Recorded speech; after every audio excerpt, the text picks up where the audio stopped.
you have a major snowstorm that paralyzes the entire electric grid in the northeastern area, as it happened in the past. So all of these climate changes will require that you invest in infrastructure for the coming decade. And who is supposed to pay for that infrastructure? Good question. So to date, over the last 70 plus years, the government has invested in infrastructure. When you look at the investment as a percentage of GDP, we've invested under 2% in infrastructure of GDP. China has invested 8% of its GDP in infrastructure for the last 40 years. So think about it, 8% compounded over 40 years, that's a lot.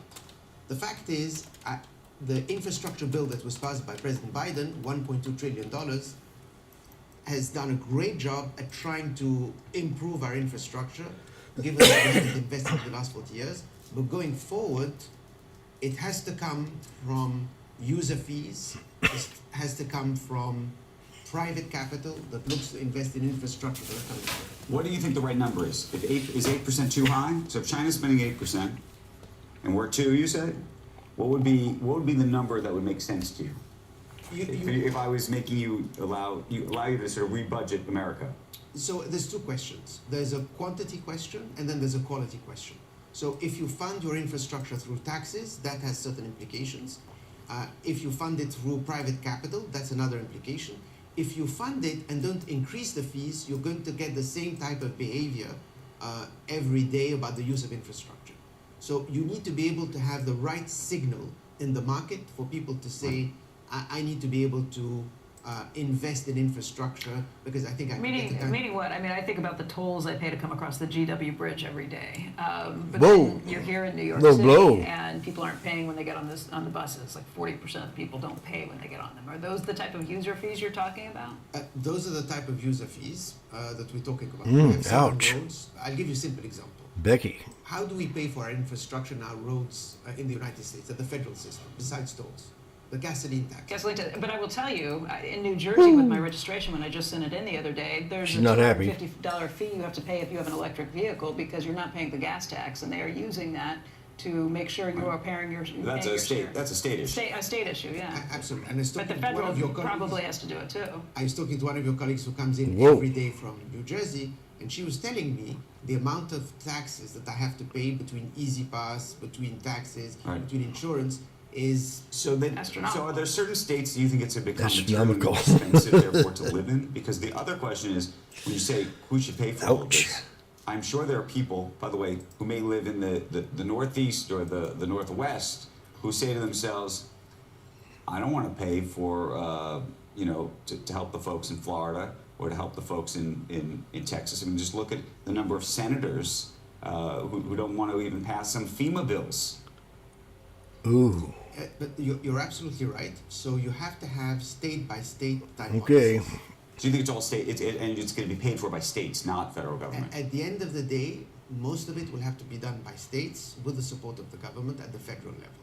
Because that is the only way in which you can encourage the development of infrastructure, which is most of it at the state level. So I'll give you a simple example. Take water, right? Florida has been impacted, and we have to rebuild a lot of that infrastructure over the coming months and years. The water sector in the United States has over 55,000 water authorities. 90+% of them are government owned. They're all underinvested in terms of quality of water, in terms of technology use, and so on. So you need to be able to aggregate that. You need to be able to bring in private capital to invest into these water resources so that the 2 million people in the United States right now who have zero access to water can have access to water. Based in Miami. Yes. 90% of the water You're in Southern going to stay there? Absolutely. You don't think you better move if everything you say goes? So for Phoenix, 110... We did break a streak that was set in 1974 when it had 18 days above 110. Correct. The highest temperature ever in Phoenix was 122 in 1990, June 26, 1990. So everything we're talking about is just in the last 50 years. You said highest ever. You really believe highest ever? Yeah. It's just these. In 1990, it was hotter. But I saw the 1990, it was hotter. I saw the mayor of Phoenix, and she Says definitely. Never seen anything like that in the last 4 billion years. I think you better move. Is your house on the ocean down there? No. Okay. Thank God. All right. That's one of the intercoastals, maybe. no Okay. water views. Maybe you can get a house The next. book is called Build. Siddiq, thank you for coming in this House morning. next to Appreciate it. President Obama up in. We got some news also just Whoa. breaking right now. Wells Fargo just reporting. We want Joe. to get over to Leslie Picker. She has the numbers on that. Leslie. Hey, Becky. Yeah, and the shares are moving lower on these numbers. We see a top line miss, a slight miss on the top line for Wells Fargo, reporting $20.37 billion, which is slightly missed WFC. analyst estimates. EPS $1.42 per share, not comparing at this point in time to consensus. And also net interest income, that's the profitability metric for loan making. That was also slightly below expectations, coming in at $11.7 billion, whereas the street expected $11.9 billion, and that is down 11% year over year. On NII guidance, the company expects 2024 net interest income to be down 9% from 2023's level. That was within expectations that was set last quarter, and the fourth quarter NII is expected to be in line with 3Q levels. For non-interest income, this is areas like investment banking, advisory fees, and so forth. That was actually up 12% year over year, coming in at $8.7 billion, and that was a beat relative to expectations. Provision for credit losses, this is pretty interesting as well here. Seeing a $1.1 billion provision, that was a beat relative to expectations of $1.3 billion. And some of that was $1.1 billion in net charge-offs, and NCOs actually declined from 2Q levels, and there was a $46 million decrease in allowance for credit losses, which may assume a little bit stronger of an economy and a little bit stronger credit quality perhaps than we've seen in recent quarters here. Non-interest expense coming in at $13.1 billion. That was also a beat relative to expectations of $13.2 billion. So this is definitely one to watch. It appears that shares have rebounded a little bit on these numbers as investors have had some time to parse through them, guys. All right, Leslie, thank you very much. All right, J.P. Morgan reporting results. $4.37 a share is above estimates of $4.01 a share. We're look at all the different metrics for the company. It's just hitting now. Uh-oh. A lot of net interest income. Gonna be a good day. All kinds of different things that we'll look at for the company. We're going to go to break. Net interest income is $23.5 billion. Non-interest expense, $22.6 billion. The assets under management for the third quarter up 23% to $3.9 trillion. Also, the end book value up by 15% to $115.15 to $115.15.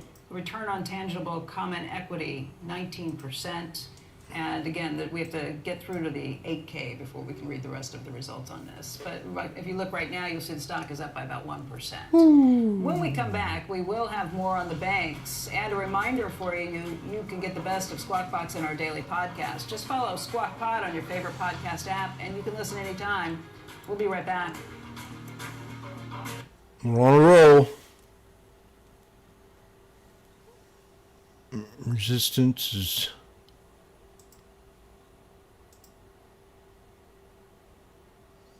somewhere around 215 something.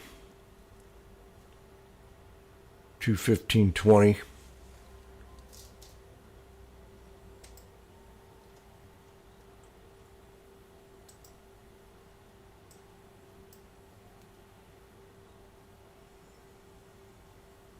It's a good spot.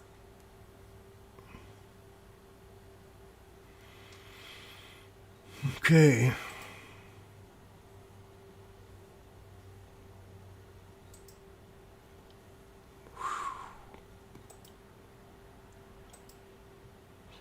Somebody's happy.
Welcome back to Squawk Box. We're live at the NASDAQ market site in Times Square. Take a look at where things stand this morning. We're going to get a slew of earnings. Just got some from Wells Fargo and JP Morgan. Take a look at the futures right now. Dow Jones off about 20 points. NASDAQ down about 57 points. The S&P 500 off about 5 points. We're going to bring you more on those earning reports in just a minute. By the way, Treasury's 2-year sitting just under 4 at 3.983, and the 10-year at 4. When we come back, this morning's top stocks to watch. Don't go anywhere. Squawk Box comes right back.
All that we are.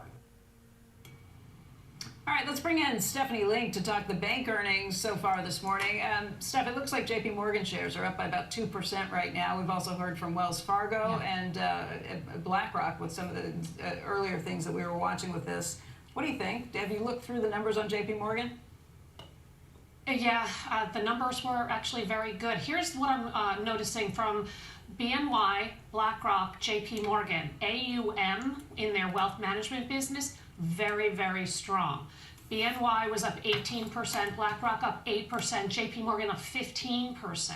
Investment banking business for JP Morgan was double the expectations, up 31% versus up 15%. So we had a conference a couple of weeks ago from Barclays, and all the banks spoke there. And so I wasn't expecting anything new for the earnings, but these are really pretty impressive numbers that I'm seeing so far. Even Wells Fargo, by the way, net interest income, it's a 2025 story because they're not benefiting yet from the steeper yield curve and Fed cuts. But the non-interest income at Wells Fargo, they're gaining market share across the board. So very encouraging on both stocks this morning. Do you like the banks in general, Steph? Well, I do. I have for a while. I am overweight the banks. I don't own Wells or JP, but I do own Morgan Stanley, Bank of America, and Truist. I do think that you are going to see, again, a 2025 story of net interest income kind of returning and growing, and then also fees being better than expected, and AUM also being pretty good. Credit is normalizing, and here's the big thing. When Basel III Endgame gets finalized, you are going to see these companies buy back an enormous amount of stock. The large banks in general have excess capital of $158 billion, or 9% of market cap. So can you just imagine when we get resolution on what they have to hold in terms of excess capital, which is going to be less than expected, then they will be buying back stock. And I think that will also be very supportive, especially at these valuations. You've seen Berkshire Hathaway selling off a big tranche of its stake of Bank of America. It just fell below 10%, so they won't have to report within 3 days of any sales that they have going from this point. Does that concern you as somebody who owns Bank of America?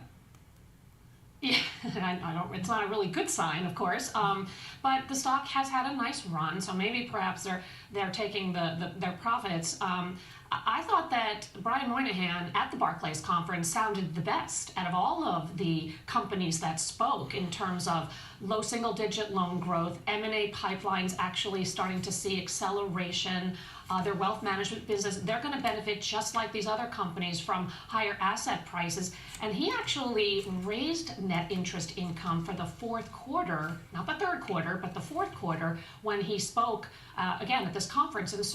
And there's a lot they can do on the cost side. And again, he in particular said when Basel III Endgame gets resolution, they're going to buy back as much as $20 billion in stock. So it's cheap, Becky. It's 1.1 times book and a nice dividend yield. And again, you're about to see a buyback cycle. So I like it. I don't like fighting Warren Buffett, but I think there's still some value here. The idea of a potential recession, obviously we're hoping for a soft landing. The economy still looks pretty good, but if things took a turn for the worse, what would that mean for the banks next year? Well, obviously it would not be good. What I would say is watch the consumer, because so far all the banks are saying the consumer is doing just fine, and that's a big part of their business, of course. And of course, if we do see a recession, you're not going to see a steeper yield curve, so you won't get the NII story. So certainly those are the risks, but that's not my best estimation at this point in time. I think the economy is chugging along. I mean, who would have thought that after a 3.4% GDP growth in 2023, that the Atlanta Fed tracker is now running at 3.2% for the economy? So I don't see a recession for now, and especially if the Fed goes on a rate cut cycle, even if it's not as fast as people expect, I think that will be very positive for the consumer, and that's what I'm watching for. Okay. Steph, thank you. It is just past 7 a.m. right now on the East Coast. You're watching Squawk Box on CNBC. I'm Andrew Ross Sorkin along with Joe Kernan and Becky Quick. I got a lot going on, a lot of earnings reports, some other stories, including this, though. More inflation data ahead. September producer prices, that's due at 8:30 Eastern Time. The number to beat. Poll forecasters expecting an increase of 0.1% for the headline number, up 0.2%. Ex-food and energy. And last night, Elon Musk unveiling Tesla's much-awaited robo-taxi, which he calls the Cybercab. Musk says production could start in 2026, and the vehicle, which doesn't have a steering wheel or pedals, may cost less than $30,000. We're going to have a lot more on the long-awaited robo-taxi debut in just a bit. Maybe suggesting it could even get pushed out a little longer, but we'll see. And then Venmo, adding the ability to schedule both payments and requests, which has been a long-requested feature. People can use the tool to send out one-time payments and schedule them. So go out monthly, weekly, or bi-weekly. Users will get a reminder the day before payment goes out, just in case you don't have enough funds in your account.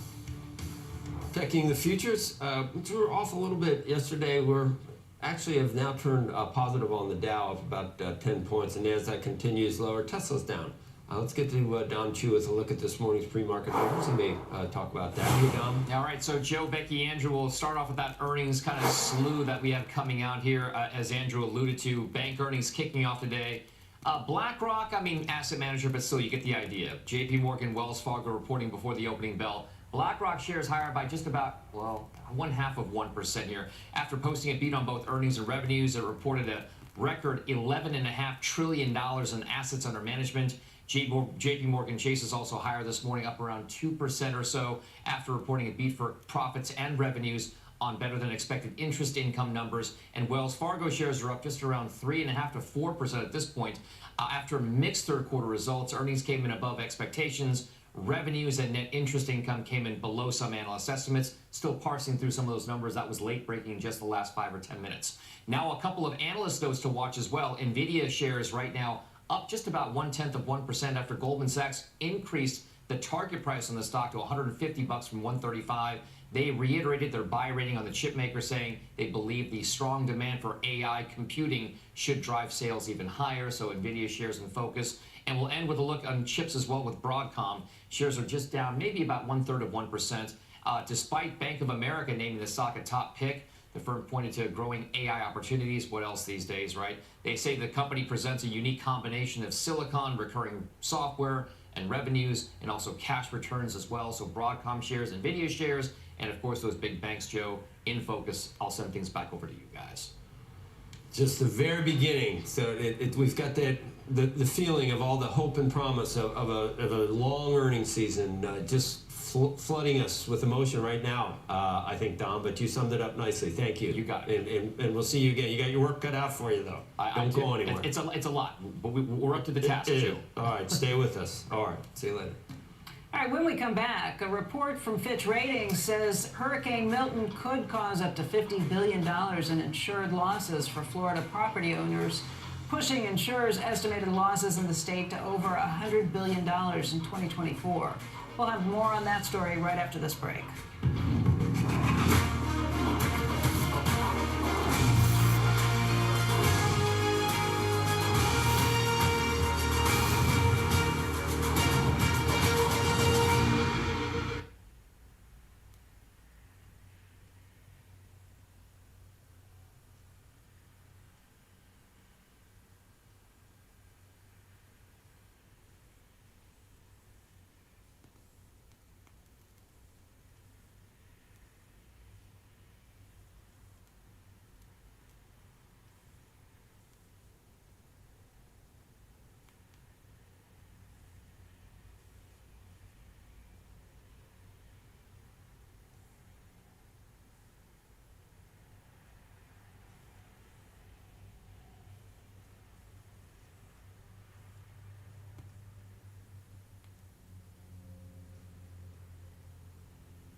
Millions of people in Florida are still without power after Hurricane Milton spawned tornadoes, flooding, and powerful winds. Joining us right now with a look at the storm's cost and the impact on the insurance sector is Yaron Kanar, who is Jefferies' equity research analyst. And Yaron, how high do you think the insured losses will actually wind up being? Morning. It seems like the industry escaped the worst case scenario. It seems like this will be more in the mid tens of billions of dollars, so call it 30, 40, 50 billion dollars or so. So escaping the worst, but you're still talking about tens of billions of dollars. You add that to what else that we've seen this hurricane season already with Helene just a couple of weeks ago, and the potential for more. How would you quantify this year overall for the insurers who do have insurance in Florida? Yeah, it's definitely an active year, not just in Florida, across the U.S. Looks like losses, catastrophe losses across the portfolios will be well over $100 billion this year. It's a large event, but at the end of the day, it is a manageable loss in the grand scheme of things. This will be a large earnings event here, not a capital event, unless you are very concentrated in Florida. If you are a Floridian insurer, this is going to be a very, very tough year for you. If you're a national insurer who probably has no more than 3, 5, maybe 7% of your premiums allocated to Florida, this is still a manageable situation. You say that there are certainly insurers that you'd be buying here, I guess, because the worst was avoided, and maybe stocks were trading as if the worst was going to happen ahead of time. What are those stocks that you like the most? Yeah, so we'd be pounding the table on the reinsurers, these entities that are really meant to kick in when you have a very large event in the tens of billions of dollars, if not more. So we are pounding the table on Everest Group, on RenRe, on Arch Capital. Those are names who have a fair amount of exposure to catastrophe events, but their business is to manage these events and the portfolios to risk the risk itself, so as not to blow up in such a situation, be there for their insurance partners. And the other thing we have to consider here is the worse the situation is, ultimately you also get pricing at the back end of it. So it looks like in this particular situation, given that it won't be the worst case situation, I'm not sure that we're necessarily going to see a pricing uplift at the back end of this. But we also have to remember that after Hurricane Ian hit in 2022, we already saw a very significant increase in pricing and risk-adjusted rates for the industry, for the reinsurers. And the fear was that as we ended 2024, considering that these particular companies did not face very significant losses the last 2 years because they changed the terms and conditions so much after Ian, that we'd start seeing some more significant softening of rates as the renewals of 2025 came about. If we have this level of risk and of fear in the system right now, maybe discipline is actually maintained and the pricing that has been very, very good maintains itself another year. That is ultimately a good outcome for the reinsurers. It's a interesting industry to try and cover, Yaron, because there are times when the effects of a tough year where you have more than expected adverse weather events firms up pricing, and then you never know. And I'm thinking back, and I have a long memory. I remember Warren Buffett was on at one point, and it was after 2006 or 2005. I don't know how many storms there were in 2005. I think that was Katrina year, and then there was that 10-year, 12-year period where it was very quiet, and no Category 3 made landfall in the U.S., and they had strong pricing the entire time. And it's like after 1 year, they think it's going to be an annuity every year, and then the insurance companies raise prices or have pricing power, and nothing happens for 10 years. Does that still happen, or are those days gone? So actually, after Katrina, Rita, Wilma hit in 2005, you had a couple of years of very strong pricing for the reinsurance industry. But since then, or from 2007 or 8 until really 2012 22 or so, you were not really in a hard market. Rates were not so strong for the reinsurers. For the reinsurer, Yeah, not for but the why? insurers to But- begin with. Yeah. Why? Because, to your point, we did not see losses or a significant storm hit for 10 years, and because there was abundant capital. But you did see insurance rates go up to consumers in that period. True. Why? Explain what happens. Why consumers get stuck with this stuff, but the insurance. Or get in a new business. I think, Ron. I'm not understanding this at all. It's hard, isn't it? It's difficult, and we're talking about different slices of the insurance market. The reinsurers really kick in at the higher levels, right? So if you have a horrific event, a Katrina, that's when they really take a very significant loss. The insurance company, think about Allstate, who covers your home, they are on the loss from $1 essentially, or from the moment your attachment or your retention kicks in. So any little hit to your home, a primary insurer like Allstate, like Travelers, will have to pay out. And you're not dealing only with weather, you're also dealing with fraud. You're dealing with fire, with construction defects, with anything you can imagine. All these things were all still very much alive and well for the insurers over this period. And they had to react to these inflationary trends. Yaron, do you like the insurers themselves? Do you cover those insurers that you were mentioning, or I do. you only like the reinsurers? So I'm pounding the table on the reinsurers as part of this storm, considering that a $30 billion or $50 billion event is a manageable event for them on the one hand, and on the other hand, the reinsurers are already in a hard market, and we expect that hard market to extend to some extent. The Meaning insurer, that they can raise rates. they will not lose rates in 2025. The insurers are in a different situation. Here we also have to think about commercial insurers on the one hand and personal lines insurance on the other hand. We actually do like personal lines insurers. We like Allstate, we like Progressive. They have been getting rate lower in auto, but also in home, and certainly this storm will lead to additional rate needs in home. Commercial insurers are a different situation. It's not so much the weather risk. There are other perils that are challenging for them right now. It's more casualty that I'm concerned about. But I certainly am recommending on kind of the two ends, if you will, the reinsurers and the personal lines insurers as names that we believe will do actually quite well, bear this storm and get pricing at the back end of it. Okay, Yaron, thank you very much. Pleasure. Coming up, Elon Musk's invitation-only Cybercab event not impressing investors. Company's stock down in the pre-market. And later, New York City Mayor Eric Adams facing multiple federal charges related to bribery, fraud, and so much more. Will the crisis in the mayor's office hurt businesses in the Big Apple? That is the question. We'll talk about it when Squawk Box returns. Time now for today's Aflac trivia question. The New York Yankees won the World Series 27 times. Which franchise has the second most titles? The answer when Squawk Box returns.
make money. And now the answer to today's Aflac trivia question. Which Major League Baseball franchise has the second most World Series titles? The St. Louis Cardinals with 11. Welcome back to Squawk Box. Elon Musk unveiling Tesla's robo-taxi in a Hollywood-styled event last night. Phil LeBeau joins us now with more on all of it. Phil? Andrew, I think Adam Jonas at Morgan Stanley summed it up best. And by the way, this is generally what you heard from most of the analysts after the event. He said, that's it. A disappointing lack of details. What we did get last night was plenty of showbiz, if you will, and fitting since it was on a Hollywood lot. There's Elon getting out, coming out, greeting the crowd, then getting inside of the robo-taxi, which some have called the cyber cab. By the way, the ride shares, autonomous ride shares, not with this vehicle, but with Model 3s and Ys, those will begin next year. Here's Elon Musk talking about his vision for the future. You can think of the car in an autonomous world as being like just a little lounge. You're just sitting in a comfortable little lounge, and you can do whatever you want while you're in this comfortable little lounge. And when you get out, you will be at your destination. So, yeah, it's gonna be awesome. The robo-taxi, we didn't get a ton of details. It was more visual than anything else. 2 passengers inside, no steering wheel, no pedals, big screen in the middle of it, inductive charging, so it won't be plugged in order to recharge. The cost, Elon Musk says it'll start at under $30,000. When will it be built? Here's what he had to say. We do expect actually to start fully autonomous, unsupervised FSD in Texas and California next year. And that's obviously, that's with the Model 3 and Model Y.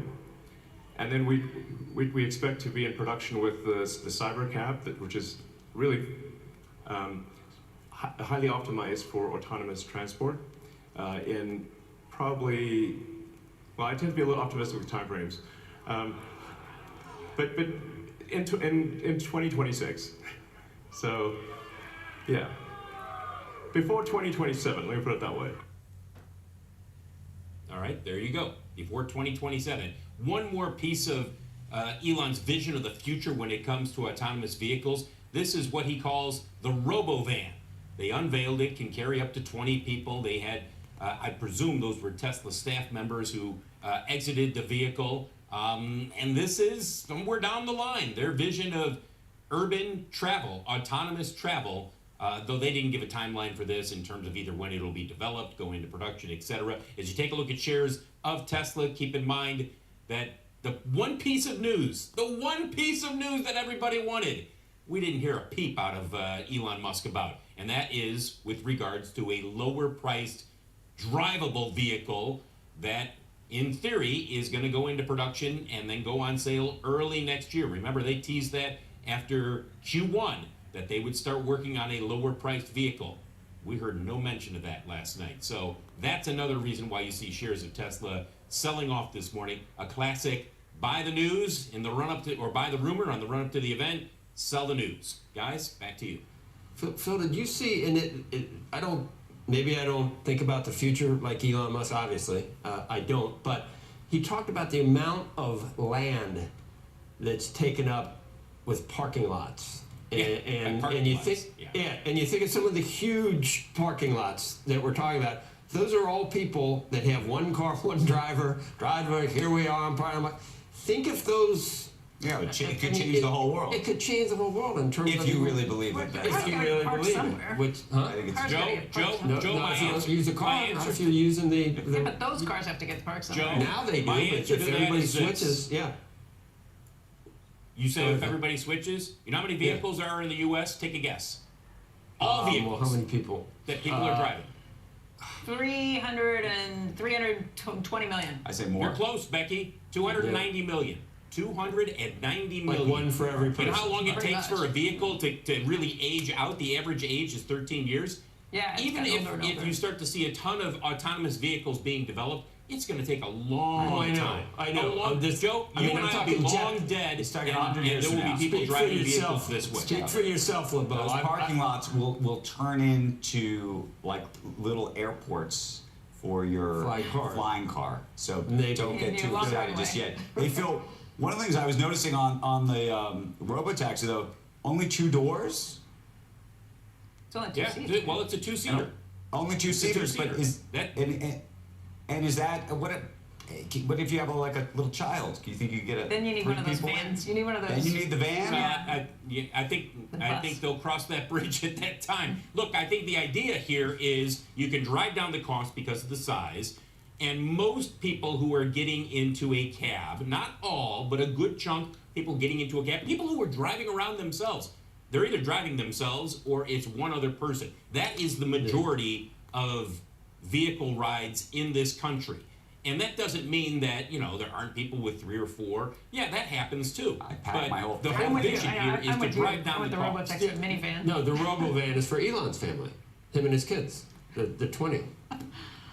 I want a minivan for my family. Robotaxi. I'm with that. That robotaxi, the needs just van six looks seats. what, at least 5 years away, Phil? And can that drive on all streets? It looks like it has. It's got to be further, Andrew. Do you really think this is going to happen by 27? It could.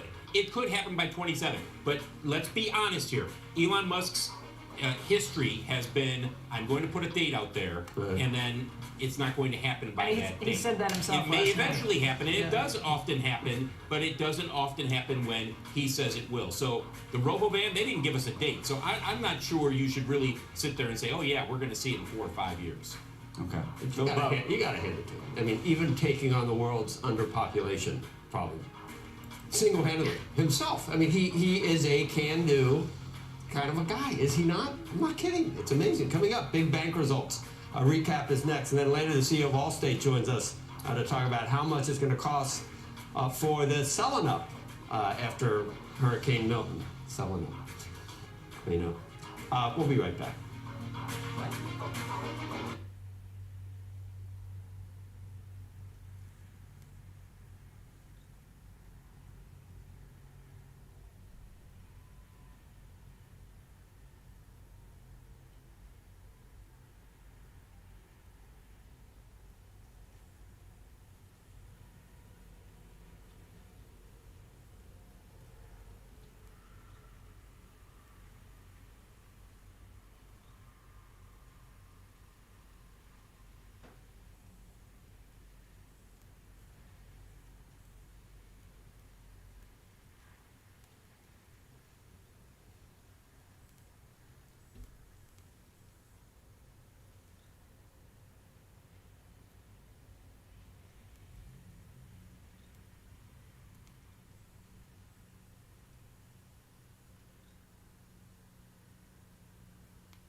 Good day. Recap of the morning's big bank earnings. Leslie Pickard joins us. Gratefully, Leslie. Hey, good morning, Joe. Yeah, positive reaction drilling down into the two largest banks here. Both of those are trading higher this morning. Non-interest income largely up across the board. At Wells Fargo, investment banking fees were up 37% in the quarter, while gains from trading activities were up 14% compared with last year. A similar story at JP Morgan, where investment banking fees were higher by 31%, while markets revenue also higher thanks largely to equities. Net interest income, the profitability metric from loan making, somewhat mixed in today's reports, although that was largely expected. Wells Fargo showed a slight miss and declines of 11%, but held pretty steady on guidance there. JP Morgan beat consensus on NII and saw year-over-year gains despite some deposit margin compression. As for how banks are preparing for the future, well, Wells Fargo set aside $1.1 billion. That was less than analysts expected. The bulk of that was from net charge-offs, essentially what's been written off as bad debt, and NCOs actually declined from 2Q. At JP Morgan, provisions were higher than the street expected, although NCOs were lower. JP Morgan opted for $1 billion net reserve build in the quarter. Chairman and CEO Jamie Dimon saying in the release that the recent geopolitical events, quote, show that conditions are treacherous and getting worse. He adds that, quote, while inflation is slowing and the U.S. economy remains resilient, several critical issues remain, including large fiscal deficits, infrastructure needs, restructuring of trade, and remilitarization of the world. Investors will, of course, be acutely focused on management commentary on today's calls, as the outlook, especially as it pertains to the impact of rate cuts, will be key this year. Becky. Okay, Leslie, thank you. When we come back, we've got a read on the consumer ahead of today's big inflation report. And then how the New York business community is feeling after multiple investigations engulf Mayor Eric Adams. The CEO of the Partnership for New York will join us. We'll be right back.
Makers.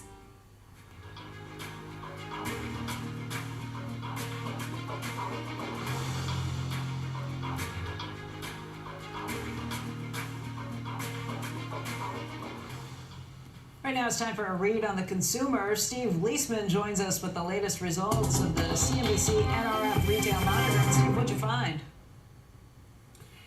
Beck, it looks like consumers have taken a break between the strong holiday spending season, strong summer season, and the holiday season, with the CNBC NRF retail monitor registering a decline after 7 straight months of gains. The retail monitor, powered with actual credit card spending data from Affinity Solutions, shows spending down 0.3% when taking out auto and gas. That followed a half-point gain in August. Spending grew 0.6%, a meager 0.6% year over year. Taking out restaurants, what we call core retail, shows a similar 0.3 decline and a 0.9% year over year gain. The decline was broad-based, with only 3 of our 12 sectors showing any gains. Take a look at some modest gains in there. Non-store retailers, that's digital sales, up 1.6%. Clothing and accessories up 1.1%. You may remember there was quite a bit of inflation in the apparel numbers yesterday. Health and personal care, a meager 0.04% gain. Gas stations were down. Furniture and home furnishings were down, along with building and garden supplies as well. Our initial read of the data is that it was too early to pick up any effects from Hurricane Helene, though there could have been some impact at the very end of the month. Hurricanes, of course, can boost spending ahead of a storm's arrival, for example, in building supplies and food, reduce them, and then see them increase somewhat again as rebuilding begins. If it wasn't the storm, well, it leaves open the question of what prompted the drop. Spending has been relatively robust through most of the year, but weakened a bit from August, in August from July, before turning negative this month. Economists have been forecasting a spending decline in the aftermath of the pandemic that hasn't really appeared yet. Well, NRF economist Mark Matthews tells me September is historically one of the weakest months for retail sales, since it's sandwiched between big summer spending and big holiday spending. October numbers will probably have some real impact in there from both Helene and Milton. NRF economists also see consumers in pretty good shape, with low unemployment, real income gains, and low inflation in the goods sector generally. So guys, we're going to be working with Affinity and the NRF to mine the data for impact of the hurricane, both on the states that were impacted and the broader national effects. We haven't done it before, Becky, but we can actually mine this data down to the county and zip code level. Wow. Steve, that matches up pretty similarly with what we heard from Bank of America and in their surveys that they do on the consumers that they have access into, seeing what their spending patterns are.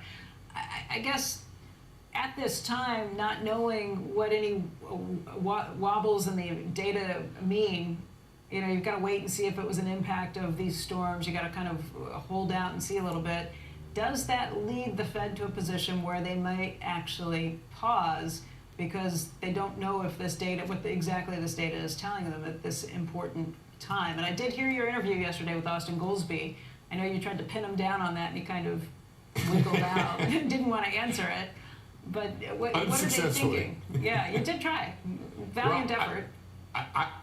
Yeah, you got to try. But here's the thing. I don't think the Fed pauses here, because I think what the Fed is doing is not really related to the current data. I think the Fed, look, Powell used this phrase recalibration 11 times. I take him at his word that he's recalibrating, which means that, to me anyway, that you're not adjusting data for the current data. The amount and pace of your cuts is going to be dependent on the data, but the idea that you want to bring it down towards a more neutral level tells me they can cut a quarter and not worry too much about getting too close to the bone, so to speak. And just to make a quick comment on the first part of your question, Becky, we're not going to know what's going on in October either. We're going to work to tease it out. I'm not saying it's going to be perfect. We're going to try to see what we can find, but ultimately, it's going to, the data in October, from employment to GDP to inflation and also retail spending, is going to be, I guess, distorted by these hurricanes. Hey, Steve, just a general principle, and you can tell me absolutely not, and then I can see a reason, because of our huge built-up debt, I can see a reason why you'd want lower rates, because we're spending so much on interest. But do you think the Fed is complicit or has to take any responsibility at all for sort of enabling us to get to 37 trillion and just keep rates higher just to try to put some type of governor on what we keep spending? Isn't it, the minute they make it easier again, it just seems like it greases the skids for more of the same thing. Should they take any responsibility, or is it better to lower rates so that we're not spending so much on the interest accruing? Joe, I have a slightly different take on your question in terms of my answer here, which is imagine an arm of Congress keeping interest rates high because it does not want Congress to borrow. Yeah. I believe that would be completely out of bounds for an arm of Congress to do so. You can imagine an executive branch doing that. Maybe the courts can do it. I don't know who can check Congress, but the Fed works for Congress. The Fed answers to Congress, and so if Congress is displeased with the extent to which, interest rates are low or high, it has the ability to go and change the Fed's mandate. So they can't there's a reason why the Fed. Yeah, they can't say this. The Fed cannot save us from ourselves.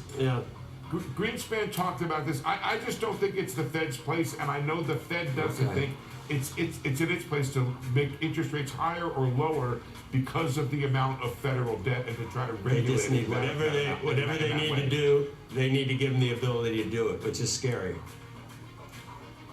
Well, that's the way the system's set up. If Congress doesn't like that system, if it's a bad system, they have to change it. Okay. Coming up, Partnership for New York City CEO Catherine Wild is joining us to talk about how the business community is feeling about what is a wild situation here in New York. Multiple federal investigations into Mayor Eric Adams. We're coming right back after this.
Welcome back to Squawk Box this morning. The New York City Mayor Eric Adams facing at least now 4 federal investigations related to bribery, fraud, and other allegations, prompting questions, of course, about whether there is now a vacuum of leadership in the day-to-day governance of this city, the most populous in the U.S. For a look at how this crisis could impact the city's business community, I want to bring in Kathy Wild. She is the president and CEO of the Partnership for New York City, a nonprofit comprised of the city's business leaders and major employers.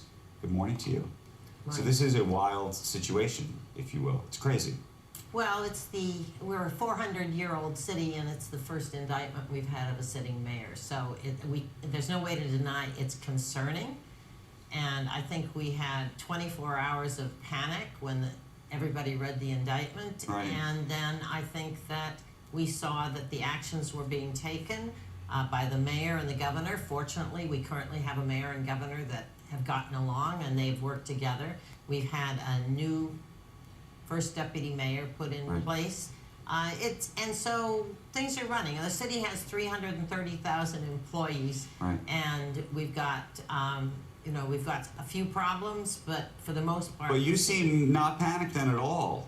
Do you think this is going to be fine? Do you think that he should stay in this job? I think that we've shown so far that the city has not fallen apart. It's moving forward. Things are moving in the right direction on most fronts. Are they? I mean, are there really people in place that you think in the mayor's office today that can make real decisions? Absolutely. Why? I mean, they've been making real decisions. The mayor calls the policy shots, no doubt about that. The mayor Right. is critically important, and he's still doing that. If you see, he's out on the trail Right. every day. He hasn't missed a beat. So this is a very interesting position. So you're very supportive of this mayor, even though he's We been have indicted. supported this mayor's policies. He came into office with a message that was very much pro-growth, pro-city moving forward. Is one of the reasons that you're supporting him a fear that if he were not the mayor, that the type of person who would be in that role would be less business friendly? Not really, no. I think that we want to see the process play out. As I say, he hasn't been convicted of anything yet. Right. And the city is managing. If things were to fall apart, it would be different. If all of a sudden... I guess my question is, yes, look, I live in the city. Things have not fallen apart in the last 2 or 3 weeks. The question is not, to me, whether it falls apart in 2 or 3 weeks, is what happens in 3 months and 6 months from now, right? And what that impact is, and whether the city and businesses in the city should be preparing for the kinds of decisions, economic development oriented decisions, and other safety decisions, and all sorts of things. When you have all these deputies who who don't want to work for this mayor, or can't work for this mayor, or for whatever, there are real issues here. There's a good professional team in City Hall, and they've been there really from the beginning. And so I work with these folks, and I've worked with them in past administrations. Many of them are veterans of multiple administrations, going back to Mayor Bloomberg or even earlier. The professionals maybe, but by the way, people inside the partnership have been complaining for years to this mayor about the group of people he even has around him already. Well, that's a different issue. Well, but so those people are being complained about. You'd think that if they're not even in the role, that means there's nobody there to actually make the final decision. Well, I think in the last period of time, most of those people are gone. Right. I'd like to defend the mayor. Go for it. I have the inclination to defend him, but you do. But I'm hesitant because of all the surrounding individuals where there's been problems with. It makes me wonder whether the judgment is bad about who he surrounded himself with. The actual $100,000 worth of Turkish airline tickets, got some free tickets, got some upgrades. As a professional politician, if he only got $100,000, we should get rid of him for that, because that's a pretty low number. If he can't do any better than that as a I'm actually kidding a little bit on that. Just a little bit. Just a little bit, because I think my take is that they wouldn't have gone after that 100 if he didn't ruffle their feathers with immigration and some of his other comments. And I think they know full well that the numbers are much greater and other mayors and other politicians, and you can decide, it's the old Soviet expression, give me man and I'll find a crime. If you want them out, you can find a crime. I'm not going to mention Joe Biden and $25 million, but $100,000. I mean, don't even talk to me about $100 grand. Well, again, I've read the indictment. I'll wait and see what happens. Innocent until proven guilty, and all that. You're behind him 100%. I thought I was an outlier. No, I'm behind the stability. What business wants is political stability. They want the city services to operate. They want things to move forward. If we see that things are falling apart, that we don't have great leadership in the critical areas of City Hall, you're going to see a change and a great concern and a demand for fixing things. But so far, the mayor, the governor has worked closely, been closely involved. Things are on a good track in terms of cleaning house in City Hall for where the problems were perceived to be, and making sure that good people are in place. And by the way, this administration is filled with good people from the beginning, and I can laundry list them, who are solid, who are professional. Maria Torres Springer, who just came in as first deputy mayor, I met her when she came to work at the beginning of the first Bloomberg administration. And she's been there regularly ever since. Steady hand, the people surrounding her, the professionals in city government are terrific, and I work with them every day. That's what we're paying attention to. Is the garbage getting picked up? Are we going in the right direction on crime statistics? Are we moving forward on city policies? There's some critical things right now. If he's not the mayor, what happens? Who's the next guy? Is it Andrew Cuomo? If he steps... Well, who's second in line? Isn't there? Yes, who's second in line? But I'm trying to understand where you think this all goes. Did you see the polls today? 55% of those polled by Morning Consult want Mayor Bloomberg back. So that would be very popular in the business community, I'll tell you. Do you think there's a chance that he would take the job on a temporary basis?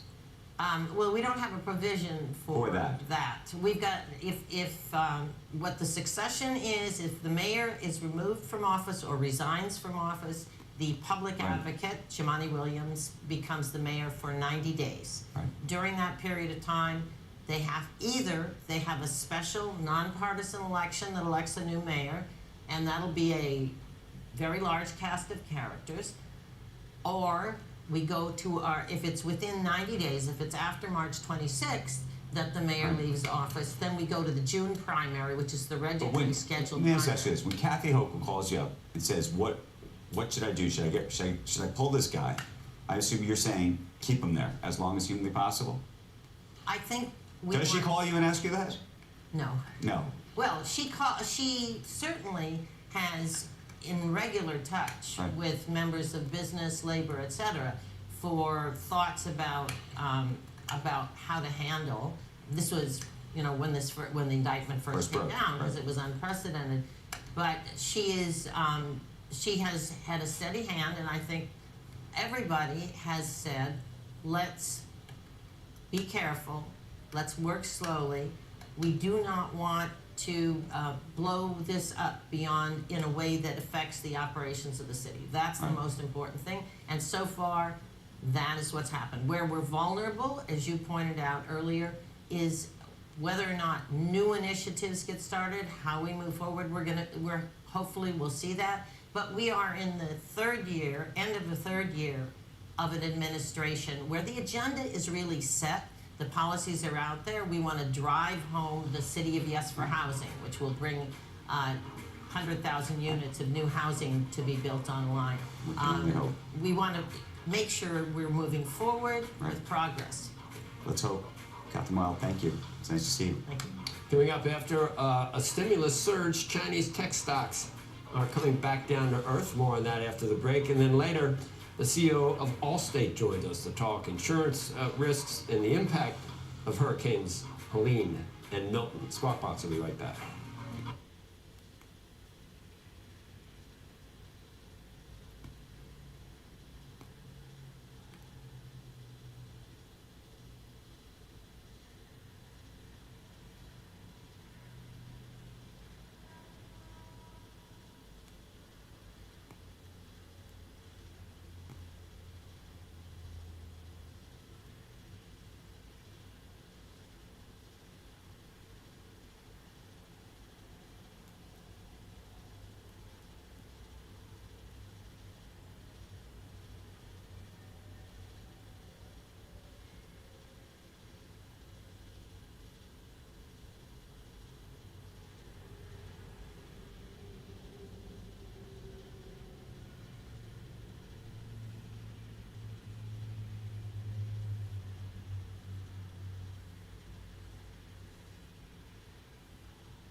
trading. It is 8 a.m. on the East Coast, and you're watching Squawk Box right here on CNBC. I'm Becky Quick, along with Joe Kernan and Andrew Ross Sorkin, and earnings season kicking off with some of the big banks reporting this morning. JP Morgan topped analyst profit and revenue expectations. That bank generated more interest income than had been expected. Profit fell 2% from a year ago, but revenue was up by 6%, and that stock is up by 1.5% this morning. Wells Fargo's quarterly net income also declining year over year. The lender forecasting a larger than expected 9% drop in 2024 interest income. Meantime, third quarter net interest income was down by 11% versus last year. That stock's up by about 3.5%. And then you've got BlackRock also beating profit and revenue expectations. Assets under management at the firm grew to nearly $11.5 trillion, record high, and that stock up by 1.8%. Meantime, Elon Musk unveiling Tesla's self-driving taxi concept car, but shares of Tesla, they're falling in the pre-market this morning. Several Wall Street analysts teams voicing disappointment with the event held last night at Warner Brothers' studio near Los Angeles, designed with no steering wheel or pedals. Musk showing off what he hopes Tesla says can be producing what's called a cyber cab before 2027. But as we know, as a CEO, Musk has said, and said it last night, that he is sometimes overly optimistic about some of those projections. Here's Elon Musk unveiling the robotaxi.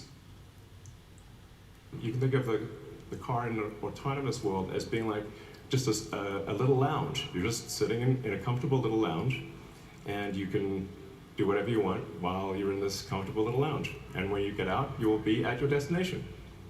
So, yeah, it's going to be awesome. We should note that former President Trump made some news on EVs yesterday, speaking at the Detroit Economic Club a few hours before Musk's event. Trump called the idea of autonomous cars, quote, a little concerning. Meantime, Musk gave a few other updates as Tesla, saying that he expects to have unsupervised, full self-driving up and running in Texas and California. He says next year in the company's Model 3 and Model Y cars. He also says the company has made progress on its Optimus robot, and that the helper could eventually be priced at $20,000 to $30,000.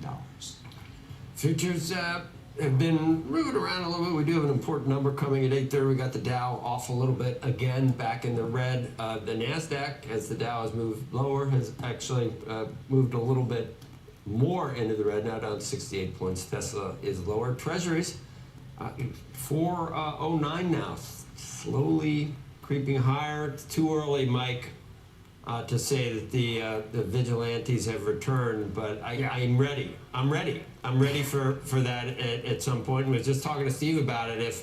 If the Fed itself won't make it tougher to maybe tighten the control a little, maybe the market will eventually. I mean, we're a good distance, it would seem to me, between 410 on the 10-year and having a move in the yield that would suggest it's really about rebelling against excess supply and debt levels. But who knows? We did get have a lot of that chatter and catalyst around the 5% level. I think 4.25 on the 10s is where you want to look to see if we're really just retracing some of that decline or something more. Take a look at how the S&P 500 just kind of hung in there. We're up about 0.5% week to date. Indicated a little bit low. We did not have a real dramatic reaction to the modest upside in CPI yesterday, probably because yields had already adjusted higher, and we already kind of adjusted the Fed path to have fewer or shallower rate cuts from here on out because of that payrolls number we got a week ago. But I do want to point out that the market has become less generous, as much as it's done well, up 21% or so year to date. This is a one-year chart dating from last October. But you had these strong momentum trending markets, and then if you bought the S&P on July 16th, the summer peak, you had an almost 10% decline from there, and now you're up 2% from that July 16th level. So right on cue, seasonal choppiness has been brought to bear, but there's enough rotation keeping the market grinding higher. Take a look at the bank index. I know we're talking about JP Morgan, Wells Fargo, initial positive responses. Interesting spot for the BKX. This is a 3-year chart. Got us above that Silicon Valley Bank meltdown level right there, and still some upside to be done if you're going to go back toward the prior highs before the Fed was tightening and before we had that stagflation scare. But still, all else being equal, you like to see banks participate on the upside. Market's probably going to keep them on a short leash after this little run as we get through all the earnings. Finally, Mag 7 type stocks have reasserted themselves a little bit, of course, NVIDIA this week. But I want to point out over the last 3 months how much dispersion there is, how much diversity of returns we are seeing within that group right now. So it's definitely a more discerning market. It's winners and losers. It's not a monolithic just buy the big stuff or just buy the average stock out there. So I think that's probably healthier that we're going company by company instead of just buying a catchphrase like Magnificent Seven, Joe. Okay, excellent. Thanks, Mike. Happy Friday. Have a great weekend. Our next guest uses AI to determine investment strategies. The recently launched Intelligent Livermore ETF holds a big position in stocks in China, Chinese stocks. Joining us now is Doug Clinton, Intelligent Alpha founder and CEO. Nothing goes straight up, straight to the heavens. You still think China is viable at this point? Not only do I think it, but our AI committee also thinks it. So obviously when we launched that ETF, LIVR, China was one of the key holdings that AI wanted to have in the portfolio. And we had about 15% or so exposure to China. We had a great run after the stimulus announcement, and now we've had this pullback kind of 10% after a 40% run. We asked AI, what do you think from here? And AI said, we think there's another 10 to 15% upside. You guarantee me this is not Gigo, garbage in, garbage out. You have, who developed this? Why do we think that it's still not a reflection of the person that wrote the, whatever it is it's generating the conclusions from the AI? So we use the leading large language models in the world. We use GPT, we use Gemini, we use Claude. There's certain information and certain sort of prompts and instructions that we give those models. We try to keep them as unbiased as possible.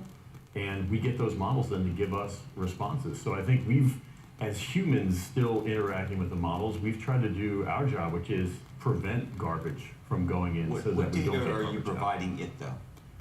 We provide it various data. Some of it's economic data, broadly available. Some of it is earnings data, historicals from companies. And then we also use the models to actually make projections like analysts, like humans might do, and say, what do you think is going to happen in the future?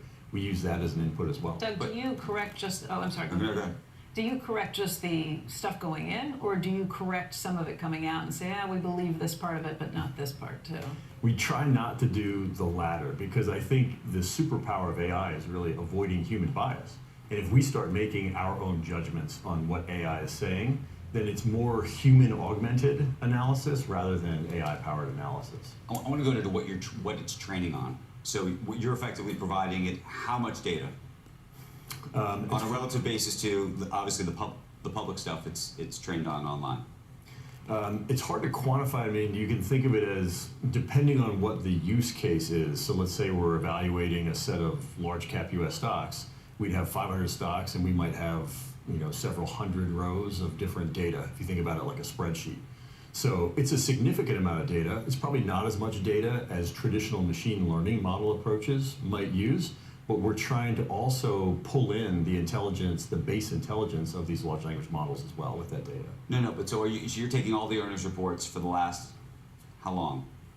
Oh, earnings reports? Let's say you're doing earnings reports. So let's talk about, so I'm curious sort of how you're, I mean, I think there's a lot of folks who are trying to figure out how to use AI in the way you are. So that's what I'm trying to understand, what you're doing. Yeah, we might go back several years. I'll put it that way. I don't want to give away all the secret sauce, but it's several years of data of those earnings reports and those historical estimates, and then we would pull in consensus forward estimates as well. Would you put in analyst reports? We've experimented with that. We don't currently do that, but that's something I think in the future we'd like to use more. And something else we'd like to do in the future is also have these models talk to human experts, do channel checks. Would you put transcripts from interviews or from conference calls? We do use those. We use transcripts. We use, TV appearances even from CEOs of companies. Would you use the analyst calls as a contrary or a coincident? Seriously? Yeah.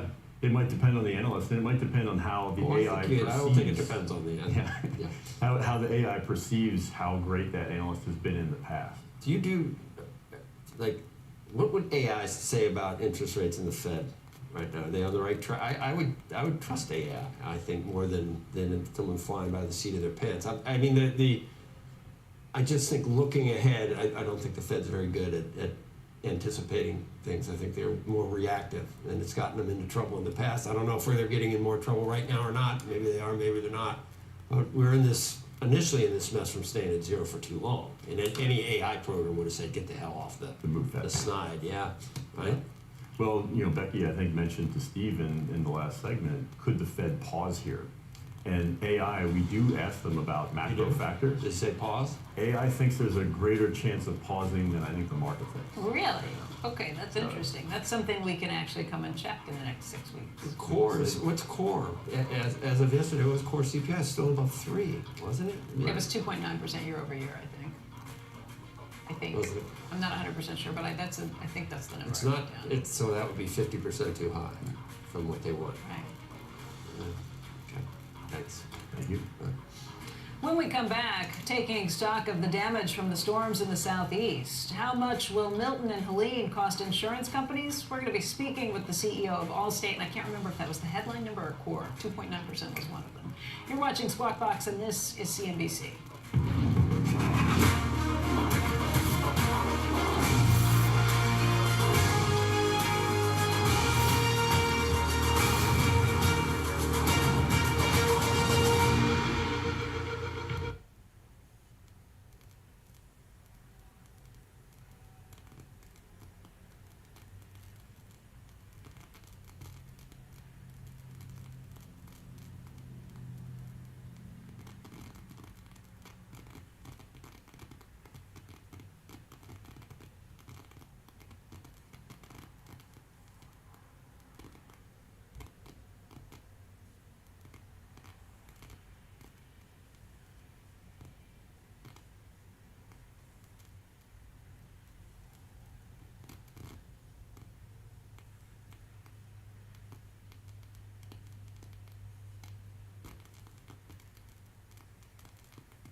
Our next guest says that market risks may drive a correction into the end of the year, but he advises investors to buy any dips that might show up. For more on the markets right now, we want to bring in Christian Mueller, Glissman, head of asset allocation research at Goldman Sachs.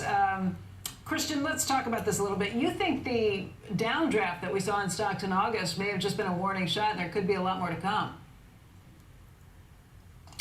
Yeah, I mean, I don't think we're necessarily bearish. I think our macro baseline, certainly that has contributed to the setback you had in August.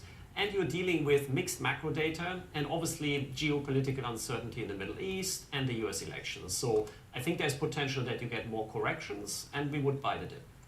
Okay, so you're not scared of any downdrafts that would come from this point on. You think that's actually an opportunity. Where, in particular, would you be looking if you're looking at sectors?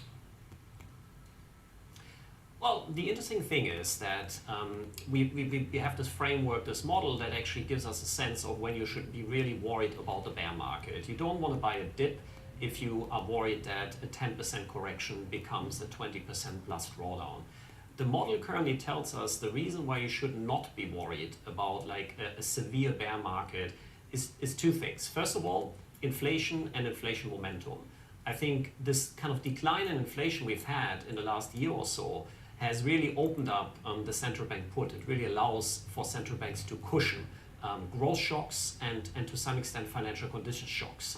So we've seen that in August as a case study. So we would expect that a certain responsiveness from central banks can prevent a correction turning into a bear market. And you're just building up a bit of buffer again because bonds have sold off a bit, bond yields are moving back up again. So I think that's the first reason. And the second reason is actually a price momentum. What we found is if equities in a 6 or 12-month horizon go up as much as they did just in the last 6 to 12 months, it's usually because of a macro backdrop that is very strong. And such a strong macro backdrop doesn't disappear in a matter of a few weeks and months. Like it requires a bit more warning signals. And especially with the labor market data starting to look a bit more healthy again, we're currently not having these warning signals. So that's kind of why we're happy to buy the dips. And I think in terms of sectors and themes, I think we're certainly kind of generally, because of our somewhat late cycle position, we're leaning in two areas. Quality growth that gets punished for whatever reason, but in the long run is attractive and can kind of see valuation expansion. And then you pick selective kind of cyclical value laggards that might have suffered significantly because of macro not being as friendly. So that's our strategy going into year end. Does it matter what we hear today on PPI? Inflation yesterday was a little hotter than expected. The jobs report, jobless claims, was a little stronger than expected yesterday too. So what do you think the Fed's going to do? I think you make a great point there. I think we see a shift in the macro markets regime that is very different to the last 1.5 years, where you had good growth, you were somewhat late cycle, and you were worried about kind of recession risk, etc. But it turned out to be a very healthy economy and recession risk relatively anchored, and you had inflation falling at the same time. And that actually is creating, I called it the inverse Goldilocks scenario. Normally Goldilocks means growth picks up without inflation. What happened in the last 1.5 years is inflation went down without growth going down. So now this negative inflation momentum is behind us. I think we are starting to see less positive impulses from falling inflation. So now growth needs to be taking over as a driver of markets, of risk appetite. So you're shifting from rates relief to growth being a driver. But that is a bit less high Sharpe ratio for equities as a backdrop, because you always have to worry that with the better growth, inflation accelerates too much, that puts upward pressure on rates. We know that the longer dated bond yields have other drivers that are currently putting upward pressure that can weigh on valuations. So the last 1.5 years, equities were driven a lot by valuation expansion. Now it has to be growth. So I think back and forth will happen. We are in the camp that inflation is anchored and disinflation continues. So we're not worried about this particular print or generally prints into year end. The key worry we have is as you get those rate cuts, do you get a re-acceleration that brings more inflation with it? And we'll have to see when we get kind of more evidence of that. Yep. Christian, thank you. All right, coming up, Berkshire Hathaway unloading more. Bank of America stock will get you up to speed on the latest numbers. Plus, the financial stock leading Berkshire's portfolio performance this year. It's probably not one that you would immediately guess. Stay tuned. You say guess and then stay tuned. It sounds like guess. Swap.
Berkshire Hathaway cutting its stake in Bank of America again to now below 10% of the company.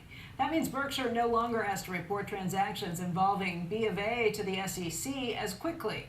Berkshire began selling its stake in July. In the latest transactions, Berkshire sold close to 10 million shares between Tuesday and Thursday, and that brought its stake to 9.987% or something along those You get the lines. feeling they could really ramp it up now, now that it takes longer? I mean, do they want out? I don't know. I mean, that's the question. They've sold down a significant portion of their stake. But now they don't have to report. Now they don't have to report. You're not going to see it for a while. But look, I would think if a lot of shares came into the market, someone would be able to figure that out. But we know. You're not going to know in the next 13 But I'm on a need-to-know basis if there's a good reason why he wants out of that, or they. Let's Sure, you're at the top of his list to call. let's talk more about Berkshire, specifically the top performing stock in its portfolio this year. It's probably one you would not guess. Kate Rooney joins us with more on that. Good morning, Kate. Andrew, good morning. So it is a bank. It's Nubank. That's Berkshire's best performing company this year in its portfolio. This Latin American bank has been outperforming some of its counterparts in North America, at least since January. Nubank is up about 60% on the year. That's 3 times better than the S&P. It's the runner-up for Berkshire's holdings is Jefferies, up about 55%. Amex, also a top name, at least in the top 5 or so for Berkshire. This is the largest digital bank, Nubank is, outside of Asia. 105 million customers across Brazil, Mexico, and Colombia. CEO David Velez used to be an investor here in the U.S. He was a partner at Sequoia. And then after he says he ran into issues opening a bank account in Brazil, he started Nubank. That's sort of the founding story. He tells me they were able to leapfrog some of the incumbent banks by going fully digital. He was actually surprised, he says, by Warren Buffett's initial interest. We expected skepticism as well because, as you know, Berkshire and Warren, they invest a lot behind incumbent banks. They might be maybe the most successful investor in banks in history, and we were a very different type of bank, being fully digitally, being very consumer obsessed. But after a couple of months of discussing with our team, they got very excited and decided to invest our pre-IPO, and they came back at our IPO and doubled their investment. And guys, there are plenty of headwinds operating in Latin America. You've got sky-high inflation, much more volatile rate environment, plus a lot of political uncertainty. But Velez says that backdrop has actually made Nubank a lot more nimble in terms of where it can operate. The street is mostly bullish on this name. Over half of analysts now have a buy rating on the stock. Average price target now indicates about 8% upside from where the stock is trading this week. Credit quality and valuation have been parts of the bear case for Nubank. It's been valued a bit more like a tech company than a bank. But the bulls point to healthy loan growth and then better credit performance this year, plus geographical expansion. Guys, back to you. Okay. Question for you, though. What does the expansion actually look like geographically? Where are they growing? Mexico is the big one, Andrew. So they started in Brazil, have the majority of market share there, but they're using the same playbook in Mexico. Huge potential upside. There's about 650 million consumers in Latin America, so they're looking at that addressable market. Also very digital native. A lot of people have smartphones. It's sort of the smartphone and social media capital of the world is how some folks describe it. I would say Mexico is the one to watch. They also operate in Colombia, but expect more expansion, and they're trying to take that Brazilian playbook really to Mexico at this point. Okay. Kate, thank you. Appreciate it. All right, when we come back, breaking inflation data, September producer prices are next. We'll be right back with that.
don't know. We have numbers coming back, but we have a superstar in house. We just walked in the door. He's standing right here next to Wait, us. good job. Say hello. How is the camera not Can getting we get a better camera angle? Here, see Jensen who's Watt's here. He's here just to. Cameo He's doing appearance. some other stuff here. We don't have a microphone on you is a problem. Well, it's so exciting to be on the air. Am I on TV? You're on TV. That's incredible. Whatever the hell. It wasn't quite 16 days. 32 years and 16 days. That's what they always say about instant success. It's always like decades in the making. And then overnight. Usually. And then an overnight. Oh my God, we have a. Do you hold on? I have We do have the Did you PPI. notice though the market fluctuations of your own stock? Like, do you look every day? Not every day. Not every day. Yeah. Sometimes I'll look at the end of the day. At the end of the day. Yeah. And do you feel Sometimes good? Does it impact how good or bad you feel? No. Okay.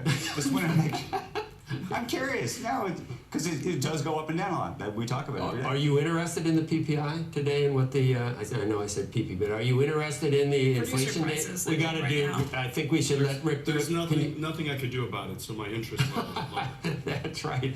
But I still enjoy your show. Thank you. That's We love nice. having you here. Thank Enjoy you. you guys. Thanks, Thank you. Jensen. All right, Rick, you're on.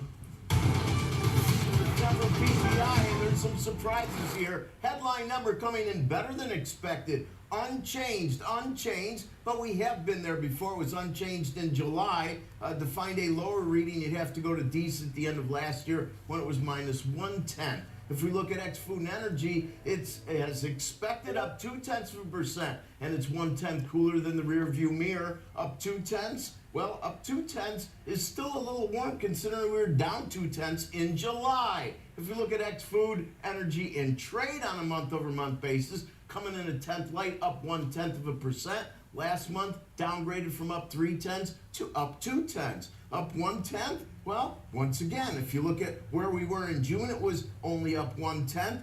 To find a lower number, though, you have to go way back. The last time we had any negative number here, or a zero, boy, I have to go back a long ways. You're going back to mid-2020. Now, the year-over-year numbers.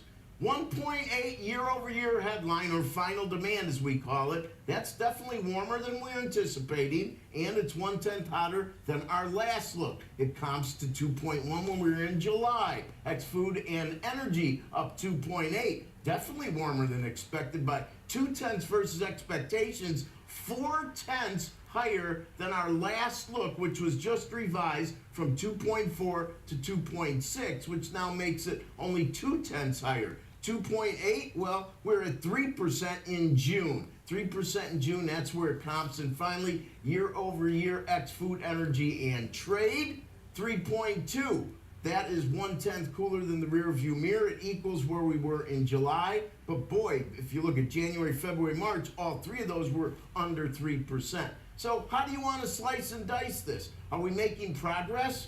In certain areas. I'm sure some of the newspapers, just like CPI yesterday, will say, inflation's coming in lighter. They cherry pick which one. I don't know, when I look at CPI yesterday or PPI today, it looks like we're stalled in the sand in some of them. We're making slight progress in others, but it definitely still doesn't look like a 2% Fed target. So it all depends. How's the market? Quite undecided about it, I guess. We're a basis point lower in 2s. We're right around the same area in 10s. And consider that at 408 in 10s, we're up 2 on the day. We're up 11 on the week. And if we get above these levels, and it's getting very close, we'll have 8 consecutive sessions, both in 10s and 30s, where it's traded above previous days' high yields. This is something that doesn't happen very often, and it really goes to the whole point of how interest rates have definitely gotten a life of their own, and they do underscore that one dynamic. The Fed does control certain aspects of rates on the short end, and they have quantitative easing to try to manipulate rates beyond that. But the market has a voice, and that voice has gotten a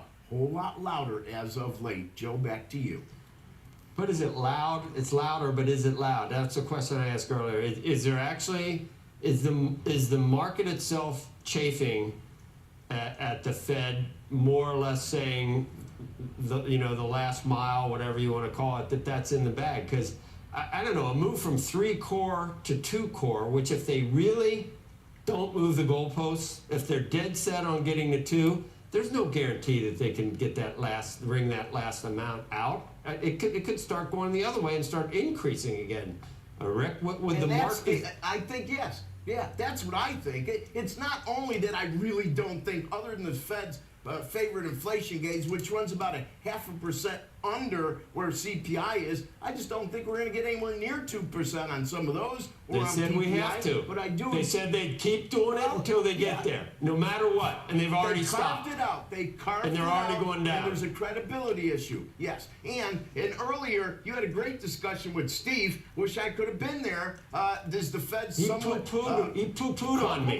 No, he poo-pooed me. Yeah, but there's no poo-pooing here. Come on. This is an easy one, guys. Okay, I'm a corporate CEO of a big company. I'm a CEO of a big company. You're my treasurer. Are you supposed to do my bidding? Or are you supposed to do your fiduciary job? Okay? If the Fed wants to keep interest rates too low to please their boss, that's not a good thing. They should do what's right for the country. And if their boss, Congress, fires them or changes their edict over that, then we all get to see it. We all get to weigh in with the ballot box. I'm sorry, I disagree with Steve's interpretation on that one. Well, certainly there were times in the past where I think the Fed really made it easy for these guys and gals to be able to spend whatever they want. Name a time they didn't. Name a time they didn't. So would it just be beyond the Seriously. pale to say, hold on, guys, let's take a step back before we get to 130% of debt to GDP. I don't know. I don't know why that would be such a hard thing to do. But suppose, you know what? If I were the Fed, I'd like to say it's not our problem. We need to hear from Congress. I'd say that too. That way, there's plausible deniability. We got to get to David Seif here. Thank you, Rick. For more on this, let's bring in David Seif. He's chief economist for developed markets at Nomura Securities International. Steve is here too. We're going to go to you first.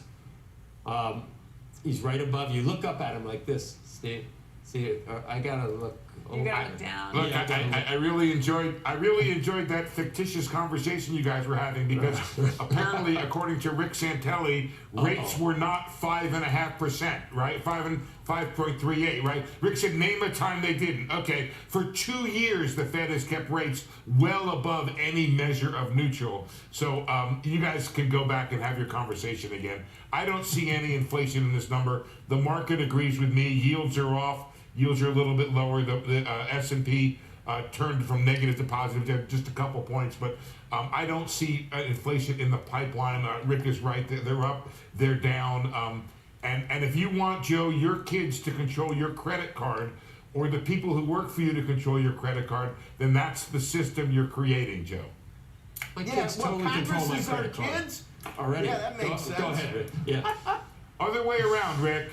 The Fed works for Congress, okay? You want the Fed to control interest rates. No, they don't. No, they don't. They should do their job. And if Congress changes their mandate, then we all get to see it out and open in a transparent way. And how do you know where neutral is? How do you know where neutral is? How do you know where our star is? Nobody knows. It's a big fallacy. They're a long way from neutral. Nobody knows where neutral is. What if rates are destined to go to 14%? Where's neutral then? Well, that was your prediction, Rick. How you doing with that 13% number yet you predicted No, was going to don't happen? put words in my mouth. How you doing with that, Rick? To the tape. I Working said out well for you? over the next 10 years, Uncle Steve, that I think there's a possibility to see double-digit interest rates. I still believe that. It's not my base case, but over the next 10 years, I the same definitely thing think for it's 10 possible. years, Rick. It makes everybody poor, Rick, when you scream. No, actually, I haven't. No, actually, I have It's not. the same I story, Rick, for interest 10 rates years. at zero when the government was manipulating, putting all the anvils on one side of the scale. Why do you continually speak out for an entity that, for the most part, along with the Treasury, has put us in such a bind? I'm not speaking out to Rick. I'm explaining the situation come on. as it's been set up No, by you're the not. Federal I know Reserve you're not. Act. I would never want to be a treasurer. Joe, for Joe, Are you a Rick guy or are you a Rick guy or a Steve Give guy? me a Well, we second certainly here, aren't Joe. anticipating I'm interest rates explaining the at 10% situation. anytime in the next decade. I'll certainly put it that way. No double digits. No double digit interest rates, we don't think. And with the data we saw yesterday and today? Yeah, so the data were a little hot in the CPI, PPI was fine, but the key thing for the Fed is their preferred measure of inflation, core PCE. And when you actually look at the components from yesterday's print and just looking over today's PPI print that go into that core PCE, it actually looks pretty good. Didn't really raise our tracking estimate by very much over the past 24 hours based on these two prints. And so we think the Fed is really still on track to cut 25 bips at each of the next two meetings based on these. Within the next 18 months, will we get a core PCE print of 2%? Oh yeah, we think that, well, within the 2% range, certainly down to 2%. It may not quite get all the way to even and fall below it. But I think, when the Fed analyzes how big of a deal the inflation miss is, it really, it cares more than twice as much about 4% than it does about 3%. So being twice as far away is more than twice as bad. It sounds like a Richter scale. A Richter scale. Yeah. Maybe not quite as big as that, but something that's maybe quadratic to get really mathy on you a little bit. I like that. Were you a math major? I was an econ major, straight it's econ like the the whole way. opposite of a math major. Maybe. I'm not sure what's going on. I'll take the fifth on that one. But yeah, so I think it's appropriate the Fed starts to shift to focusing on the labor market. We still think the labor market looks quite good. That's the long end saying nothing. This is just usual technical trading. The people are not worried that the Fed sort of jumped the gun or said mission accomplished too soon. I think that, the difference between a 50 basis point cut and a 25 basis point cut was pretty small. The Fed has shown that it is... Why cut it all with an economy and a stock market that's doing... Well, of course, the Fed didn't know that the September employment print was going to be as strong as it was. It chose to purchase some insurance, so to speak. Okay. And you buy insurance on your house doesn't burn down. You don't say, oh man, I shouldn't have bought insurance. Things came out better than they had anticipated in that September print. But we did have the somewhat elevated initial claims number yesterday. So there are, our view, to be clear, is that the economy and the labor market looks very strong. But there are some signs that perhaps, not every single thing looks perfect. And it is worth focusing on this a little bit more, since inflation is, if not all the way back to target, at least so much closer to target than it was before. You should stick around. You know who we have coming up, right? You were talking about insurance? I do not know who you have coming up. CEO of Allstate. Oh, there you go. Yeah? Big time. Yeah, you were just talking about it. Made the lead-in for him. Yeah, you made the lead-in. David, thank you. My pleasure. Rick and Steve, thank you. We usually don't have things like that happen on the show, do we, Sorkin? That's very uncharacteristic for disagreements. Yelling. Everybody's in agreement. I looked over her. She looked. Coming up, I've seen that look. top analyst takeaways from this morning's slate of earnings. We got a lot to do. Bank earnings report season kicking off today. But first, Allstate CEO is going to join us on the financial impact from the hurricane and both hurricanes, Milton and Helene. Florida residents just beginning to get a sense of all the damage. We're coming right back after this. Check out shares, by the way, NVIDIA CEO Jensen Huang crashing our set just moments ago. The stock up nearly 190% in the last year. Squawk Box coming right back.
Welcome back to Squawk Box. Florida residents surveying the damage from Hurricane Milton, which hit the state as a Category 3 storm on Wednesday evening. A report from Fitch Ratings saying Milton could cause up to $50 billion in insured losses for Sunshine State property owners. Join us right now in an exclusive interview at the table. We're thrilled to have Allstate CEO Tom Wilson. It's nice to see you. Nice to be here. I actually, before we get into all of this, I'm curious, when a storm like this is bearing down and you're reading these reports, what are you doing? What do actually people at Allstate do in advance of something like this? We're getting ready, obviously, and so we have a group. They're kind of like storm chasers. So we have 12 mobile units, or like motorhomes that we've reconverted with like satellite dishes and stuff that drive around.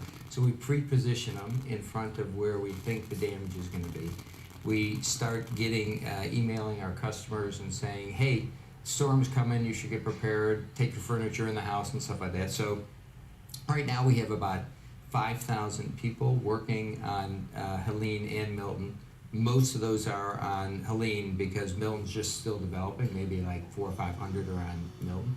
So that'll roll out and it's like all hands on deck. Right, and then what about all of I assume there's a surge of phone calls to the extent people can even call in. Yeah, well, we have, so we obviously staff up the call centers, but we're more proactive than that. Like if we haven't heard from a customer a couple days after storm, we'll go to their house, we send emails, we do advertising and say, hey, if you're an Allstate customer, you should call us. So we're out trying to find our people. How do you get to them when there's been so much damage to the roads and impossibility to get in? Do you use tools? Well, it is hard getting to some of them in place. So so that you work your way through. We set up mostly in Home Depots. We'll go to Home Depot parking lot, type of thing. We have people come to us. But the interesting thing is sometimes people want to see their houses and they can't get there. Yeah. So we use a combination of satellites, fixed-wing aircraft, and drones. So you can come to our insurance place at Home Depot and then you can see your house. Which is kind of, people are like, I just want to see what's there. It's pretty emotional. Yeah, it's very emotional. Yeah. We're talking about these storms costing potentially $50 billion. Have you put a number on it for your own firm? It's too early to tell, no. But in Florida, we have a relatively small market share and we buy a ton of reinsurance, so it can't cost us a lot of money. How long have you been smalling it? How long have you, the market share you've been, when did you have a big market share? How long? We've been getting smaller. In Florida for 15 years. Been going down. Yeah. Can I ask you, you're pretty good at actuarial stuff, I'm sure, with a lot of this. Could AI make you even better someday, do you think? Do you use that? Is it being incorporated? Yes, yeah, let me, I kind of think of AI like maybe augmented intelligence. It makes us smarter, because there's a whole range of. You better be pretty good at actuarial stuff already. Yeah, but the digitization. So right now we have roof scores on every house in America using satellite imagery. So we can tell if there's 30% of your house is covered by trees versus 0, and if you have trees hanging over your house has greater risk. So we charge you more. So it's. The whole digitization of the world has made You've got us every smarter. house map. And you can charge more if somebody's got a trampoline in their backyard that maybe they haven't told you about. You see it, I guess. Yes. Yeah. It was, the spraying here on the edges. We got. Well, we have this question. And so you can tell how old the roof is. The biggest thing is how old is the roof, because once I had a friend whose hurricane was coming to Connecticut. She said, I hope it hits my parents' house. And her parents are like 90, and I'm like, is this like a inheritance thing? And she's like, no, their roof is like 25 years old. They need a new roof. If a hurricane comes, they'll get a new roof. So so we age rate roofs. So we're like, if your roof is really old, then you should pay more than if you have a new house and a new roof. I have a question just about the health of the insurance business. Yeah. Broadly speaking, a number of insurance companies now, by the way, are attached to other firms like Apollo or private equity firms, and there's a real sort of connection between private credit on one end and the insurance business on the other. And when you think about if this had been a Category 5 or something much, much worse, there was talk among some that were super anxious about how bad this could be, that this could actually wipe out entire companies. Do you even think about that? So I think the insurance industry itself is not in bad shape. Got about $300 billion of capital against homeowners. The insurance industry in total doesn't make money on homeowners, so that's why you're seeing people change stuff. But in general, the biggest problem, Andrew, I think, is places like Florida, where the state has the 10th largest homeowners insurance company in the country that's owned by the state that only insures houses in Florida. So it's a giant, it's got 1.3 million. And you just think the exposure is too great? Yeah, for sure. I mean, if there's a Force 5 hurricane coming through Florida, the federal government's going to be paying for it. Florida's done a bunch of stuff right. They have a reinsurance thing. They've got some, but like there's not enough money to cover a Force 5 hurricane, and so somebody's going to have to pay for those. And so who should pay for that, and what should the fix be? Well, is this Florida? You think this is Florida specific, really? So I think. Or are there other states like this? There's California's the same on wildfires and earthquakes. Texas is got so they all. I think some of it belongs at the state. Like the state should take care of its own stuff at some level. And Florida's done not bad there. What Florida hasn't done well is allow insurers to price for the risk. So therefore we say, I'm not supposed to lose my shareholders' money. I'm supposed to make some money. Right. And so we don't sell insurance. Same thing's happened in California. It's not that way in Texas. So Texas has done a better job having private insurers come into the market. But so I think there's some part that needs to be done at the state because there's things like building codes and resiliency and all that stuff needs to happen locally. That said, there are some things bigger than all of us, and the federal government spends a ton of money on this stuff. It's inefficient and ineffective. Like 17 different agencies give out money, there's no rules around it, some politician wants to get reelected, so they give away water or trailer homes or something like that. So I think the federal government needs to get its act together. Tom, I want to thank you, and thank you for the work you're doing during this tough period for a lot of folks. On that note, I think the federal government needs to get its act together. On that note, when we come back, we're going to talk this morning's bank results. You can say that at the end of every story. Top analysts, stay tuned. You're watching Squawk Box on CNBC.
right, welcome back, everybody. Bank earnings season underway. We did get results this morning from JP Morgan and Wells Fargo, and joining us right now is McCrae Sykes, Gabelli Funds portfolio manager. And McCrae, your portfolio, 2 of the top 10 holdings are JP Morgan and Wells Fargo. What did you think of the numbers you heard today? Well, I think they're pretty encouraging. You know, first, JP Morgan, solid results, great execution. They did raise their NII for the year, a little better numbers this quarter, lower expenses. So I think it's a pretty good setup for expectations going into next year. Obviously, we're getting the commentary and then more of the same in terms of cautious macro outlook by Jamie. Wells Fargo also very encouraging, good metrics there. They beat. They also had an outlook for pretty stable NII going forward, so that's encouraging.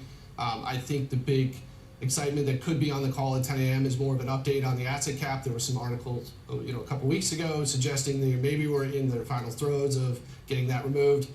And so any indication of that happening in the future would be very helpful to the stock, and we still see very good value in that company. Stephanie Link was with us earlier this morning. She owns Wells Fargo too, and her major point about why she likes the banks at this point is after the Basel III resolution, she thinks you're going to see a big uptick in buybacks among these companies. You share that view? It also depends on how Basel III works out, but I think there's a lot of stored capital that's being used or being held up basically on the uncertainty around Basel III. So I agree with that you could see an accelerated buybacks and some capital commitments after that, but we'll have to see. I think these were the only 2 actual banks on your top 10 holdings. I know Charles Schwab was on there too as a brokerage, but why those 2 banks above all others? Well, I think Wells Fargo has been a unique situation, compelling value, and you have the catalyst in the asset cap, and then JP Morgan, best in breed, great execution, and just incredible capital management and leadership there. What potential concerns would give you pause? Is it looking at the economy, the potential for a downturn down the road?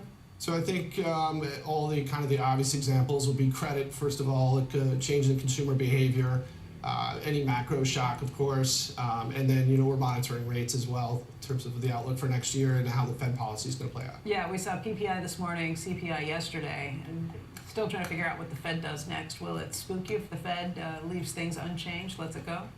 We try not to get too short-term focused in playing the pinball of rate expectations, but I think what they've laid out and what you see in terms of the inflation picture going forward is a pretty steady unwinding of the rates, and we'll see how that progresses over the next year. But all in all, I think you've gotten a flattening of the curve, no more inversion, and that should lead to a better environment for the big banks. Okay, well, great. Thank you a lot for joining us today. We appreciate it. Thank you for having me. Let's take one more look at the markets before we hand things over to Squawk on the Street. You will see the futures at this point basically flat, a little bit weaker. Dow off by about 12 points, NASDAQ down by about 65, S&P futures down by 3 points. The Treasury market, we're continuing to see the 10-year just above 4% at 4.09, the 2-year just below at 3.96. Okay, that's going to do it for us this week. It's been a fun week. It's been interesting. We hope you have a great weekend, and we hope to see you right back here next week. Bye-bye. Squawk on the Street begins right now. See you later. See you later, alligator.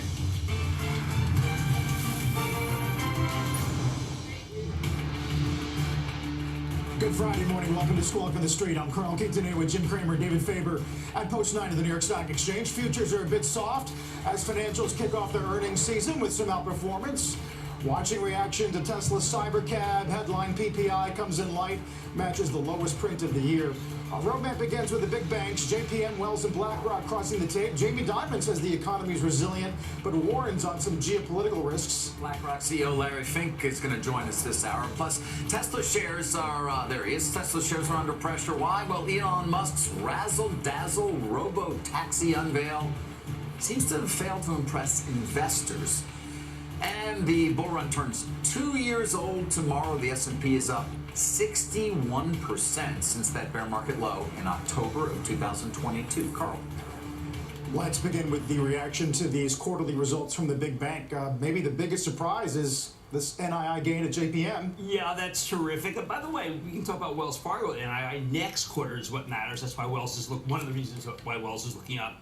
I want to take the other side of the futures trade today. This is a big day. We had PPI was good. We have the futures looking a little soft. Interest rates are obviously not cooperating yet. But so many times we've been in this situation, Carl, where we've had good banks, good numbers, and then people start selling them off as the day goes on. I say if we have that again, just buy them, because I am very impressed. BlackRock, not really a bank, but we'll talk about it. In some ways it is. JP Morgan is very, very good. Wells Fargo, a nice upside surprise when it comes to wealth management and investment banking. David, they are becoming an investment bank in a way that I didn't think they could do so fast, Charlie Sharp. With people like Doug Bronstein. Yeah, Doug Bronstein, the vice chairman over there, obviously a long-time senior manager at JP Morgan, before sort of heading out not briefly, for some period of time on his own, running an activist hedge fund for some period of time of that. But you're right. Wells generally very positive, or more or less positive response. And in fact, I mean, I'm looking at just the general characterization from the analysts who follow many of the banks, saying, not seeing really any high level, hard to really say anything's negative on the broader economy by looking at these results this morning as well, Jim. Yes, and I also want to point out that there's technology everywhere. The headcount under Charlie Sharp, it's down. It's going now 270,000 to 220,000.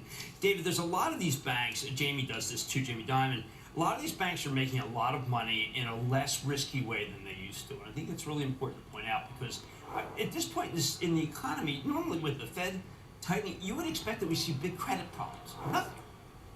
Really nothing. And Carl, the focus certainly on net interest income, whether it's at Wells or certainly at JP Morgan, especially at JPM, as they head into the new year, there does seem to be an expectation that number will come down. We're still waiting on the call. But remember, JPM's, Wells Fargo's no. Wells Fargo is bottomed and inflected. Correct. Right. That's why everyone's excited about it. You look like it's a bad quarter. It's not. It's very good. Provisions at JPM were in line, about $3 billion. Some of the qualitative commentary out of that call, that the earnings do reflect either a soft landing or a no landing, in their words. Right, and again, that's why I said I want to take the other side, because these quarters are incredibly constructive, but the banks ran into the quarters. And I want to say, listen, cut out the noise. If you want to look at something like what at the opening bell today in the NASDAQ, you'll see Jensen Huang, and you'll probably have sold NVIDIA 100 times if you just looked at the PPI and you looked at Texas Instruments, then you look at the CPI. I'm urging people to stand pat on a lot of these stocks, and certainly on NVIDIA, where you should own it. And David, do not trade. Do not trade it. Got it. He was ringing up the bell on the NASDAQ. I noticed his brief appearance there on Squawk Box, unexpectedly perhaps. Well, you know, we could have moved up there, but that would have been usurping. The most important businessman, I think. After Musk. Musk. Yeah. After Musk. David forgot how quickly, because the cyber cab, David just tipped his hand on the cyber Musk cab. remains the most consequential businessman. He probably is, on the planet. Well, Jensen's nipping at his heels, Musk right? is controversial. Remember, Jensen once famously told me that he is a lover, not a fighter. Is that what he told you? Yeah, Musk is not a lover. Well, he may do that, but he fights a lot too. He does the private life of everyone? What do I know? Well, he's trying to repopulate the world, so you gotta love to do that. Why do you go to places when it's so easy to talk about the net interest income of You don't want me to be prurient? No, I would rather, frankly, talk about how we have Larry Fink, whom I regard as the most consequential person, maybe even eclipsing Jamie, when it comes to, well, trillions of dollars talk. That's high praise. The headline there is going to be assets under management, $11.5 trillion, up 2.4 in a year. I mean, some of that's from the markets going up, but remember when it hit 10? That was news. Yes, I think we have to sit back and say to ourselves, this guy, Larry Fink, is in charge of more money than anyone in the world, and yet it keeps growing as if it's a small cap. And that is a testament to everything from his technology to his personality to the vision that he has. I find when I speak to him, I get a level of clarity about retirement, level of clarity about savings. He is the spokesperson, and he's not, by the way, a doomsayer. He is an optimist, and I think that we're going to make that point when he comes here. Operating margin up almost 4 points, fighting a slightly higher tax rate even on the quarter. And remember, really much more involved behind the scenes in terms of China, in terms of Mexico, in terms of even, I want to find out how much he knows about what's going on in our country in the election and the candidates. He's go-to. And I want people to understand that the reason why we have him on the show is that he may be the most go-to business person when it comes to the world, and what being a banker means in this century. So is the earnings quarter, is the season shaping up typically, meaning a couple consumer names start us off, we get a little worried, banks come in and reassure us? Yeah, and then we get Apple, and people don't like to succeed, and then Amazon comes in, and they say something about retail sales not being that good. They should be talking about Thursday night games. It's a great football this year. But yeah, I mean, to me, this is already business as usual. JP Morgan up 4, as everyone gets excited. Then they listen to the call, and Jamie, historically, like Jamie does, these guys from Queens, they come on, and they're just downers. I don't know what that's about. It's interesting. I've never thought that we all we unite around some pessimism. Negativity, and then because the Mets. So because we've been Mets fans all our lives, well, and that tends you towards periods of brief euphoria followed by despair. Does he recalls Queens? Yeah, he does. He fully acknowledges Queens guy, tough guy like me. Yeah, I followed in his footsteps. But anyway, I do think that this is so typical that someone jumps the gun. You can't jump the gun because Jamie Dimon's not a hype artist, and he's going to say something that makes you feel that the world's uncertain. By the way, we should point out, Jim, that the stock is still performing better than it has the last couple of times we reported earnings, because our viewers certainly may recall it dropped significantly. Well, I just think that the first move is always the wrong move. And then made that up, by the way, as you see, didn't last for long. Yeah, Charlie it's not Sharp, quite at all-time highs, but not far. Could you not wear a tie for today? Charlie Sharp. I don't wear a tie every Friday, you know that. Jensen Wong doesn't either. He's richer than you. Well, about 106 billion times. He doesn't watch the stock. Trust me. Wells Fargo. He doesn't. But Wells Fargo, okay, people have to understand that Charlie Sharp came in, he's still got the asset cap. Maybe he got a little bit of break, although I'm sure he doesn't want this, for TD's got the asset cap now. But you're seeing stocks react to PPI interest rates. What I'm urging people to do is react to the earnings. And Charlie Sharp has bought back something like 20, I was doing the calculations this morning, he's bought back 22% of the shares since he came in. And he bought back a huge amount of stock this quarter, even though he said, well, maybe not. Didn't need to buy that much, 3.3 billion.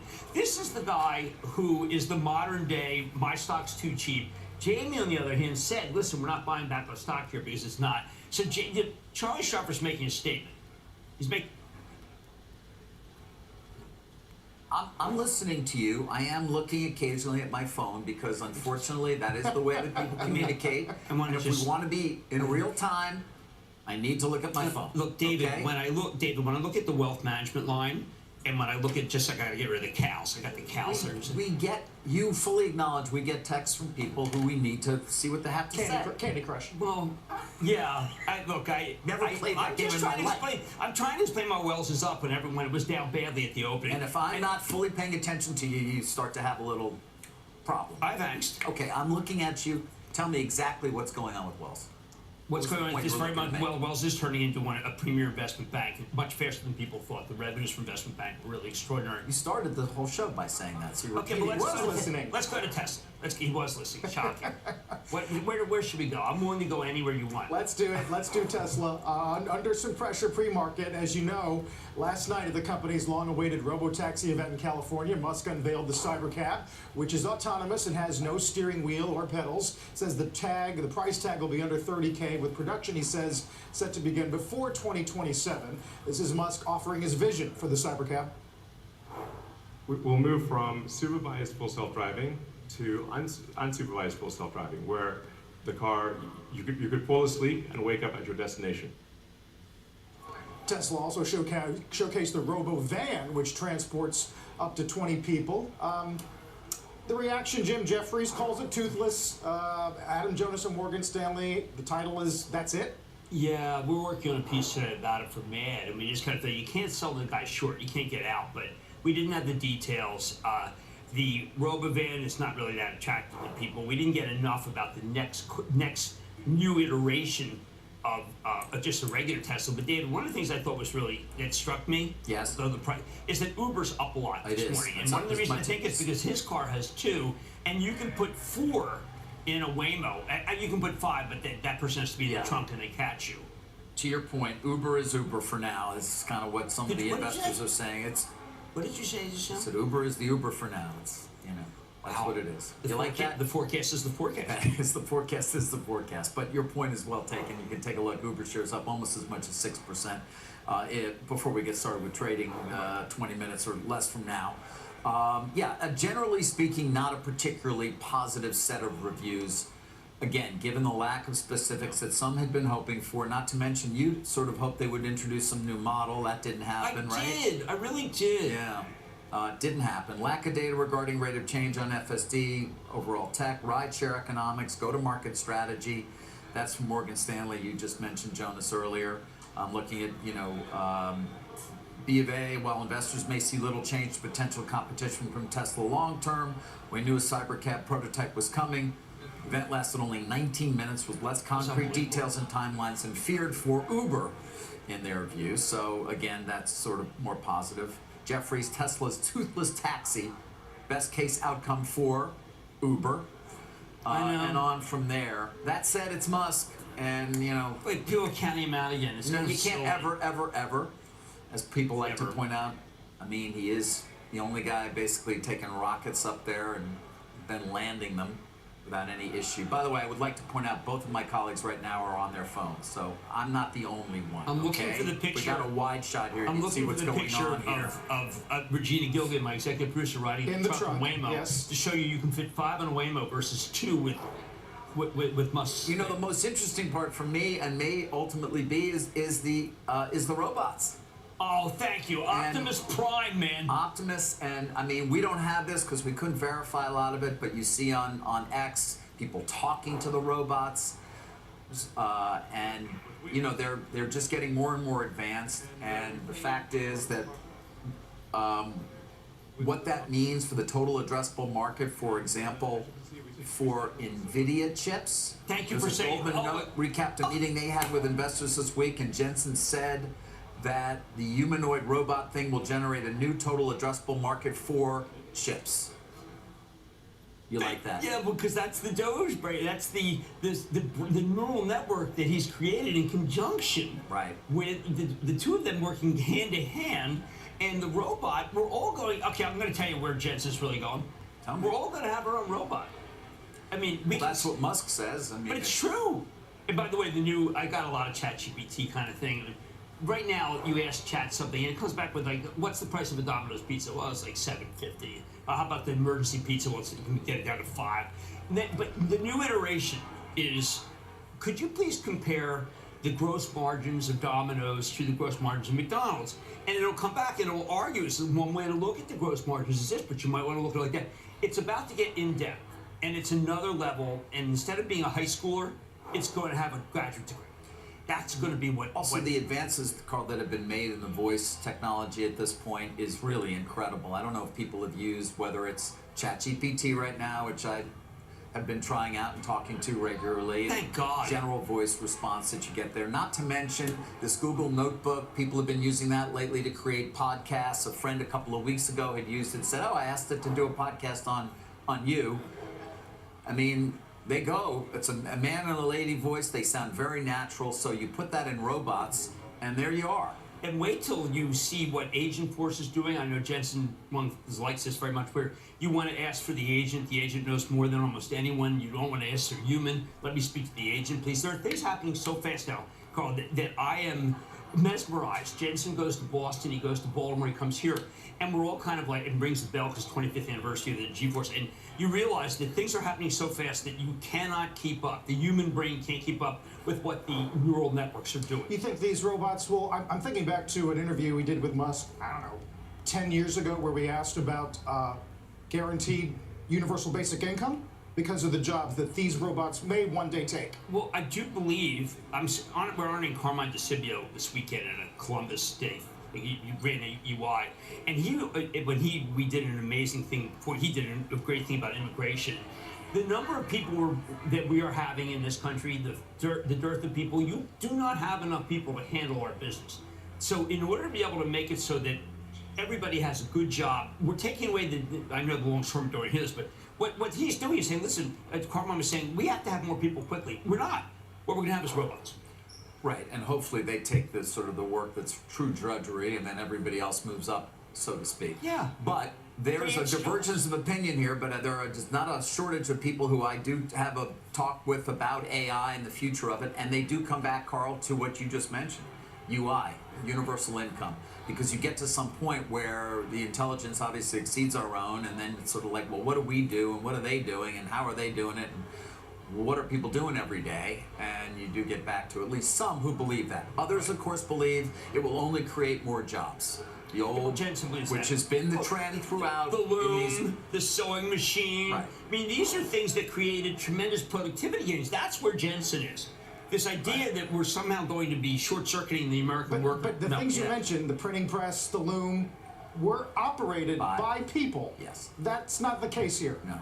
No, it's not, because they don't need us. Right. When you have a robot that's capable physically of doing virtually anything a person is, and they get to the point where they can have full dexterity in that fashion, and they have a brain that is the equal, if not the exceeds our own. No, now you know, what are we doing? What are we doing? And how many years away are we from that? You want to know? Yeah, I want to know. 2. 2. That's like soon. You have you've got the current iteration of NVIDIA, but the next iteration, beyond Blackwell, that'll be very hard to think that they won't be still be around in a couple of years. I ain't going anywhere, partner. Until the robots host this show. Oh yeah, and believe me, I'm a Luddite. I can smash any robot I want. You do work out. When we come back, the market's on track for a 5-week win streak. Take a look at the pre-market here as we will talk about this weekend and what it might mean for China, stimulus, and whether you buy that dip in a minute.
Take a look at some NASDAQ 100 laggards this morning. You'll see Tesla at the top. We already covered some of the reaction to the Cybercab event last night, followed by Constellation. PDD is interesting as we will keep our eyes open for any further measures on Chinese stimulus over the weekend.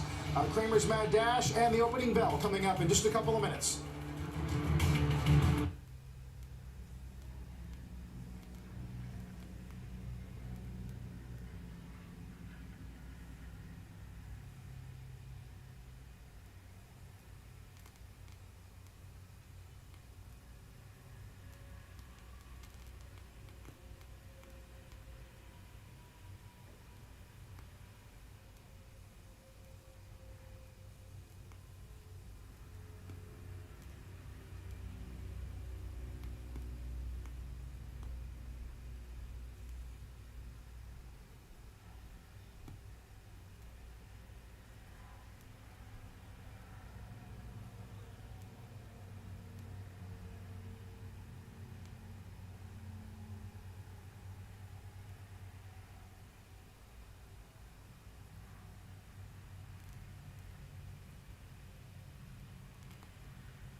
It's a Friday Mad Dash as we get ready for the final day of trading here at the New York Stock Exchange. Want to talk a little J&J? Just ripping the headlines. I mean, look, we have a 2-seater versus 4-seater Waymo. We can go endlessly on that, but let's talk about J&J. They've had this ongoing, really difficult lawsuit series about talc. They've been trying to get that to Texas in order to be able to get a better forum. We call that forum shopping when I was at law school. And they won a big victory last night. This the new prepackaged bankruptcy is going to be, it's called Red River, is going to be in Texas. It's staying. Government hated this, the plaintiffs didn't want it. But this is the beginning of the end of the talc problem. It still could be an 8 to 10 billion, but it can do it over multiple years. And nobody deserves this more than J&J. They've really gotten so many of the plaintiffs to agree, David. That's a big statement you just made there. Well, because they got about 83% of the plaintiffs to agree. Okay. And it's in Texas, which means that it's out of Jersey. It's not in Jersey where I thought they would lose. I knew they would lose if it was in Jersey. But the fact that it's in Houston is very pro. What is the discount that's that's still embedded in the stock as a result of concerns about this litigation? 12, and it's only going to be around 8. 12 billion. I thought it might go up to 12. I don't think it will. Multiple years, you will not, David. How are the fundamentals for the business? That's why I'm glad you mentioned it, because the fundamentals are excellent. It's really kept down by that. But remember, Merck hasn't done that well. We didn't even get to talk about Pfizer until unless you have GLP-1, everything's disappointment. But I really like J&J. Kind of like, yeah. And it's all about Lilly in one world, and it's all about NVIDIA in the other. God, you're good. I am. Why?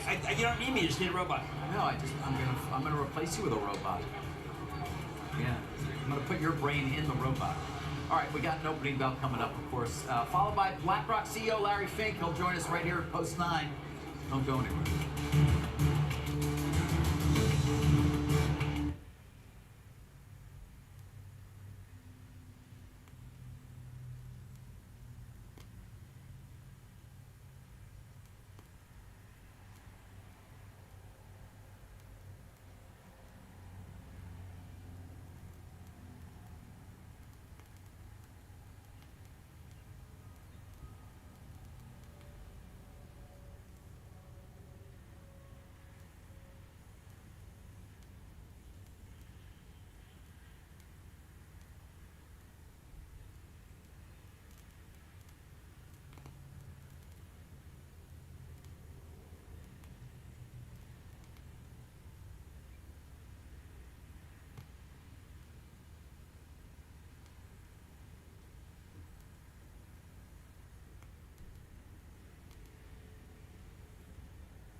Take a look at the NASDAQ this morning. As Jim mentioned, Jensen Huang and NVIDIA ringing the opening bell after crashing the squawk set this morning.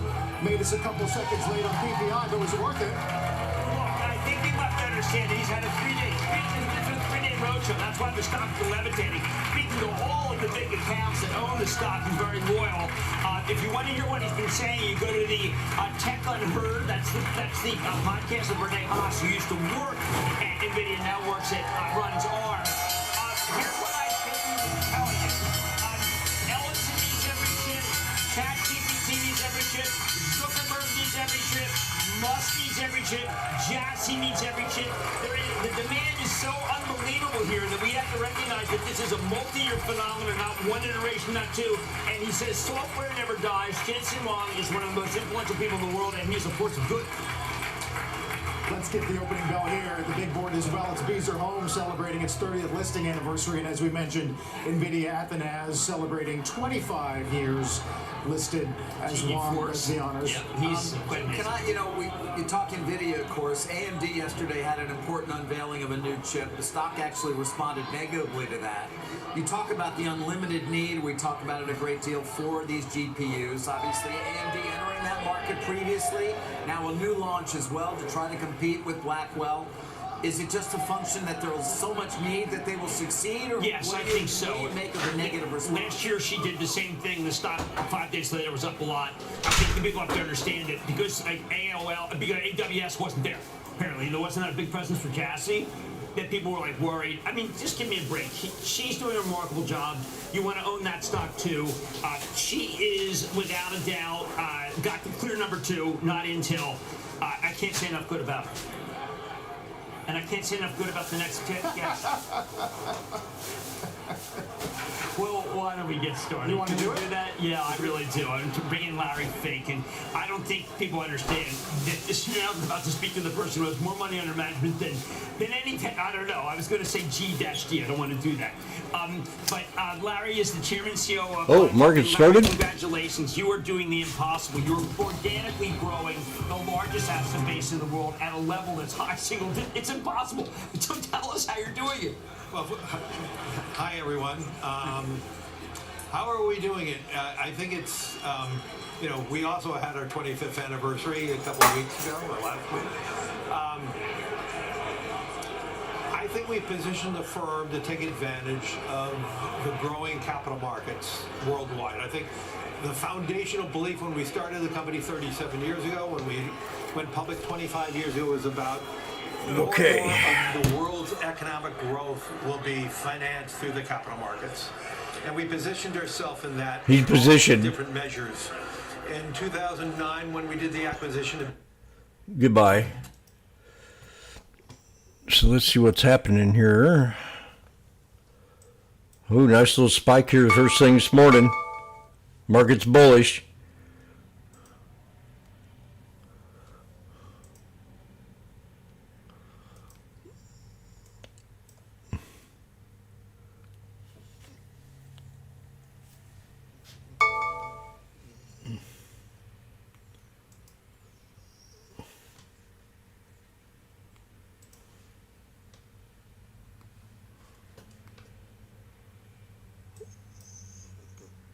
Interesting.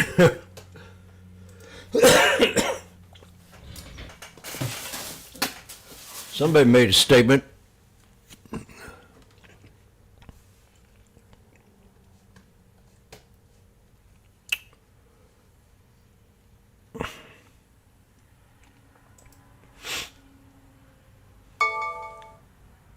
JP Morgan says consumer spending is solid.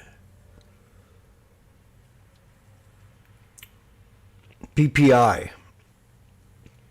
That came out a long time ago.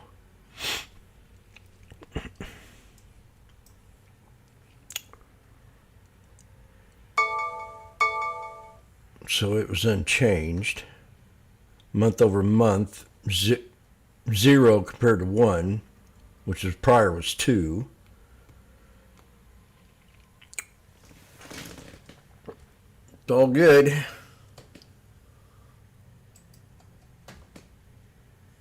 Good morning, YouTubers. Yeah, it looks like they're down on old Tesla buy yet.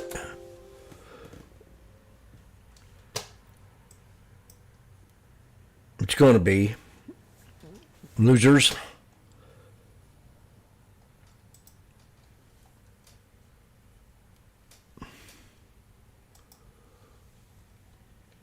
Nvidia down 73. Donald up another $1.10.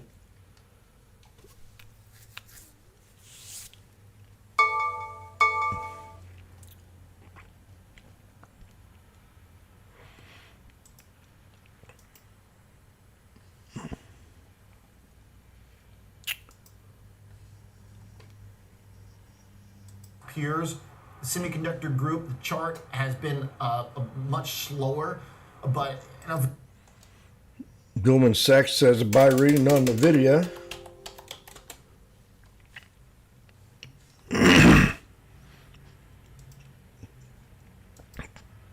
Tesla has a tweezer on the 5-minute and the 1-minute.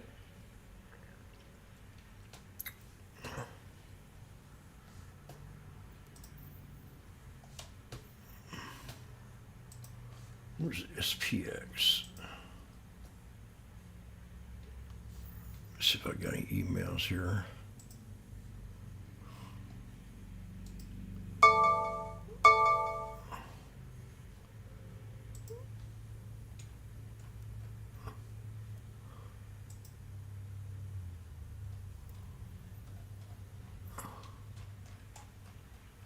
No message.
Very good.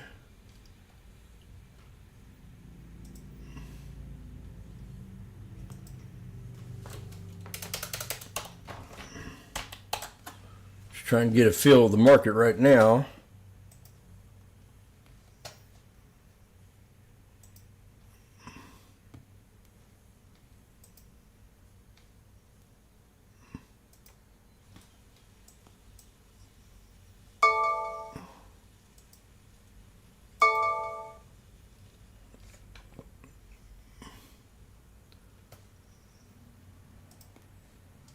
We're at the VWAP on the SPY.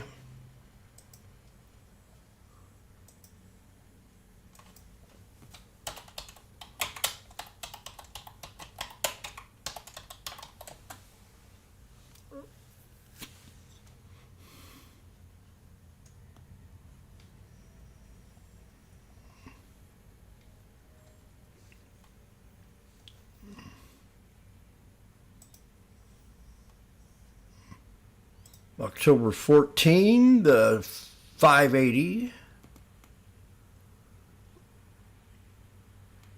or the 579.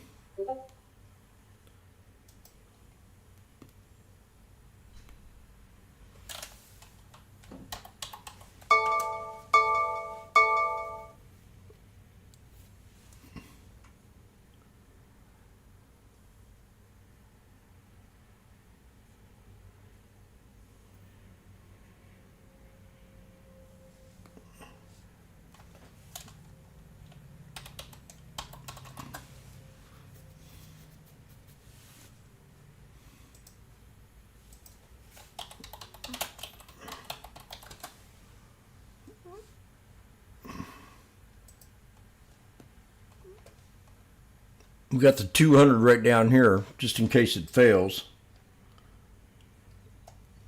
SPX on the 11th. That's today.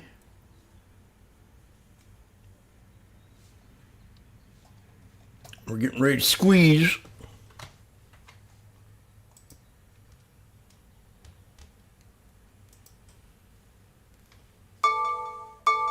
Good morning, Mike. Get ready for Yabba Dabba Doo.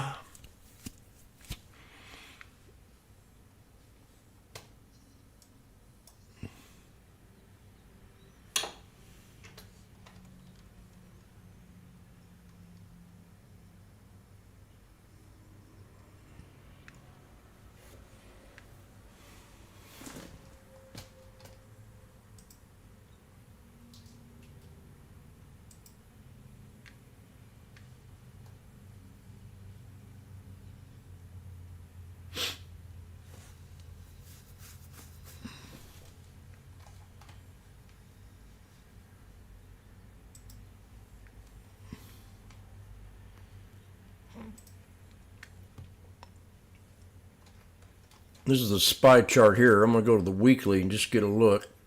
We made a new high on the weekly probably this week.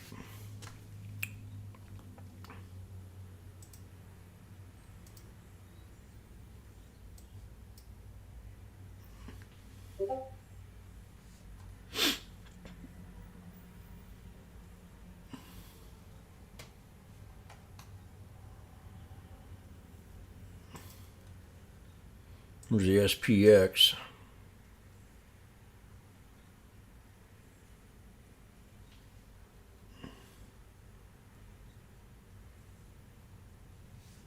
Today I'm watching the 5800.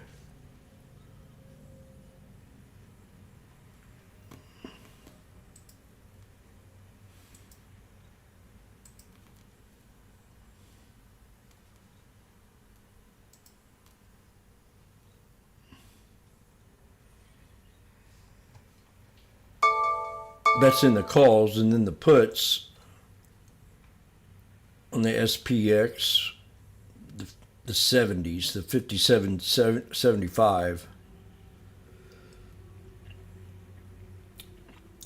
or 70s.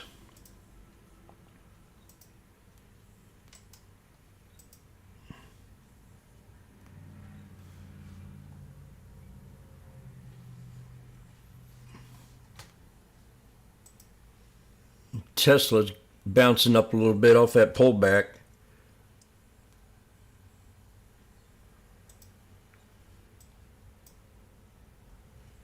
So we're creating a symmetrical flag. Then you got NVIDIA being highly watched. It could pull back. 133.80 somewhere down in here.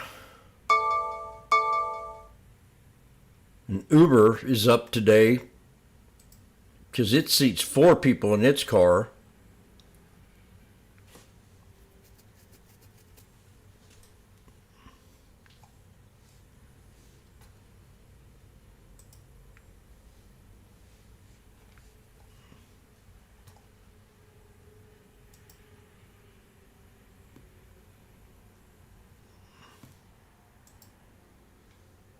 That's the way it is.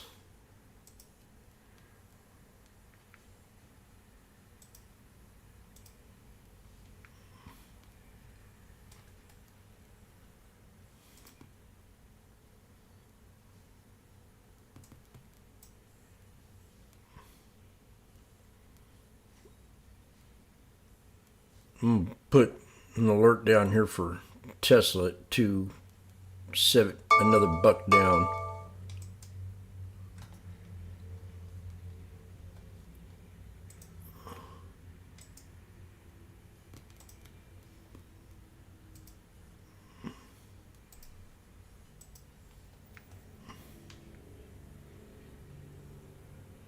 The Donald's up again today. It's really doing good.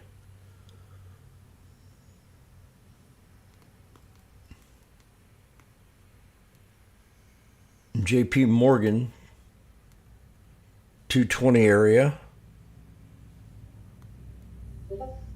We got Apple down $1.27. Apple's got a little sell off here.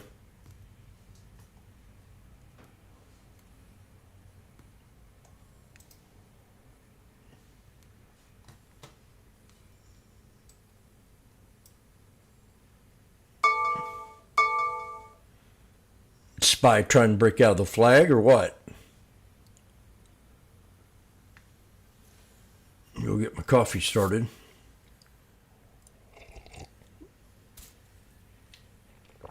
There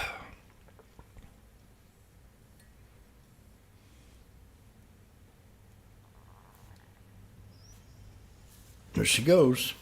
Jimmy said.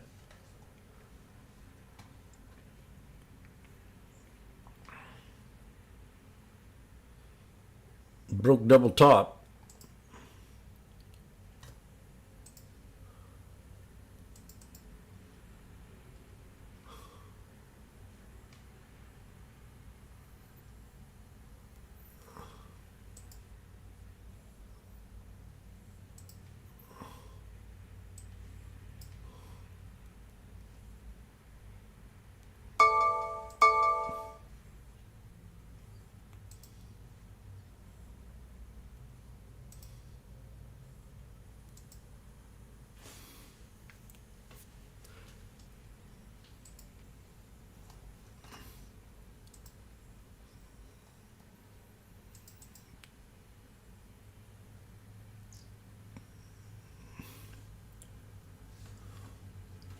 The 5800s are up $100, but I didn't take them. 540 to 640.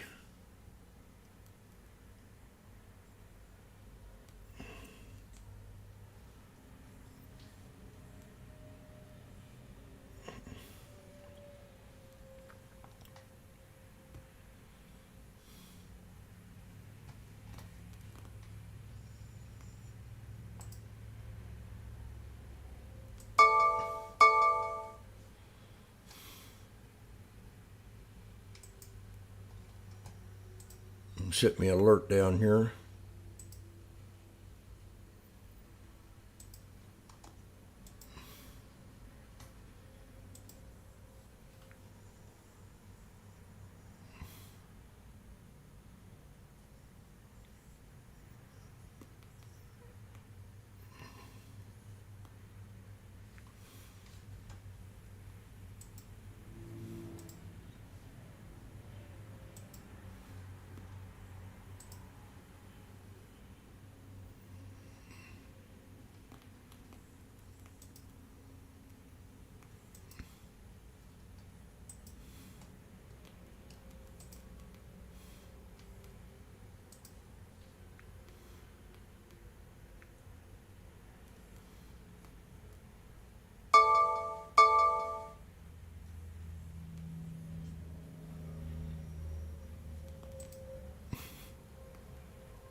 You gonna break out?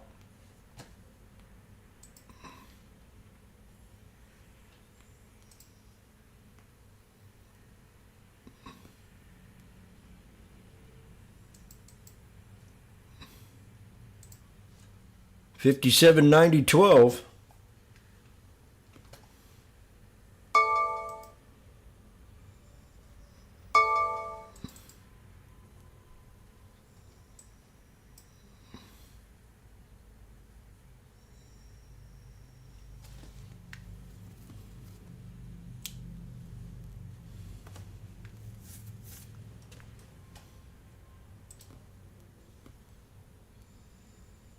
We got an ascending triangle.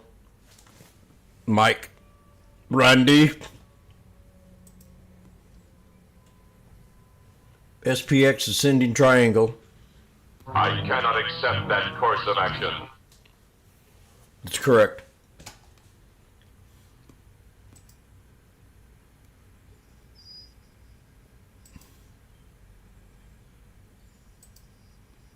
The crowd doesn't know what to do right now. We could pull back one more time to a 1, 2, 3 and then have a real good breakout.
Three white soldiers.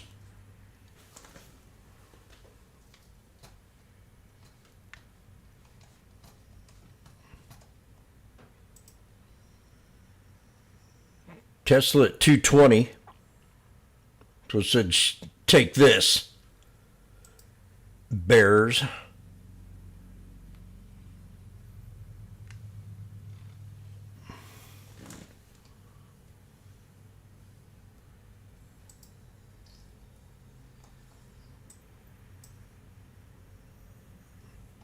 Watching AMD hit the 200 on the 5-minute. So is the Meta hit the 200 on the 5-minute. A little knife on Apple here. And Amazon hit by resistance.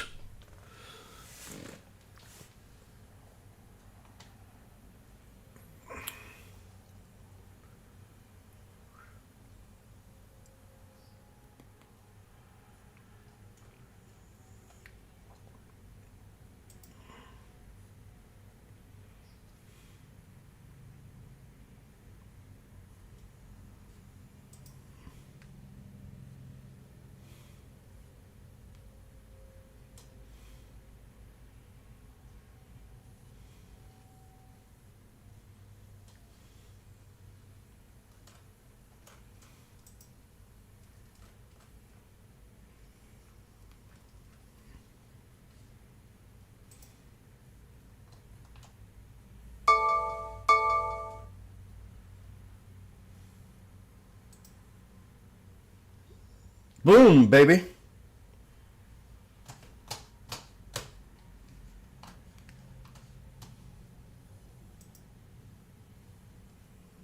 Mr. Coin new highs.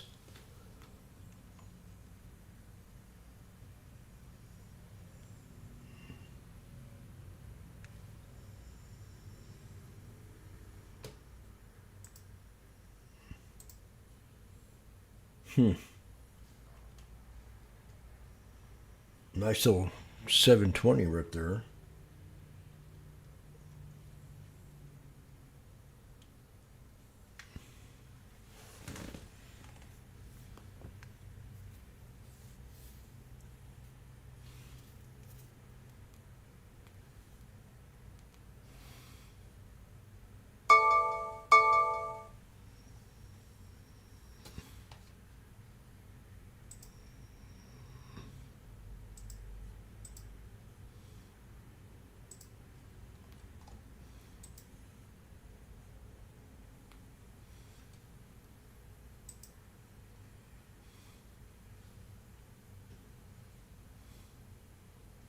SPY elevating.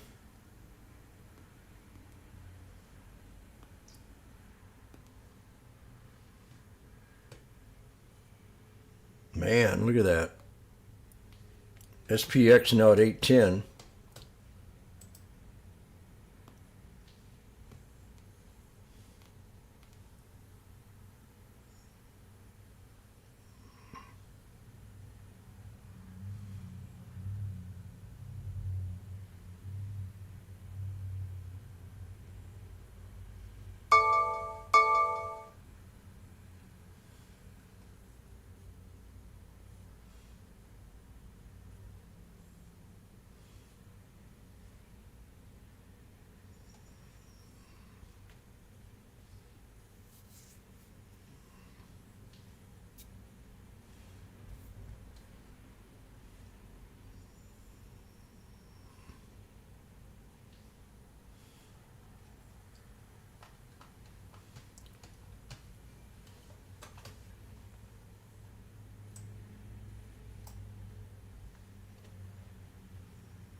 Watching the 5770 puts, they were at 4, now they're at 440.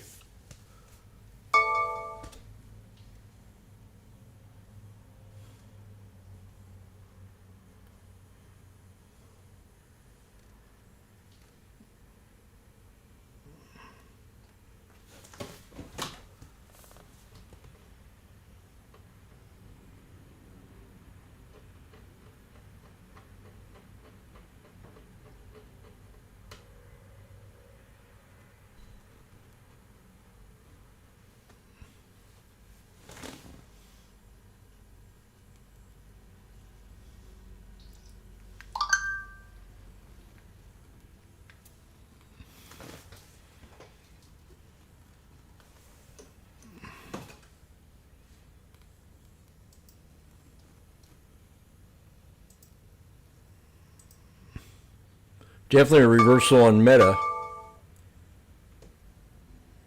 New high.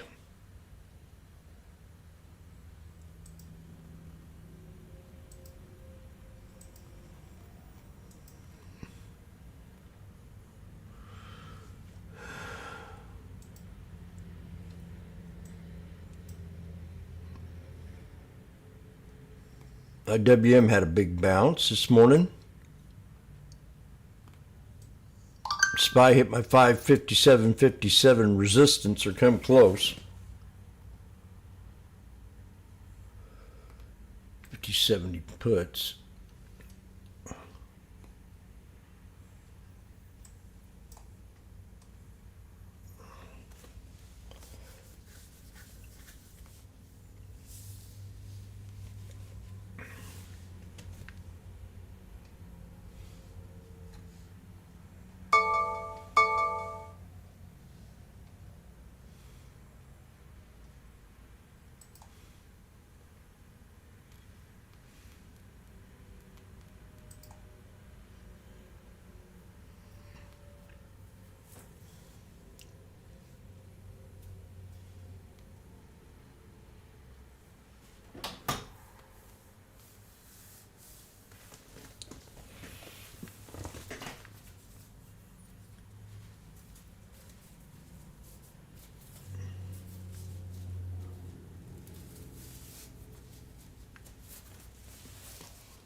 Back to VWAP.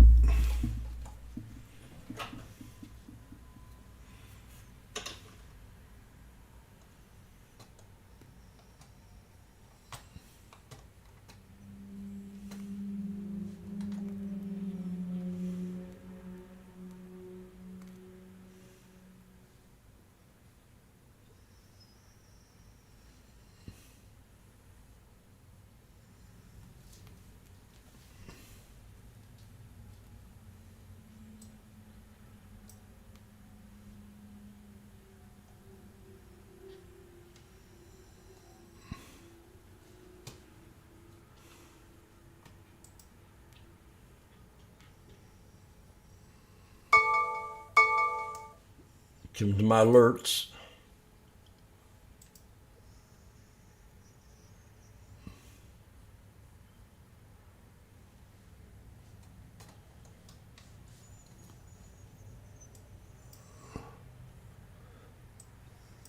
SPY came back to the yin yang. Can it come back to the VWAP and be a solid buy where the 200 is? It could.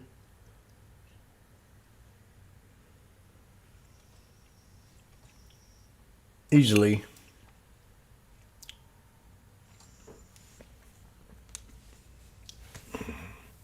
SPX pulled back to my first support.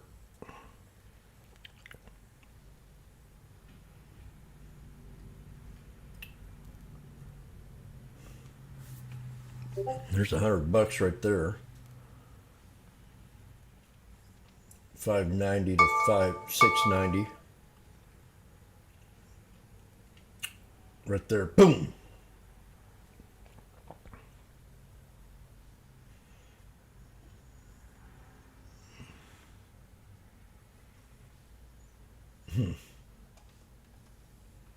Well,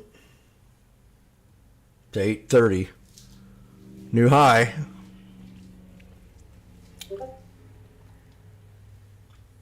That's all it needed. Incredible. And again, I didn't pull the trigger. That would have been a pretty one right there, a couple $100.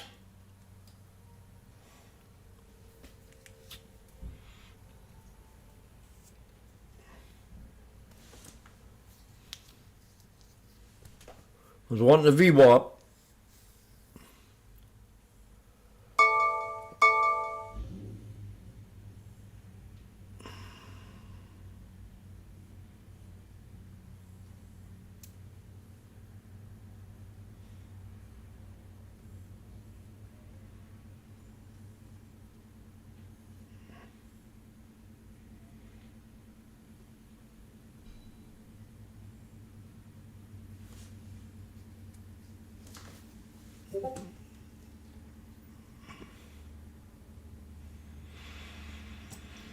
Missed it.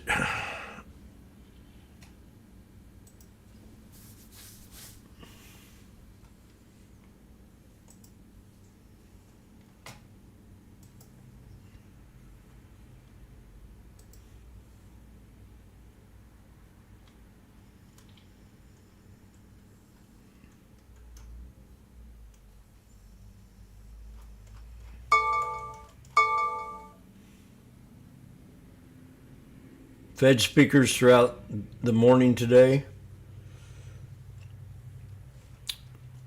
Well, it seems like the market doesn't mind so far. That's missed me a good little scalp right there.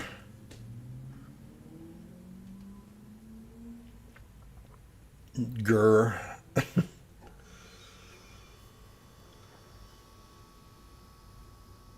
don't know where I would have got out because I would have just sold it. Probably higher than what I wanted.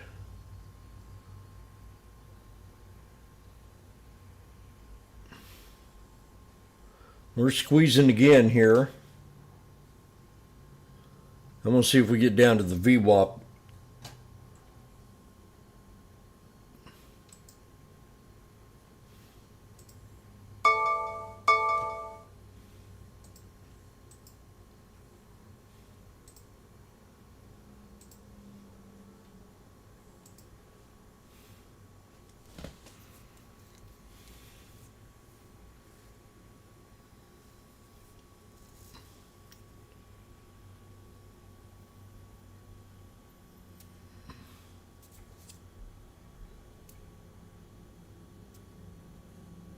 Get my coffee started and my burger started. I'm not done yet. George! George is here.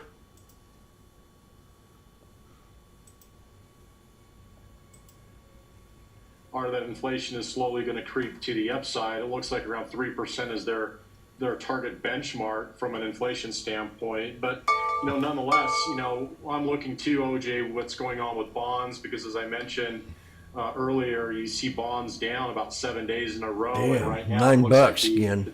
the 10-year yield is relatively flat, trying to make a decision on which way it's going to move. But it's kind of an interesting day. Also, if you break down the aggregate market indices, the Dow is higher and the Russell's actually higher, whereas the S&P and NASDAQ are not necessarily as firm. And I think it has to do with some of the tech names like Boom. Tesla, which are down quite considerably. I believe $1,000. earlier today.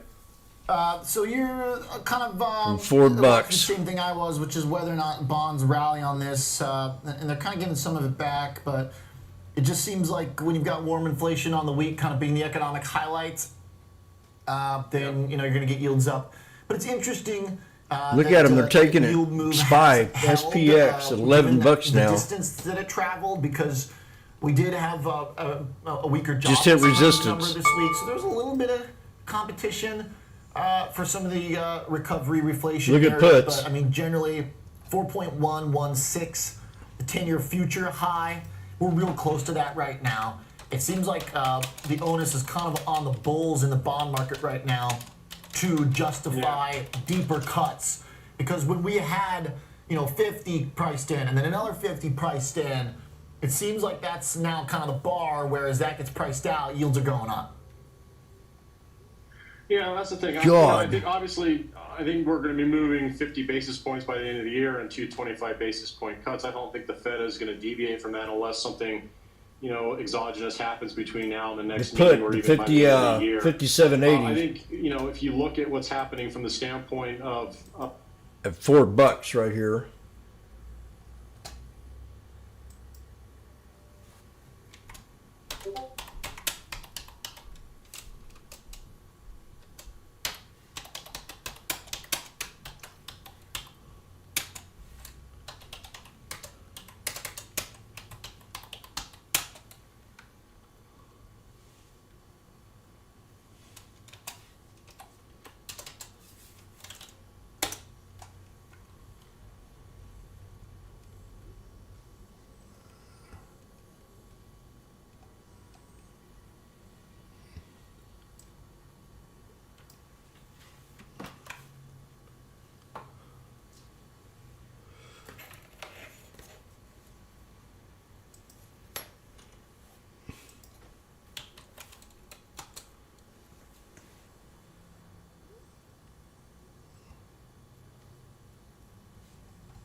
57.80 at $4. Put.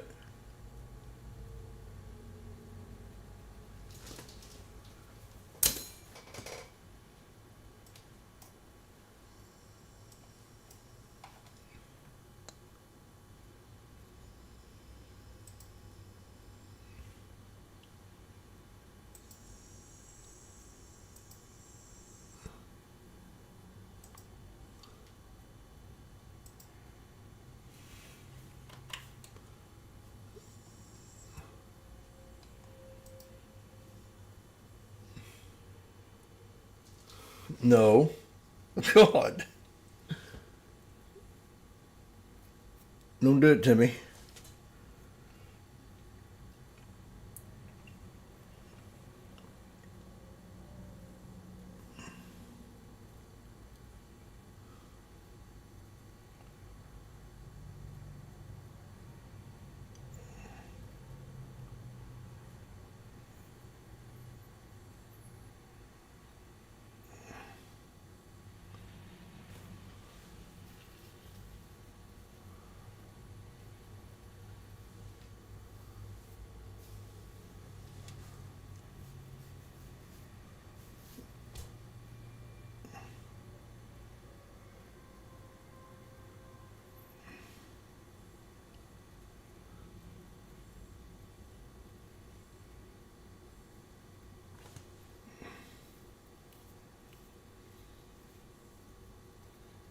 Okay. Show off.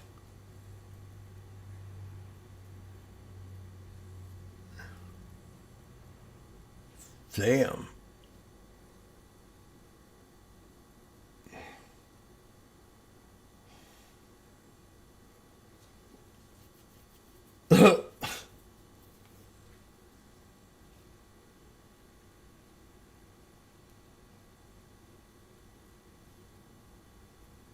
I'm gonna grab another one.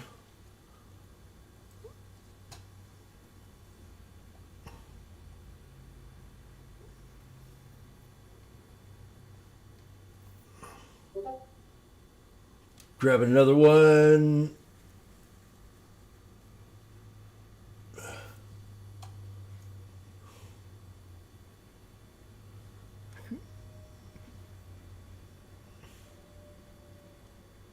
Come on, give me a cheaper price. Give it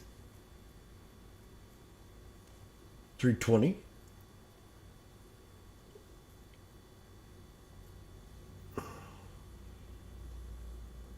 There's $350.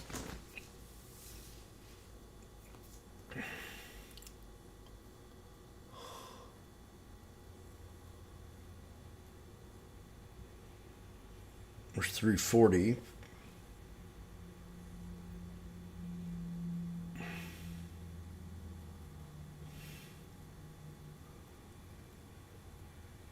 I almost want to take it down to $57.90. Grab one there.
Yippee-yi, 340.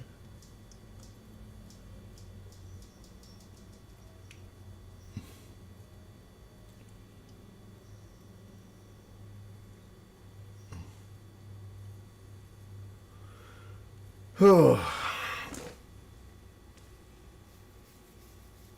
We're at 330 right here. There's my 320.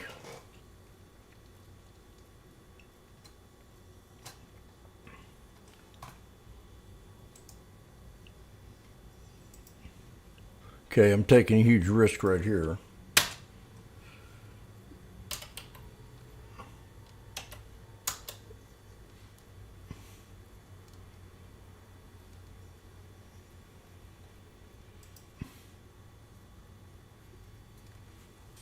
We got 3 of them now.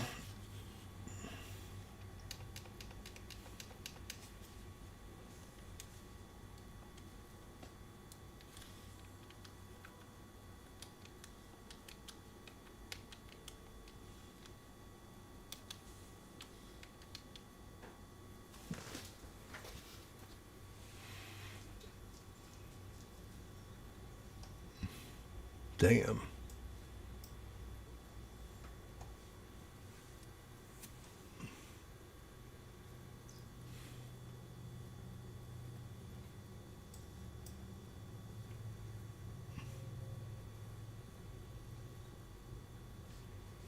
$5,800s are at 21 now. 2,000. The calls.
Right now I got about 1,320 in it, and I'm going to buy 3 more.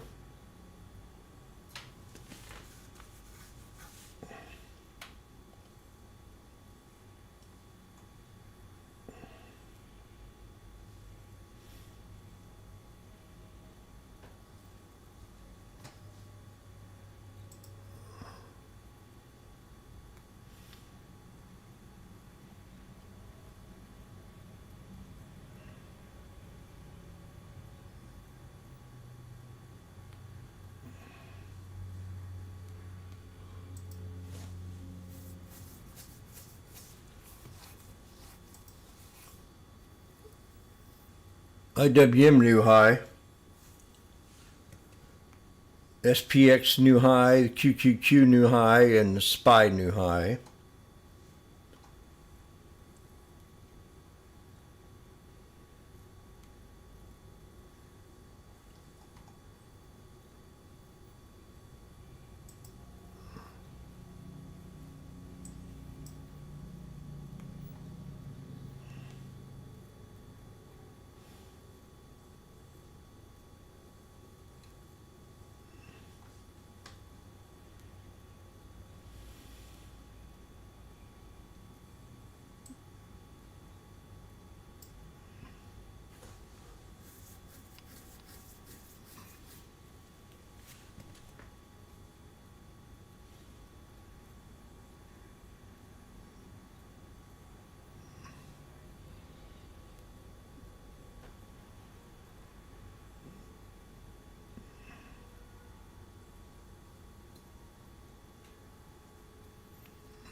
Okay, baby, go. Drop, drop, drop.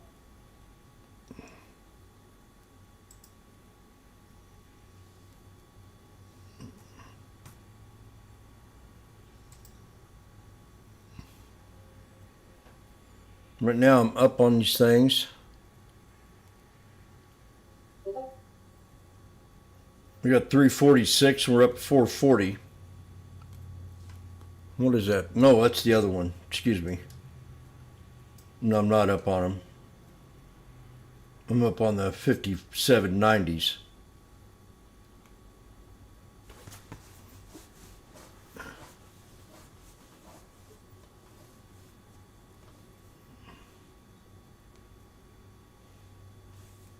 I need 346 for these.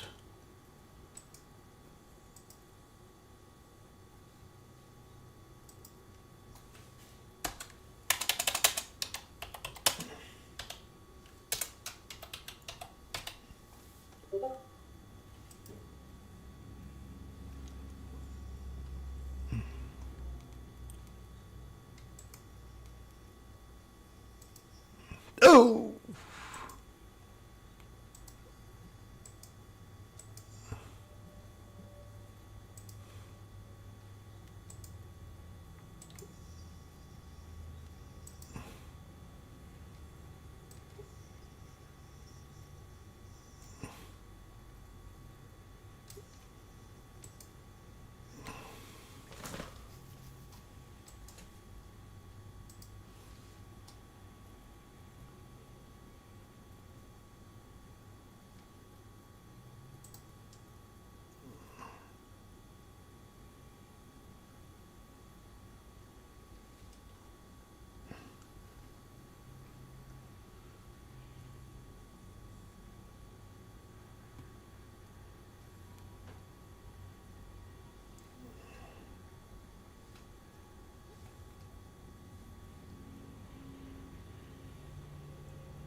Okay, you're not doing it.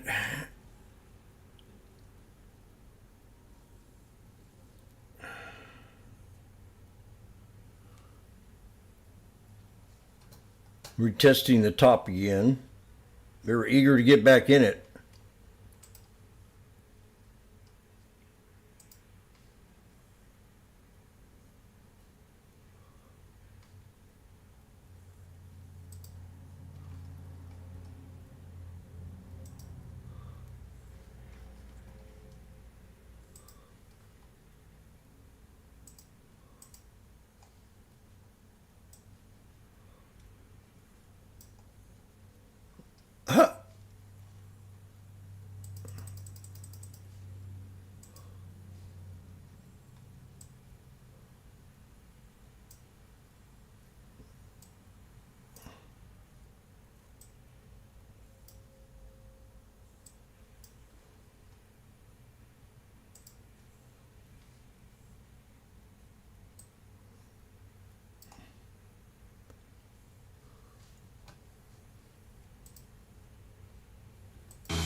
Knock, knock. Who's there? Broker here for the #1 hitmaker. Thanks for swinging by, Carl. I need a little sell-off here. All those for. This lets me adjust the bass, add more guitar, maybe some drums. Wow, so many choices. Yeah, like Schwab. I can get full-service wealth management, advice, invest on my own, and trade on Thinkorswim. You know Carl is the only front man you need. Oh, I gotta take this, Carl. It's Schwab. Have a choice in how you invest with Schwab. No politics, no noise, from bell to bell and beyond. Available anytime, anywhere, on any device for free. Schwab Network.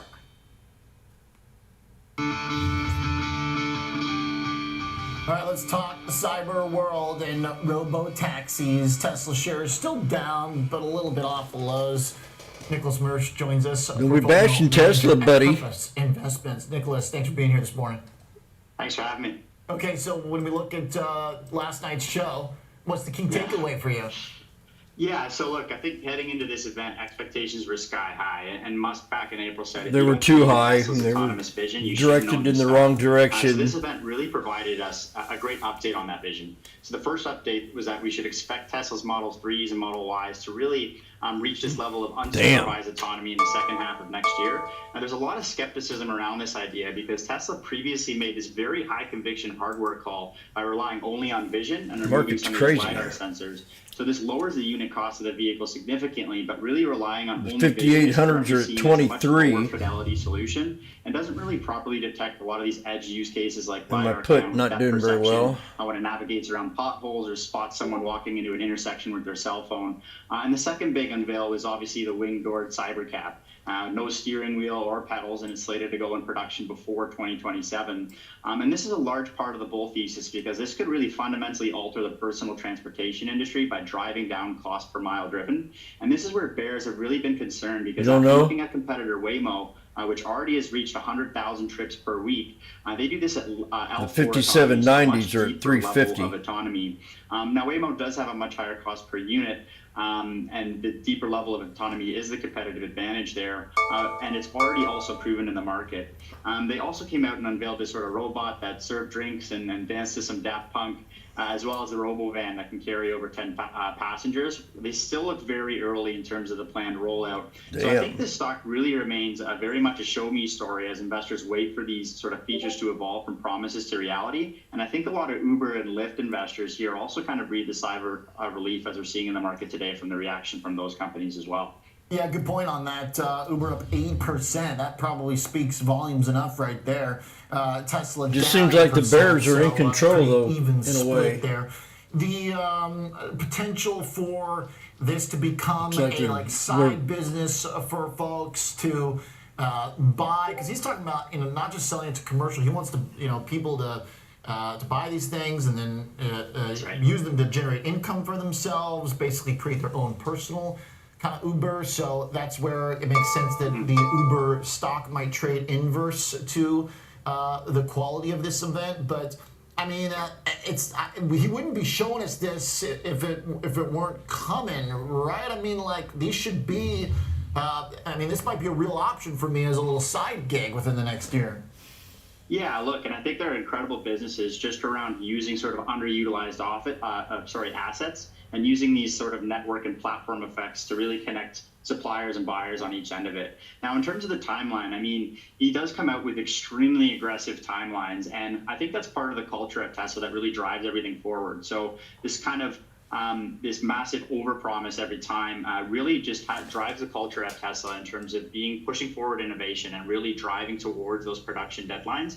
And I think that's a good thing. I think that sometimes you need sort of that kick to really have that deadline and get in there. Now, the other thing too is if you look at kind of just Musk's strategy in terms of sort of removing everything, and it was funny to see just sort of the no steering wheel and no pedals, because it's very similar to kind of this anecdote in the book where he walks around production floors and he just sort of removes equipment that is unnecessary. So a lot of this is really going into really optimizing the cost structures and really keeping this effective from a cost basis as well. So yeah, he does come out with these aggressive timelines, and I think that's part of the overall culture at Tesla and really just pushing that sort of aggressive nature in terms of meeting deployment, and hopefully they can do it now. I still think it's a show me story and they really need to deliver here. Yeah, I think also it seems like he's going to have an uphill battle, or rather a challenge to get states and cities to get him to try this out, because he did say again, we can do this wherever they'll let us, and right now that's a pretty limited number of 5790s places. at 340. And if it's centered in California, that's where you've already got the competition. So that's right. The fact that Uber moved as much and Tesla's moving this much, though, it does feel like we're getting closer, really, to like this is a real reality. I mean, there's a lot of market cap moving around this stuff now that I don't think would if it were just a figment of our imagination. But obviously, Waymo and Alphabet have shown us that it's not. How about the van? I thought that was pretty sweet. Yeah. I mean, when you come out there with the van, and I think you kind of try to move a little bit more towards the commercial aspect. Awesome. Yeah, that's right. Yeah. Looks like Westworld. And I mean, looks like yeah, those helicopters they take around Westworld, the inside of it. Yeah, that's exactly what it reminded me as well. And I think that this kind of concept, obviously you have a lot of hurdles on the regulatory basis when it comes to just getting these into cities themselves. And it's mostly mandated here by a state-by-state basis, and the existing fleets that already have sort of these drivers in market, these driverless vehicles in the market are going to be obviously the lower friction points. But as soon as you can have some sort of regulatory unlock into these new different markets, I think there's going to be get my coffee sort of going. massive upside in terms of what you can achieve there.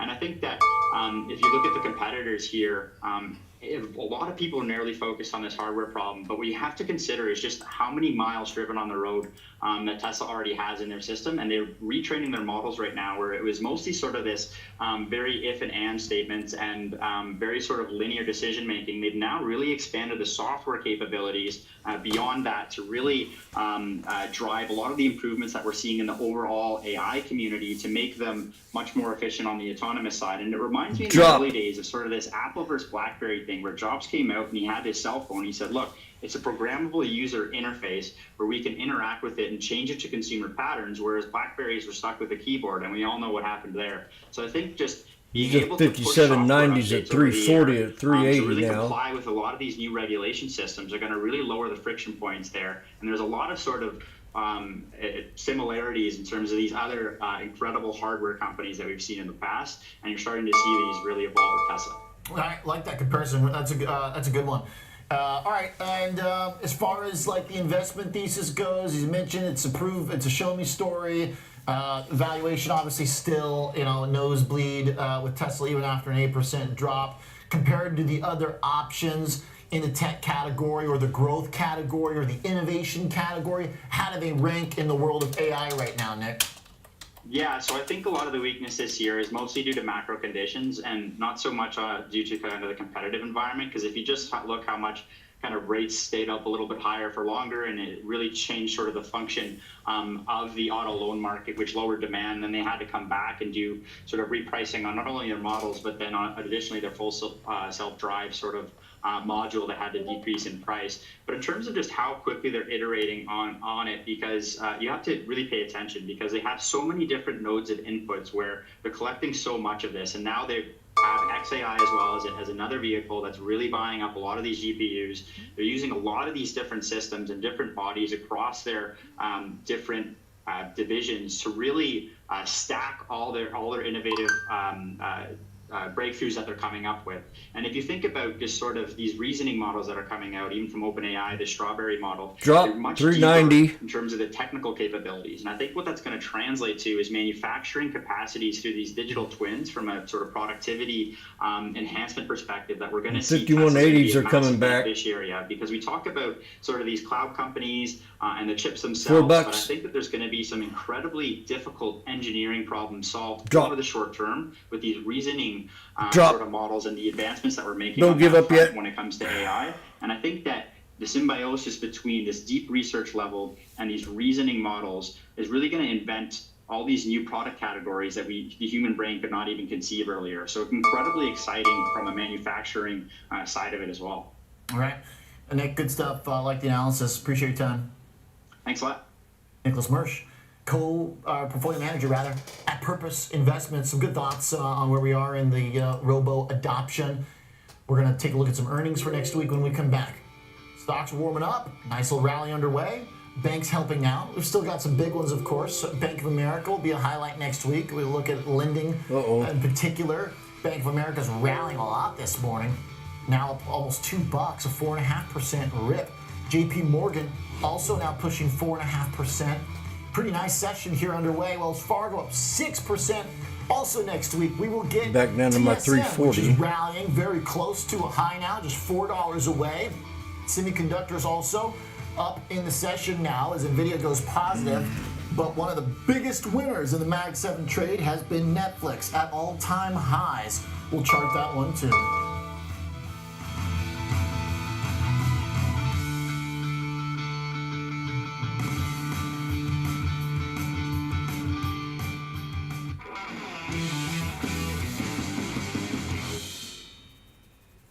Trading at Schwab is now powered by Ameritrade, giving you even more specialized trading support.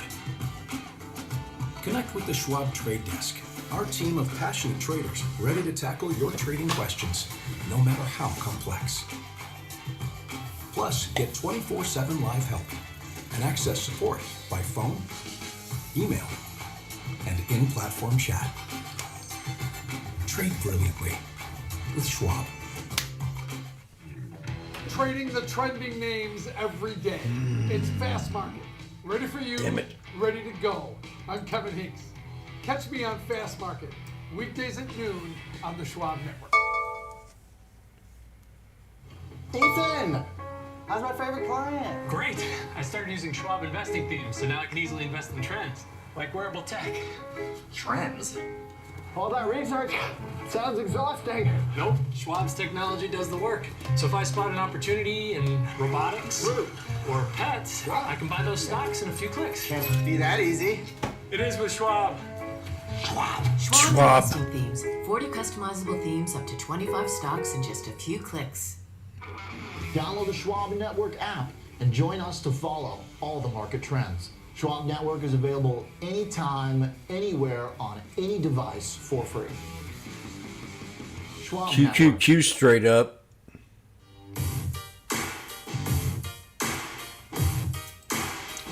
Do do do.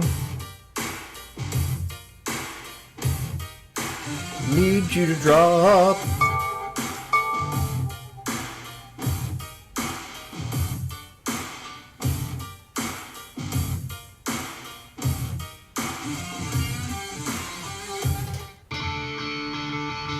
Stocks ramping up this morning. Banks doing a good job encouraging buy the dip. We've got Bank of America next week, and it's already ramping up, Jenny. What are we expecting for the numbers?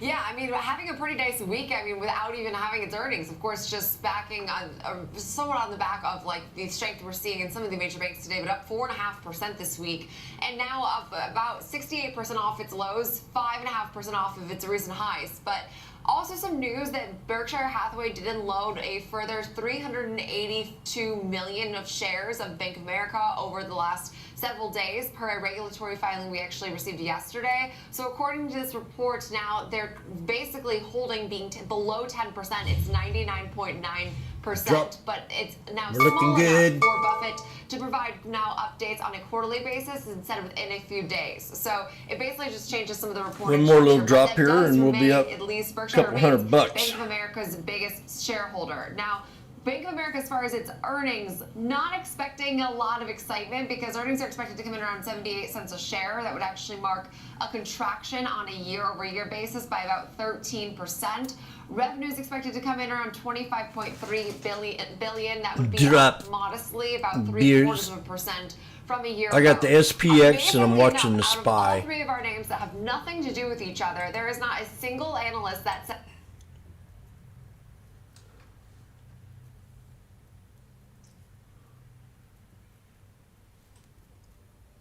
We're at 380 now. You could get out if you want, but I want to see if we drop.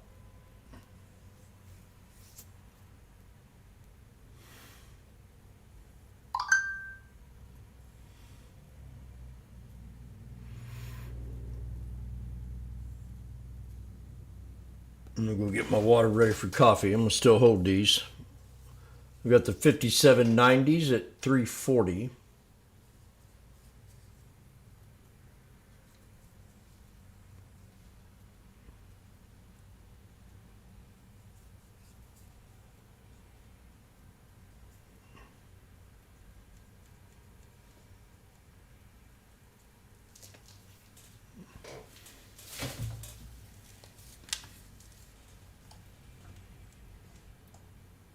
couple times here near 41, making a nice move beyond that point today, and making a push near this small volume node here. Not a big node by any means here. Bank but, of America. Just something to keep an eye on if we do work our way above it here. When we look at RSI, once again, we can see that we were trending downward here, but experiencing an upside breakout beyond this boundary here. We've got our green trend line still in play. We broke above the 50 midline recently here. So things are looking rather encouraging for the bulls here. The obvious next point to watch, those highs, 44, 44, nice convenient number to say there. And we could see that, that's not, there's not really any other clear resistance until you get to that point. If we were to falter and move back down today, look for a retest of these old highs. Then we've also got a support confluence just below that. Yellow 21-day, orange 63-day moving averages, our long-term trend line, and our volume profile point of control between 39.30 to 39.90. So about a 60-cent range where we've got quite a bit of support, and then the lows would be the next stop near 38.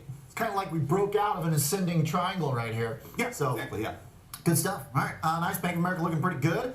Let's talk some tech. We've got Taiwan Semi coming out, and it's pretty close to highs, Jenny. How does this correlate with NVIDIA?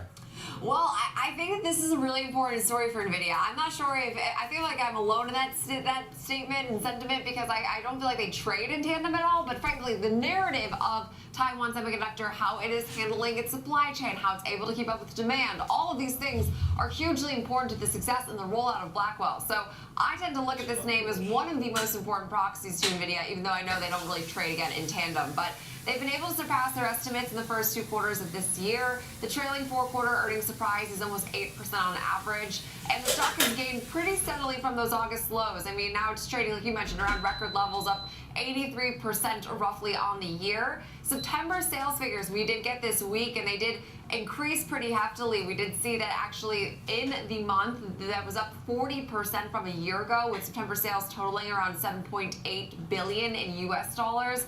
In the past quarter, they did also see revenue of around $23.5 billion, which blew past their own outlook. Also did mark 36% year-over-year growth. So healthy metrics as far as sales, which we already know now going into this report. They do expect some continued strength in their business to be aided by smartphone demand as well as AI-related demand and their leading-edge process technologies. They said they've been aggressively investing now in R&D, which has helped them maintain this dominant position in the space. I have to say, though, that I was looking at this company, the way it's valued at this point. Relatively speaking, I mean, it trades at below 25 times its forward earnings, which is lofty, sure, but then you compare it to the semiconductor space, trades at 36 times, tech space is around 33.5 times. NVIDIA's at like 40 times, AMD's at 37 times, so this name is, relatively speaking, cheaper. I mean, Intel trades at 61 times earnings. I mean, so that just goes to show. It's got no earnings expected. Exactly. We're like, divide by 0. The contraction of growth, and we're still seeing that name actually priced at a higher multiple. So to Taiwan at this point, I know we're at pretty much highs, but looks relatively fair value. Yeah, it's a good point, too, because it's got growth behind it. So even if it is a little expensive relative to the overall market, the index, still in the right category. Big winner here, breakout coming, Rick. How do we read the chart when you're this close? I mean, you're so close to the high. Yeah, maybe not a household name, but a big one in terms of market cap and importance here. And once again, upside breakout here. You can see that by one measure, we had a high point here, 193.47, connecting to this subsequent high. That's about where we hit resistance a couple days ago. But today, making a push above that blue dashed line there. You can also see that after we did hit this low point, once again around the the same time as our last one, we experienced these lows. We once again touched that purple 250 2-day EMA before taking off quite rapidly here. We had another bigger drop. consistent ceiling. Once again, our now we got a bull flag here, so let's kind of think about this. If you're up, we quickly sank back. We got a bull flag. So we've had 1, 2, 3 touch here. We could get a drastic knife to the 50. Or you get out now, because this could be the third time, and then it comes back up and breaks out. This is definitely a bull flag, so you got to be careful. Bull flag.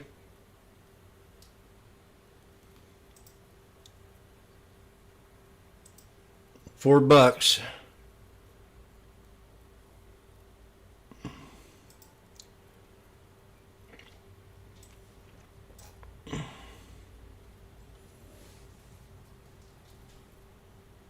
You make a business decision, you're up $50 a contract, or if you got them cheaper.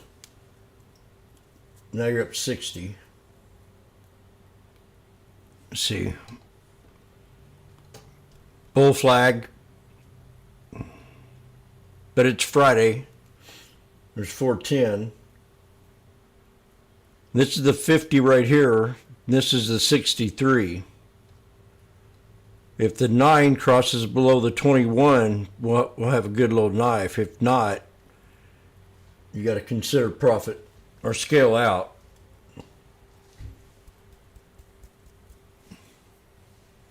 Use your noggin.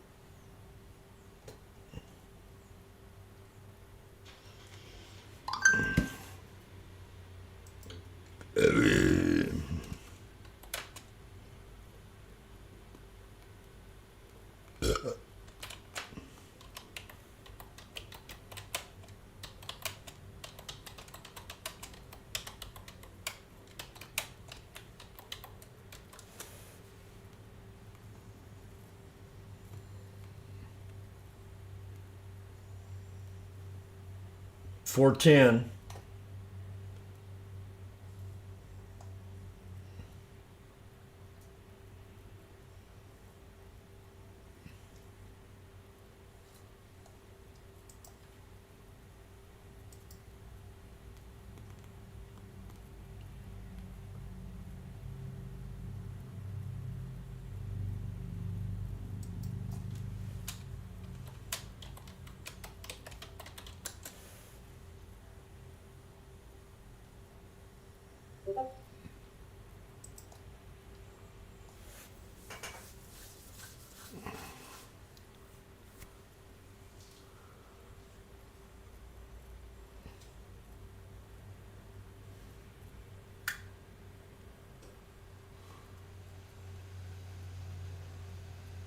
Back to 350.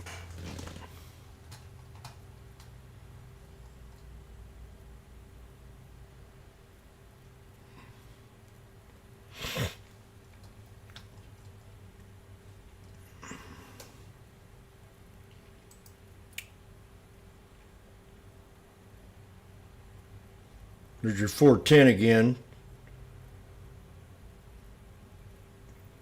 After that little pullback, I don't know, I'd maybe take some profit here.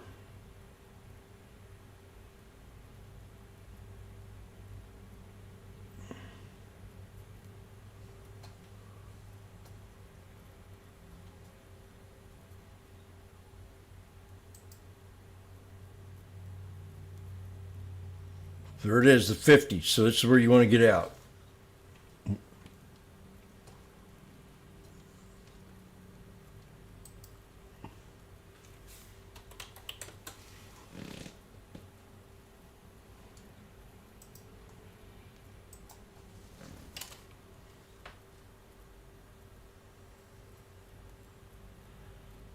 $460. There's $480.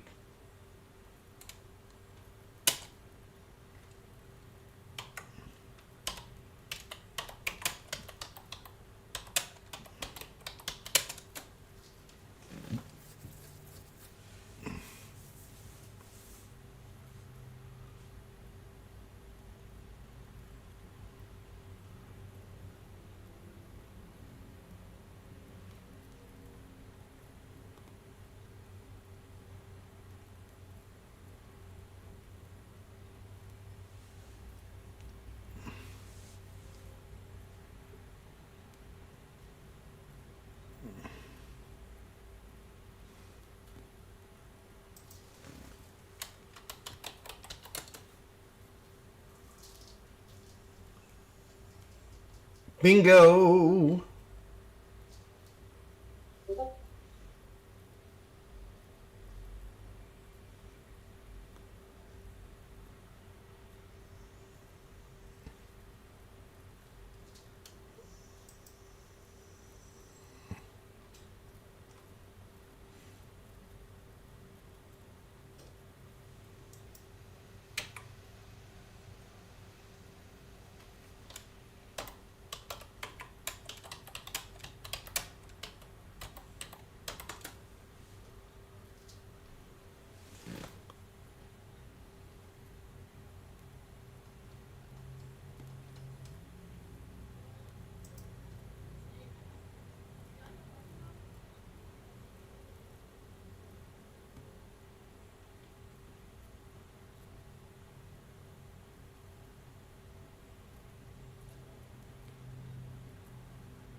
Yabba dabba do.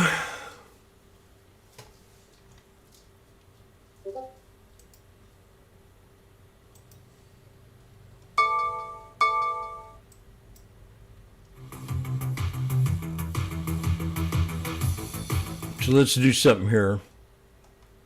I'm going to put a Fibonacci on this breakout and just see what happens.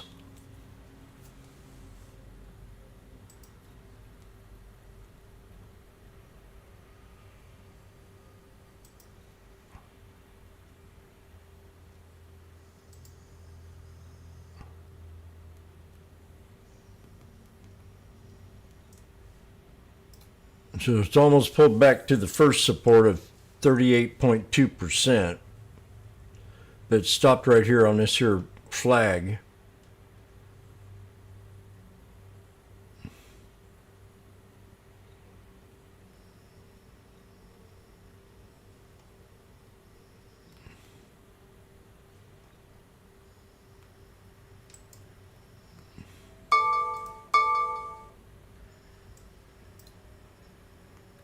And it's on the 1 minute. So on the 5 minute,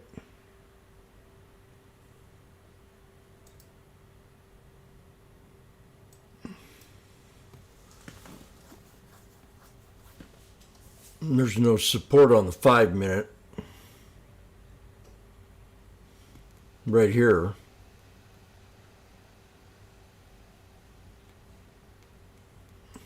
So I guess there is.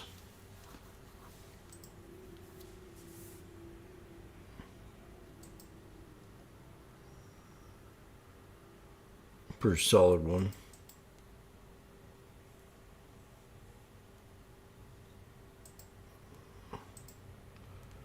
$578.70.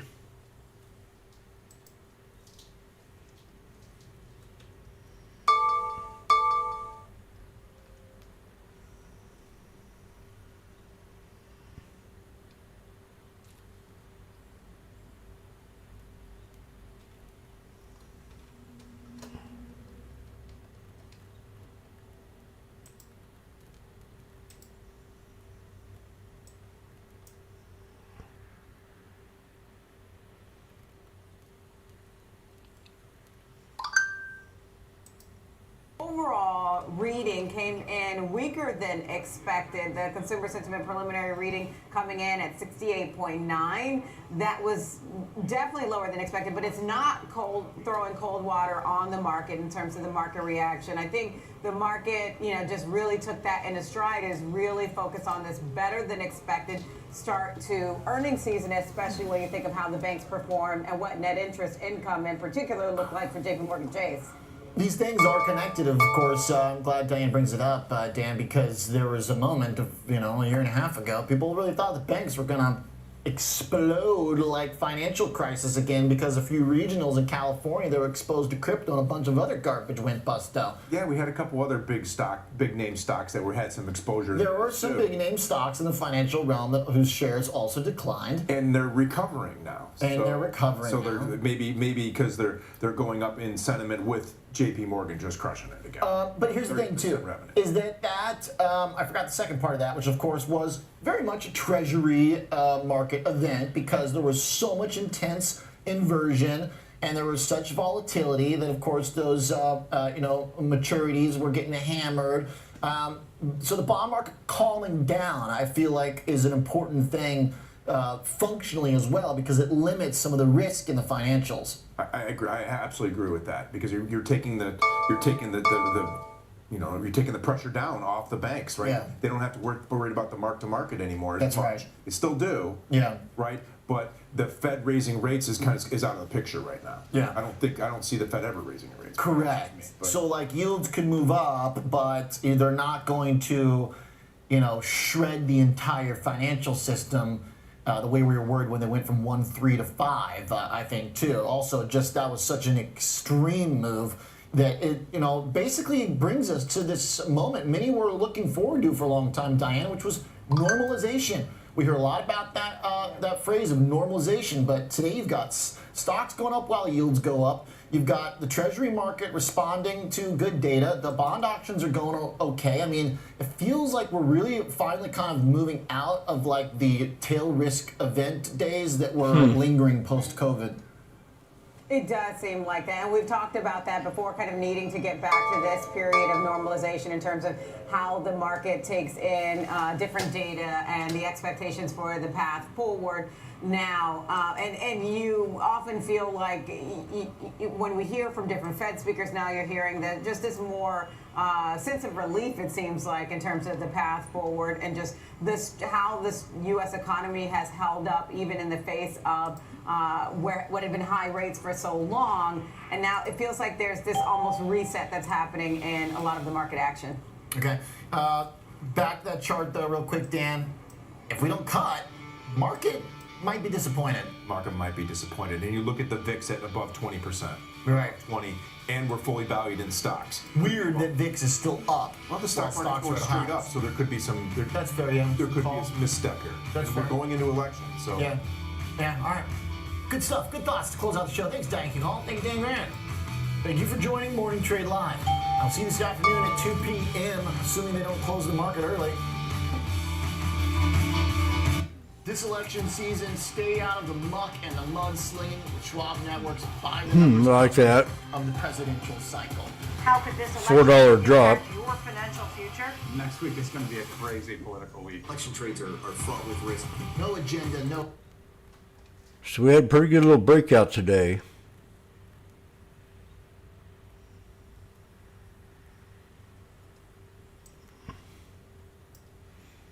We had one here the other day, went up 3 of them. So we're in our second candle right now. And it's a bigger one than the first one, just like that. So we're going to get another huge candle now.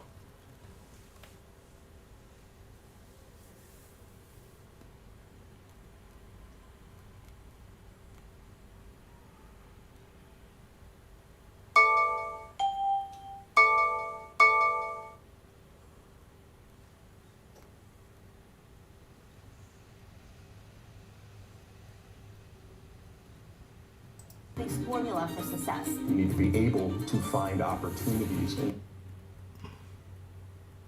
She was sizing him down right there. You certainly see patterns. Context is so important. I think the best traders I've seen have insatiable intellectual curiosity. Otherwise, certain parts of your skills by competition or by technology. When we look at your whole brain, we don't see any activation in these emotional or reward pathways as if you don't have an emotional reaction. I'm not very good at sales, turns out. I am very good at trading. I have a trading system that I've used for over 10 years now, and it's almost second nature to me. It's second nature to her. Used to be to me.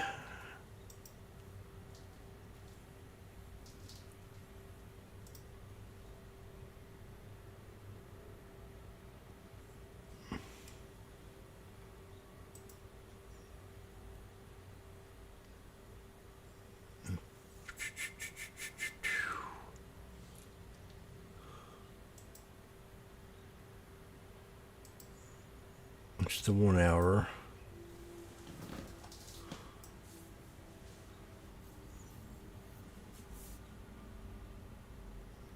I said we come back and pull back one more time.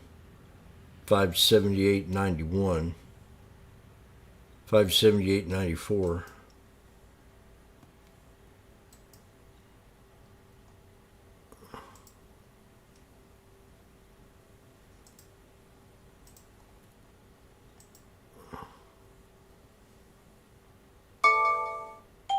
There he is. Something was just triggered. What the hell?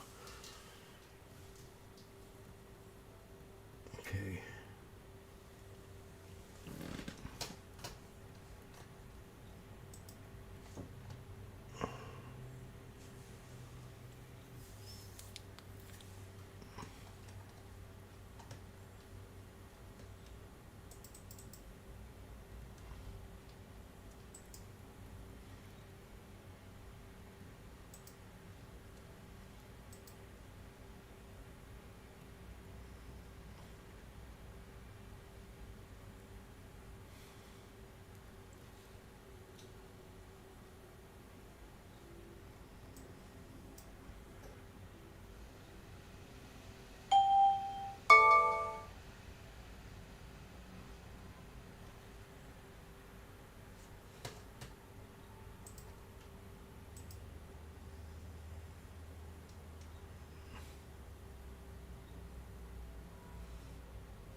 Estimates, equities trading jumped 27%. Also, We got Educator. Tilray So they also yesterday. raised their full year 2024 guidance for net interest income up from the previous year. They expect that to now to hit around $92 billion. That was up from their previous guide. Annual expenses, though, are projected to come down. AMD just had a bounce to around $91.5 in billion. the 5 minute. Again, a lot to like. Credit losses were more significant than had been estimated at around $3 billion, but they actually said more and more the consumer is resilient. And it's the same tone we've heard from several quarters, but I think the fear we saw just several months ago when the banks came out and gave a more grim tone is dissipated with so many of these companies just blowing past estimates as we kick off this earnings season. All right, Jenny Horn, thank you for that. We appreciate it. Good to see you, markets correspondent, taking a look at JP Morgan, a winner. But across the board, you can see all up arrows for these banks that reported today. JP Morgan, Wells Fargo, and BlackRock as well. Let's move on. Jamie Batner is with us, Chief Investment Officer, Creative Planning, to take a look. What do you think of the markets here as we're hitting some new highs today? Another winning week, making it 5 weeks in a row for the S&P 500 in gains. I'm not sure everybody expected that, but that's what we got. What you got? Yeah, well, first off, thanks for having me, Nicole, back again, and thanks for thinking of creative planning. It's always nice to come in on Friday when the markets are cooperating. But, I was watching the program, right before yours and talking about, well, the market might be disappointed if we don't have as many rate cuts as anticipated. And, well, going into this year, the market was anticipating 7 or 8 rate cuts. Well, that absolutely hasn't happened. But markets turned out to have a great year. And so, the concept behind that creative plan is you never know what the short-term future brings. But it's great that the markets are cooperating, and the data reinforces it. The economy continues to be strong, consumer continues to be strong, and hey, the last year, the stock market's up approximately 30%. The 17 times that's happened previously, it's been up 1 year later from there. So not saying the good times are going to keep going, but it's great, and the data is supporting that, and that's a data that should always drive decision making. Okay. Look, we got in PPI today.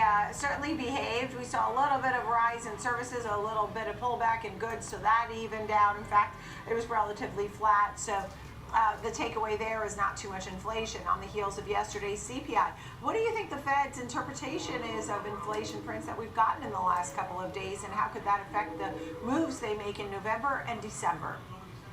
Well, hopefully they're looking more long-term, and the traders are focusing on the short run. But the data is saying that inflation's continuing to trend positively. Yes, any kind of report over report change, there might be a blip higher here or a blip unexpectedly lower there, but the trend is overwhelmingly compelling that we're moving in the right direction, and that long-term trend is always our friend.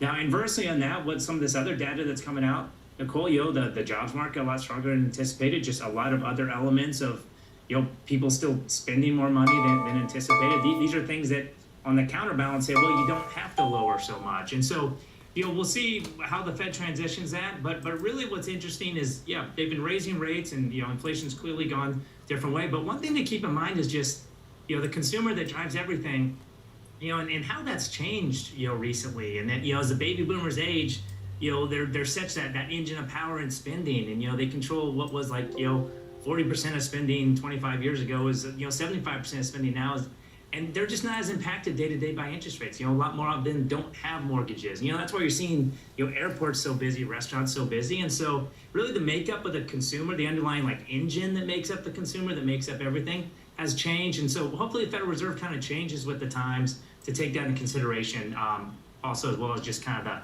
the week to week, month to month data. Yep. Right, understood. So at this point now, what's your advice to investors? You have an election coming up. We haven't finished with the Fed yet, but what's your economic outlook? How would you say to investors what to go for or stay away from? Well, everyone wants to talk elections, and it's great to create that additional emotional component. That's part of what makes our democracy wonderful. But again, back to the data that should drive everything. Any given year, the market's up, the stock market's up 75% of the time.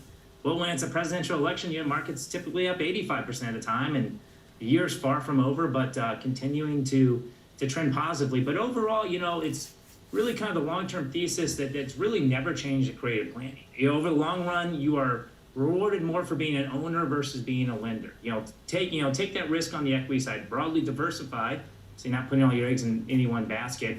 And then, keep kind of that anchor core portfolio, that conservative element. Don't adjust it because of what we think the market's happening. Adjust it what you need over kind of your withdrawal needs to achieve the objectives your mandates, your institution's mandate requires. And so again, we're maintaining a bullish tone, but that bullish tone is kind of perpetuity because of the long-term data that overwhelmingly supports the reward you get for being an owner more than being a lender, regardless of what the short-term predictions are. Yeah.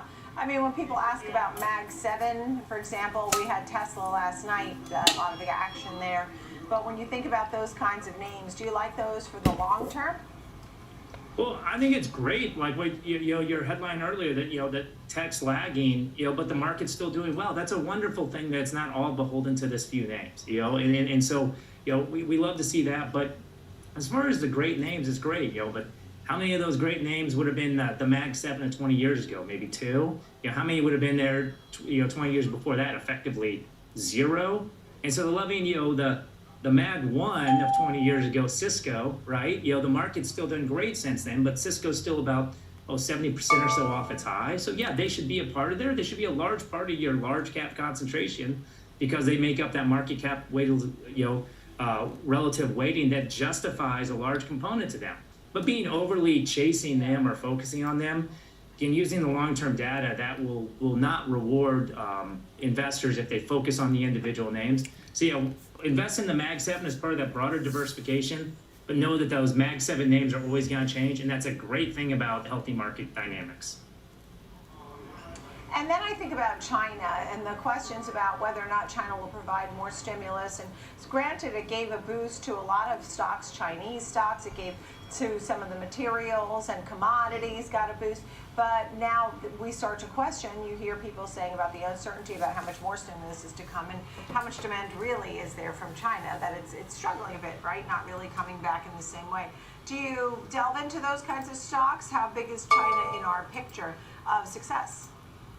Well, international and emerging markets and what broadly makes up those indexes can absolutely make sense. But to your question specifically on China, it's the China growth story is in some ways the most amazing thing of the global economy in the last 40 years, where they literally ripped about 1 billion people out of abject poverty and put them squarely in the global middle class. What a great thing for human well-being.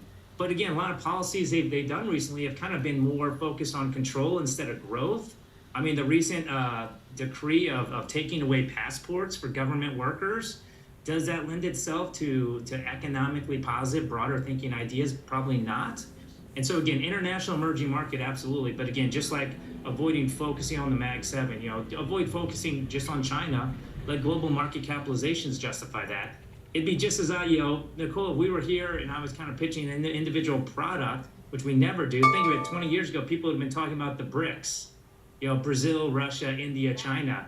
You can't even talk about Russia today, and C's kind of under duress. So again, these names, just like Mag 7, the name, or anytime there's an acronym, you got to watch out. So still broadly diversified, but beware of the overconcentrated plays. Yeah, understood. I mean, they were working on their own currency too. That was another thing we were talking about. Jamie Battler, great to see you. Creative Planning. Thanks for being on with us today. We appreciate it. Thanks, Nicole. Have a great weekend. Plenty more. You too. Plenty more to come up here on Trading 360. Up next, the big three. 3 stocks, 3 charts, 3 trades. Rick Ducat will go through the technicals. Joe Tagay will take us through the trades for Intel, Palo Alto Networks, and Berkshire Hathaway. That's next here on Trading 360 on Schwab Network. We'll be right back. Well, I'll be right back.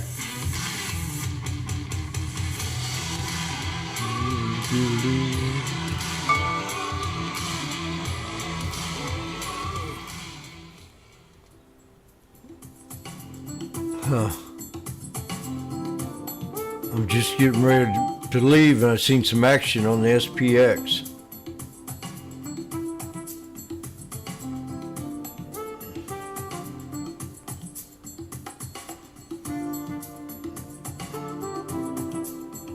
$58.20s at $6.50.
He's Alex Coffey. I'm Jenny Horn. Join us for Next Gen Investing. 1 p.m. Eastern, only on the Schwab Network.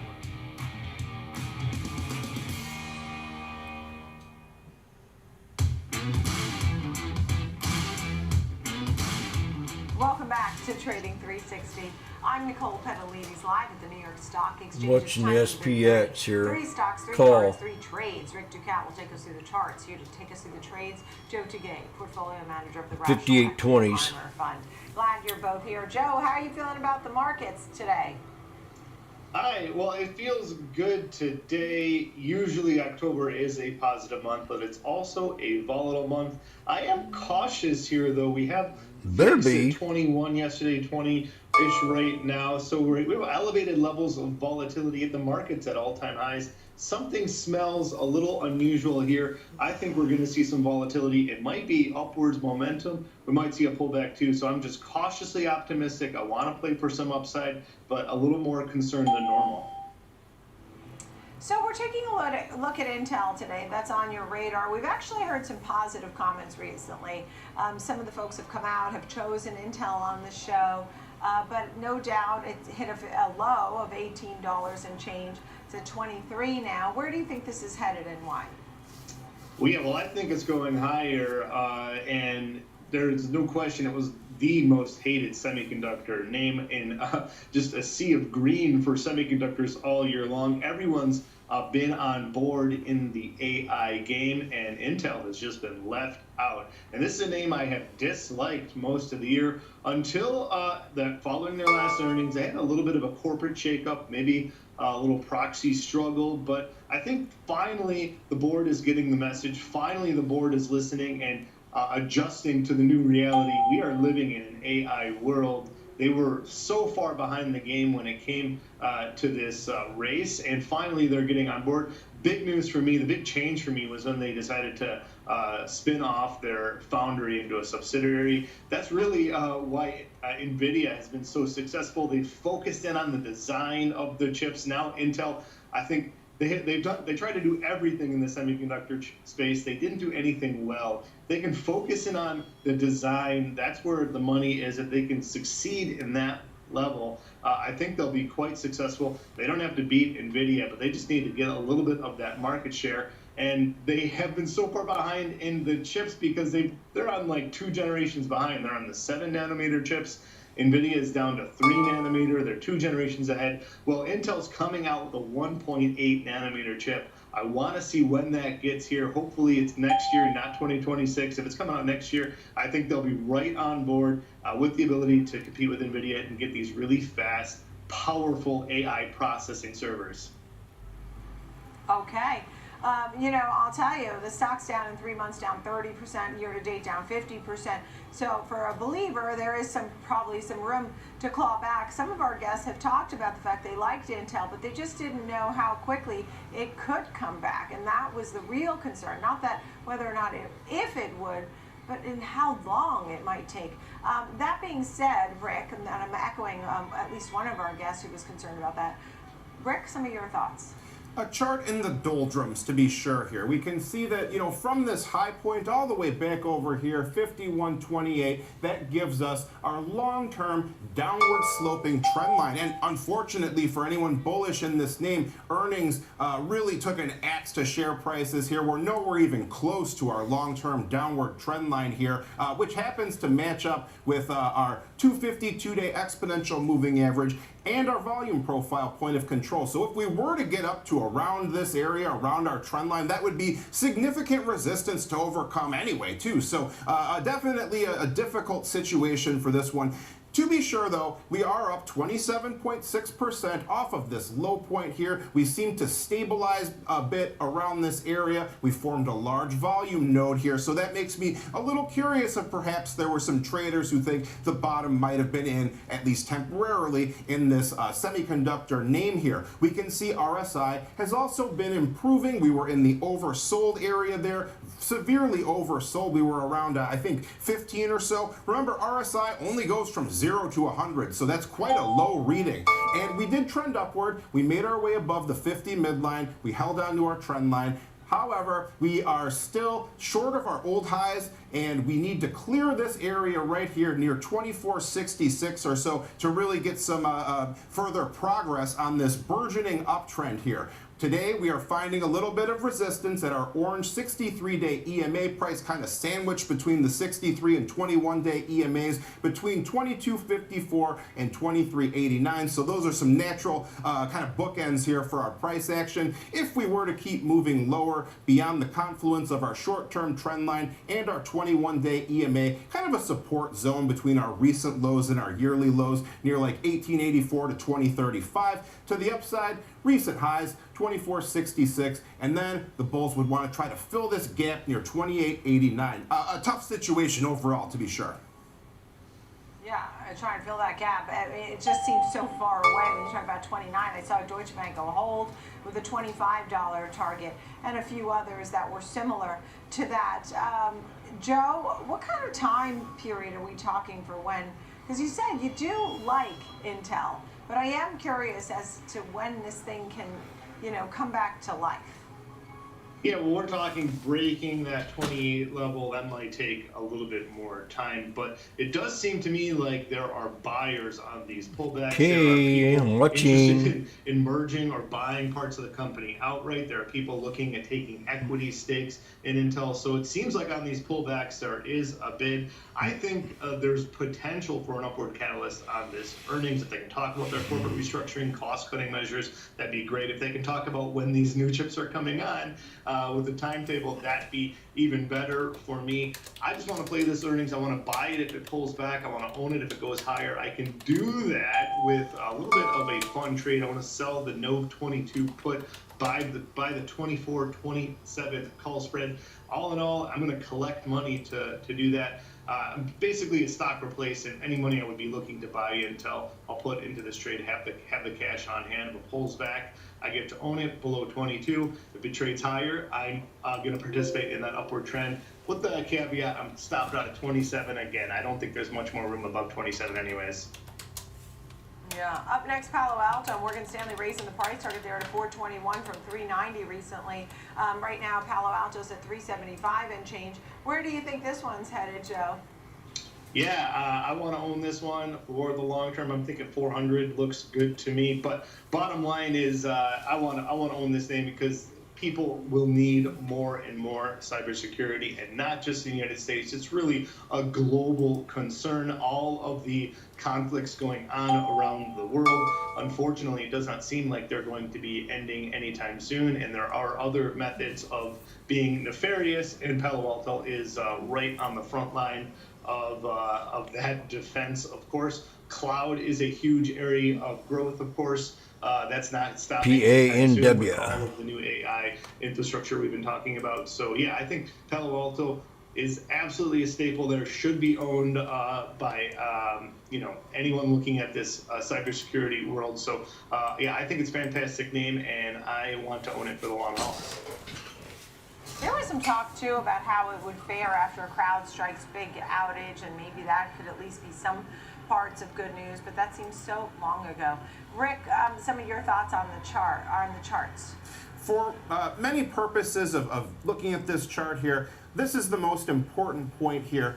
This little area here, but in earlier in this year, from February or so, because right after we hit our high 580s at 144. Catastrophic gap down on earnings here. We fell from about 359 all the way to like 260 or so here.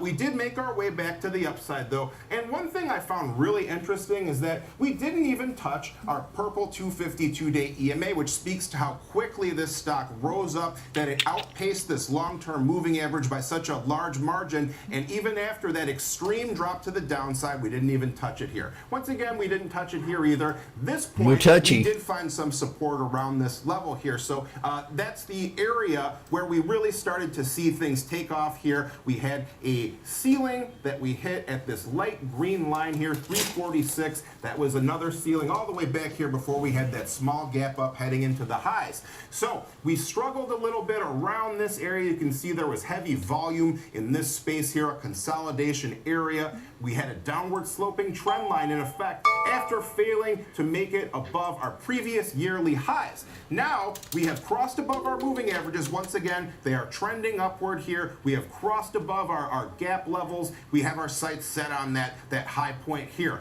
Now, we are making highs above this previous peak here. Coin had a real good day today. Near 380.84 just yet, though, but we have a rather steep trend line in play. We're pushing to the upside on RSI, getting close to the overbought area. So the setup looks pretty promising for the bulls here right now. Wow, what a beautiful day for coin. Green line here, 360 or so gap level. That would be one point to watch. And then perhaps even here, 346, our repeated ceiling we discussed, that is in confluence with our yellow 21-day EMA. But we're more interested in the upside here. So how do we project potential resistance if we were to keep moving upward? Standard deviation channel study, blue linear regression line, line of best fit, +1 standard deviation channel lines up almost exactly with our previous high point there, 379, 380, around this area here. If we do break to the upside, potential resistance, +2 channel at our orange line, 413, around that area. A big leap to be sure, but just,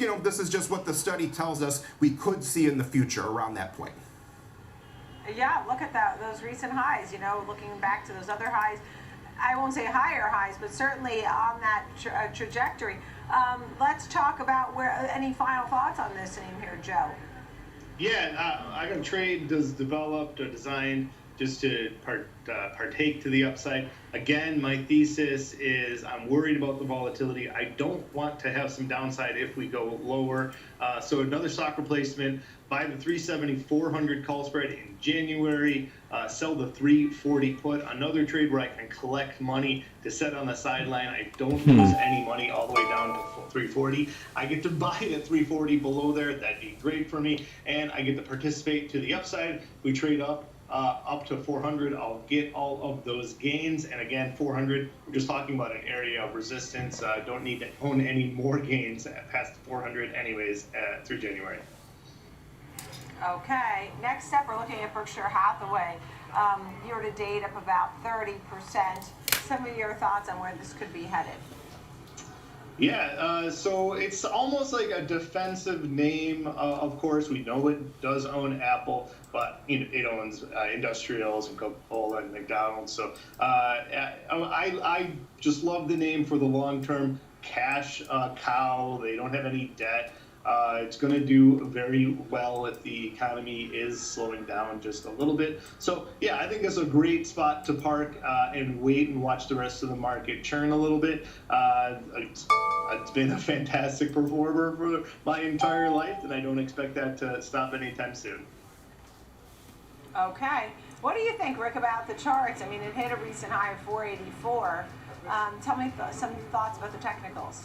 A lot of sideways price action here for long stretches. I mean, look at we barely made any ground for this whole period here before we had a sharp rally to the upside, quickly faded, came back down almost to our low point. You can see our volume profile point of control came in right around 408, then another steep rally into those highs, 484. Now stuck once again, moving sideways, bouncing around our 21-day exponential moving average, our old high right here, our green line, a consolidation point, and then a low point. 449, 449, 450 around that area. Then the high point, our red line, 462. That's where the bulls want to push above. We tested above it. Haven't We're quite squeezing managed to any clear minute. with any conviction just yet here. A curious ceiling on the RSI as well, repeatedly bumping up against that area. Look for price to clear resistance and for RSI to break out in tandem here, but more biased toward the upside. We're above our moving averages, RSI above 50, moving upward here. The next stop would be those highs, 480, 482.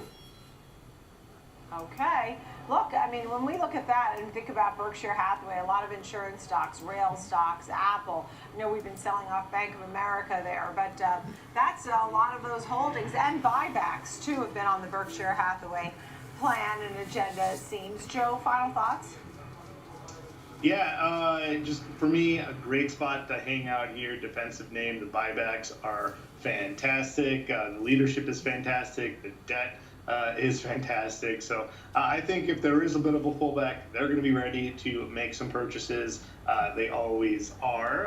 And if not, if we just kind of grind higher, they have some really good, solid defensive names, Coca-Cola, McDonald's specifically.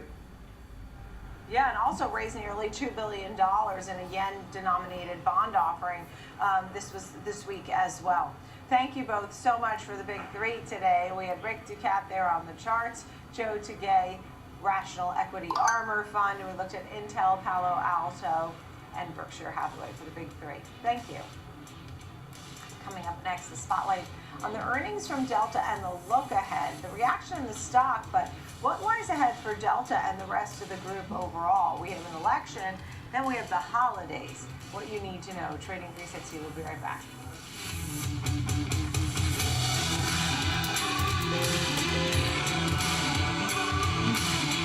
We're squeezing. Dow, that's a funny reaction today.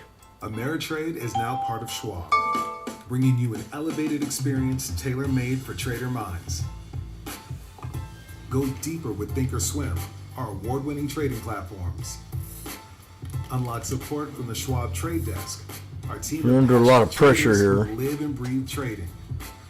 And sharpen your skills with immersive online education. Kind of want to buy one. crafted just for traders. 58.20.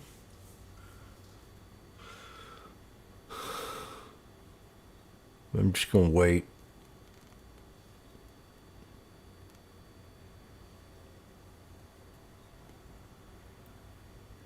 Mr. SPY chart.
1 bits, 2 bits, 3 bits, 4.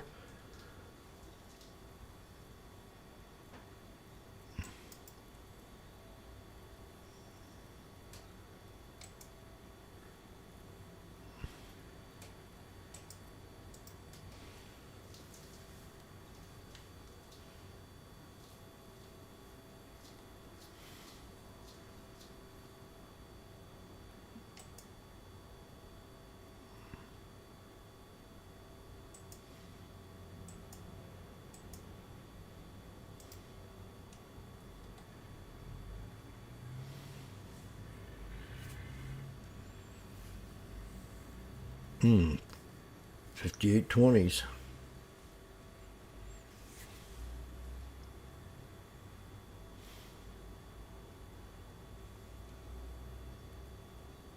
$120.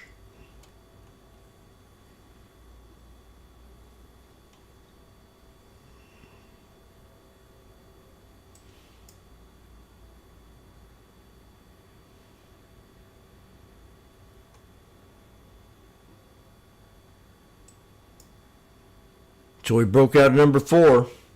610 now, 620. 30.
Looking good.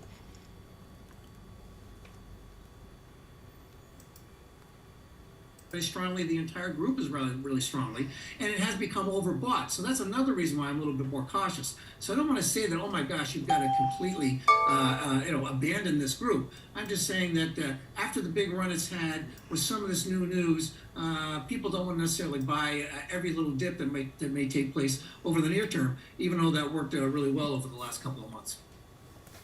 How would you compare Delta to the other names? I mean, do you think Delta's a buy? Do you think some of the other names are a buy? Well, I think if you look at the XAL, which is the airline index, it's bumping up against its 200-day moving average, and it's also getting quite overbought on a near-term basis. Again, it's had this great move in August and September.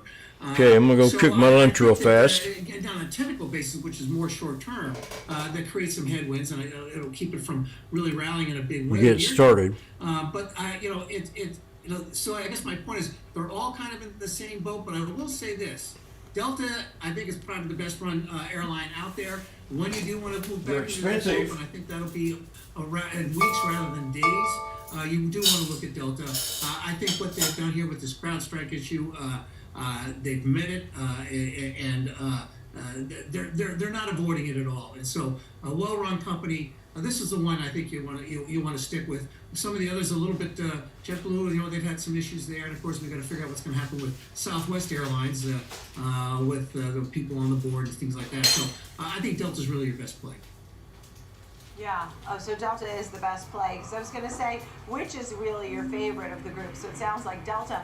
And also, how does this translate? Because they are sort of alluding to a strong holiday season, but to your point, most people would book their holiday plans well before Election Day.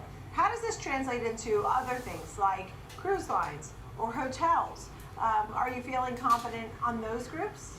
Any names? It's the one thing, again, I get a little bit nervous about, and this issue is just becoming a focus for people, of course, what's going on in the Middle East. If this war becomes if hopefully any kind of strike will be but if it becomes bigger, then we'll start worrying about terrorism and such. I don't want to predict that, but it's just something that you concern ourselves with. That said, when you look at the cruise lines, they act very, very well. But again, with this consumer confidence issue, still a problem out there. I guess my point is I worry that, we get a lot of bullish things going into an election. The economy tends to look a little bit better in the month or two leading up to the election because of all the fiscal stimulus that's added to the system. Once that fades away, it may create some more problems. So I do worry that, and remember, the presidential election cycle usually means that the first year of a new administration tends to be a tough year for the market, tough year for the economy, not horrible, but tough. These are stocks that I think I'm not going to be chasing. I think there's other areas in the marketplace that are going to give us some better returns. Yeah. I was giving some price targets earlier, and I'll just add that JP Morgan is on the higher end here with a new target of $80 for Delta in the next 12 months. It's at 50 today. Matt Maley, Miller, Tabak and Company, founder of the Maley Report. Matt, good to see you. Thank you so much. Coming up next, the disruptors. George Sillis is standing by. He'll take a look at Intuitive Surgical after JP Morgan raising the price target on shares and the company earnings next week. So he'll break down the report. He'll give us an example trade. That's next here on Trading 360. We'll be right back.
Cut the cord on the way you get market news.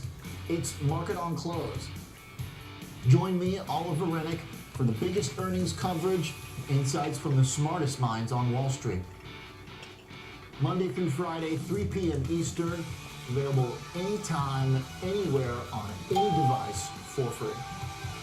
Only on the Schwab Network.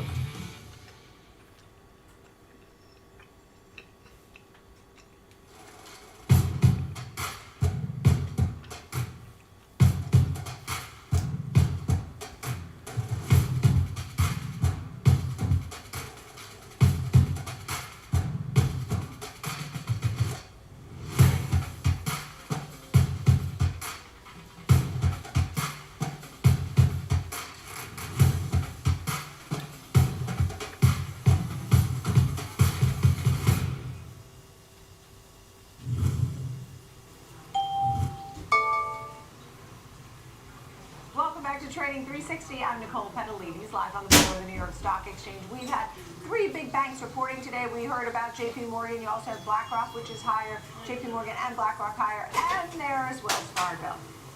Diane King Hall is with us, senior markets correspondent, taking a look at Wells Fargo.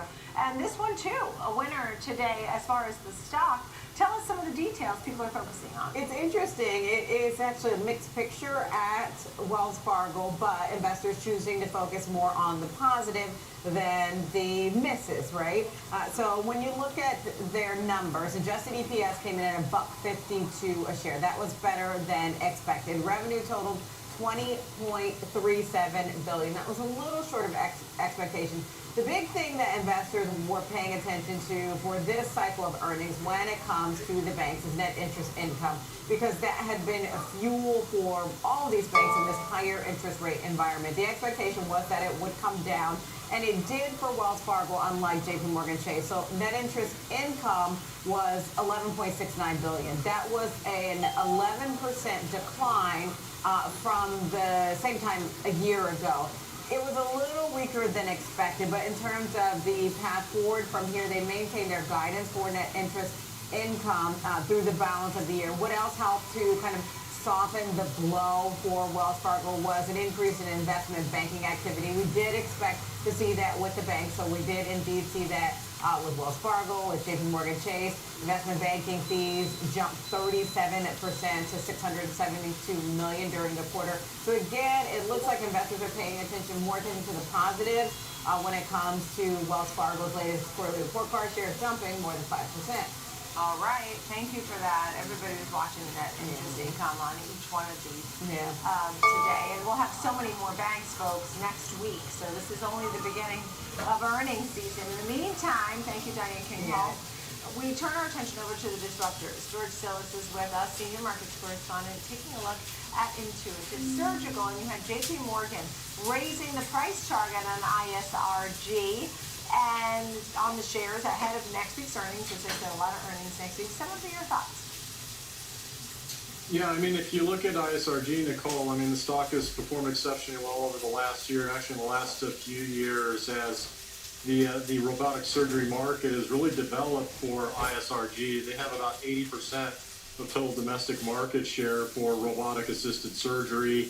But they are also selling, maintenance service and product support, as well as service and education training for their installed units, as well as analytics. And I think what's happening here is, if you look at the number of installed units that are at 8,300 total global installations, that grew only about 4% last quarter on a year-over-year basis. But at the same time, the number of procedures actually grew at about 19%. So I think what's happening here is the unit economics is improving, as more and more of the sales component for ISRG is not new installation of the core equipment, but the consumables, which are essentially higher margin revenue streams versus the actually installed unit. I think if you look at also the technology, as well as the education and training that the company provides for the users of this technology, it creates high switching costs. So once this unit is installed in any hospital or surgical center, there's too much cost to switch to a competitor, and at the same time, like I said, this company ISRG has about 80% of the market share domestically for robotic assisted surgery. So I think what's happening here is that going forward, the number or percent change in installed units is going to increase at a moderate pace in the mid-single digits, but the unit economics is increasing because of the consumable portion. Because procedures are actually increasing on a per unit basis. So with that was said, interesting. JP Morgan sees that EBITDA growth is expected to increase compared to its 5-year averages, and they increased their price target on the name to $575 from $495, and they maintain a buy rating. $575, and right now it's at $485. So tell us about your example trade, please, George. Yeah, so Nicole, you have to keep in mind earnings is next week, so there could be a lot of volatility in earnings, but overall, I think around the 495 area is an area of resistance, which has really met that level since going back to August. I'm going to go into this prior to earnings bullish, but it doesn't necessarily mean anyone else has to. But with that said, if it breaks above that, I think it'll clear the 505 area post earnings. So what I'm going to do in this case is, because there's high volatility in the options, I'm going to put on a bull call spread or a bull call vertical, and I'm actually going to buy the 485 call. These are November contracts, by the way, that expire in 35 days.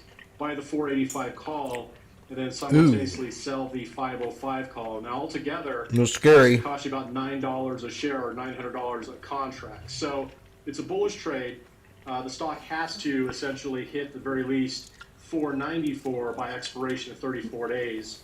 And of course, you're outlaying $9, but your total return potential is $11. So it's more than a 1-to-1 return on risk. And the max return is $11 if the stock hits 505 or higher by expiration. But keep in mind, this is a risky trade as we move into earnings, because if I'm wrong, you could certainly see that that premium of $9 a road to zero very quickly. George Tillis, thank you. Our Had a good every run. single day, today being ISRG, Intuitive Surgical. Thank you, George. Coming up next, our 360 round, we're talking I don't all know about about that. Tesla. Last night was the big event, the robo-taxi event, how much the Cybercab costs. There seems Pull to back be here on some Spy. feeling that there wasn't enough clarity on a few things from full self-driving or the economic plans of how this will work and so on and so forth. Let's ask our panel next as the stock is down about 8%.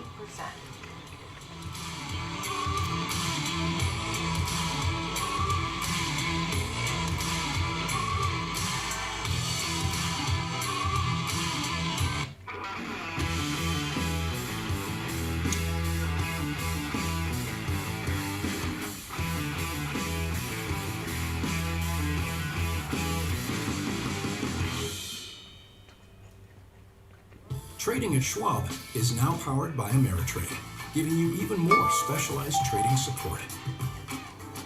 Connect with the Schwab Trade Desk, our team of passionate traders ready to tackle your trading questions, no matter how complex. Plus, get 24/7 live help and access support by phone, email, and in-platform chat. Trade brilliantly with Schwab. Download the Schwab Network app and join us to follow all the market trends. Schwab Network is available anytime, anywhere, on any device for free. Schwab Network. Ethan, how's my favorite client? Great! I started using Schwab investing themes, so now I can easily invest in trends, like wearable tech. Trends? All that research sounds exhausting. Nope, Schwab's technology does the work. So if I spot an opportunity in robotics or pets, I can buy those stocks in a few clicks. Can't be that easy. It is with Schwab. Schwab investing themes. 40 customizable themes, up to 25 stocks in just a few clicks. It's time to look forward Find the next trend. from every click to every tick. There's no fear of missing out on next-gen investing. Available anytime, anywhere, on any device for free. Empower your portfolio with the Schwab Network. My 6-month target. He's Alex Coffey. I'm Jenny Horn. Join us for Next Gen Investing. 1 p.m. Eastern, only on the Schwab Network.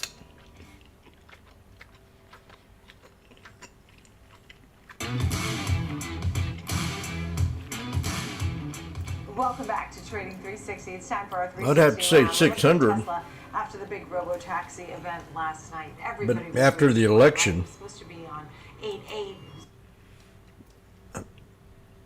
I'd have to wait until after the election, but I'd say 600.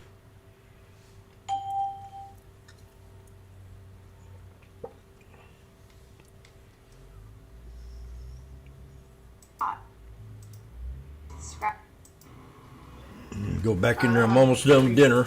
I'm gonna cook another one. Scratch my head and not as impressed as I was hoping to be, mostly because these were items or technologies that we've been hearing about for years, and there wasn't anything really dramatically new except that we got to look at the robo-taxi, and I found that curious because Elon knows how to make an attractive car. It has a nice shape to it, but it only has 2 doors, which seems a little counterintuitive for a taxi. If we're trying to make a fleet of cars to move people around efficiently with no drivers, I would expect a 4-door vehicle that's easier to get in and out of.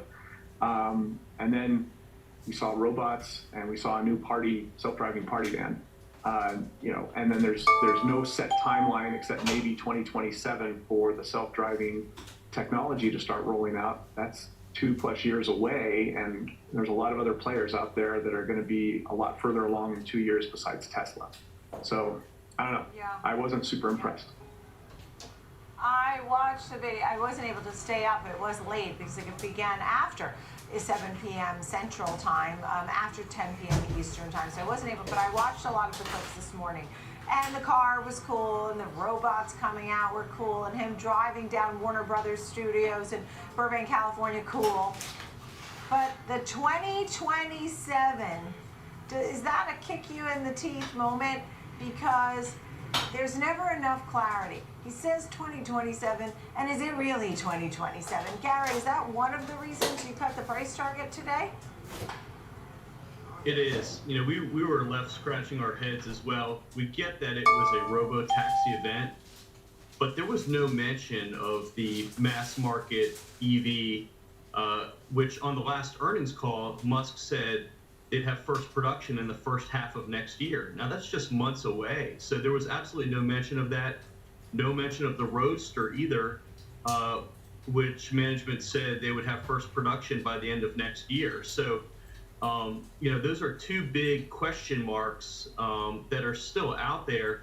And our big problem with this story is just the lack of visibility looking out over the next 2 to 3 years as far as what's going to drive the earnings growth. If you look at consensus estimates, analysts are expecting EPS growth of over 80% between this year and 2026 over that 2-year period. And we're really scratching our heads. We don't know what's going to drive that earnings growth over the next couple of years. And so you look at valuation, the stock hey buddy, is trading at 75 times stop bashing Tesla estimate for next year. That's a pretty lofty multiple. And so I think what you're seeing is you know, some who is this guy? Just given the reality of what we saw and the lack of clarity. How dare you, Garrett? Yeah, and that's something that Morgan Stanley said. Get on here and talk like that. Bullshit. They wanted more clarity on a lot of the details, from full self-driving to the economics of it all and the market plans. How will this actually work? So they were left saying there was no go-to market plan. They did like the 20 cents a mile that it would cost, though that was a little more than expected, but potentially made it an advantage over Uber and Waymo. You're rude, Garrett. You know, when you look at Tesla, Carl, is it still the leader? You had BYD chomping at the heels. You have a lot of other EVs there sneaking up. I know people like to think of Tesla Nicole, as not only an auto company, slow but down, girl. Company, an energy company, and so on and so forth. Tell me some big How picture dare thoughts, you? Carl. Yeah, I think that's what really worries me, at least, and maybe others, is that I almost feel like there's this kind of race. Okay. What is this? Bash Tesla Day? Say that's his business model today.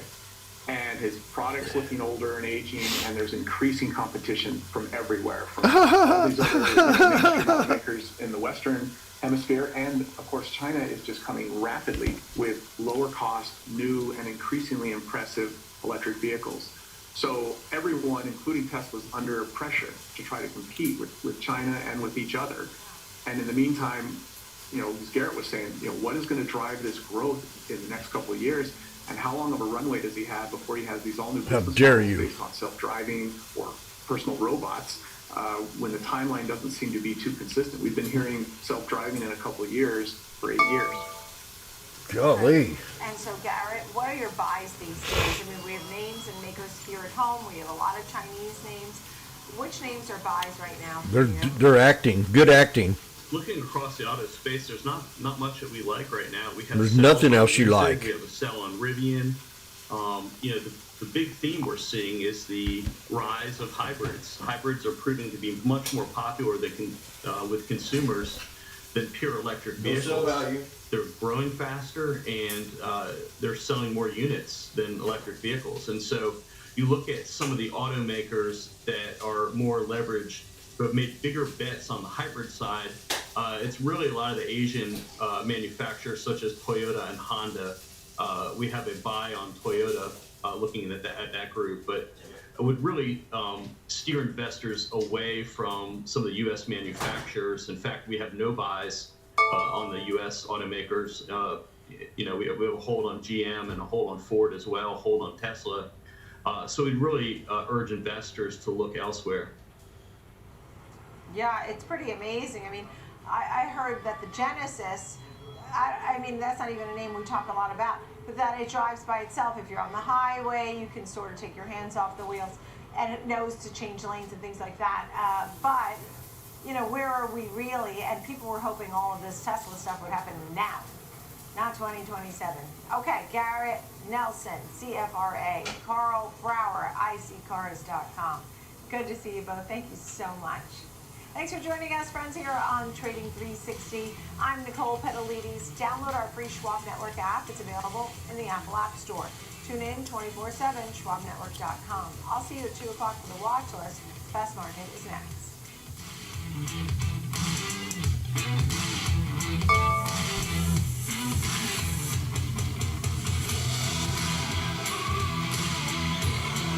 This election season, stay out of the muck and the mudsling with Schwab Network's by-the-numbers coverage of the presidential cycle.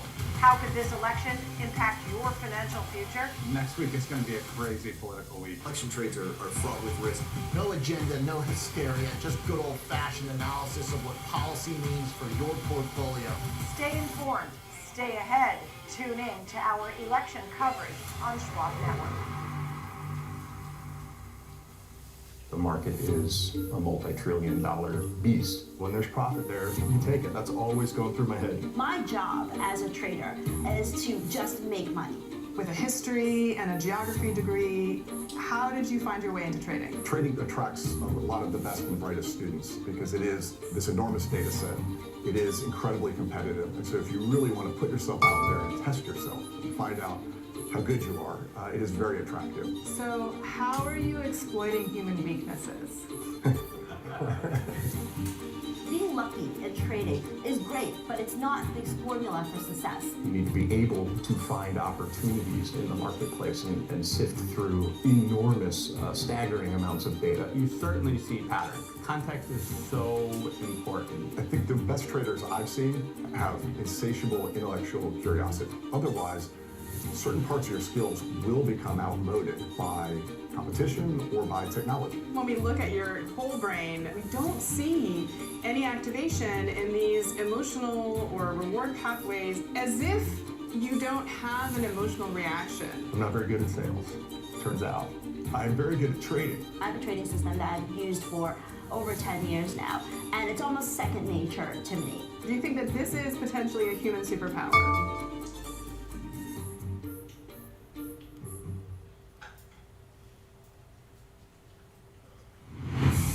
Welcome to Market Overtime on the Schwab Network. Quality Focus has worked pretty much across all 11 sectors. We deployed a fantastic array of new technology. The companies that are doing well are almost too big to fail. Have you set yourself up correctly? It's controversial. The old guard is saying, away, off with their heads. AI feels controversial and it's going crazy right now. It is going crazy. So what does all of this mean for the market? As long as people want to buy it, the price can go up. Oh my goodness, the Fed cannot do everything they used to do to save this market. Instead of taking cues, set the cues. There's nowhere else I would want my money. No more than 5% in any one stock, no more than 20% in any one sector. Now there's a market for every single one of these people. There's a market for you. Market Overtime on the Schwab Network. Thanks for tuning in.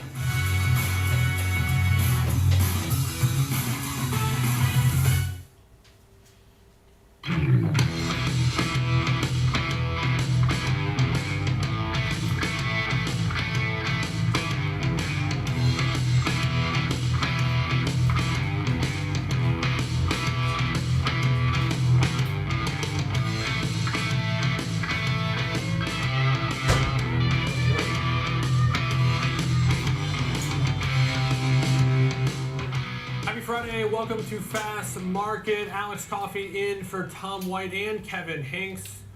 Good lineup of stocks and companies to discuss today. A little bit of a semiconductor theme. We're going to look at option strategies and discuss AMD, Broadcom. Like Folio is going to break down consumer sentiment around NVIDIA. Of course, one of the most important names to the overall market these days, given its market cap. Taking a look at the overall market, though, now just a few hours into the final trading day of the week, we do see a lot of green on the screen. The NASDAQ 100 is oscillating a little bit between green and red, but really after that first hour of trade, the S&Ps took control in terms of bullish reactions to some of the data and just general continuation of the recent trends. You do see a new figure there for the S&P 500, 5814. As we continue got a flag forming. All-time highs, something to watch as we wind down the week. Russell 2000 joined the party as well, up a healthy 37 points here in real time. So all 4 of the indices are green on the session. I know it's called fast market. We're going to slow it down a little bit. We're going to bring in our next and co-host, our next guest, and really the co-host for the show. Who is Joe it? and I are going to spend the next hour together. Joe Mazzola, head trading and derivative strategist for Charles Schwab & Co. I say that, Joe, because there's a lot to discuss here, and we got an hour together to kind of go through these things one by one, so no need to rush through anything. I want to start with just generally your thoughts on how this week is shaped up in the context of the year that's been. It just seems like we go from one risk to the next, and the market just takes it in stride. Yep. It is digesting every type of risk and just moving on and pushing forward. Alex, I think one of the key takeaways from this week, was this idea that, okay, is inflation really in the rearview mirror? Is it something that we can kind of move forward from? We're getting ready to squeeze though here. Numbers last week that looked really good, but then we get, the unemployment, the jobless claims came out this week, and maybe they weren't as good. Maybe showing that people are looking for jobs, especially on the continuing claim side. It's harder and harder to find them. Does that show a slowdown in the economy? Can we look at the inflation data and say that, okay, well, if we can get that out of the way, then the Fed can be a little bit more stimulative, and by I'll be right back. Go and warm my coffee up and get ready to start trading again. We got an ascending triangle right here. It's bullish. We have inflation that, while it's hitting some And the 5820s are at 5 is moving in the right 550 direction. right now. And we're seeing a labor force that is becoming less and less restrictive as it was before. So that's going to We'll be start right pushing back. up wages a bit. It's going to help profit margins for companies. And it is going to kind of move in a little bit more towards an equilibrium like the Fed was hoping for. So whether that means you get another 50 basis points of cuts towards the end of the year, or 25 basis points of cuts, I don't think that matters. What I think matters is that, while we might be, who knows what inning we're in terms of the economy, it still is humming along. It's still moving in the right direction, and that the markets can digest that and continue to kind of plug forward. We can hit on some of those economic data points more detail in a moment. I want to kind of build on the sentiment that you're describing. I don't remember where I first heard it, or of course I would attribute this quote to them, because I think it's a great one. The quote is, "A hedged pot rarely boils," Joe. I know you're a derivatives guy. I know you look at this stuff on a daily basis. Is there any kind of sense that if there are risks out there, although they've seemed to dissipated, market participants are prepared for them? Because I see elevated volatility. We've certainly seen treasuries, although they've come down, they've obviously come down from, the prices have come down from elevated levels. Yields have spiked from really low levels relative to where they've been. To me, there's indication that there was already kind of risk-off positioning in the market. Even if this risk comes, how much is it going to scare things? Well, if you look at what's been happening in the options market, and I'm glad you bring that up, Alice, because I think it's an important point. The skew, right? So the puts relative to calls, it's basically in the 75th percentile, meaning that it's only about 25% of the time that it trades at these levels. So basically, you're starting to see the hedgers come out in full force. They've been doing it for weeks now. It's nothing new, but it's pushed it up to levels where a lot of people have purchased that downside protection. So should there be a pullback, there are some hedges in place. Now, a lot of that has to do with some of the geopolitical risks that we're seeing.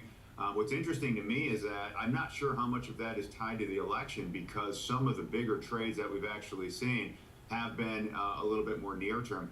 There's a good chance that that's probably due to the rise of the kind of the shorter term options.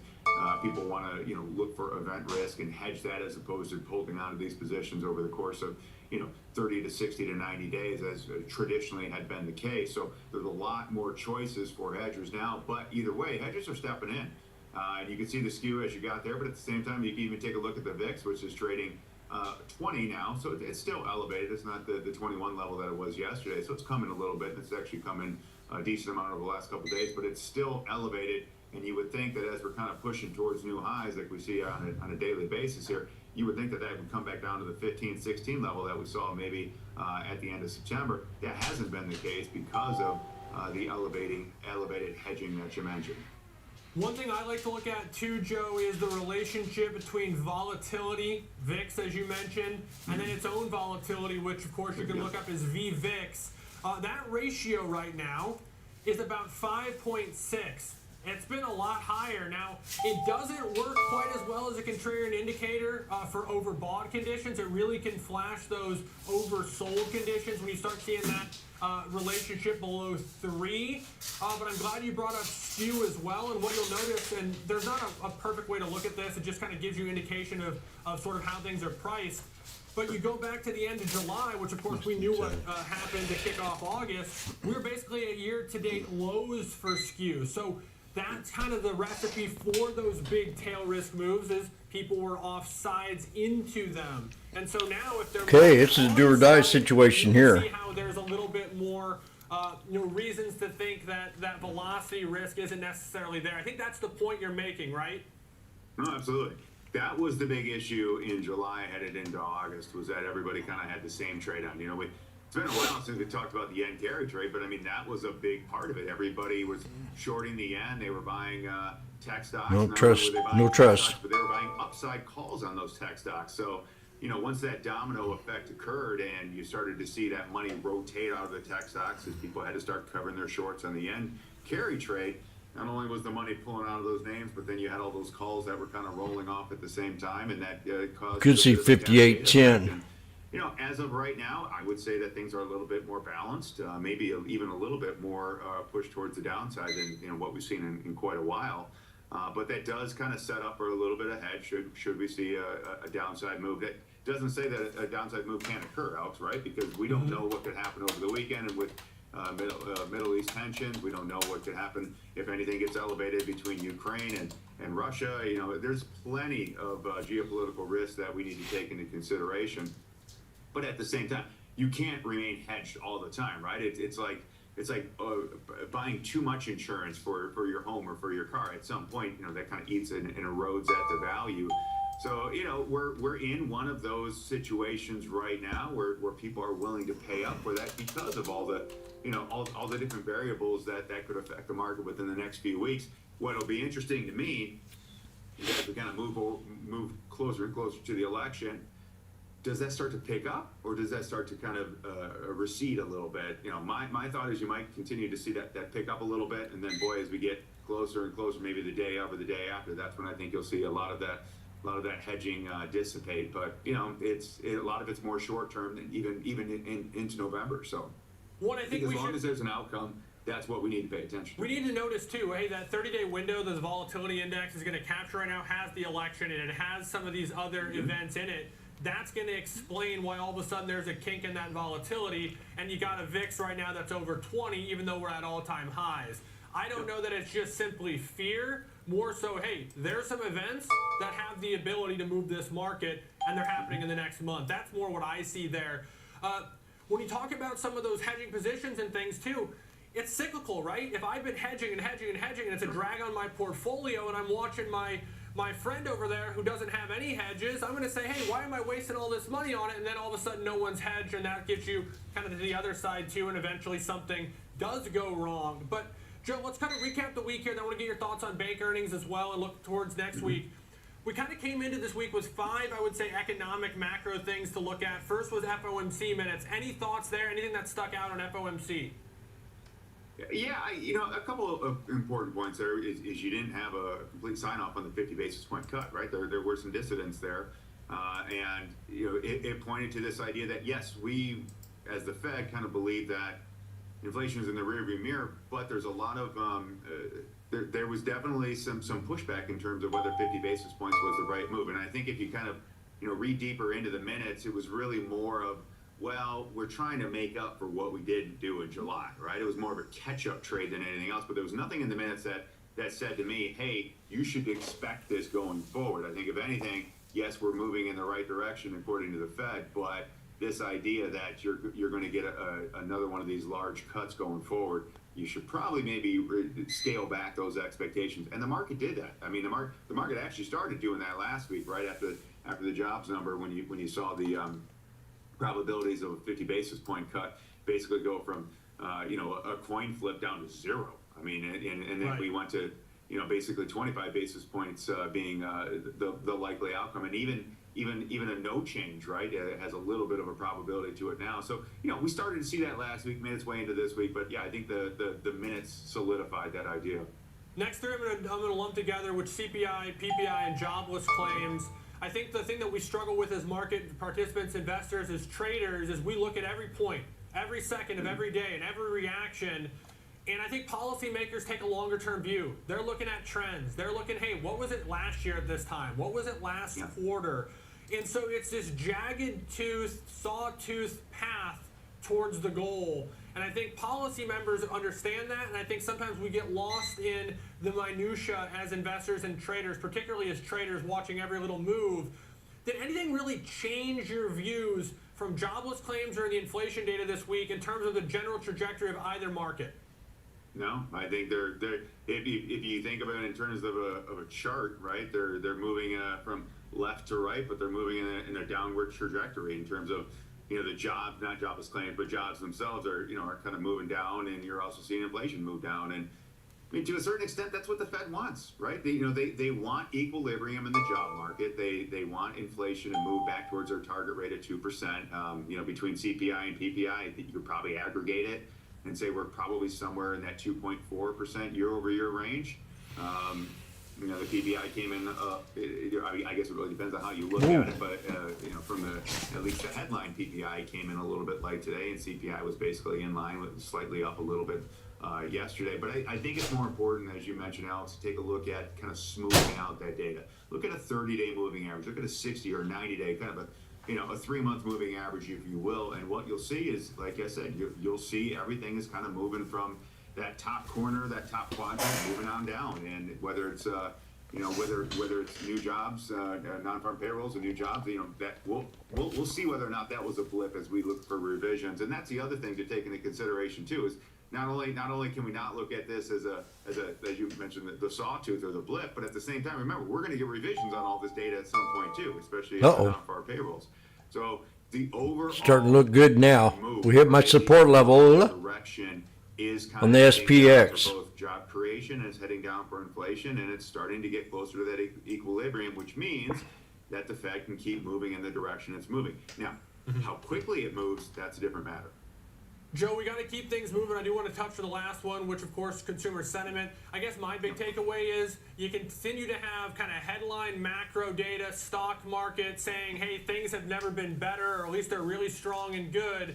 And then the people who are on the ground, Main Street, completely disagrees. We basically have a current conditions index that's identical to where it was in March of 2009. Okay, well, March of 2009, the S&P was 666. Yep. And today it's almost 6,000. So clearly there's a disconnect, and it's going to resolve itself. We'll find out in time how it does. But I want to get your thoughts before we go to our first break on bank earnings as they kick things off here this morning. We heard Jamie Dimon that I would say was a little bit more upbeat, and he's always generally a little bit more cautious than his peers. Sure. Yeah, let me just finish up that point that you were talking about with the consumer confidence, because I think it's important. Another $5 drop. This will make its way into the bank earnings as well too. It's a bifurcated economy, Alex. That's what it is right now, right? The K-shaped.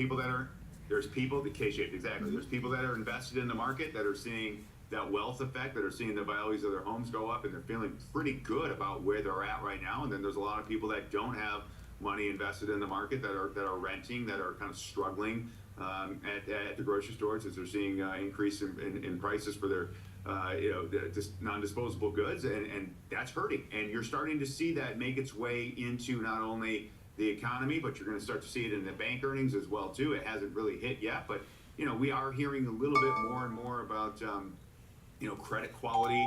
We're hearing more and more about delinquencies on credit card payments. But when you look at really kind of what I think Wall Street looks at, and like I said, I'm completely empathic to the situation that most people are kind of going through right now. But Wall Street looks at a few things when they're looking at bank earnings, and right now that's net interest income. And And so when you're taking a look at a company like JP Morgan that said their net interest income for 2024 should come in above the expectations at 92.5 billion, they're going to be rewarded for that. When they say that their revenue for investment banking surged 31%, they're going to be rewarded for that. Now, at some point, right? At some point, you are going to start hearing more and more about delinquencies. It just hasn't, it's not something that's hitting the tape, or that at least is bringing the attention to Wall Street at this point. Another thing too, if possible, those who are invested want to stay invested. I mean, stocks have been one of the greatest assets defending against the cost of living, defending against inflation. That's right. So unless you're forced to kind of go to that safety valve, you're trying not to at the moment. And those who have extra discretionary income plowing them in, it's only helping their position. But Joe, we're taking our first short break. We get back, we're going to kick off our semiconductor conversation. And we're going to start with one of the big players in AMD. Stick around. We'll be right back.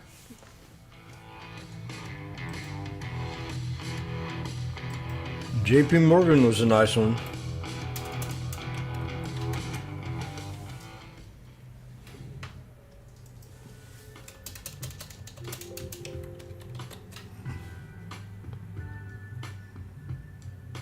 AMD, dang, I should have took that yesterday.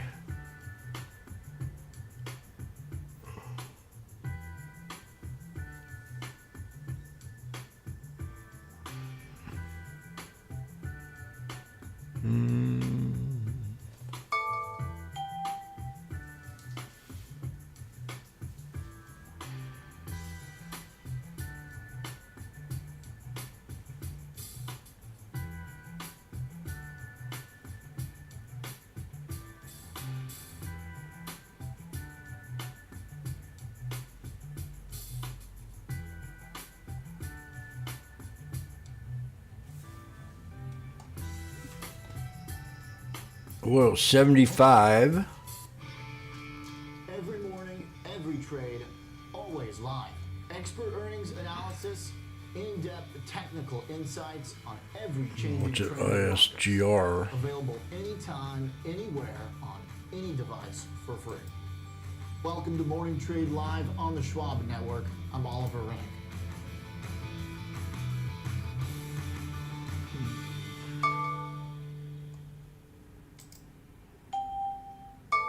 Knock, knock. Number one broker here for the number one hit maker. Thanks for swinging by, Carl. No problem. So what are all those for? This lets me adjust the bass, add more guitar, maybe some drums. Wow, so many choices. Yeah, like Schwab. I can get full-service wealth management, advice, invest on my own, and trade on Thinkorswim. You know Carl is the only front man you need. Oh, I gotta take this, Carl. It's Schwab. Have a choice in how you invest with Schwab.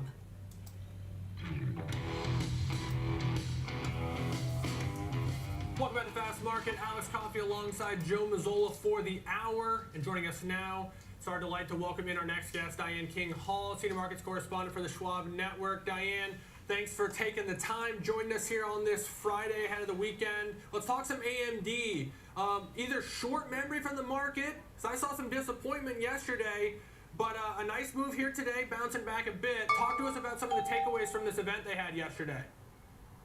It is bouncing back a bit today, and you wonder, it begs the question, was it oversold yesterday in response, or was the response partly, I mean, there were a couple things at play. There was some kind of underwhelming response to what was presented yesterday in its big AI day, and that was what some of the analyst commentary was around it. The latest commentary we have is from Oppenheimer, who said, look, it just didn't dazzle enough, right, in terms of what they showed off. They called it, quote, largely uneventful for its artificial intelligence day, and talked about what's happening with regard to their roadmap for products is just already understood. In other words, it's already baked into the market.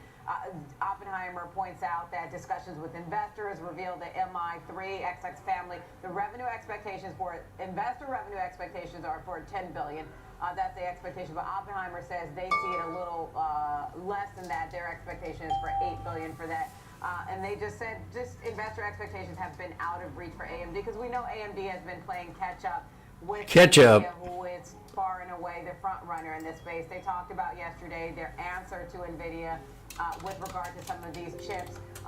They showed off some of their partnerships. That's a low blow, baby. And Copilot. On the AI accelerator side, AMD gave more details about its MI325X chip. They say that it beats out NVIDIA. They say that it beats out NVIDIA's the H200 AI chip. And when it comes to bandwidth capacity, and there's high bandwidth capacity. But it looks like, in terms of both the investor response, I think wasn't up too loud. Look at both analyst commentary and investor reaction. Part of it was just underwhelmed because they didn't reveal really any new information that the street didn't know about, and some of it was that just some of the commentary I saw was buy the rumor, sell the news. Yeah, Diane, I guess one of my takeaways is I didn't hear enough about new customers, new hyperscalers. You mentioned Microsoft to a certain extent, but did I miss something there? It seems like maybe the market's keen on this. Yes, I agree. I mean, that was one of the things that I noticed too, was we already know that they have these certain hyperscale customers. They mentioned them again, so Alphabet's Google Cloud, they mention as well, Microsoft as well, Oracle, Meta. We already know this, so there wasn't really any new information. Bernstein said, look, there was a lack of huge surprise, and the performance specs on the MI325X were likely somewhat disappointing when you compare it to, say, the Blackwell launch, which, we saw NVIDIA be rewarded when we heard more about Blackwell. Bank of America says new MI325X performance generally remains a full year behind NVIDIA's latest Blackwell, with no near-term catalyst to change the dynamic. Look, not every analyst is obviously out on AMD. Deutsche Bank said, quote, we view the event as a successful continuation of AMD's impressive execution in delivering high-quality data center innovations. So, again, analysts just want to hear, to your point, Joe, that you noticed, that they want to hear more and gain more both visibility on the roadmap for NVIDIA's products, AMD's products in its answer to NVIDIA, and also the timeline appears to be longer. Now, overall, in terms of how analysts see it, it's not like it's a completely, analysts largely see this as either a buy or a hold. It's not like they're suggesting to sell AMD. And I think it's too, Diane and Joe, to your point as well, we got something to compare it to, which is NVIDIA, and NVIDIA has been very nice to AMD by giving all this optimistic talk about its own product on their big day. So probably overshadowed a little bit by the number one player in this space at the moment. Diane, appreciate it. Have a great weekend. Senior markets correspondent for the Schwab Network. Joe, when we look at AMD, it does report on the earlier side of things compared to NVIDIA. Earnings just before Halloween, towards the end of the month. How are you looking at an example trade with all that's going on in this space, and then earnings kind of in that annoying period we're just a few weeks away? Well, there's a couple things to look at here, Alex. I mean, the bottom line is we had two big events yesterday, whether it was AMD or Tesla, and they just turned out to be duds. Oh, yeah. I mean, that's just kind of Airbnb. how it is, right? I mean, there was a lot of excitement built into it. You've seen, the stock rally in terms of AMD, 33%, right, from its low that it put back in August, and you've seen the whole chip sector really rebound, and it's been a nice move for everybody. But boy, you get all this build up heading into the event, and it's just, like I said, it kind of fell flat. And one of the things I still see about the stock is that the options themselves still are trading fairly rich, right? You're looking at the current IB percentile and the 68th percentile, so they're rich, relative to near-term history. And it gives you the ability to maybe take advantage of some of that. So I look at this event that we just had. There was some volatility built up heading into it. There was a nice little ramp up in the share price heading into it. There was a lot of excitement built up around it, and it just really didn't deliver. And now, that being said, the stock sold off to 162 overnight, and then it actually has been kind of clawing back a little bit as maybe people have been reading in a little bit further and saying, well, wait a minute, this is a big space. AI is a massive space, right? Sue, the CEO of AMD, she said, look, they expect GPU growth will reach 500 billion in 2028. I mean, think about that. That's 60% growth a year. There's room for two or more companies within the space. NVIDIA, of course, is the market leader, but there is room for AMD. So I mean, I look at it like this. I think a lot of the news was already priced in. That's been kind of taken out, but yet at the same time, the volatility hasn't been taken out. So how do you play that? And I'm looking at an iron condor. It's kind of one of those nothing burger trades for a nothing burger event where you're looking at just kind of hoping to stay within a range while you're waiting for that next event. That next event is earnings. And as you mentioned, earnings will occur after this expires. So we're basically looking at the October 25th expiration. It's the 150, 155 puts versus the 180, 185 calls. I think you can do over about $1.30. It's probably a little bit cheaper now, yeah, because the volatility's come in a little bit, so around $1.20, $1.25. But the idea is this: you're expecting it to stay within a range of 155 to 180. You got a little bit of cushion just because when you're selling those two spreads, that credit, that combined credit that you take, expands those break evens a little bit by that credit. But it gives you a decent sized window for those shares to move over the next couple of weeks prior to the earnings announcement. Yeah, classic range-bound, risk-defying strategy here, Joe. When you look at it, Iron Condor ahead of earnings, using that $1.31 credit for the example. That, of course, is your max gain, $131 on $369 in risk. It's a little bit worse than 2-to-1, but close enough to kind of see it in that range, maybe 3-to-1 in that world as well. So kind of on the lower end of how much you collect, but also a shorter term trade. So there's always a give and take. Break evens 148.69, 181.31 on the upside. Joe, when you're looking at building these out, it's sort of a loose kind of looking into your mind a little bit for the viewers. How does Joe Mazzola think about strike selection? Are you looking at expected moves? Are you looking at deltas of these short options? Are you just looking at the chart and picking out support and resistance? Everyone's got a little bit different way they do it. What does Joe Mazzola look to do when building these example trades?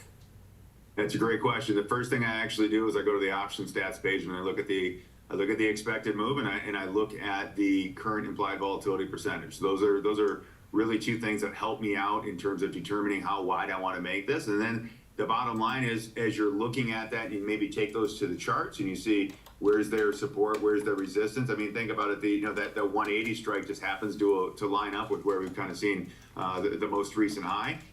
In this example, that 155 strike is pretty darn close to where there's a moving average right there. So it gives you potentially a little bit of support off that 20-day moving average where it's kind of bounced off on the way up.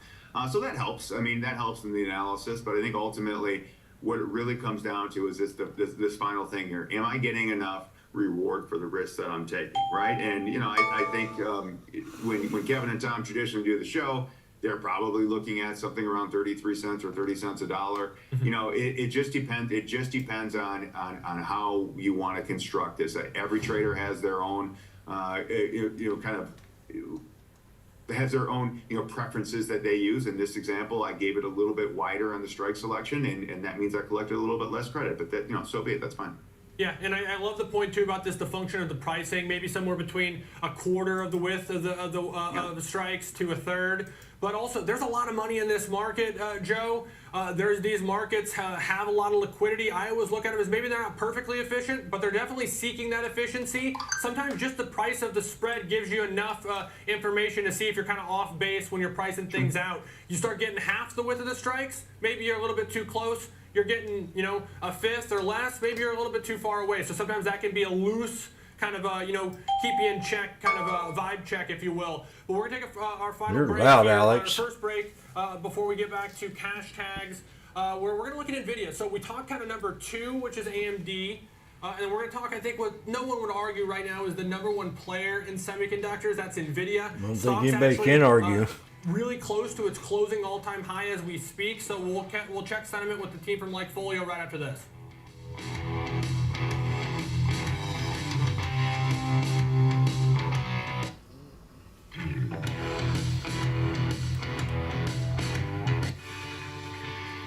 Wrap up the trading day with me, Oliver Renner. That's a 3-minute. Earnings coverage, 3 p.m. Eastern. And this is a 2-minute. Market on close. Whoa. No place better than the Schwab Network. Trading at Schwab is now powered by Ameritrade, unlocking the power of thinkorswim, the award-winning trading platforms. Bring your trades into focus on thinkorswim desktop with robust charting and analysis tools, including over 400 technical studies. Tailor the platforms to your unique needs with nearly endless customization, and track market trends with up-to-the-minute In 1 minute, news we and get to insights. 200. Trade brilliantly with a Schwab. crossover.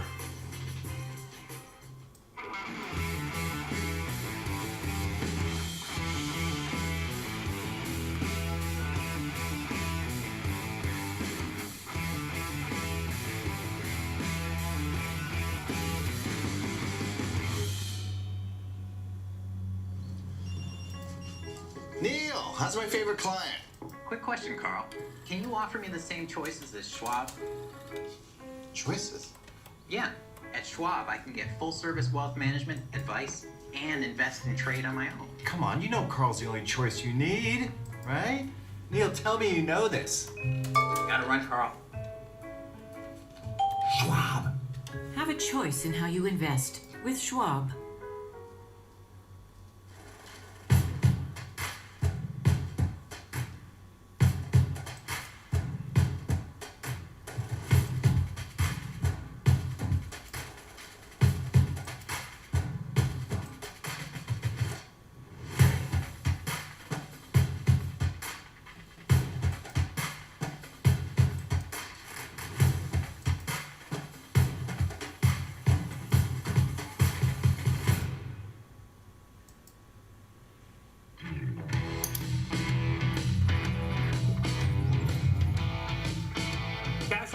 Welcome back to Fast Market. Alex Coffey in for Tom White and Kevin Hanks, and joined for the hour by Joe Mazzola, of course, head trading and derivative strategist for Charles Schwab & Co.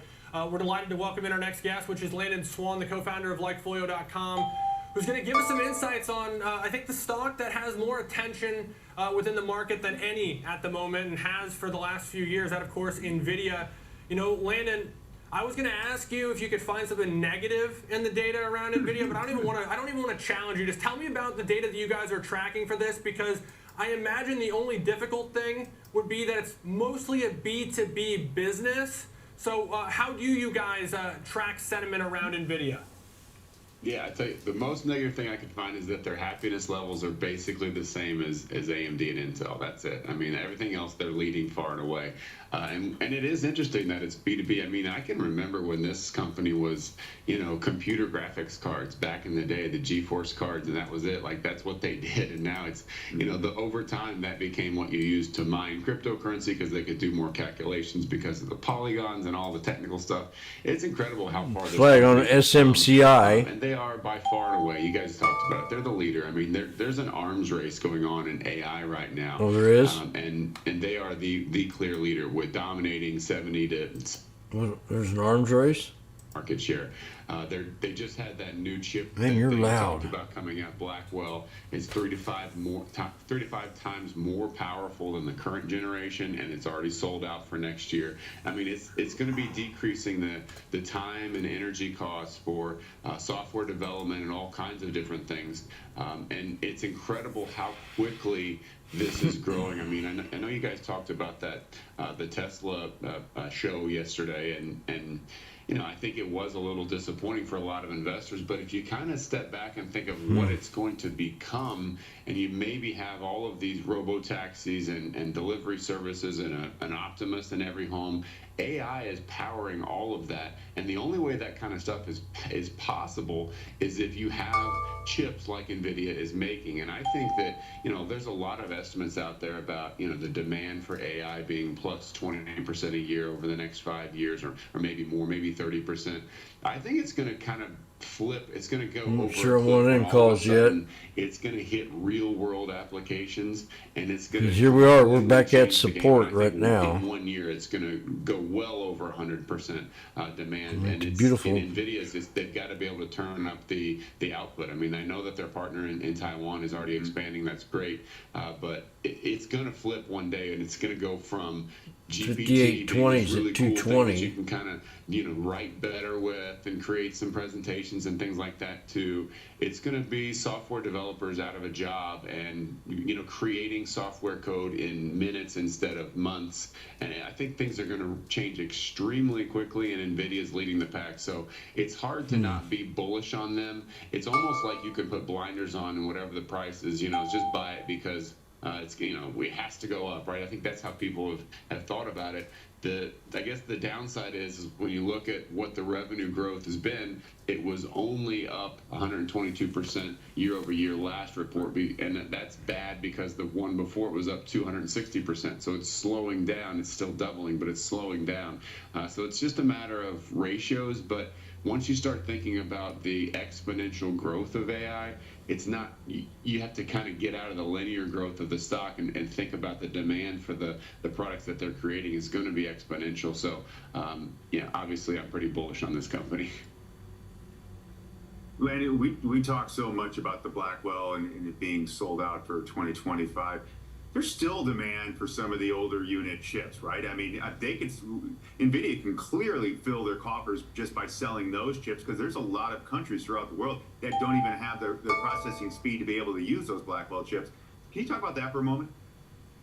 Yeah, I mean, I think you think about where companies are, what they're going to be building, and it's whatever's on the shelf at NVIDIA is an advancement to what you have if you're a little bit behind. I mean, if I started an AI company tomorrow, I'd take 2 years ago model, and I'd be like, wow, this is great. This is really going to help us. And then as things move on, you're going to continue to advance. So I do think there becomes a time when everyone has to be the top in order to, be the market leader in some area. For example, we talked about Optimus. Whoever creates the first household robot, it needs to be the best one. So they're going to demand the best product. But there's a lot of applications where really good is good enough. It doesn't have to be the very top model. And what's crazy is how much these things are actually increasing on a year-over-year basis. When you look at the model sizes and all of the calculations that they're able to do, it's not linear at all. I mean, it is 100% exponential, and technology's always been that way. But when you look at this chart, this looks like a linear chart, right? It's going up and to the right, but then notice the scale on the left. That's not a linear scale. That is an exponential scale. So that is 10x. Every time it moves up one of those numbers, it's 10x. So if you were to put this on a linear scale, it would just look like a hockey stick. And so it is incredible what's coming down the line. And I think, honestly, it's going to happen a lot sooner than people think.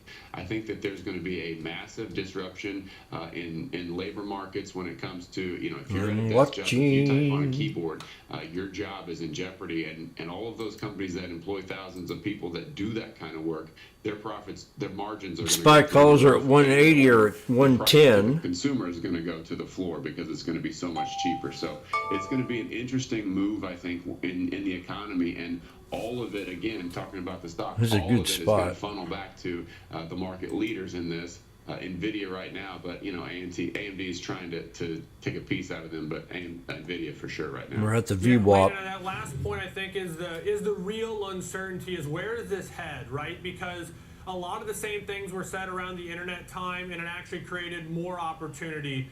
But you can naturally get to a point where it's like, hey, you have a huge subset, maybe even a vast majority of the population that's just unproductive. Even if there is a ton of productivity happening in the world. So, look, I don't know. There's certainly uncertainties around this, but for the companies involved and those invested in it, I mean, few companies have, it's crazy to say in the case of NVIDIA, under-promised and over-delivered, as crazy as that sounds, that NVIDIA has. But, Lane, we got to leave it there. Have a great weekend. Always appreciate It is Friday. Clear optimism continues in NVIDIA, at least from like Folio's standpoint. I would say the market's too. Well, I don't know. With the stock closing in on its all-time closing print high. Joe, we talked about Tesla. I'll throw Apple in there as well in terms of names. I would say Apple copied Tesla. Tesla's big thing throughout the years has been big plans, big ideas, and get kind of incrementally there. But the stock reacts so much on the news that it's sort of been net positive. Apple, I think, did a little bit of that with its AI rollout as well. But NVIDIA hasn't really had to excite the street. It just is delivering monster numbers. How do you trade a name when it's near all-time highs, though?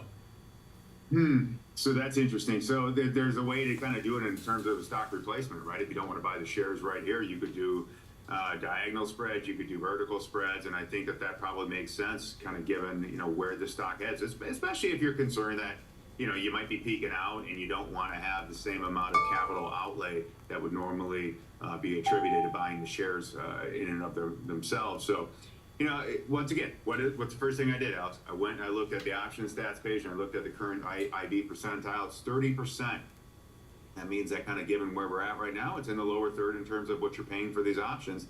And one of the things that's been a little bit different where I've noticed in NVIDIA in the last couple months is you really started to see a ratchet down in some of that call skew. So basically what I mean by that is when, we were talking about puts versus call skew or a little bit earlier and talking about kind of the S&P 500, you can look at that on an individual stock basis too. Because when the call skew is really high, meaning when investors are out there buying a lot of these upside calls, it makes these spreads pretty cheap, these vertical call spreads. So they're not as cheap as they were. Had we been looking at this, say, back in April or May, this spread would have been cheaper. But what we're looking at right now is a November 22 expiration. So once again, it's going to keep you out of that earnings cycle. Buying the 135, so basically buying the at-the-monies, and selling the 150 strike call vertical as opposed to just buying the shares outright. If you can pay about $575 for that, then that's the max loss. That's your risk. That's the debit that you pay. What could be the max gain? The max gain could be somewhere, around that 925. That's the difference between the two strikes minus the debit that you paid, and it's going to push your break even up to about 140.75, which is basically an all-time high. I'm looking at this stock. I'm looking at this move that it's had. I'm looking at the fact that it's kind of breaking out of a triangle pattern that it's been really kind of set up since for coming back right to support. About 3 months. We've been in this bit of a triangle pattern. It finally broke out in the last couple of days, and this just from the momentum that you're seeing. Things can always change, of course, right? But just from some of the technical momentum that you're seeing, it looks like it kind of wants to continue to push higher. Looks eerily similar to the second half of last year, if you want me to be honest with you. You had, 4 or 5 month stretch where the stock consolidated in really high levels relative to where it had been, and then we know the history. I mean, we have now 2024's performance, which is, again, starting to look pretty similar in terms of that. Joe, I'll tell you what sticks out to me about this too. You have that break even lining up pretty closely with that all-time high, a natural point for perhaps sellers to step into the stock. But you also set up a situation where there's some positive asymmetry to your reward here. It's basically 2 to 1 in your favor for this example trade if it does perform, as you say, where you get a move towards 150. Final thoughts on this before we take our final break and come back with some Broadcom. So if you're comparing NVIDIA to AMD right now, I mean, one is the 800-pound gorilla, but think about this in terms of their valuation. The forward PE on both of them is 48. Well, you don't have the same type of growth prospects, or at least what the market's expecting the growth prospects to be. So, while we continue to say, well, as the price goes up, it becomes more expensive, the thing is, when they come out with their earnings, actually the multiples go down because they continue to be. That's not going to last forever, right? It's a law of diminishing returns. Landon mentioned that. You go from a 200% year-over-year growth to 120%. So eventually, yes, it will come down. But at this point, at this exact moment in time, if you're looking at the valuations, in terms of like a PEG ratio, right? When you're looking at the forward multiple divided by the growth prospects, NVIDIA looks cheaper. Well, and hey, look, AMD's a fine company, right? But it hasn't really closed the gap. Intel definitely hasn't closed the gap. So NVIDIA, even if it's had its hiccups with lack of supply at times, these other names just haven't come in to fill that void. Final look at this trade, though. Max loss 575, max gain 925, break even 140.75. Long call debit spread ahead of earnings, looking for a rally towards 150 by November 22nd. So we'll see what happens with very NVIDIA. well. We're going to take our final break. We get back. Broadcom on the move here today. AVGO stock is, modestly lower. We'll be right back. We'll talk more right after this.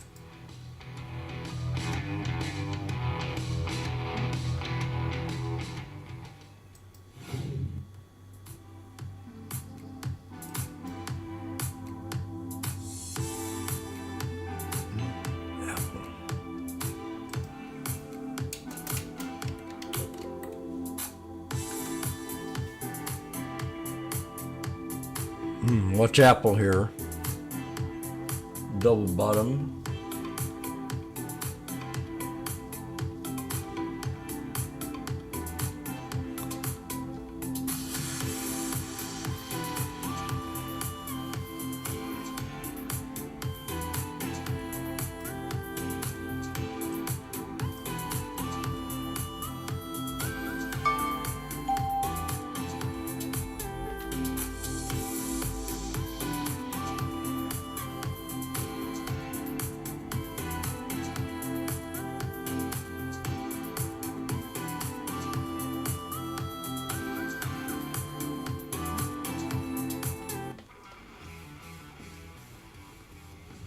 the market with Schwab Network. Tune in 24 hours a day, 7 days a week on schwabnetwork.com on all your streaming devices. Schwab Network is available Very anytime, interesting. anywhere on any device for free. No place better than the Schwab Network.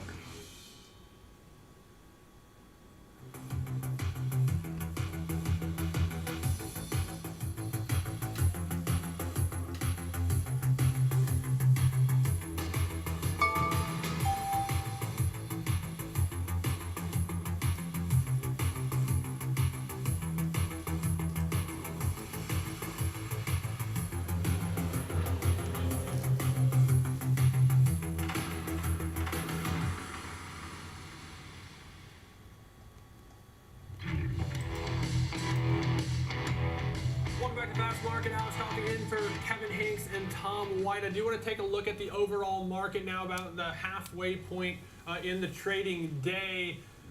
A little bit of weakness is spilling into the market here. A little bit. See one of the four major indices Lit. in the U.S. in red territory, but let's call that unchanged. It's not even, more than 0.02%. But notably, I would argue it's maybe the most important of the four major Run, indices. dude. Of course, I'm liking the 5820s here. NASDAQ 100, which has been 160, 165. Other than that, though, easing a little bit back here intraday. The Russell, the strongest still relatively, and also giving back the least. It was up 37 at the top of the show. It's up about 34 right now, so still pretty strong. S&P is giving back some of that gain, though, only up 20 now. We are closer to 58.15 at the top of the show. Crude oil, He's right here. modestly lower. Looking at gold, pretty significantly higher as it continues to work its way back towards that 2,700 mark in that active gold future. Volatility down a little bit, and then the U.S. dollar index is a little bit firmer today. Bringing back in Joe Mazzola as well as our first guest here, our last guest rather, George Tillis, Senior Markets contributor here for the Schwab Network. George, what a great way to round out this show. Get your thoughts on Broadcom here. I would say the overlooked name in this space, but when I think of Broadcom, if you were to just take away the name at the top, I would think this was NVIDIA's chart. That's the thing. I mean, if you look at Broadcom, the stock, it's actually hit new highs this week, and Back to V-Block. NVIDIA is making some nice moves to the upside, but it's not hitting all new highs. And when you think about the Max 7, you got to think of maybe including Broadcom eventually in that space because of the market capitalization around $860 billion. But it's also what they do, and this is an interesting company that really started off with application-specific integrated circuits that basically developed semiconductor solutions for connecting wireless and wired devices, everything like set-top boxes that are connected to Bluetooth or even 5G. But what's happening with this business is over time it's morphing into essentially a software infrastructure and security solutions business. So they basically integrate all these semiconductor products alongside system security, data centers and servers, as well as network and storage. And it really is a backbone infrastructure stock to the build out of data centers and artificial intelligence. I mean, they've made a lot of inroads buying a company called Computer Associates going back a few years. They bought VMware for virtualization, cloud software, which competes now with IBM and Hewlett Packard Enterprises.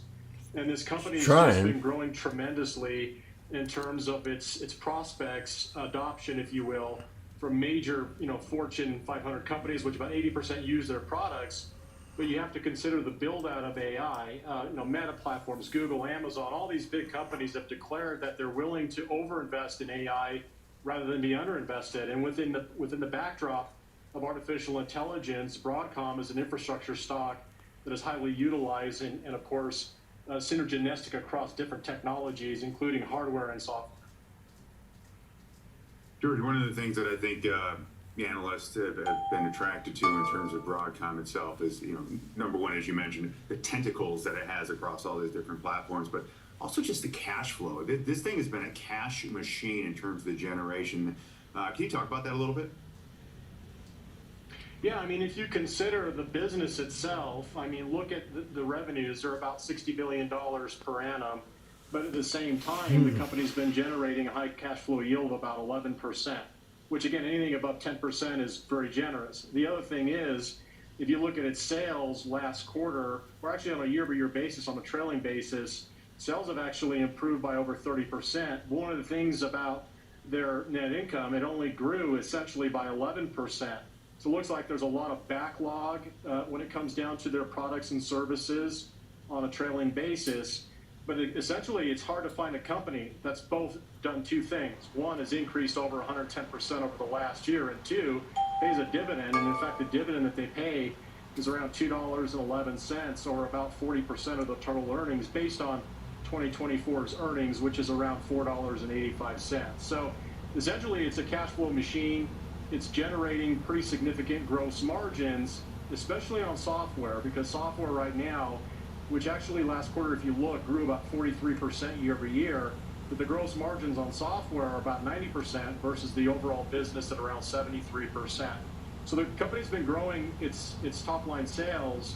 Earnings on a trailing basis have been relatively light, but on a forward basis, it looks like EBITDA is expected to grow about 22% next year based upon estimates, with sales actually falling on a growth rate to about 20% from, like I said, over 30% last quarter. Good stuff. George Tillis, thanks for the insights on Broadcom, senior markets correspondent for the Schwab Network. Have a great weekend, George. I want to get your thoughts on Broadcom, on the trade particularly. We got a 2-year comparison chart of NVIDIA and Broadcom just to show how close these two are correlated, Joe. I mean, they basically are the same exact chart when you look at that. Performance of NVIDIA a little bit stronger. Rolling 30-day correlation, 0.92. So, I mean, you know what NVIDIA is doing. You got a pretty good idea of what Broadcom's doing. Talk to me about your example trade in this particular name. I just wanted to point out something that George brought up I thought was really important, is this idea that, the earnings right now haven't reflected maybe kind of the backlog of opportunity that this stock could present. 55. That are going to maybe come to fruition in 2024, 2025. So even when you look at this company and it, it's trading at a forward PE of 38, and there is the potential to unlock some value in there, and the company has been, has been giving a lot of that value back to investors in terms of the dividend yield, and then that cash flow that I mentioned a little bit earlier. So just something to kind of keep an eye on. That being said, right, you're going to say, well, why are you talking about this trade then? I'm looking at this really, really more so from a technical standpoint. Looking at kind of this stock could break out of the range fairly quickly, right? So that this trade could be a dud. But I'm looking at this and saying, okay, it's losing a little bit of the momentum. The last time we traded up around this level, the RSI was much stronger than it is now.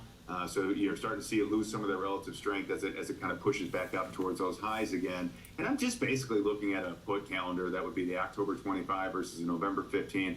It's the 175 strike, so we're pretty darn close to where it's at right now. Yes, it does have a slightly bearish tilt to it, but not much. It's basically just slightly out of the money. And it's just thinking that the stock might take a little bit. I don't know. I'm watching SPX right here. Potentially makes the next leg up, or off the kind of some of the pricing action that you're seeing today, it's not participating with some of the chip rally that you saw in NVIDIA. So what do we make of that? I'm just looking at this as gives you a little bit of time to kind of figure it out, and it gets a stop. 58.20s at 145, 150. Too, this is one trade. It doesn't necessarily be indicative of an overall position. It can be a tactical addition to an overall maybe long or bullish position in Broadcom as well. But most importantly, it's risk defined. So $360 of risk. Of course, counter spread any gain or break evens are just estimated across those expirations. But one that'll benefit from expanding volatility as well. It's a long Vega trade.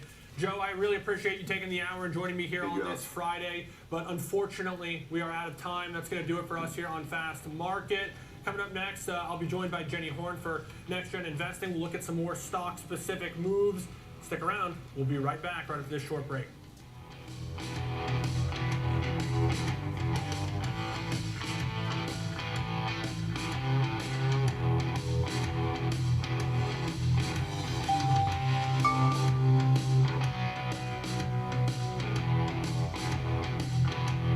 This election season, stay out of the muck and the mudslinging with Schwab Network's By the Numbers coverage of the presidential cycle. How could this election impact your financial future? Next week, it's going to be a crazy political week. Election trades are fraught with risk. No agenda, no hysteria, just good old-fashioned analysis of what policy means for your portfolio. Stay informed, stay ahead. Tune in to our election coverage. That's on looking. Schwab Network. Uh-oh. The market is a multi-trillion-dollar beast. When there's profit there, you take it. That's always going through my head. My job as a trader. Still ain't got my big trade in yet. With a history and a 5820s were at $2. How did you find your way into trading? Trading attracts a lot of the best and brightest students because it is this enormous data set. It is incredibly competitive. And so if you really want to put yourself out there and test yourself and find out how good you are, it is very attractive. So how are you exploiting human weaknesses? Yeah, how'd you do it? Being lucky in trading is great, but it's not the formula for success. You need to be able to find opportunities. You come on a fraudulent show like this, that's how you do it. Staggering amounts of data. You certainly see patterns. Context is so important. I think the best traders I've seen There's have 240, insatiable intellectual 180. Otherwise, certain parts of your skills will become outmoded. 3 white soldiers. Competition or by technology. When we look at your whole brain, we don't see Oh, any God. activation in these emotional or reward pathways as if you don't have an emotional reaction. I'm not very good at sales, turns out. I am very good at trading. I have a trading system that I've used for over 10 years now, and it's almost second nature to me. Do you think that this is potentially a human superpower?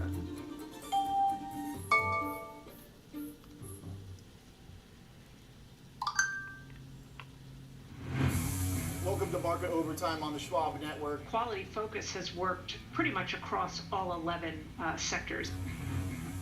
We deployed a fantastic array of new technology. The companies that are doing well are almost too big to fail. Have you set yourself up correctly? It's controversial. Yes. The old guard is saying, away off with their heads. AI feels controversial and it's going crazy right now. It is going crazy.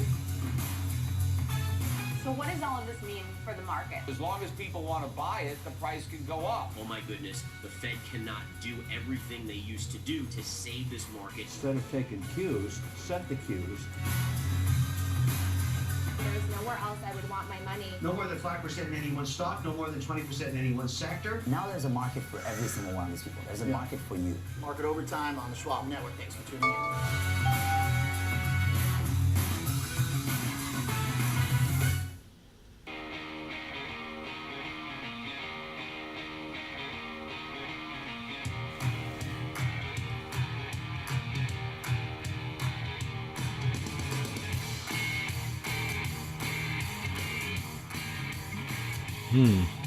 Well, there's a good play. Welcome to Next Gen Investing. I'm Jenny Horn Missed. alongside my co-host Alex Coffey, who has also been the host today, the honorary host of Futures 120, Investment. Alex Coffey 140 has bucks. had a very busy morning. I'm going to try to take some of that weight off of him for this hour here, but we see a green market, Alex. We were just discussing how we've actually come back pretty nicely from a bit of a muted picture from PPI. I know that's how we started our day, but seeing all in all a nice way to close out a objectively strong week as the S&P did hit another new all-time high today. Well, if you were to ask my fiance, I never shut up, so I don't think it's a big deal that I'm on here for a couple hours today. But I'm actually looking forward to this because when you're the host of a show, you're getting other people's thoughts. On this show, I can give you some of my thoughts, and my thoughts are markets are at all-time highs. This is a really, really impressive showing. Not only the S&Ps, but the Russell, the Dow, and the NASDAQ all green today. Another really, really nice week for risk assets, and so the story continues. As Scott Bauer told me this morning, what's next? We're just going to the next thing, and it continues to be just one risk knockdown than the next. Yeah, and I would say what's next is a great way to look at it because frankly we did get PPI, more of a muted reaction, but then we have earnings. We had big bank earnings that so far have been, I mean, nothing but upside. We've heard strong commentary out of JP Morgan. Still, the U.S. consumer remains relatively resilient. So far, earnings have been objectively, at least as far as the bank read, pretty solid. So we get more, obviously, next week. But At the show, as always, we will be stepping away from the macro. We'll be focused in on some of these individual stories. We have a nice theme, actually, to kick off the show with Upvote, Downvote. We will be looking at all of the world of EVs, really following that We Robot event from Tesla that was delayed, then saw shares down about 7.8%, so pretty negative reaction from the street today. We'll also be diving into all things Broadcom. We will also be looking at Netflix ahead of its earnings next week, of course, so we have a bit of a mixed picture for the rest of our show, and we'll close things out with actually a name I don't believe we've ever discussed before. That is Red Cat, which is a drone technology company,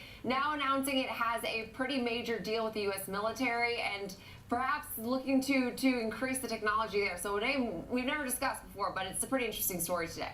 Yeah, a lot to get through. Big stories, of course, were some of those events the last 24 hours. The Tesla one being the one I know you've been more excited about. I'll be honest, I was in bed at 9 p.m. last night, which is when locally that event, I think, kicked off. I woke up and was delighted with the details, or the lack of details, I guess, depending on how you want to look at it. So I'm looking forward to talking more about that. Let's do upvote, downvote, not endorsements, not recommendations. We got to start there. We'll start with some Tesla. Big move to the downside. It's counter trend, I would say, to the overall market today. It's counter trend to Tesla itself. But Tesla is volatile. It's a roller coaster ride in terms of a company the size of it, the notoriety of it. One of the things that makes it so exciting is the fact that this is a stock that moves around. And I will say that Tesla, going into this report, or like this event, had run up so substantially that Elon Musk's valuation had increased by, almost double, I was reading. In terms of net worth? In terms of net worth, right? So then he's now 3 times richer than that of the next richest person in the auto space. I believe it's like the... I thought you were going to say the next closest person. I'm like, wow, and Tesla's 50% off its highs too? Holy cow. Can you imagine? I do think that he's still at least in like the race for one of the 5 richest people, but the way in which his wealth as of late has run up as a result of all the expectations for the robo-taxi. So I think this had to meet a very high bar. I don't know, frankly, why I was surprised that there was such a negative reaction, because, I could see it. Like, he really didn't give much details. There was definitely heavier on the showbiz later on the actual footprint layout to how we're going to get there. The most concrete detail that was unveiled, I think, was their You're going to have to make some action. Probably by 2026 was the word he used, and hopefully not before 2027, but that's somewhat the timeline right now goal. For less than around $30,000 is its selling price. To achieve those goals, though, Tesla will have to master 2 pretty major hurdles. One, and that's cutting the production cost of its EVs, making them drive themselves as well, without any human intervention, to a safety level that's capable to appease these regulators. Tesla gave basically no evidence as to how they're going to reach either of those scores. So that's not great. He also didn't really give his guests at the robotaxi event some progress on really what they're doing to get there. Musk did say that the unsupervised version of FSD will be available in California and in Texas next year. But he has, unfortunately, a really nice track record of missing these production targets and missing a lot of these Oh, come on, girl. He's been saying that FSD has been coming for the next Enough's year enough. for 5 years. So I understand that disappointment. I knew that we were going to see it, though, because he paints these events with broad strokes. The street likes details. The street hates unknowns. And there was still a lot of unknowns you walked away from that event from. I'm going to push back on that. You see that chart? Yeah. That low point in the chart was when we first started hearing about this robo-taxi event. True. So we watched the stock go up, and it's still higher than where it was around this. Tesla's done something really, really nicely over the years, which is promise a bunch of AMD things has a new high. to get there, but the stock does so well in the run-up to it that even when it gives it back and it disappoints, it's still been a massive success. There's a reason this guy's #1 on That's the right. Forbes billionaire list. And while maybe he is down a measly $10.5 billion in his net worth today, I don't think he's losing any sleep over this. I just don't think so with a net worth of nearly $250 billion. I think he's doing just fine. I also just don't know that he's the guy that really cares watch SPX. about, how much his net worth swings back and forth, because if he did, man, he's going to have a strong stomach as much as Tesla moves around. But with this, Apple's kind of copied it, I would say. Apple promised a lot with their AI, then it's delayed, but the stock's doing a lot better than it was. This is just a strategy some of these leaders do, and it's not like they delivered nothing. It's just not done yet. No, and I will say that, I mean, like the footage you can see of the cyber cab and the cyber van, whatever they're so cool. I mean, you can see there, that is exactly what we saw last night. It looks so cool. The van is even cooler, which can hold, like, I believe it's like a pretty decent amount of people as well as a significant amount of storage. I mean, yeah. Here we go. In the future, I guess I just see this image and I'm like, I need proof. Once I get this thing on the road, then I'll be more of a believer in FSD, but we're still a ways away from that. And actually, our next name today is trading pretty nicely on the session as a result of some of these lack of details. You'd have to imagine that's Uber, which is touching a new all-time high today. We're up 9% on the session. Actually, the chart of Lyft looking just as strong on the daily session here because both these names getting a nice lift. Ride-hailing companies, I think, have been seen to have some degree of concern regarding Tesla offering that cyber cab that will go into production, like I said, 2026 at the earliest. So if Tesla had been more quick with a superior offering armed with its unsupervised self-driving technology, I think Uber and Lyft had the concern about their market share eroding. But now that we see this pushed out, we at least know that for the next 2 years, Uber and Lyft can have much of their market to themselves. They only are really contending right now with like Waymo, GM's Cruise divisions, as far as like autonomous driving capabilities in the ride-hailing space. But even those companies are leagues away from actually being fully operational. So I think that the disappointment, unfortunately, Tesla's loss was Uber and Lyft's gain today because they still have command of this space for the time being. Wow, I gotta be honest, I'm embarrassed that I didn't get there. I was thinking, oh, like maybe it's because Uber has investments in similar technologies and they're losing the race. It's way simpler than that. This is literally technology that could remove the need for Uber or change it altogether. Wow. Sometimes you just gotta look for something. You just gotta, overthinking is the enemy in this business. It's a Friday. Let's talk some race, which of course is Ferrari. This is completely different, right? This is like the highest of high-end luxury when it comes. I actually saw a Ferrari on the road the other day. I feel like I see Lamborghinis. I feel like I see some of those other supercars a lot more often. Ferrari, impressive looking little rig. Oh yeah, I mean, I rarely do you see a Ferrari. They're always weird colors like yellow and... Which is the only reason I think you notice them, but their clearance. I always think driving in the city of Chicago is potholes. Everyone that drives in Chicago knows the roads are not exactly up to par with like a safe driving condition. Getting ready to retest right now. Low clearance. I'm like, how is your car doing in these roads? But nonetheless, JP Morgan did upgrade shares to overweight from neutral. Price target of 525, up from 385 after meeting with management. We got what? The firm did say they believe the company's idiosyncratic drivers. A few more minutes for the fat cats get back. Growth will increasingly be valued by investors amid growing macro industry and geopolitical uncertainty. They also left the meetings more confident that Ferrari will prove imperious to the present slowdown in China and European luxury goods brands, saying that their upcoming battery EV was also to be a true Ferrari that delivers an incredible driving experience, and they also think that could come as soon as next week when they debut their latest supercar is what it's called. So tying into the EV conversation, I have to imagine an electric Ferrari is really expensive, but one can dream, right? I mean, that sounds like a cool car. It does. You know, when we compare this to the last one on our list, which is Stellantis, there is so much information that seems contradictory within this space right now. And the one thing that regardless if Tesla disappointed or not, it always has that investment and R&D into this sort of exit plan of like, look at all this technology we came out with. Companies that are just simply making vehicles and selling them at a price that is higher than it costs to make them, that is not a good industry to be in right now. Stellantis has been abysmal in terms of performance over the last year. Okay, so Stellantis here, now we're looking at like the contrast of like, you know, where you want to be in the auto space, because this name is down 45% on the year. To speak to your point, like if you're lacking innovation right now, you're kind of getting crushed. Also down about 2 3/4% today. This is of course the parent company of Dodge, Jeep, and Chrysler, taking drastic steps to reverse. Fiat as well, right? Fiat as well, yes. So this is to me like the ultimate like legacy auto. We honestly don't look about this name enough, I think, given its lower share price relatively speaking, but this name falling to a near 2-year low after it's attempting to revive It's management. They did announce their CFO will be leaving the firm, replaced by another employee. They also did name a new chief operating officer, actually two, for North America, Europe, and China. They're also, of course, continued to be a major player in the auto space. But again, like, their biggest problems have been North America. Sales have slumped. Dealer inventories right now remain too high. Their CEO has been attempting to turn things around, saying that during this Darwinian period for the automotive industry, their duty and ethical responsibility is to be able to adapt and prepare themselves for the future. So this newly appointed leadership team, they said, will make valuable contributions to their overall the company here, and they continue to see them take on these various challenges ahead. Their CEO is also supposed to step down sometime in the next year, so they've been looking for a successor, but lots of management overhaul here, and we have seen some missteps from the company. So the CEO has even acknowledged some of their poor business decisions as a company, because again, you hear things like innovation, really tackling challenges ahead.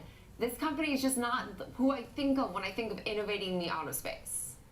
It's not even that, though. They're in this price point where they don't necessarily have the super affordable vehicle. And I remember seeing some recent research, I can't remember, maybe it was Edmunds put it out, and it was talking about the desired car is like a $35,000 vehicle right now. It's like not too expensive, but like enough quality there. That even some of the luxury brands were struggling. So Ferrari seems to be an anomaly at the moment where they have had a little bit more resilience. But Stellantis, they have pressures when it comes to just general leadership, of course, being shaken out. They have pressures in their own industry. They have pressures on labor fronts. And you just look at, the costs of some of the vehicles. They're building up inventories. There's just a lot right now working against the company. And, look, everybody I feel like has their kind of brand of car when they were, growing up that they had. Dodge was always the one I had. I had a Ram pickup. It was my favorite car I ever had. It was a great car. But, just because you like something doesn't make the CLSK, talking about it yesterday. Change the performance of it. CLSK. This is Intel territory. I think you make a good point too, because I feel like what is working right now, even for just like the discretionary space across the board, is like super high end. Like we're talking like your luxury, your cream of the crop. You're appealing to a very niche demographic. And even then, you got to be the winner in that space. Right. You can't just be expensive. You got to be like on brand, in kind of style at the same time, and maybe target that luxury demographic. Or then like the super discounted. I mean, like even I know that like a name like RH, for example, has done in a totally different world, but that's also done quite well because that's also appealing to that high end luxury consumer. While also those consumers more like myself are looking for more of the low end, the cheapest. Mm-hmm. But we'll be actually looking more at Tesla as well as Uber today, trading the most in tandem of this group of names. We'll be diving into the technicals as well as some example trades. Stick around, Next Gen Investing will be right back.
Wrap up the trading day with me, Oliver Rennick, for the biggest earnings coverage, 3 p.m. Eastern. It's Market on Close.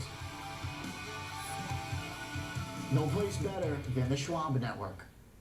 Trading at Schwab is now powered by Ameritrade, giving you even more specialized trading support. Connect with the Schwab Trade Desk, our team of passionate traders ready to tackle your trading questions, no matter how complex. Plus, get 24/7 live help and access support by phone, email, and in-platform chat. Trade brilliantly with Schwab. No politics, no noise, from bell to bell and beyond. Schwab Network is available anytime, anywhere, on any device for free. Schwab Network.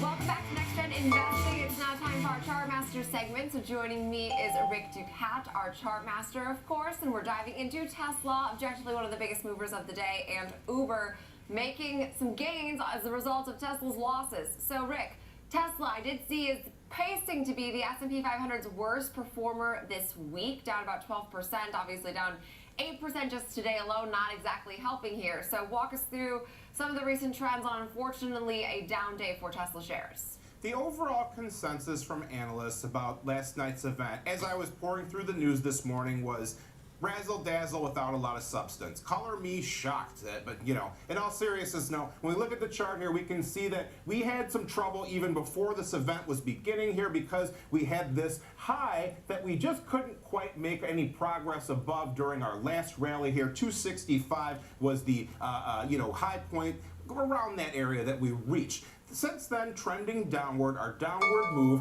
even yesterday, had broken below not only our 21-day exponential moving average in yellow, but also our blue shorter-term trend line here. So the problems were kind of beginning even before the event started, as I said here. So when we look at today's move, we broke below the red line here, 231. This was a gap, and then high points around this area, frequent stopping point for price. We also broke below 63-day EMA, came quite close to our purple 252-day EMA.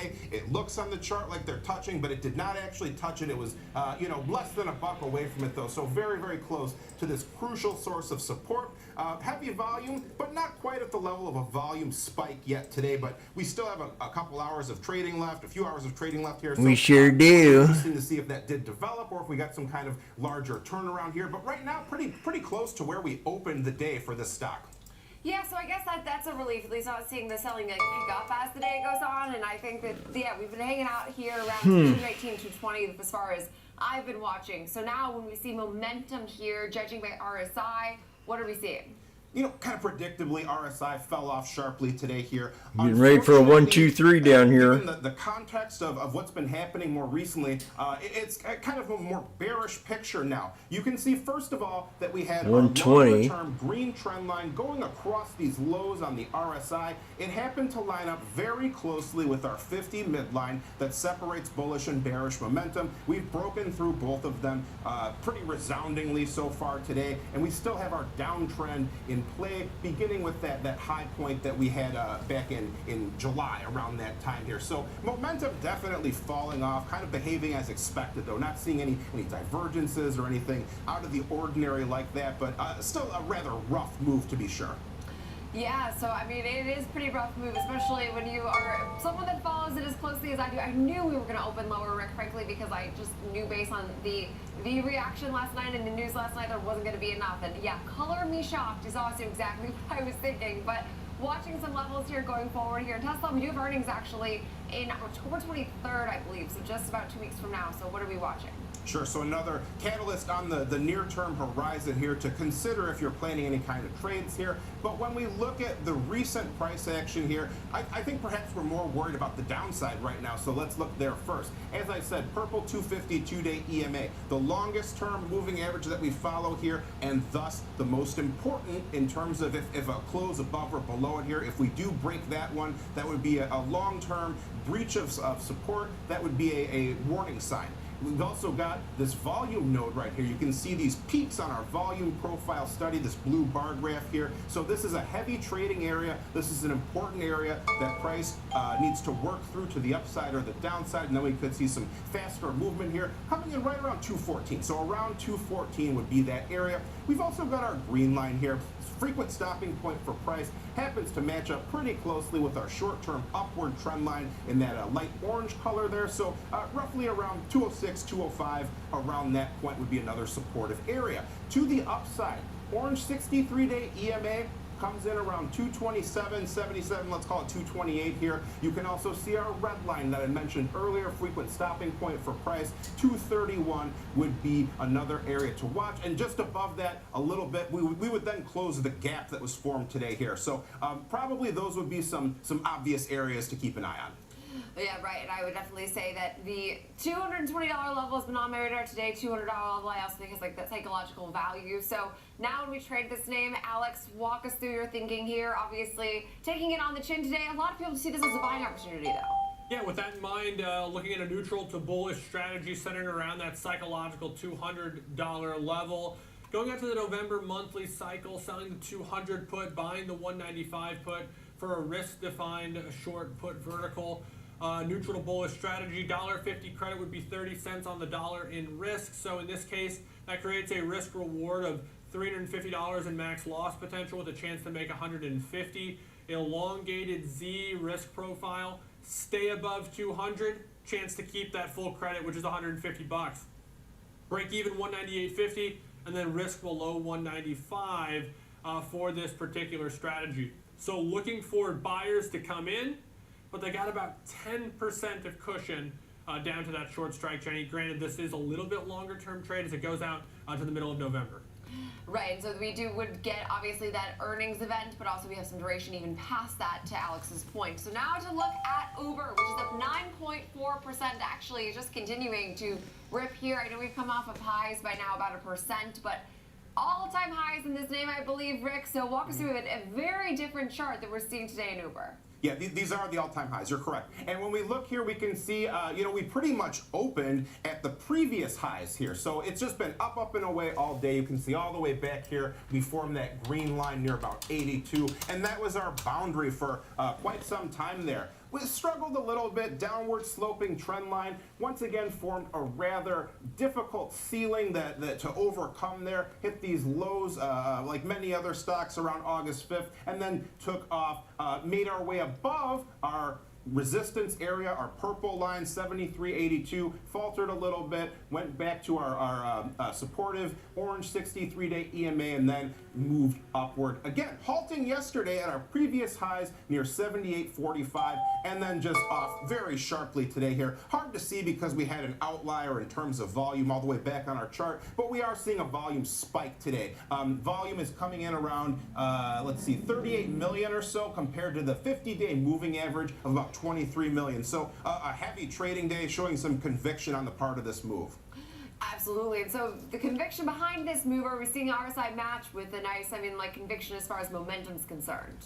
Kind of the opposite situation of our last chart. Once again, behaving as you would expect, though. In this case, we had a long-term downward slide here that has been broken this time. However, we also had a shorter-term uptrend here. We made our way back above the 50 midline here. We shattered our downward sloping trend line, and we are in the overbought area with a reading of about 76 right now. So pretty comfortably within this overbought area, which is typically regarded as a sign of strength in a trending market here.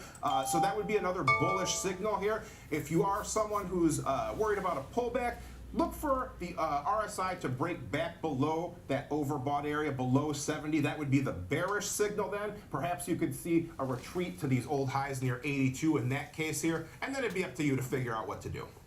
Okay, so last but not least here, Uber's price levels we have to watch now going forward. Obviously, earnings also on the horizon. Difficult, I'd say, to predict future price, of course, with shares at all-time highs, but that's what standard deviations are for. So what are you seeing here?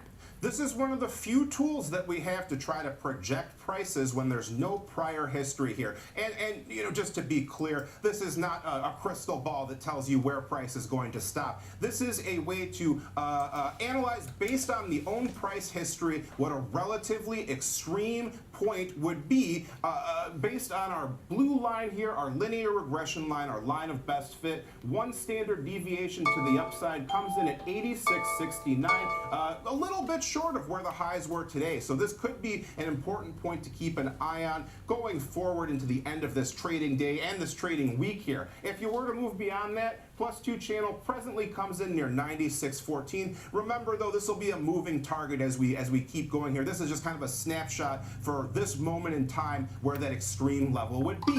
To the downside though, like I said, it's not uncommon for price to retreat after a breakout and retest the old resistance level before continuing onward. So 82 seems like an important point to watch as well. If we did make our way below that, the old set of highs, kind of that point where we topped out twice in the same area, 78.45, that will be the next point of interest.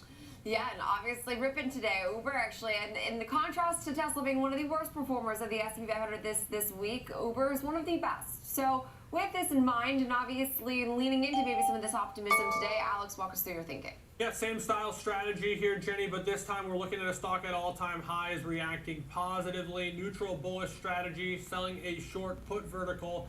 Now, only going out to the November 1st expiration, which I do believe captures earnings in it, but it allowed us to go back to that previous high around 82 and sell that strike as our short strike, maybe seeing that old high, former resistance as a new potential support. And so selling the 82.79 put vertical for $1. If you could get $1, great. A little bit less than that, perhaps would be fine as well, just depending on what you're looking for risk reward wise. But $1 creates a 2-to-1 risk reward. Max loss $2 or $200 rather, and max profit $100. Stay above 82, chance to keep that full credit. 81 to break even, and risk below 79. So really impressive rally in Uber, selling some premium below the market, looking for it to hold on to this jump. Yeah, and I will say that Uber has been an impressive name this year. I know we pulled back, there was some choppiness, but it's been able to show signs of a more mature company and a more consistent company, which we definitely like to see. But now coming up next, we're not going to stray too far from another positive mover today, or excuse me, Netflix is actually moving lower, but shares did touch all-time highs earlier today, so that's what I was keeping on my radar. But we'll be diving into Netflix and, of course, the stellar chart we're seeing right there, as well as its earnings expectations ahead of next Thursday coming up next.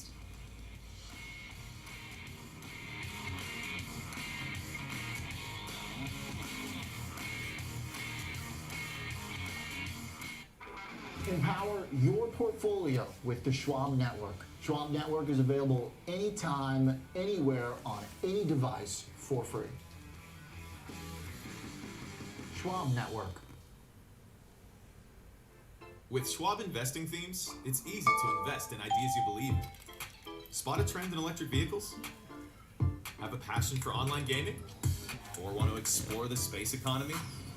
Choose from over 40 themes, each with up to 25 stocks identified by our unique algorithm. Buy it as is or customize to align with your goals. All at your fingertips. Schwab investing themes, 40 customizable themes, up to 25 stocks in just a few clicks. Get each and every angle, the whole picture. Everything comes full circle on Trading 360. Catch us right here at the New York Stock Exchange on Trading 360.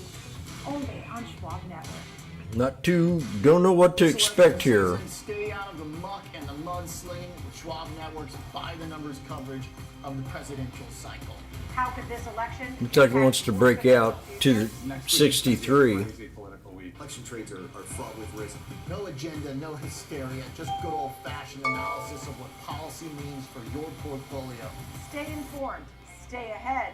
Tune in to our election coverage on Schwab Network. Accelerate your market knowledge and shift your perspective into full gear. Real-time example trades, a full hour of trading insights. I'm Tom White. I'm Kevin Hinks. Catch me on Fast Market, weekdays at noon on the Schwab Network. Fast Market, ready for you, ready to go at 12 p.m. Eastern on the Schwab Network.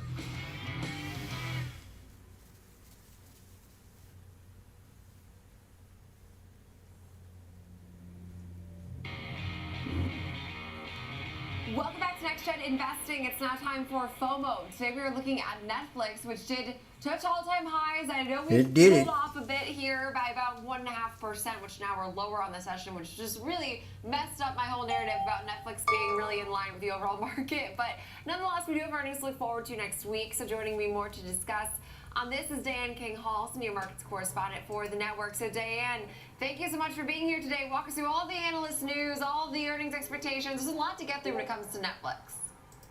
I know, and I think the FOMO narrative still applies here. Like, yes, it may have pulled back some, but we still have a lot of day left, and we've seen a little bit of a pullback in the broader market momentum as well. So it kind of lines up. But here's what's going on: you do have bullish sentiment increasing when it comes to analyst outlook on Netflix. Guggenheim and Macri, latest sell-side analysts to boost their price targets. Let's start with Macri. They've raised their price target on Netflix to $795 a share. They previously had a price target of $695. So obviously there is clearly some distance, including where Netflix's share price is today at around $724. Earlier it was a little higher than that. They talked about, and they are also maintaining an outperform rating on Netflix. Here's where their thesis lies. They talked about the ad market. They said it appears solid for Netflix, with ad agency organic growth averaging 3% in Q3.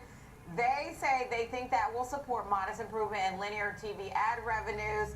And the confidence, though, in Netflix's ad tier in the long term, boosted by, we've talked about this before, they've added more sports content to their content wheelhouse, and that's been a big part of how Netflix has increased its momentum this year. All right, let's dive into the Netflix is down today. Guggenheim boosting its price target on Netflix to $810 a share. They previously had $735 a share as their target. They are maintaining. Yeah, these calls ain't moving much. On the stock, they talked about just more subscriber growth, more member growth potential. They see there is room for growth there.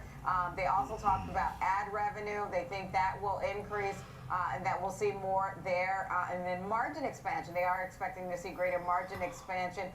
They do think member trends are actually going to be the critical driver for Netflix, and they've raised their view on member ads, and they think that what we're seeing in terms of overall sell-side expectations of 4.4 million, that's the expectation on the sell side. The buy side has a higher expectation, and they think that may be getting it more correct. Dang. You know what else, Diane? I know this is called FOMO because they're so expensive. You might miss the investment or things like that, kind of meme stock origins.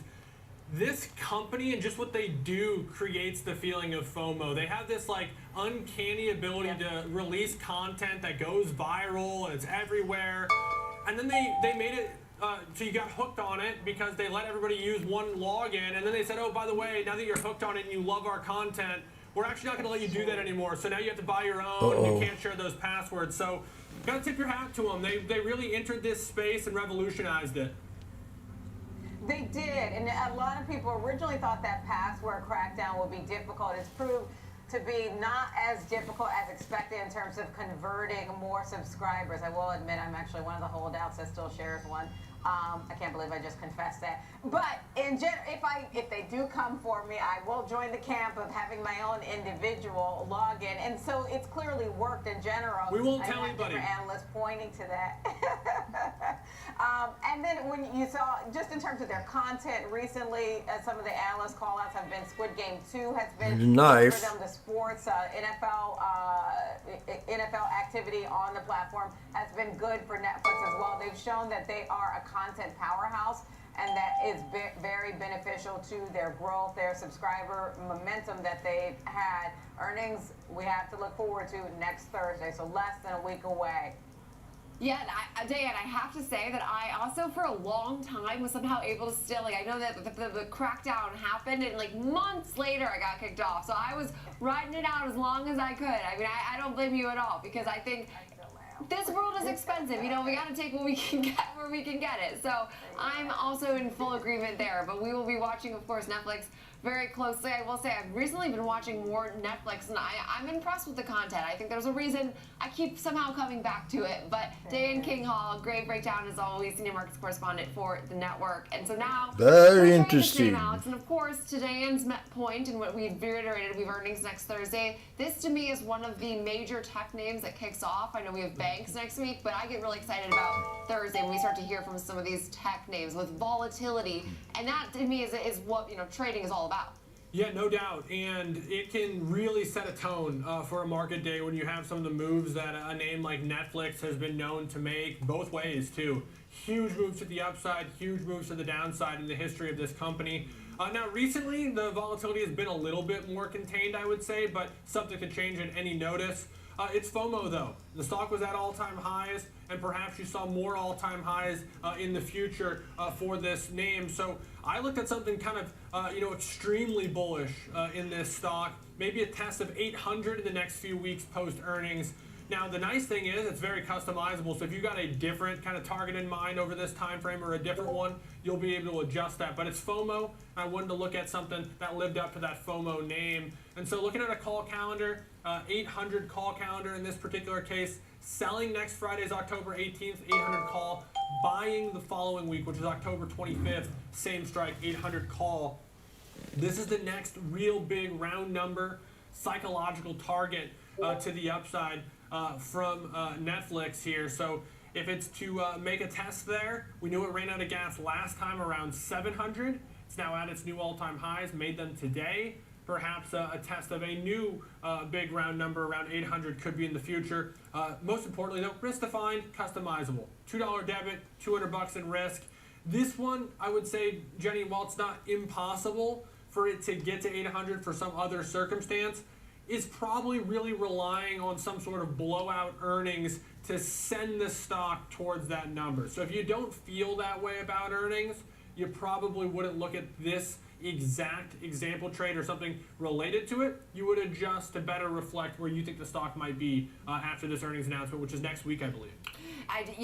This name also too, just I was giving the analysts' thoughts on this. The high is $900 a share on terms of analyst price calls, and the low is $545. So that just goes to show this is one of these polarizing names. There's no sells in this name. There are 2 underperforms, 33 buys, so it skews definitely more optimistically, but yeah, that spread, $900 to $545. Obviously, we're trading somewhere in the middle right now, but there's a lot of conviction on this name, so we'll be watching that earnings event very closely. As we both have said, this name moves. It almost has like a snap-like movement. Well, and to put context to that, last year, around the earnings event that is essentially a year after, so it'll be next week, year anniversary, it was $344.73. It's doubled and then some from that price. So I know it's a high beta stock, but that's a big move for any company, let alone Netflix, over this last year. And it goes to show the password sharing worked. And as much as I'm mad about it, I am still now paying for a screen that I did not pay for before. So to their credit. But we'll leave it there for our Netflix conversation. Now coming up next, time to look at Broadcom, which is pulling back pretty substantially today, actually off of its session lows. Still hanging on to a decent rally on the week, but this name still gets a lot of love from the street. Bank of America with a buy rating. We'll dive into that analyst note coming up next.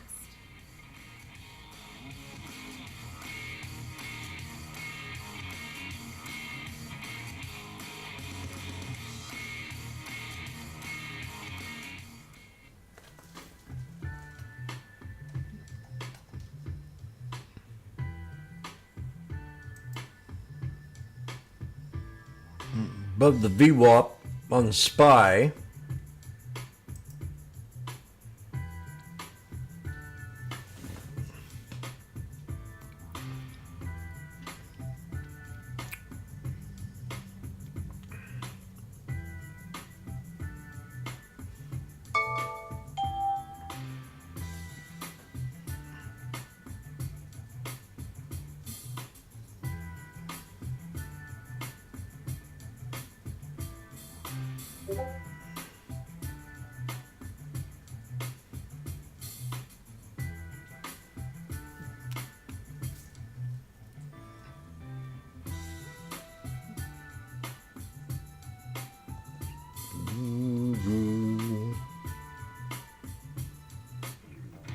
Trading the trending names every day.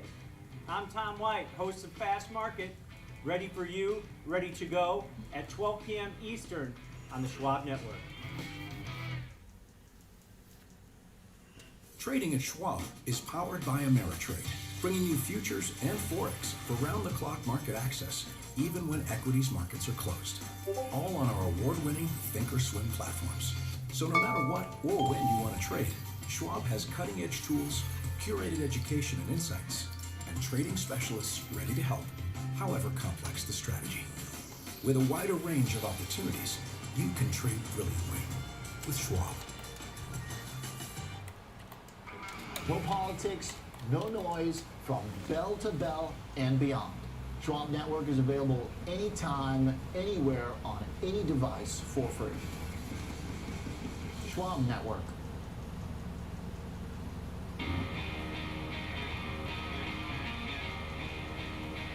Welcome back to Next Gen Investing. It's now time to dive into all things Broadcom, which has been actually one of the more interesting trades of the semiconductor space this week because we've been sitting at all-time highs. Then today, pulling back a bit, Alex. So today is not exactly that FOMO type feeling to the upside, what have you, but it still has pulled back only about 4% from its highs, which for a lot of these tech names, especially when it comes to the AI trade, we can't say that for a lot of these names. Well, I said this on Fast Markets. We talked this name alongside some of the other names in semiconductors. I was like, if you just covered this name up, so I'm doing that for those who are watching on my screen, and I just looked at that chart, you can convince me this is NVIDIA's chart. I mean, they look a lot alike in terms of the performance. Now, it hasn't moved quite as dramatically in terms of percentage terms, but that shape, there's a really, really strong correlation between NVIDIA and Broadcom right now. So you look at the analyst breakdown, you see this note today. I mean, the understanding of that there's general optimism in this name makes sense. What's it worth? Where is it going to go? How is it going to get there? What's the volatility going to look like?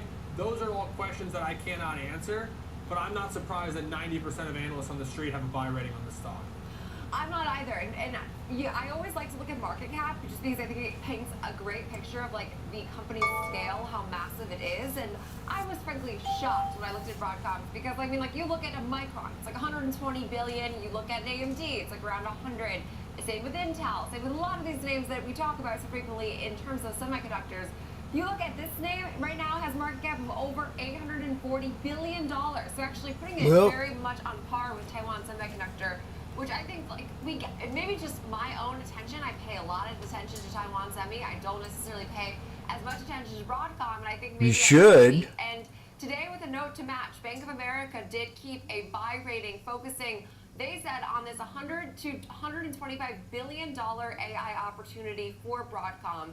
They say that they present a unique combination of silicone, recurring software like their VMware, as well as their cash returns, which have consistently been double-digit as far as dividend growth is concerned. They also said that their meeting, when they just met with management, focused a lot on the growing AI opportunity, or around 12 billion or 24% of their sales in fiscal 2024, and that longer-term total addressable market of, like I said, 100 to 125 billion.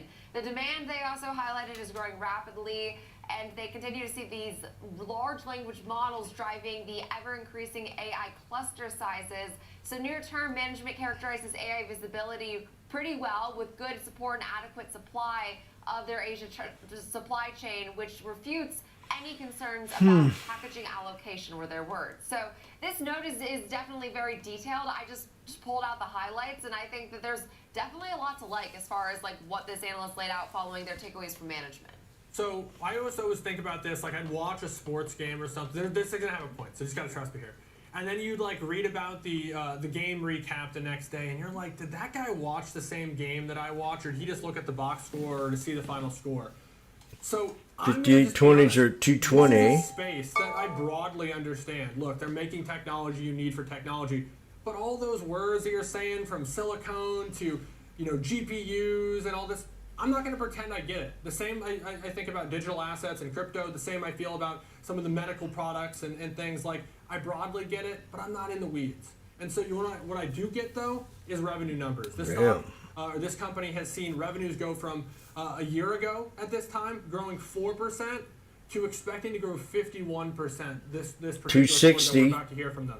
That's the difference in terms of why this stock's done so well, is the numbers from how much they're making money-wise are accelerating. Now into the future, that's not supposed to necessarily continue to happen.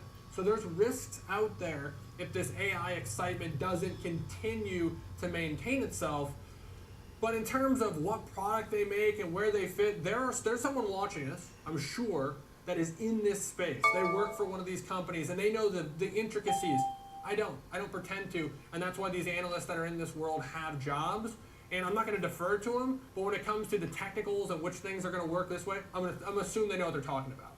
And it's true. I think that there's definitely a way in which like you could trade this name, you could invest in this name even without understanding everything I just said. Because frankly, like you could paint in broad strokes. Hey, you can see 5 to 10% compound annual growth as far as their overall like conversion rates. You can see, I mean, like these various ways VMware has continued to expand pretty substantially. The thing I actually like, honestly, about this name when looking at like the analysis of this company, because I'm a person that trusts fundamentals more than anything, is I like actually that they're not a pure play into AI, that they still have software and they still develop a lot of their technology that sure utilizes AI, but it's not like a super micro, right? I mean, this is not a name that if you say the demand is maybe overdone or there's this AI bubble, I think we're a bit past that narrative at this point, but this name has exposure into the other world of tech, which I think is still important. No doubt. It is. You've been invested in this name pretty much at any time frame, maybe other than you bought it yesterday, you're doing okay. And even if you bought it yesterday, you're down 2.5% from its all-time high. So, you know, everything you say, you know, makes total sense. And again, it just comes down to your own risk tolerance, your own investment goals, your own time horizon. But it also goes to show, too, that you don't need to be an expert on everything, but you do need to kind of have a broad understanding, and you do need to, of course, you know, have a plan. I always say that when it comes to have a plan. Things. And so, if I agree. You're just a technicals person, you're just a fundamentals person. You use all of it. Most importantly, the most important decision you make when it comes to making a trader investment is when you actually click that button. And oftentimes the decision there is how much, what price. And so that to me is where you get yourself into trouble. Too big and bad price. That's the recipe for disaster. Properly sized positions at good entry points is the name of the game. Yep. That good entry points, I feel like, is like the $1 million problem, because we're always trying to find the right entry point in some of these names. Although today's pullback definitely helping. We're down 2.5%. We're still hanging on to a modest gain on the week, but obviously seeing some substantial selling today, underperforming the overall market. I will also say that this name also trades at a forward multiple of around 32 roughly times, so it actually is still cheaper, relatively speaking, than the semiconductor industry, the tech industry.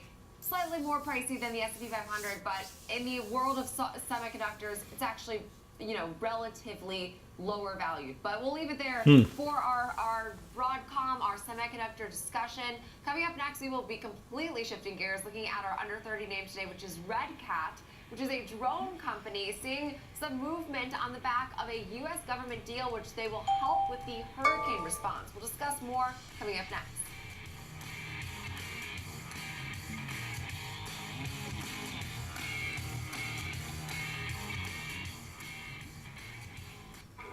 Empower your portfolio with the Schwab Network. Schwab Network is available anytime, anywhere, on any device for free. Schwab Network. With Schwab investing themes, it's easy to invest in ideas you believe in. Spot a trend in electric vehicles? Have a passion for online gaming? Or want to explore the space economy? Choose from over 40 themes, each with up to 25 stocks identified by our unique algorithm. Buy it as is or customize to align with your goals. All at your fingertips. Schwab investing themes, 40 customizable themes, up to 25 stocks in just a few clicks.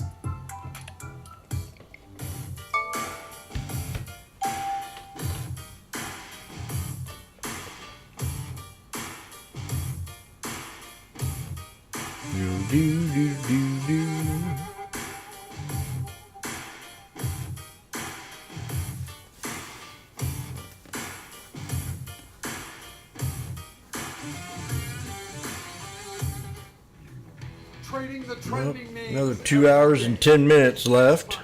Ready for you, ready to go. I'm Kevin Hinks. Catch me on Fast Market, weekdays at noon on the Schwab Network. SPX is trying to flag out again here.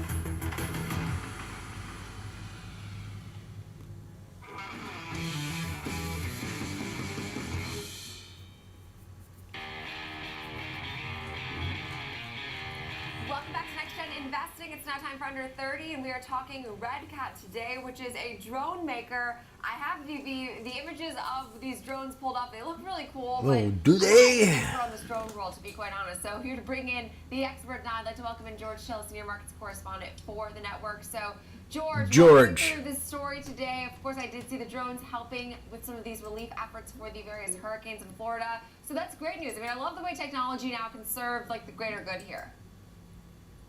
Yeah, I mean, there's an interesting stuff going on in the drone industry, and this is certainly a microcap drone company, but they're actually supplying drones that are actually used not necessarily for civilian use, but also for military use. I think this is quite important, and you have to think about drone usage, or maybe the absence of drone usage. Going back to July with the Trump assassination attempt, one of the things I thought about initially was, why wasn't there a drone doing surveillance of the area? And so I think, with that said, I think the usefulness of these drones are becoming more important and ubiquitous across the scale for not just civilian, but also commercial and military application.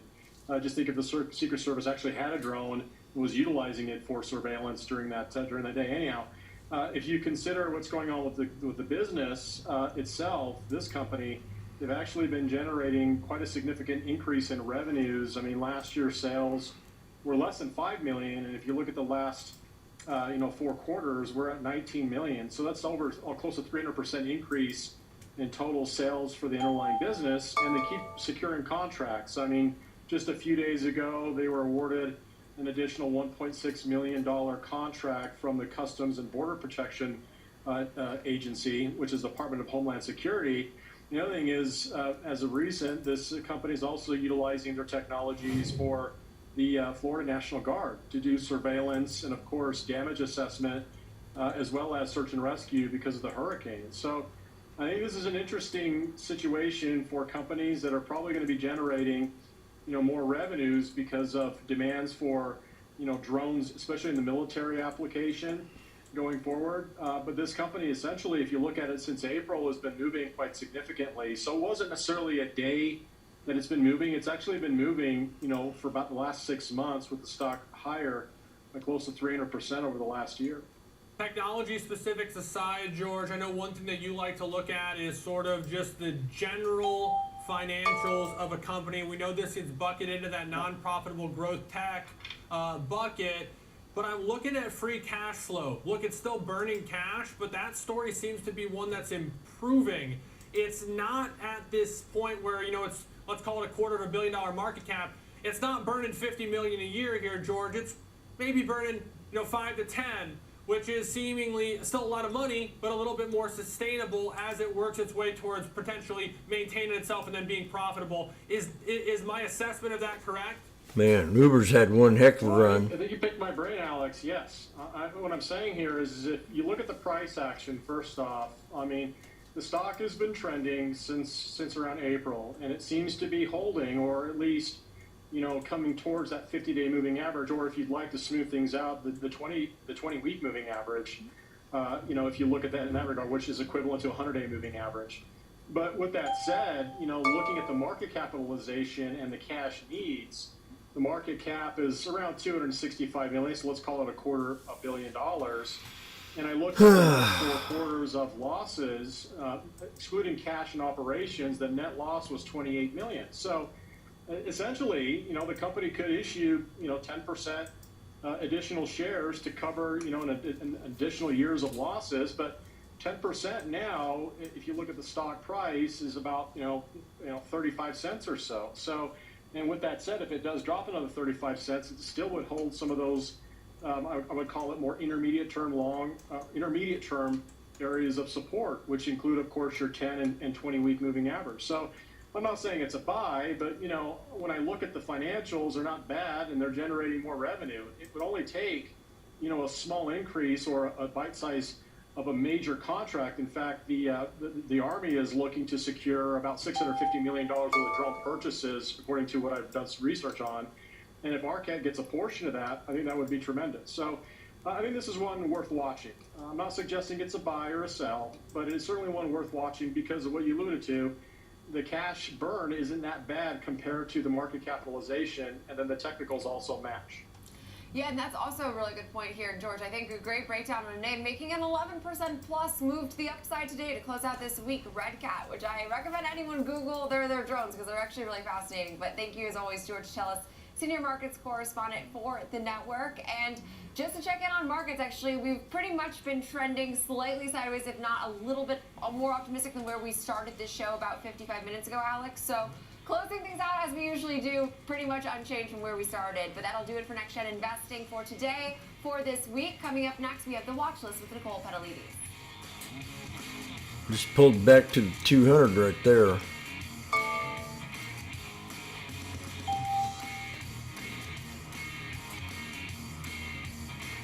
This election season, stay out of the muck and the mudslinging with Schwab Network's by-the-numbers coverage of the presidential cycle. How could this election impact your financial future? Next week is going to be a crazy political week. Election trades are fraught with risk. No agenda, no hysteria, just good old-fashioned analysis of what policy means for your portfolio. Stay informed, stay ahead. Tune in to our election coverage on Schwab Network. The market is a multi-trillion-dollar beast. When there's profit there, you take it. That's always going through my head. My job as a trader is to just make money. With a history and a geography degree, how did you find your way into trading? Trading attracts a lot of the best and brightest students because it is this enormous data set. It is incredibly competitive. And so if you really want to put yourself out there and test yourself and find out how good you are, it is very attractive. So how are you exploiting human weaknesses? Being lucky in trading is great, but it's not the formula for success. You need to be able to find opportunities in the marketplace and sift through enormous, staggering amounts of data. You certainly see patterns. Context is so important. I think the best traders I've seen have insatiable intellectual curiosity. Otherwise, certain parts of your skills will become outmoded by competition or by technology. When we look at your whole brain, we don't see any activation in these emotional or reward pathways as if you don't have an emotional reaction. I'm not very good at sales, turns out. I am very good at trading. I have a trading system that I've used for over 10 years now, and it's almost second nature to me. Do you think that this is potentially a human superpower?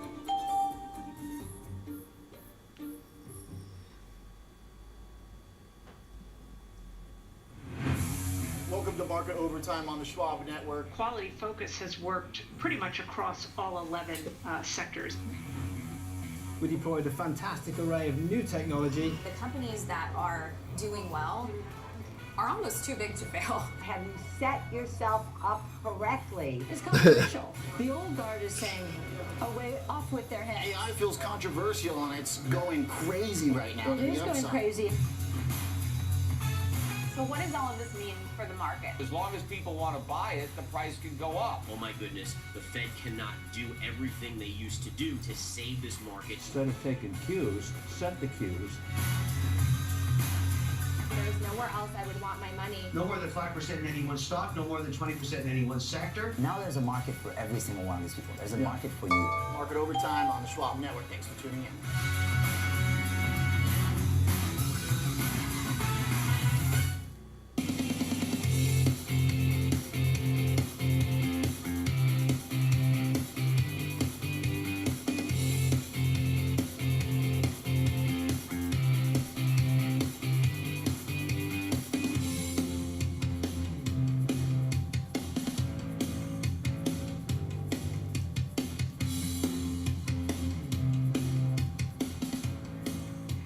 afternoon. Welcome to the Watch List. I'm Nicole Pedalides, and a happy Friday to you, 2 p.m. Eastern Time.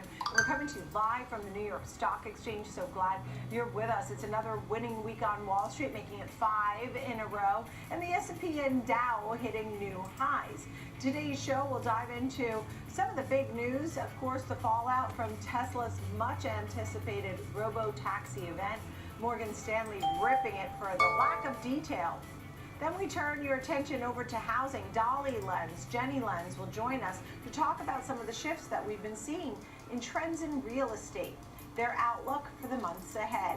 And our panel talks all about finance after we kicked off earnings season. Strong numbers from JP Morgan, Wells Fargo, BlackRock. There's more next week. Here's a look at the numbers. As I mentioned, S&P and Dow hitting records again. The S&P right now at 5810. The NASDAQ at 20,258. That's only fractionally higher. The Dow up more than 0.75% at 42,792, and the Russell gaining 1.8%. Oil and gold are mixed, with oil at $75.64 the barrel, down 21 cents. $26.76, up $37 a troy ounce for gold. Bitcoin 60,000. Well, 2 more hours left. 205, that's up 5.7%, and the dollar 102 and change. Let's begin with big tech. The markets love to talk about big tech. We have names in focus: Tesla, AMD. So joining me right now, David Nicholson, Chief Research Officer from the Futurum Group. David, thank you so much. Waiting for the big play. Today, we'll start off with Tesla. It is a worst performer. It's been down about 8%, a loser on the S&P 500, the NASDAQ 100. The highly anticipated cybercab, robo-taxi. What did you think? Well, Nicole, I think it was a huge win for science fiction fans everywhere. Not so much of a win for investors, unfortunately. You could say that Elon Musk Low blow. Time machine last night after getting, I think, a 45-minute late start to the event. He essentially repeated what he said during Autonomy Day in April of 2019. So there wasn't any real news. I'm not sure about A this. bit of confusion from my perspective, even though I'm very much an Elon and Tesla fanboy. From a consumer perspective, the whole robo-taxi thing just doesn't make sense to me. I don't understand why an individual would want to own one.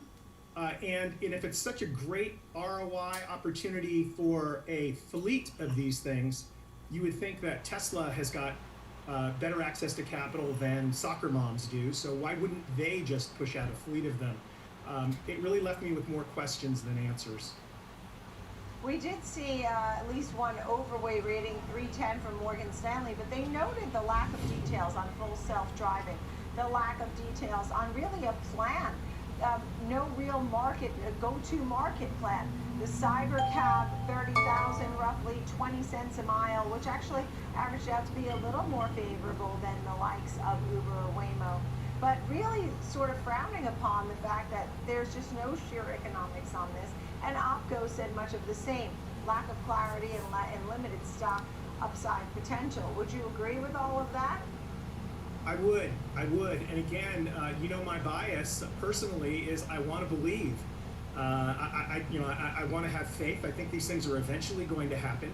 But my direct experience with full self-driving and competitors that are years ahead in the truly autonomous driving world just tells me that Tesla isn't there yet, and this was just more exaggeration, I think. When he says by 2027 these things will be shipping, anyone who has experience with Tesla promises has to even push that out a bit. So I think really tough from an investor perspective, but if you're a believer, if you're a speculator, great.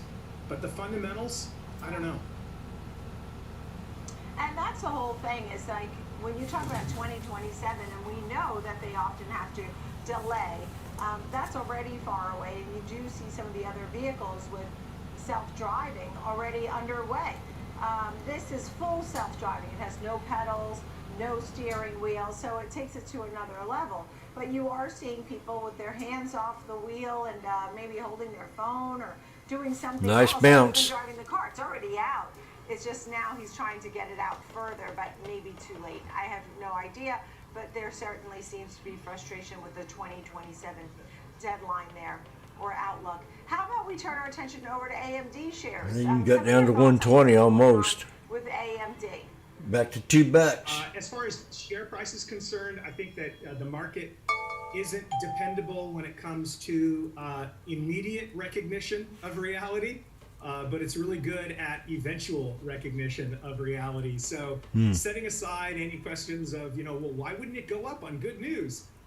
I think over time it will. AMD is very well positioned. They rolled out a bit of a trifecta of data center, hyperscale cloud, and consumer device strategy. Kind of a shining star in among all of the rest of the really good announcements is this idea that they're pushing hard into the back-end networking side of things. So these are devices that connect all of those GPUs together on the back end of a technology stack. And they're critical for making all of this stuff work.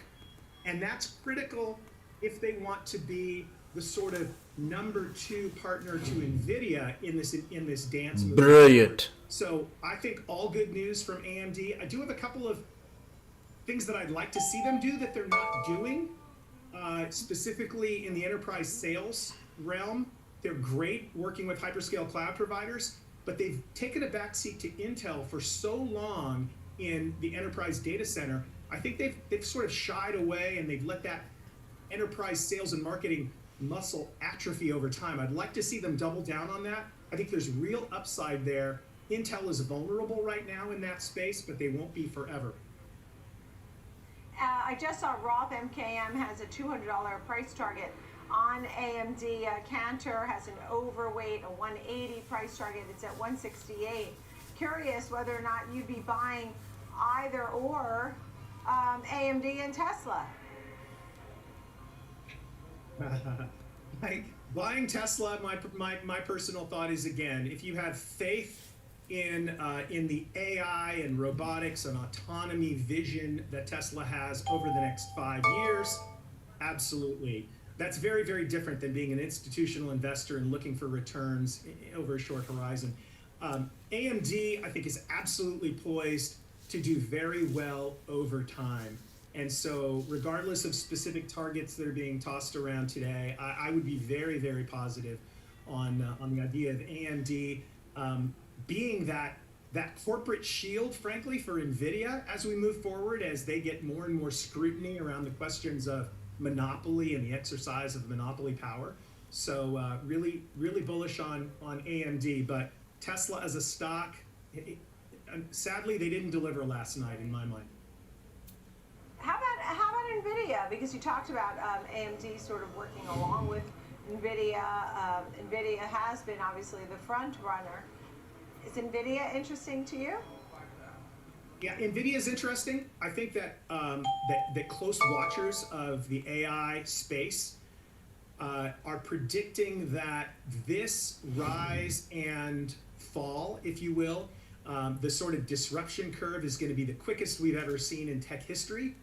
In other words, I don't think NVIDIA is going to have a 30-year dominance in a space like an Intel did, whatever the number is you want to put on that. I think that investment in alternatives to what NVIDIA does in 100 different areas are going to be, it's going to be fast and furious this year. So they're going to be under assault. It's going to be a death by 1,000 cuts. So NVIDIA is in great shape. Their market share will continue to be 90+% over time. But I would say margin erosion is something for people to pay very, very close attention to with NVIDIA. We're hearing mixed reviews about where the market could be headed overall. You do have an election coming up. You do have the Fed's decisions coming up for the rest of the year. We're at 5,800 now, and the S&P 500 at new record all-time highs today. Some of your thoughts on where the S&P could be headed between now and the end of the year? Well, if my magic crystal ball was good enough, Nicole, I wouldn't be here talking to you today. Oh, smart ass. Sister. But I would say it's pretty safe to say nothing dramatic will happen before the election, and then all bets are off after the election. Wow. How's that for a gutless hedge? Well, here's the thing. I mean, a lot of people are very concerned. I'm hearing a mix. Some Yeah, people are boy. saying, look, it's just noise. The election is noise. Don't worry about it. And others who are shoring up cash because they're worried about the uncertainty or what could happen about the election, or at least the couple of days following the election as they try and settle all those numbers. You know, are you in it for the long term when you look to 2025 and 26, for example? Yeah, I think so. I think betting on the U.S. economy and frankly betting on the global economy, specifically being as entrenched in AI as I am, I really do believe in the promise of AI driving efficiency, lifting all boats, and to a degree, I think AI will absolve us from our monetary sins. So I'm bullish moving forward. Of course, the closer you get to the chart, we're going to see highs and lows, and there will be some panic along the way. But I think, generally speaking, good things are ahead. All right, David Nicholson, Chief Research Officer at the Futurum Group. Thank you so much for being with us today. We appreciate it. Thanks, Nicole. Coming up next, Options Corner. Rick Ducat standing by, and he will highlight unusual options activity we're seeing from the day, how investors are looking to trade on high sizzle names. JP Morgan, Wells Fargo, VF Corp. We'll be right back here on the watch list on Schwab Network.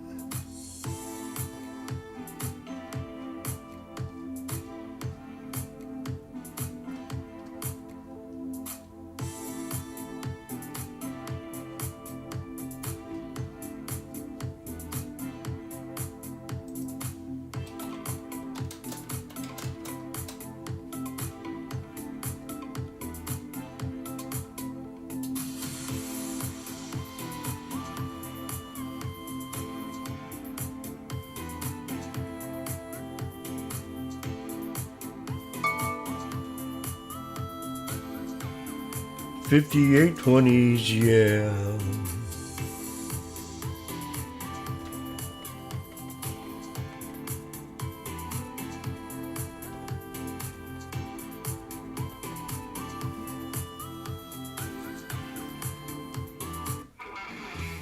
Empower your portfolio I'll be right back. with Schwab Network. Things are looking good.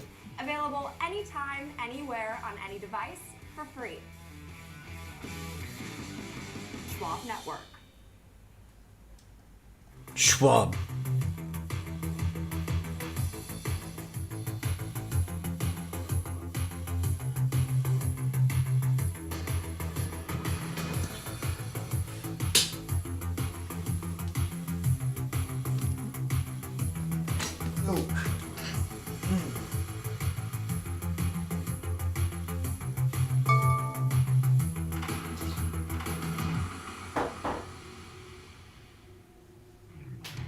Trading the trending names every day.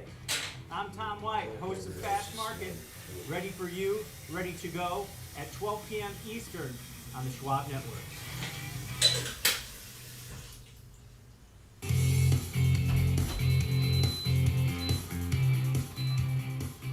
Welcome back to the watch list. I'm Nicole Petalides. Glad you're with us for Options Corner, where we analyze unusual options trades we're seeing throughout the day. For that, we welcome in Rick Ducat, chartered market technician here at Schwab Network. And you have a theme, some high sizzle names. Of course, this morning, JP Morgan out with its quarterly numbers. Good news there. You found a trade, and we want to hear more about it.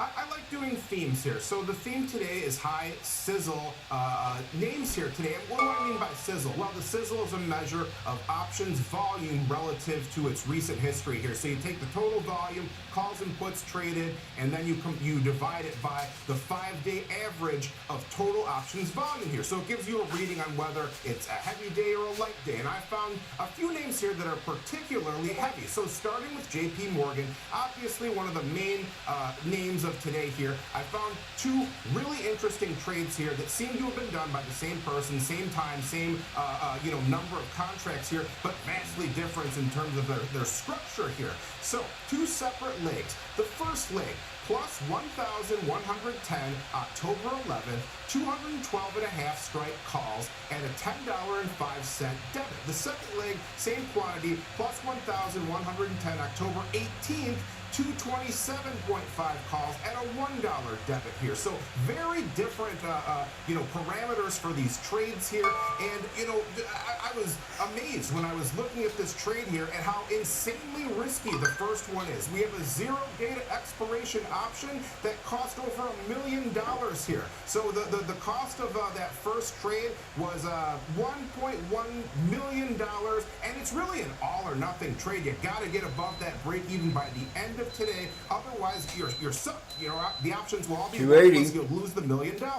And these were done at exactly the same time today, 9:28 in the morning, and when price was at 222.19. So they only needed a very small move to hit the break even. They only needed like a 0.16% move to the upside. But still, that's a heck of a lot of money to risk there for this type of short-term trade here. Now, a $1 move in the underlying would be about $110,000 for our first leg, and for that same $1 move in our second trade, $115,000. So pretty close in terms of those things here. When you put them together, it looks basically just like a long call because they're pretty similar. I guess you could call it a Texas hedge. Two long calls at different expiration dates here. But like I said, the sizzle on this one, 6.7, very high. That's a very high number here. So about 6.7 times the typical 5-day volume. Total volume today, 216 contracts traded. So even though this is a big trade, pretty insignificant in terms of the total market here. Less than 1%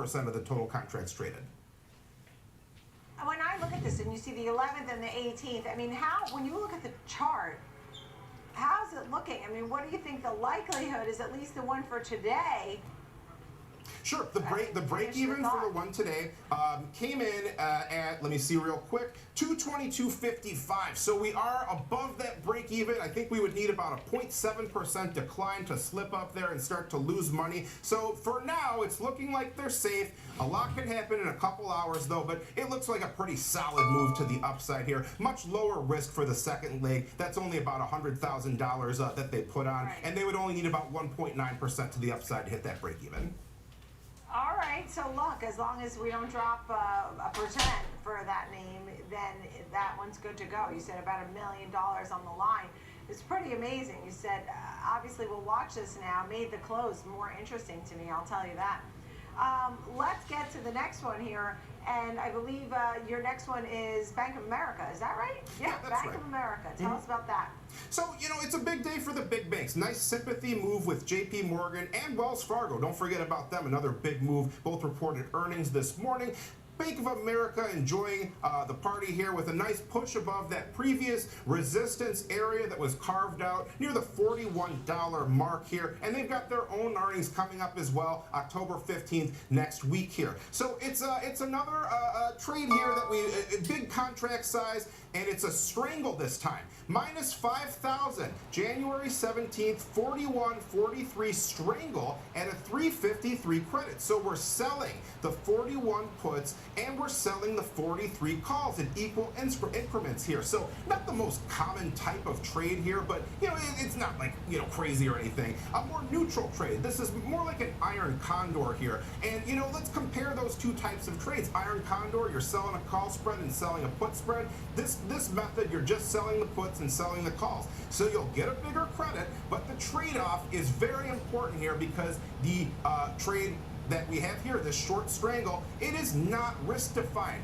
You could have potentially unlimited losses on the call side here, and catastrophic but not tactically unlimited losses on the put side here. So our break-evens that we need to consider: 37.47 to the downside, 46.53 to the upside. So about 10.6% and 11% respectively down and up. So a pretty big cushion though, nonetheless. But what you'd want for this trade is just to stay right where you are right now and not move. You'd want to stay in that flat part at the top of our little mountain there on our risk profile there. A $1 move in the underlying translates to $1.17 million in profit, or rather a loss in this case, because the max profit will be if nothing changes here. The stakes are very high for this one.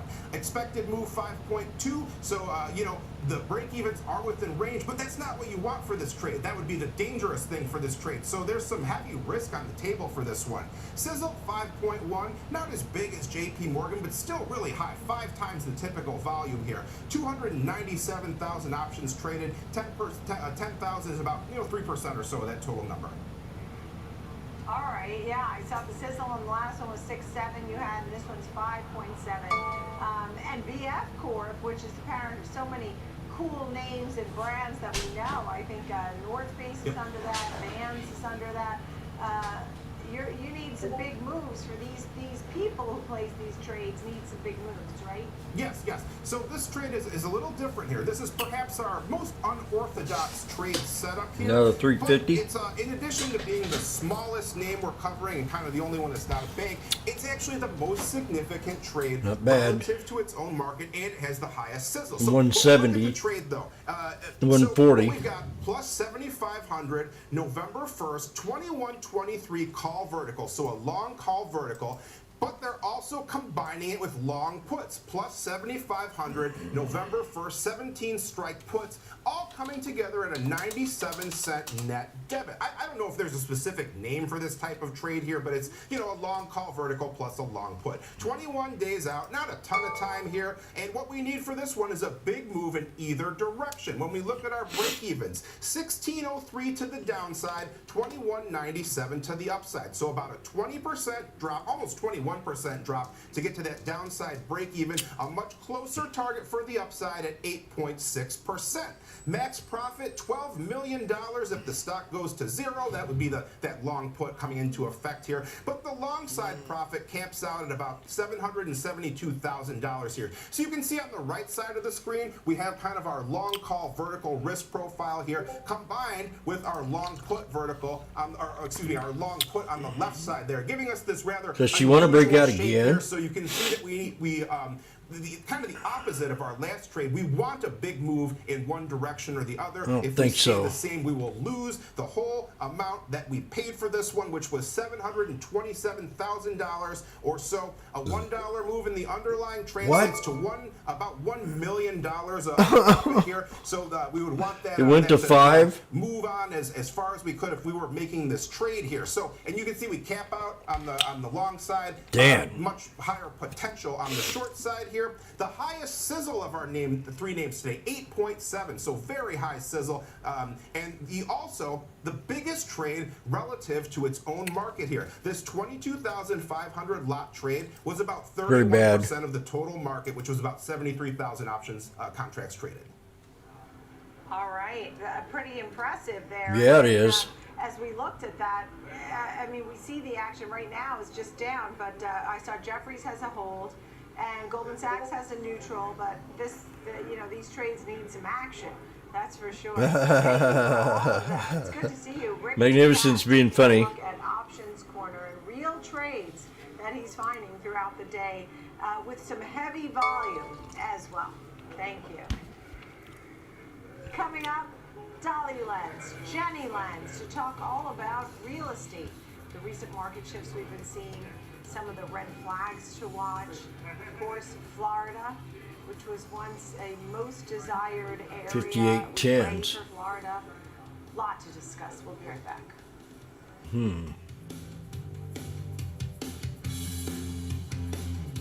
Scared.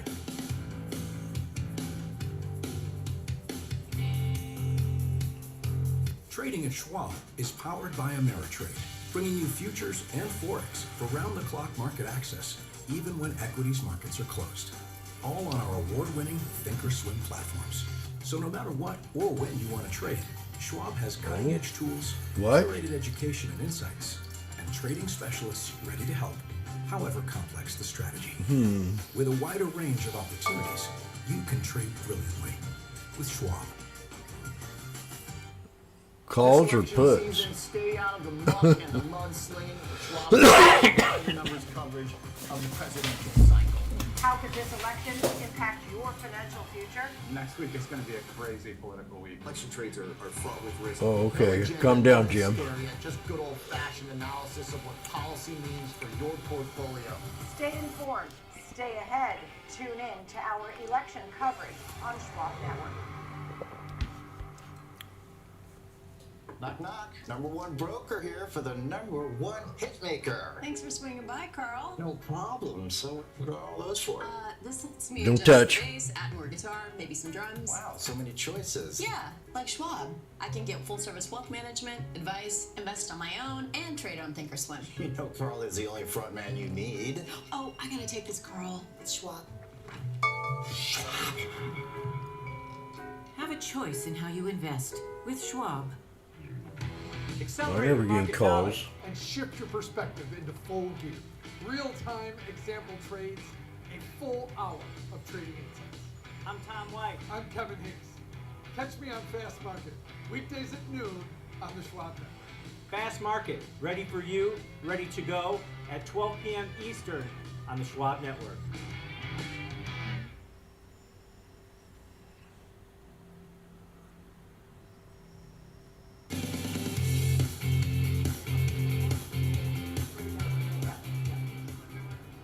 Welcome back to the watch list. I'm Nicole Pedalides on the floor of the New York Stock Exchange. A few market movers for you. We're watching Fastenal, the top performer for the NASDAQ 100 today. We did see a report that topped estimates for earnings and revenue. The company's CEO saying the quarter finished stronger than it began, despite challenging conditions, disruptions at the end of the quarter from Hurricane Helene. The strong report is also fueling optimism for the U.S. manufacturing economy. Rideshare stocks are jumping after Tesla's robotaxi event failed to impress investors. Shares of Tasty Uber trades a little bit faster than on pace for Toss today. Note from Truist pointing to Uber as a winner in the long run in the autonomous vehicle arms race. Shares of Lyft, which have struggled since reaching a 52-week high in March, are also up around 10% in today's trading. Let's turn your attention over to real estate, the landscape, what's changing and what you need to know. Rates coming down. Florida, well, we pray for Florida. And what kind of confidence do consumers really have? Let's dive into all of that. With me right now, Dolly Lenz, CEO of Dolly Lenz Real Estate, and Jenny Lenz, Managing Director, Dolly Lenz Real Estate. Great to see you both. Thank you for being here. I always start with we're praying for Florida. I know you've done so much in Florida. Every time I speak to you, you talk about Naples and West Palm. And what would you say is going on there other than the devastation we're seeing on television? Well, major weather events are never a good thing, right? And at least in the short term, they're a terrible thing. So lots of cancellations of deals, lots of bad stuff going on as expected, right? The good news is we're very bullish on Florida in the long term. People have very short-term memories. They'll forget, honest to God, that there was a hurricane. Like right after Ian, like within 2 months, it was like even though we saw the streets full of garbage and debris, exactly. And people were right back buying, right? And now, we were talking earlier, we have yet another hurricane that might come. Yes. Leslie, which we're not looking forward to, but luckily hurricane season's almost over. That being said, we are concerned a little bit about insurance costs rising yet again. Thinking about that. After they already doubled. I mean, they're already astronomical, right? And Insurance are there costs, certain parts yes. of Florida that are desirable that maybe have less insurance issues than others? Well, inland is a little better, right? But even inland really was affected by this hurricane and the prior hurricane. Right. And what kind of towns would that be? Well, Orlando, center of Florida, But even right? Disney was closed, and that's Right. only happened, I believe, 11 times ever in Yeah. history. Yeah. So it's really everywhere's effective. It just depends on where the hurricane is really coming from. Yeah, and I don't expect you to know this answer, but I wonder how long it takes to rebuild and get sort of these cities back up and running. I mean, do you have any idea? I don't expect you to know Well, the Ian was answer, but- devastating. So Ian probably took a good year Yeah. to actually rebuild, right? But there was rebuilding going on, progress made in 2 months, in 3 months. So it's interesting how it's not as bad as it appears once it's over. Right, it's good for people to be careful and to go where they need to go, but we were lucky, I think, with Helene. Right. Yes. All right, let's talk big picture. Rates are supposed to be coming down. They're not. Right? They did, We've so, seen- right, they so did we and were they didn't. here. Yes, we were here the day before the Fed cut rates 50 basis points, which we were so excited about. They came down, and then as a result, pending home sales increased by 2%, which was the biggest bump in 3 years. That's huge. Right. But of course, because of this good jobs report we just got, they're back up to about 6.6%, which How low did they get? I mean, were they getting 6.26, Yeah, right? 6.26%. So that was getting pretty close to 6. Yes. You know, we see the 10-year bond back to that 4.1 level over Yes. the last day or two. I don't know whether it's the second, but the point is that it's stubborn. It It's is. sticky. It doesn't just come right down to 6%. Well, there's a lot of data, right? So it's Right. employment data, so much data XLRE. that goes into what it's going to be. Right. It's not just the Fed cutting rates is But the as problem. the rates come down, confidence is still, although today wasn't so great, but confidence is still generally somewhat strong when it comes to, because the affordability is still an issue, and those Right. prices may go higher. But listings surged 34%. That means that hopefully we pivot to a buyer's market, Right, that's the bright spot for people looking to buy, because obviously with more listings on market, people have a choice. Your home isn't going to sell as fast, so if you want to be the next to sell, you have to be a little bit realistic in price. And speaking about New York City specifically, in the luxury market, we were, you know, a little bit shocked today. It's 540 days on market average before you sell your home in New York City. That's a long time. Yeah, it is a long time. Think about it. What Like did it years. used to be?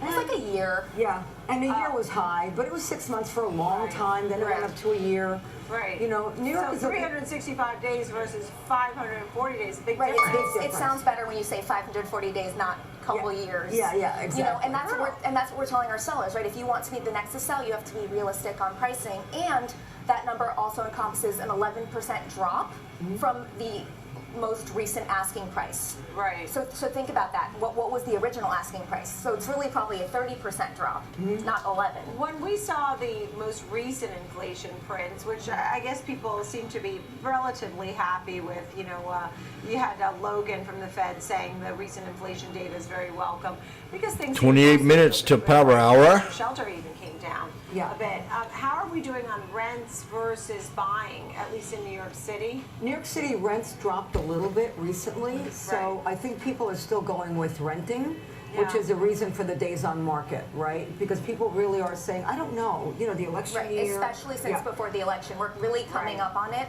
Yeah. What? A month? Yeah, not even. Yeah, so, you know, we're really excited about that election to be over, just because that's going to bring confidence back into the market, because one way or another we'll know what happens and we can all move on. So we always talk about, you spend Texas, you spend time in Florida, and New York mostly. Texas, how's that doing? You know, Texas market is interesting. So the apartment market is fairly strong. The house market has seen weakness, and I don't know if that's also related to possible weather events, because they have the same issues that Florida has, or it's just related to people saying, you know what, I'm getting older.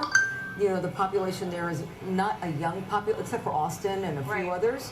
It's not a young population. They want to go to apartments versus to homes. Right, much more lock and leave, much more manageable than, you know, taking care of your backyard, even if you have someone else doing it, right? Right. Last time you were here, we spoke about a 6% mortgage rate. Is that still likely in your mind this year, next year? This year.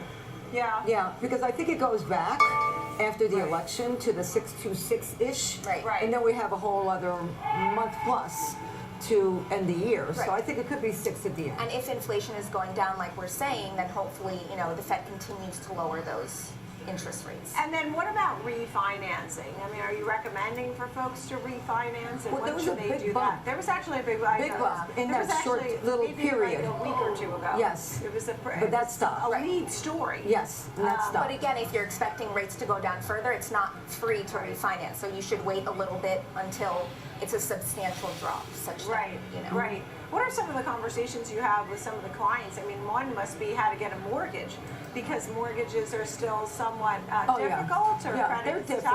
tight, or You what? have to start early.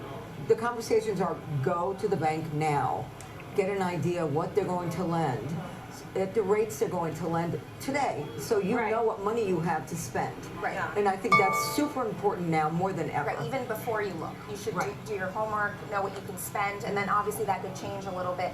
But you want to have all the data because you want to be able to jump on something once a seller becomes realistic. That's really what you're waiting for. Does the seller need to sell, or are they so wealthy that they're just ready to dump whatever it is? I mean, certainly it's always great if you can pay in all cash. And we Yes. saw during the Yes. heightened activity and excitement of when the housing was super hot, people were paying all cash and over the top prices. Now it's a little different. What are the expectations, do you think, for how much to put down, realistically? I mean, I think people really should look at 25% down always, at least that. Because look, especially now with HOA fees and or other maintenance fees if you have a home, and the insurance going up, you need to know, okay, what's my all-in monthly number?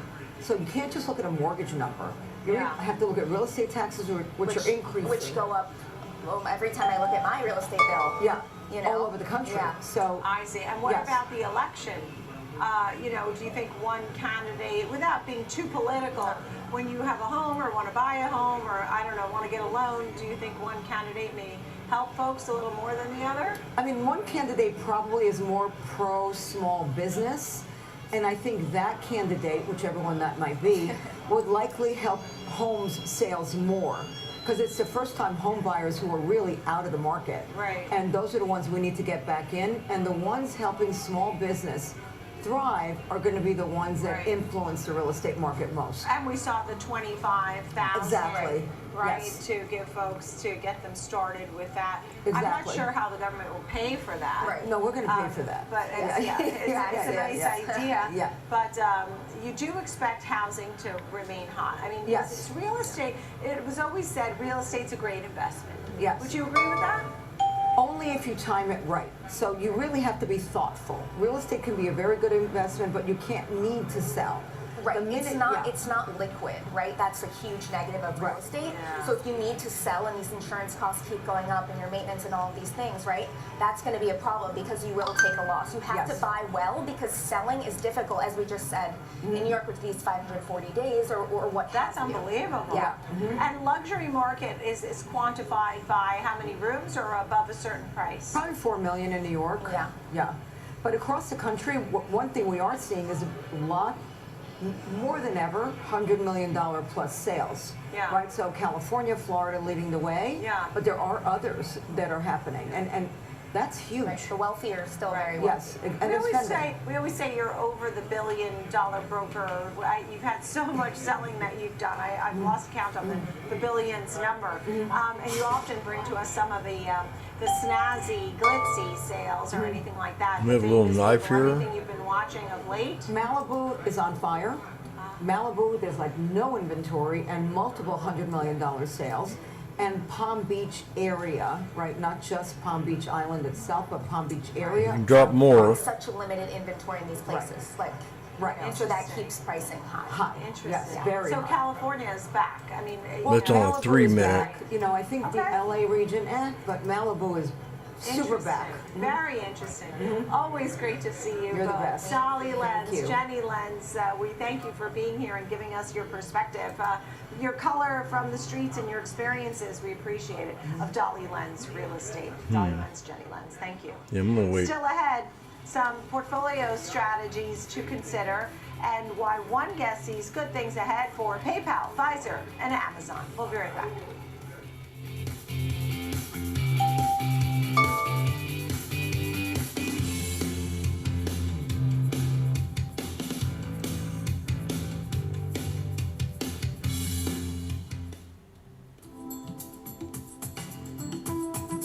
missed it. Ugh.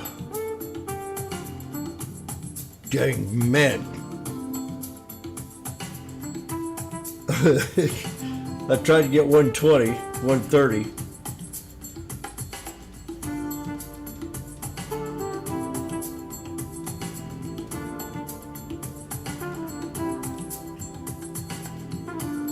I mean, I was. Ugh.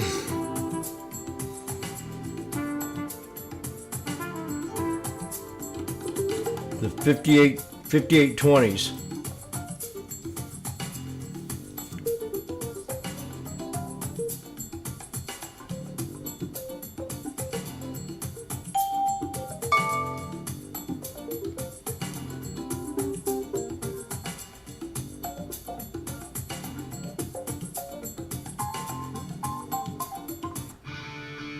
Every morning, every trade. I'm not in them now, always but I live. tried. Expert earnings analysis, in-depth technical insights on every changing trend in markets.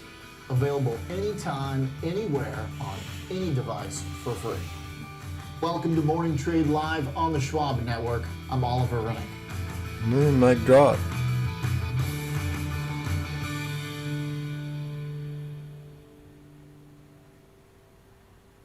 Trading at Schwab is now powered by Ameritrade, unlocking the power of Thinkorswim, the award-winning trading platforms. Bring your trades into focus on Thinkorswim Desktop with robust charting and analysis tools, including over 400 technical studies. Tailor the platforms to your unique needs with nearly endless customization, and track market trends with up-to-the-minute news and insights. Trade brilliantly with Schwab. 19 more minutes to per hour.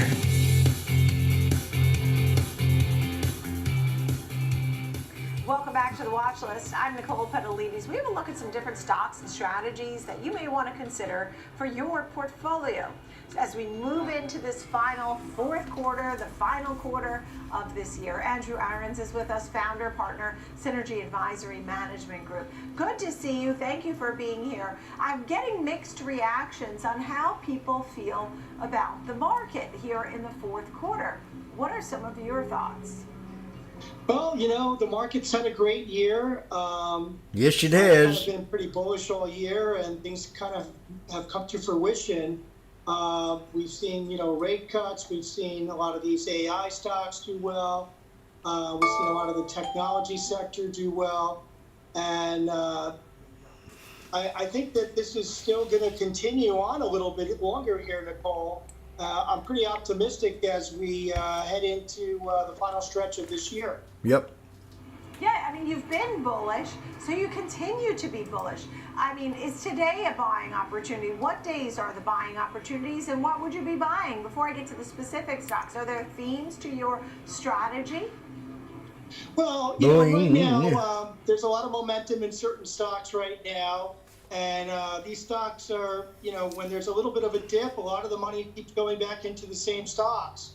And these stocks are doing well. Their earnings are doing well. And I continue to think that a lot of these leaders that have been moving the markets quite nicely this year are going to continue. Case in point, you know, I highlighted a few stocks that I continue to like. And I kind of look back in the beginning of the year, and a lot of these stocks I've been pounding the table on all year, I think are going to actually still move higher.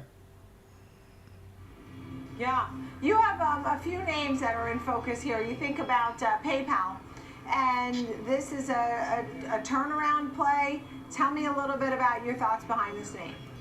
Yeah, I mean, I like PayPal. It's one of my you know, newer picks in the last quarter or so. I like the fact that they're a leader in the digital payment space, and you know, that's the wave of the future. People are just not using cash anymore. They have some new leadership that came in last year and implemented some cost-cutting measures. The stock, in my opinion, is still PayPal though? cheap. PayPal has 400 million users, and 100 million of them happen to be outside of the U.S., which should bode well for them.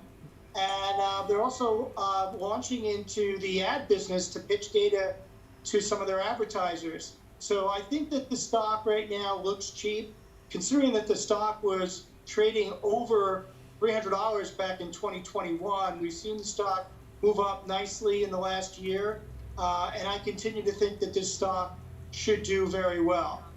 Usually, I put like 20%, where I think the stock could move in the next 6 months. Wow. Okay. So that is some conviction to this name, followed by a dividend play. I mean, are you often looking for dividend plays? Well, as interest rates go lower, I always highlight some dividend plays. And unfortunately, Pfizer really hasn't participated since COVID in the rally. They're down quite a bit, almost 50%. And the dividend is 5.7%. A lot of activists are looking at the stock right now, thinking the stock could be very cheap. They have some really good drugs out on the horizon that could really propel the stock.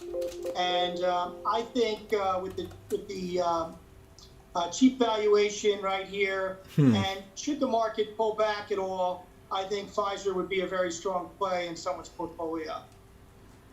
Right. And then good old Amazon. Is this, I don't know what you call Amazon at this point. I mean, is this a growth stock? It's unbelievable because it's just off its all-time highs. But some of your thoughts here on Amazon. Is this still a winner, especially in the Mag 7?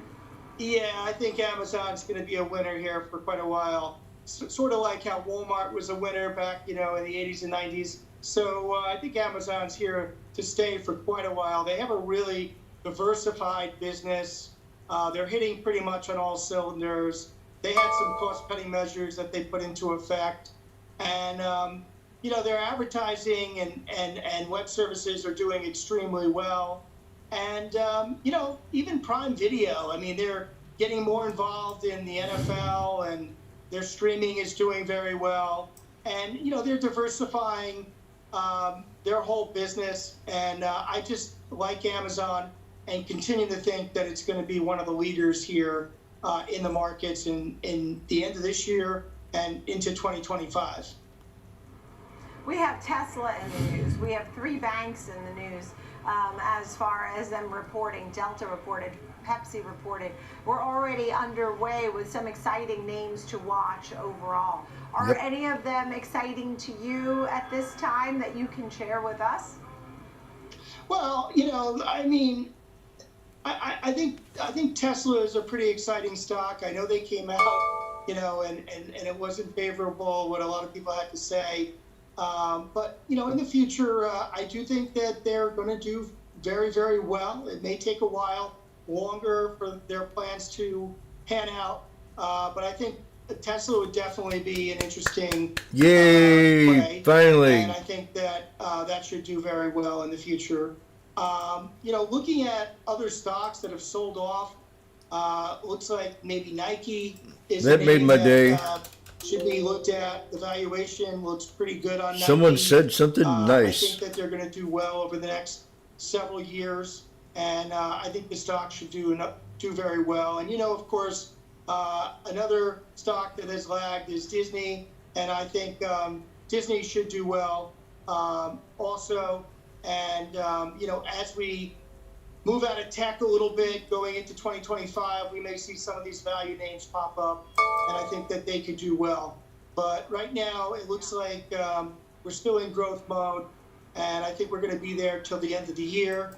Right now, we're in this, we're going to start this seasonal pattern that does very well, usually starting in November and all the way till May. So we'll see where this takes us. Yeah. COSK had a good day. Are big names. I mean, they're leaders in their categories, names people love, brand conscious. People love those brands. They're repeated customers. Yes, they do. It's great to see you, Andrew Aarons. Thank you so much for sharing your thoughts right now. Still feeling bullish. Andrew Aarons, founder and partner at Synergy Advisory Management Group. Thank you. Coming up, earnings season is now underway. The big banks really kicked it off. JP Morgan Chase, Wells Fargo reporting this morning. And next week we have even more. So let's dive into all of this right after the break. We'll be right back here on the Watch List on Schwab Network.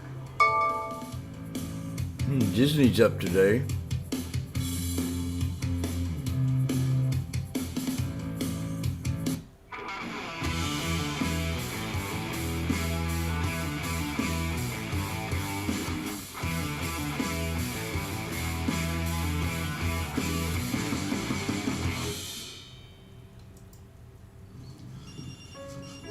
Neil, how's my favorite client?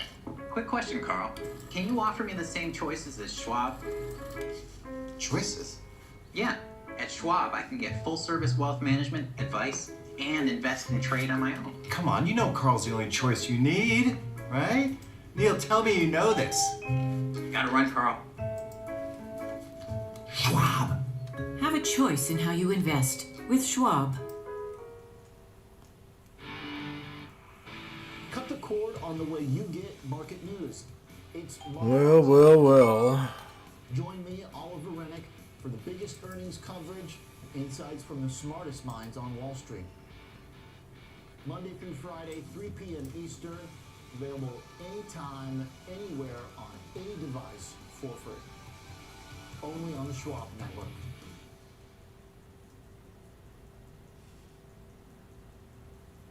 Ameritrade is now part of Schwab, bringing you an elevated experience tailor-made for trader minds. Go deeper with Thinkorswim, our award-winning trading platforms. Unlock support from the Schwab Trade Desk, our team of passionate traders who live and breathe trading. And sharpen your skills with immersive online education crafted just for traders. Also, you can trade brilliantly. Empower your portfolio with the Schwab Network. Available anytime, anywhere, on any device for free. Schwab Network.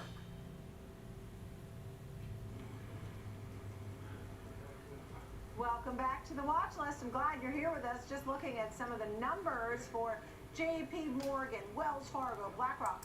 The S&P 500 closing out the week here. We're seeing record territory. We've had strong earnings from the banks kicking off earnings season. And we'll have more next week, right? We were talking about Bank of America on Tuesday.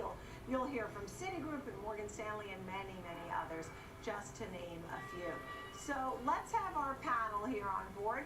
David Traynor, CEO, New Constructs, and Pierre Boulay, a managing director at global consulting firm SSA and Company. Thank you both for being with us. So David, are there clear winners or points to make after we've already heard some of the reports? I think so. I think banks remain a very underappreciated group, especially the top performers. We've had JP Morgan is on our focus list and one of our top picks for a long time, and we pointed out that the free cash flow generation is enormous. We think this is a better stock individually than holding the entire S&P 500. There's less risk, more upside, despite the diversification in the S&P. So we're excited to see JP Morgan performing so well this year. We don't like BlackRock or Wells Fargo as much, but JP Morgan remains BlackRock. They had earnings come out. You like JP Morgan better than the entire S&P 500. That's pretty impressive. And JP Morgan has been a stellar performer. Year to date is up about 32%. They're good. 1 year, 53%. Jamie Dimon has made comments and the outlook as well. What are some of your thoughts, Pierre, on some of these names? So I think I agree with David that JP Morgan is a clear winner. Jamie Dimon has been managing the firm in an extremely effective way. That's the understatement, I think, of the year. And they're outperforming at this stage anyone in the market. However, I'm a little more bullish likely than David about Wells Fargo. They have been going through a tremendously difficult time, and they are beginning to emerge from that. A lot of the moves that they are doing are correct as well. They are beginning to get out of the mess, and in fact, their results are quite encouraging, but definitely not at the level of JP Morgan Chase. Yeah, look, JP Morgan seems to always be everybody's pick, and Pierre, you made that point, but Wells Fargo, you're bullish on a name that struggled through a lot of PR issues and mishandlings that they had to deal with now, a different company, and actually some good bright spots. But year over year, there was some concern about net interest margin, net interest income, and things like that. Pierre, sort of, when you look at Wells Fargo, why Wells Fargo now?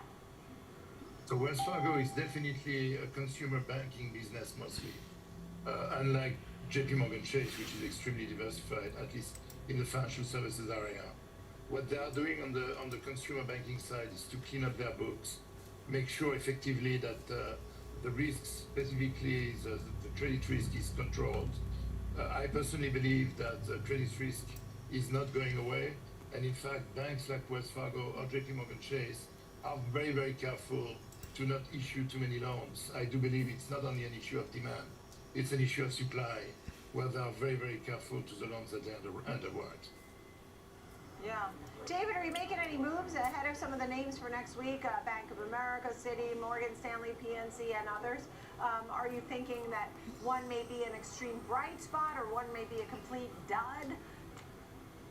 Not really. We're not seeing anything extraordinary happening here. And I also agree with Pierre. I think Wells Fargo is doing the right things and moving in the right direction. We're just looking for a little more evidence that it's going to pay off in the end. So, but otherwise, we think there are plenty of great stocks in the banking sector, but you got to be selective. There's some bad ones too. And but we're not expecting, Nicole, any big shocking headlines coming out in earnings in the next few days. I mean, we've seen investment banking do well. I was just talking about net interest income, but you do say there's some bad ones. I mean, what makes for a bad one? And we're seeing mostly the big money center banks reporting first. Are the bad ones that something you'd care to talk about? We're also seeing Morgan Stanley, Truist, KeyCorp, M&T. Anything else you can highlight for us, David, ahead of next week? Because there's a lot of names to watch. Yeah, I think when we say good and bad stocks, we're going to say that about pretty much every sector. There's really not a sector out there where we would say universally all the stocks are good. Energy's probably the closest, probably gets our highest rating in terms of across the entire sector. But when we look at the banking sector, we're still seeing there's some risk every now and then, and it's a big sector. So we would say that kind of categorically about every sector. Right, but overall, you did feel that the group has some value, and JP Morgan being your top pick. Pierre, you also noted Wells Fargo and JP Morgan being winners in your mind. We have a lot to watch throughout the next week. Thank you for the setup. We appreciate it. The look back and the setup. David Traynor, CEO at New Constructs, and Pierre Boulay, Managing Director. I hate missing that knife. Thank you both. That's going to do it for us here on the watch list. Thanks for being with me. I'm Nicole Petalides. Market on Close to Oliver Rennick is next. She's been trader of the day.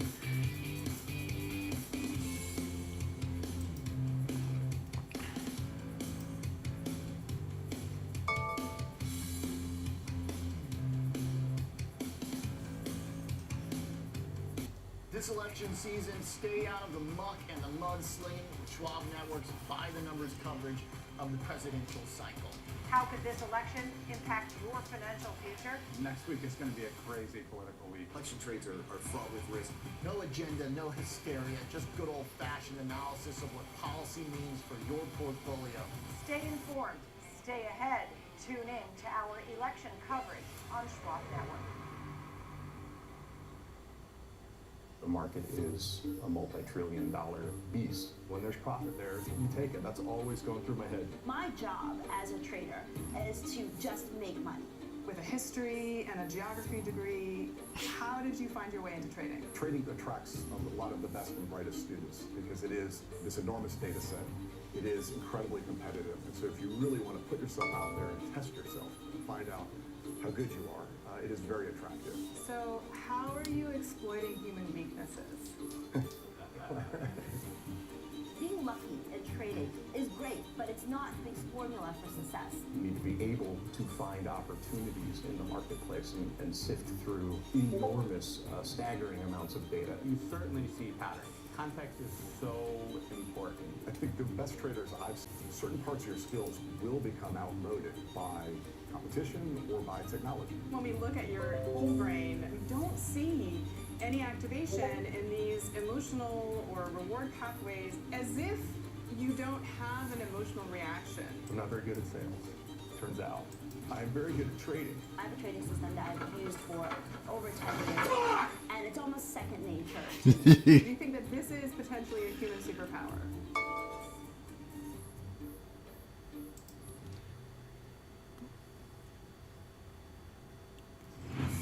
Okie dokie. Time on the Schwab Network. Quality Focus has worked pretty much across all 11 sectors. We deployed a fantastic array of new technology. The companies that are doing well are almost too big to fail. Have you set yourself up correctly? It's controversial. The old guard is saying 1 minute to power hour. AI controversial and it's going crazy right now. It is going crazy. So what does all of this mean for the market? As long as people want to buy it, the price can go up. Oh my goodness, the Fed cannot do everything they used to do to save this market. Instead of taking cues, set the cues.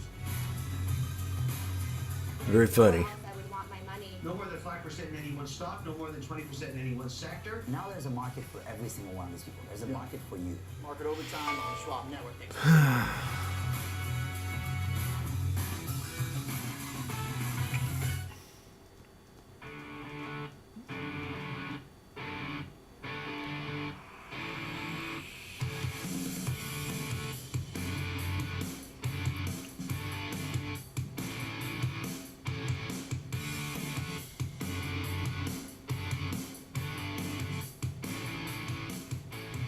Good afternoon, welcome to Market on Close. I'm Oliver Rennick. Thanks for tuning in. It's Friday, of course.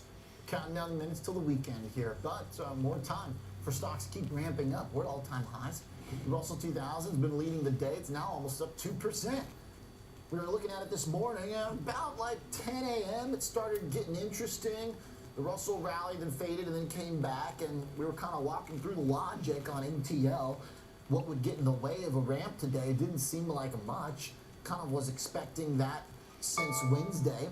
Took a little step back on Thursday, but it seemed like once we saw the response to CPI and that generally the disinflation trends right now are good enough when paired with the economic trends. Economic surprises have been positive. We did have an exception to that with the CPI miss and the jobless miss, but if you look at the chart of the economic surprise rate, it's been going up and to the right now for weeks. So the economic data have come in significantly better than expectations. Pair it with 50 bips from the Fed and a stock market making highs, and perhaps we don't need any more help from the Fed. It's looking like that big move was enough of a swing of the bat to get us running here, because right now the stock market's looking pretty good. The economy's looking okay. It's not wonderful, but at least it's enough right now. We haven't gotten super shocking inflationary numbers.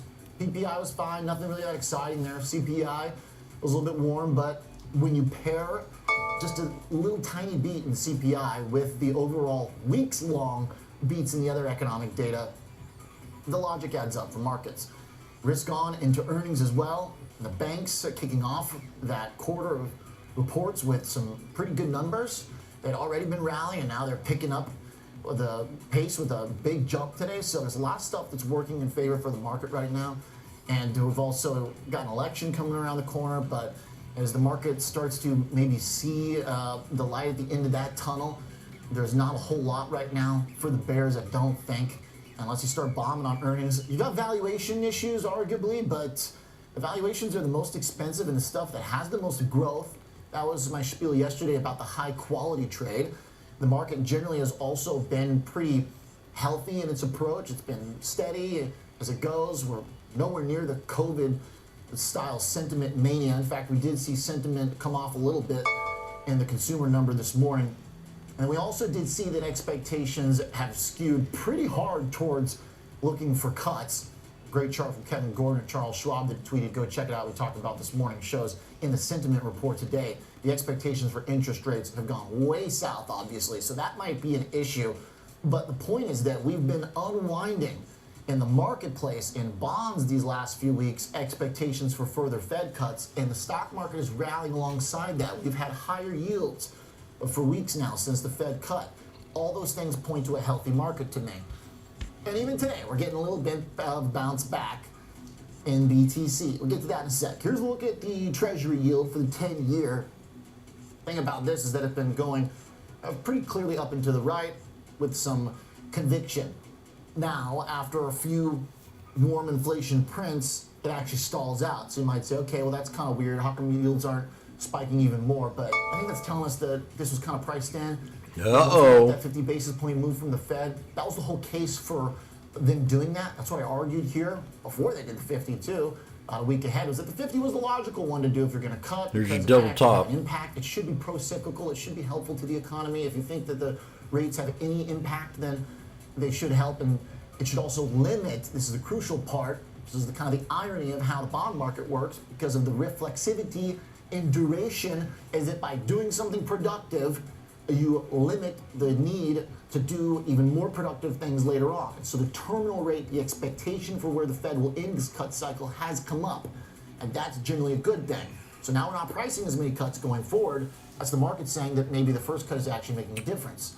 So we're pushing back a little bit on the bond market here in the last couple days because that's what the last several weeks has been about. That's really what the last several weeks has been about. Yields up, stocks up.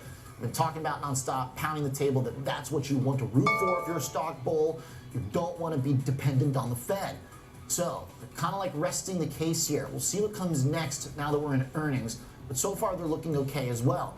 The banks, with a good start, financials are helping the value trade today. So the value factor is the best performing factor style today. SPYV is the best factor fund that I see today. It's up 1.13% and it's full of financials.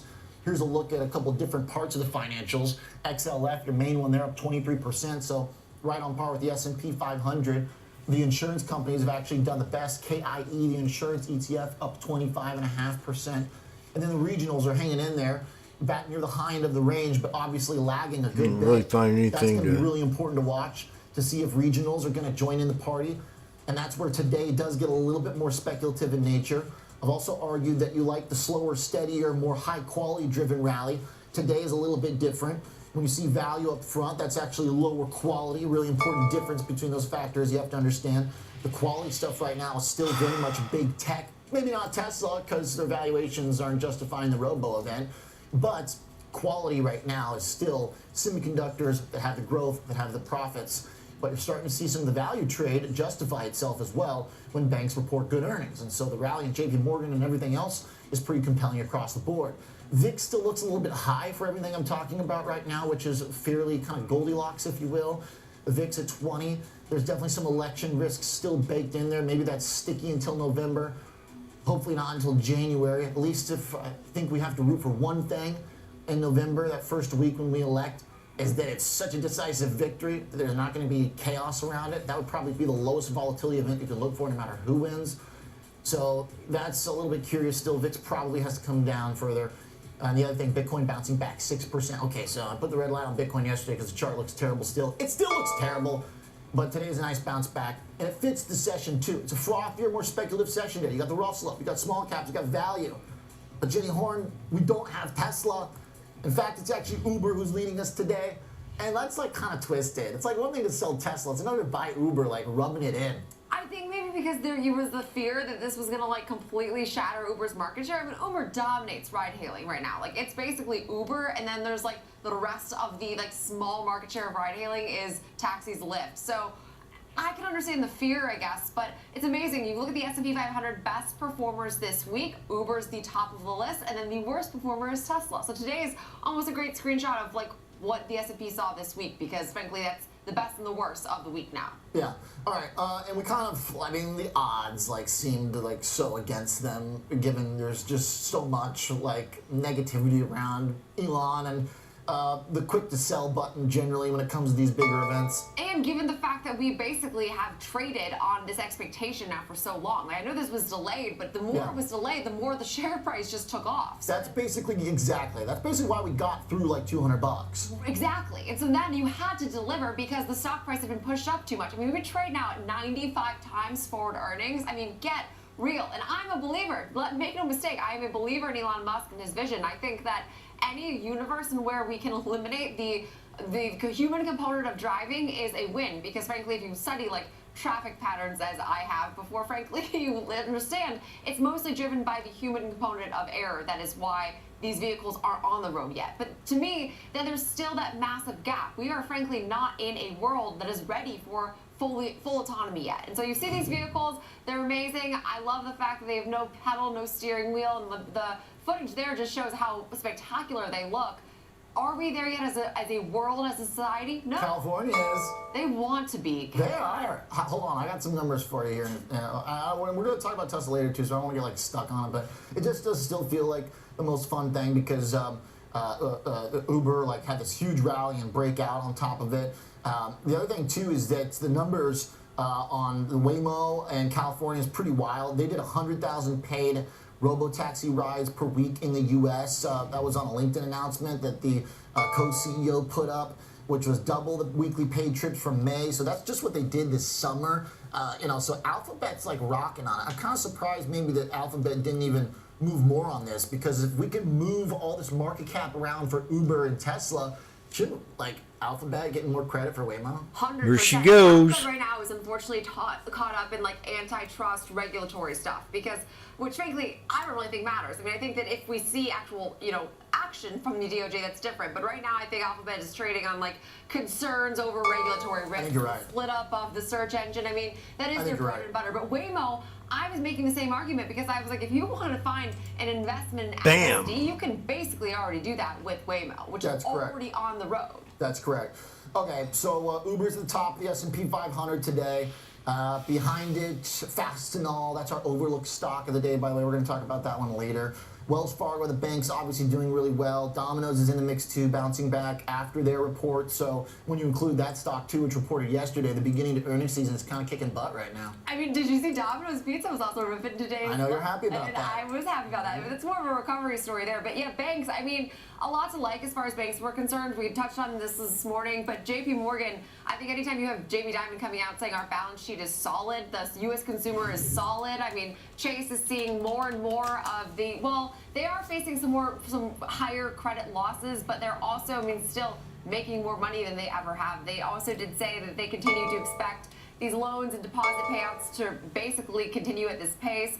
Wells Fargo actually, I think, was one of the more interesting, because they did forecast their net interest income actually would drop 9% year over year. But so much stabilization in this whole sector following like the most negative commentary. It's like they all hung out. We've been saying this, and we're like, let's guide down for this quarter. And then, hey, a nice beat today. BlackRock, even, world's largest money manager, assets under management have never been higher. So for the third quarter in a row, all of this paints an economic picture that is objectively very strong. And I also think it's encouraging, like Wells, for example, well, some of their net interest income basically looks worse on a year-over-year basis. On a quarter-over-quarter basis, we're seeing improvement. Yeah, well said. Especially the way they lowballed the guidance last month. 58.20. A conference event. $5. I don't think we've ever really seen one to that degree before. It's like they all said the same thing. Yeah, it's like they all got together. They said, we're going to make $5.20. sure our stocks get hit. And we're going to, I don't know, did they buy them all up, you think? I don't know. I'm not going to make any accusations, but I would like to see that. No, I would love it, because you can see insider trading publicly. I would love somebody to look at, like, in the last month, or I guess maybe before earnings they weren't able to. I'm not sure. But the point is, they told us all a month ago that things weren't looking very good and that they were real worried. And they came out and they legitimately crushed on all these earnings. Especially when you consider, like, a year and a half ago, people thought that we were going to have, like, a massive financial collapse again with the regional banks. JP Morgan bought all of that debt, bought all of that, all those assets, and he's has doing only great. benefited from it. Absolutely. I still think that people think that is coming. I still think people see these major heads of big banks and think, not to get too down like the speculative rabbit hole, but I still think that people, I was reading reports after CPI came out this week, and people were like, this is the Fed's worst nightmare. Sure. Come on, it's one economic data print. It's basically 1 month. I feel like we're way too trigger happy to call the Fed's future moves based on one economic read. Yeah, does pick up, but all right, we've come a long way since 9%. Let's maybe give them a little bit of credit. Thank you, Jenny Horn. Appreciate the help. Good stuff. Host of Next Gen Investing. Let's bring in our first guest. Joining us to talk a little macro and some trading. As always, David Newhouser is the CIO at Livermore Partners. Great to have you on Friday. David, how you doing, sir? Hey, I'm doing well, Oliver. How are you? Pretty good. It seems like stocks are determined to keep making records here. Is it out of whack, or do you think that we should be celebrating no deep recession and inflation back with a two-handle? No, I think overall for the you know what to do. I think you got to look back. You could start obviously in November 2023 with the Fed pivoting off of their viewpoint on where rates will be. So if you look back over since that point, which I think was like November last year, the markets have been ripping, right? So you don't fight the Fed, and I think that's been true in this case. And then coupled with that, there's been talk, including myself, that thought, hey, there's a good chance at some point in 2024 we still go into recession, and thus that's why the Fed is also going to be cutting to get ahead of the curve. So here we are going into the end of 2024. There doesn't seem to be a recession in sight in the short run. We've had some weak labor prints prior, and then of course we've had some stronger ones recently. But I think at this point it's really all about earnings and what the growth projection is for the next year. Okay, I want to talk about that. Let's do one more here At on the 9, macro yep. side, David, real quick, just because with WTI, crude oil so contained, can't seem to hold anything past $75. You know, at worst, maybe the 8 handle seems off limits.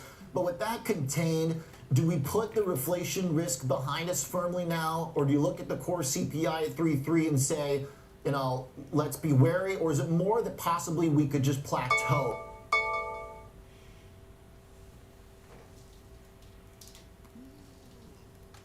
Uh-oh. No problem here. Like you said, you know, crude obviously has been in most of the year as more Saudi and OPEC plus supply would be coming on the market. They pushed that back, of course, but at the same time, we saw, you know, China demand start Double to fall top off a right cliff. now. So, you know, oil hit a low into the 60s. You know, you fast forward just a few weeks, we had massive China stimulus, and then, of course, we've had the Middle East get, you know, much more of a firestorm.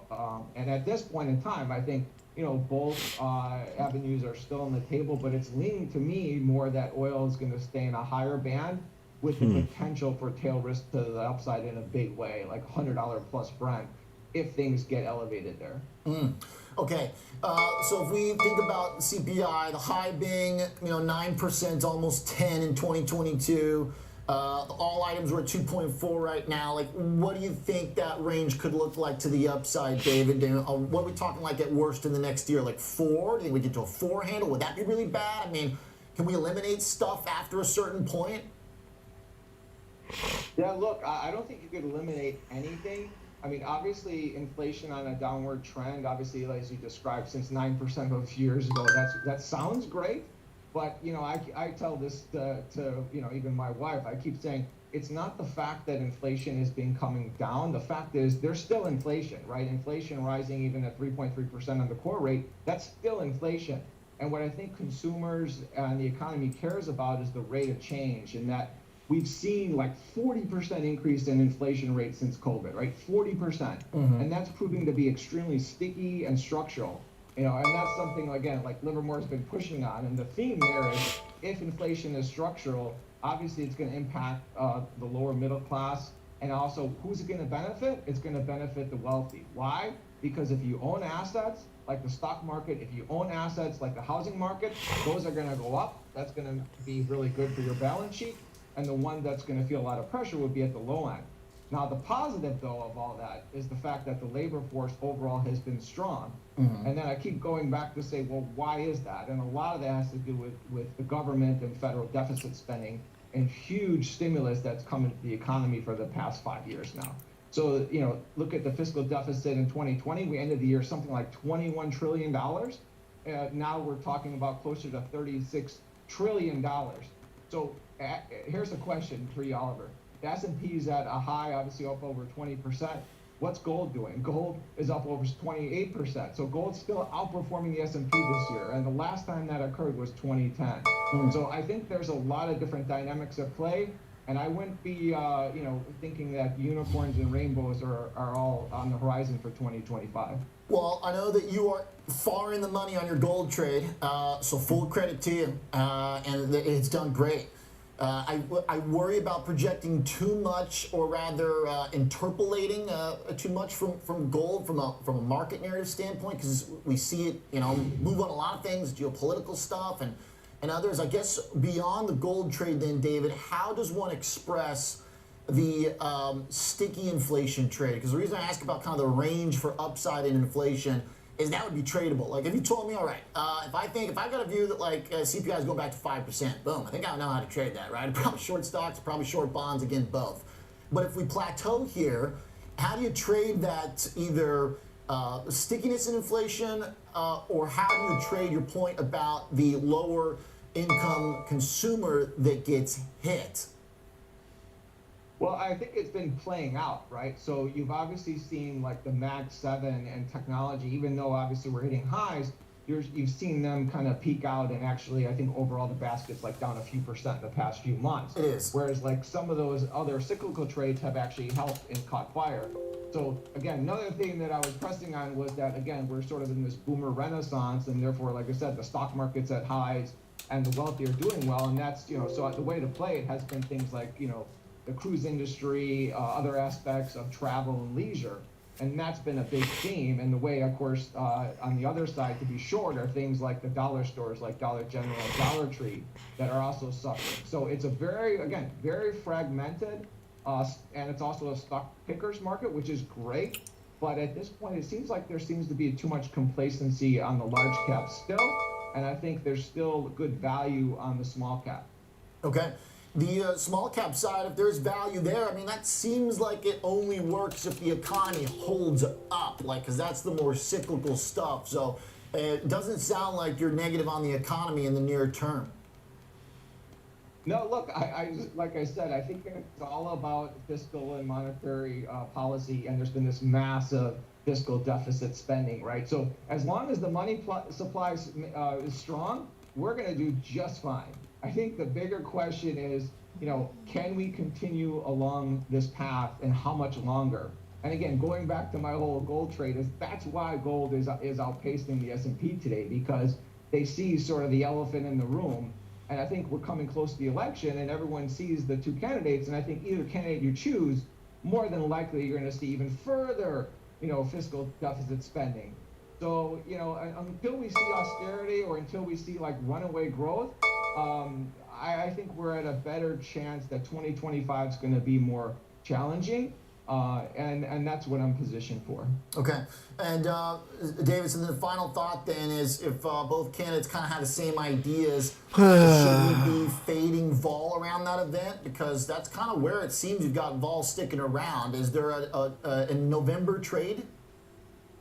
Oh, I'm sure there's going to be a November trade, but I don't think you're going to know what that trade is until like the very last moment, right? So, but I think there's going to be a good trade, and vol is going to obviously increase as we get closer to the election, and then ultimately, depending on the results, we might get a good trade there. But as long as there's nothing too upsetting on the results, I think and fourth quarter earnings turn out to be fairly good. I think Q4 is going to be fairly well for the market. We'll end the year well if that holds. Again, that's an if. But I still think, profits look too high for 2025. And of course, with further volatility in the world globally, it might be a bit tougher on a year over year. Okay. So gold, the main way to express this right now, it seems like, and it's been cruising. Great year for it. Back at 2008, though, of course, and S&P is beating it over the head, like 500+%. But I hear you. It's been a good year. Thank you very much, David. Great to catch up with you, sir. Have a great weekend. All right, thank you. Yeah. CIO at Livermore Partners. All right, let's talk some more infrastructure. A conversation we had around this time yesterday. As we return, we're going to take a look at ways to express that too. We talked about the new developments from AI powering new data centers and that type of infrastructure build out, but we'll talk some of the other stuff like utilities and more next.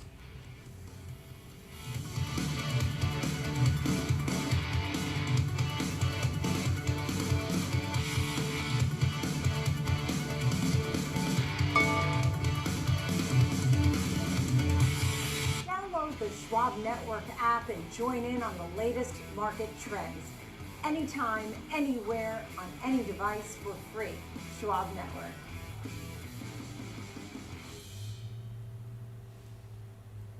Knock, knock. Number one broker here for the number one hitmaker. Thanks for swinging by, Carl. No problem. So what are all those for? This lets me adjust the bass, add more guitar, maybe some drums. Wow, so many choices. Yeah, like Schwab. I can get full-service wealth management, advice, invest on my own, and trade on Thinkorswim. You know Carl is the only front man you need. Oh, I gotta take this, Carl. It's Schwab. Have a choice in how you invest with Schwab.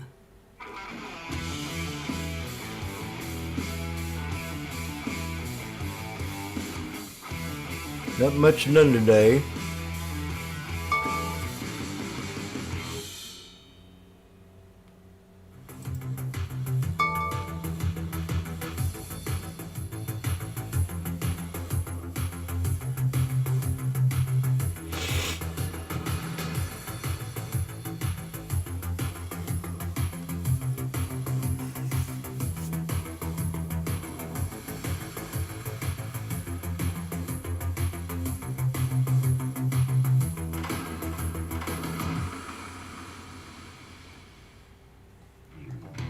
tear it up Accelerate next market week. knowledge and shift your perspective into full gear.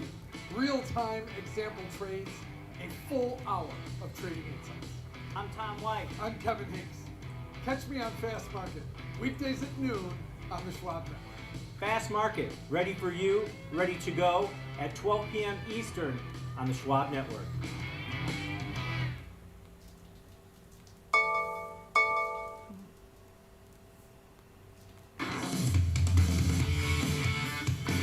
Welcome back to Market on Close. Let's talk some trades. Nimrit Khan joins us from North Star Asset Management. He's the Chief Investment Officer and Senior Portfolio Manager. Nimrit, good to have you here this afternoon. We're going to talk some stock picks, and it seems like you've got infrastructure on your mind, and some of the things we talked about there with David too, kind of the cyclical group maybe waking up a little bit. What do you think about that? Yeah, happy Friday, Oliver. Thank you. We like, in this area of when we have so much uncertainty related to what the Fed's going to do, the monthly readings we get on jobs, inflation, we have a big election coming up here in a couple of weeks.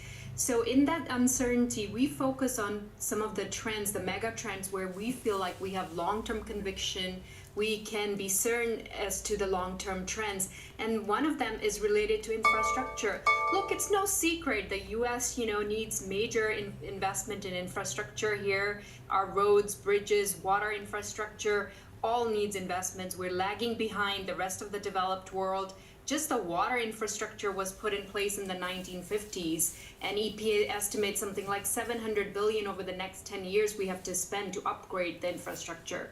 So then we're looking for companies that are going to benefit from that kind of investment back here in our infrastructure in the U.S. It's fitting with the conversation we had yesterday around this time with Sadek Wamba, who just wrote a book called Build about infrastructure plans from I Squared Capital. So it's timely. You've got a couple ways to express this, Nimrit. One is in a water trick.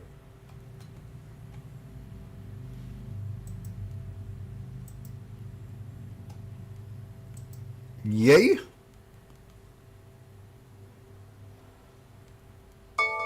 Uh-oh. Randy's, you're in RITM?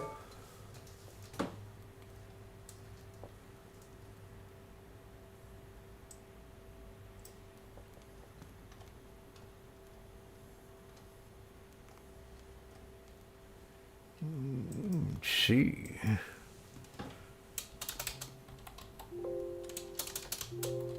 was looking at it earlier.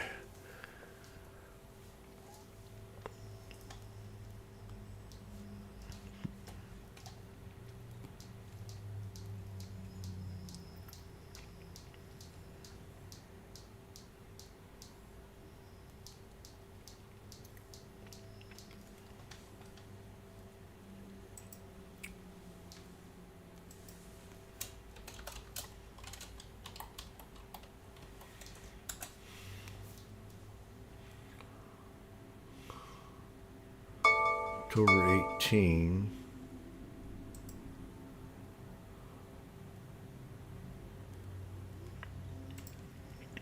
November.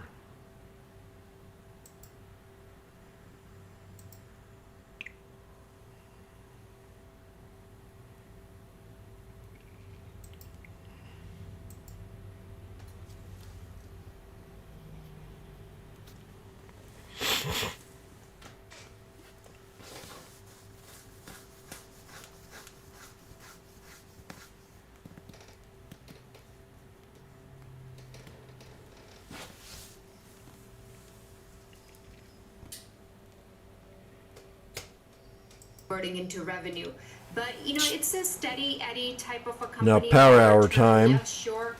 From a quarter to quarter, even you can go through a period where there's a lot of delay in some of these infrastructure projects. As you can imagine, Oliver, with an election coming up, people are not jumping up and down and really spending a lot on some of these investments. But we think that as we move past that, past November into next year, we're going to see that clear up and start to see some more momentum towards their business. Okay.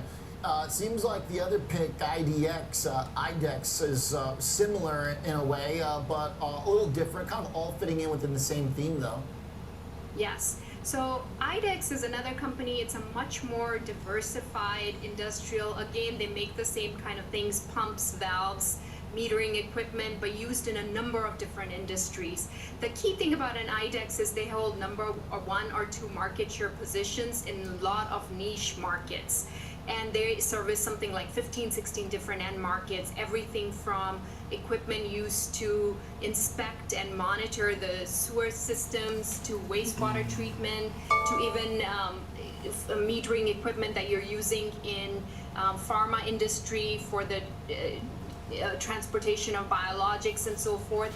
And then, another interesting thing about IDEX is if you look at your local red firefighter truck, the valves and the pumps there are all mostly IDEX equipment. So this is a company that actually has lagged because you're going through this cyclical downturn in some of their end markets, especially in their agriculture market and some of the other markets. Very But interesting. again, our longer term view is that the infrastructure investment needs to happen. It will happen, and it's a matter of time. So you find a good opportunity to build your position here.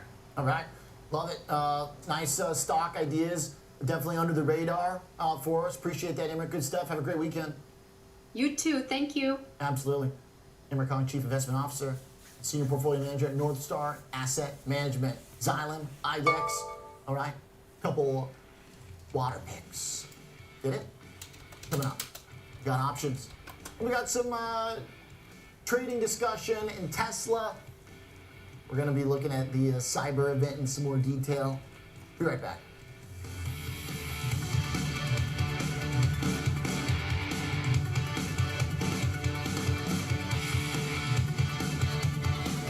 Trading at Schwab is powered by Ameritrade, bringing you futures and Forex for round-the-clock market access, even when equities markets are closed. All on our award-winning Thinkorswim platforms.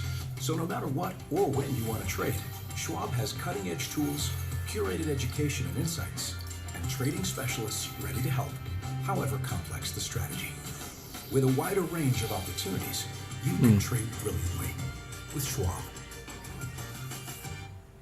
This election season, stay out of the muck and the mudslinging with Schwab Network's by-the-numbers coverage of the presidential cycle. How could this election impact your financial future? Next week is going to be a crazy political week. Election trades are fraught with risk. No agenda, no hysteria, just good old-fashioned analysis of what policy means for your portfolio. Stay informed, stay ahead.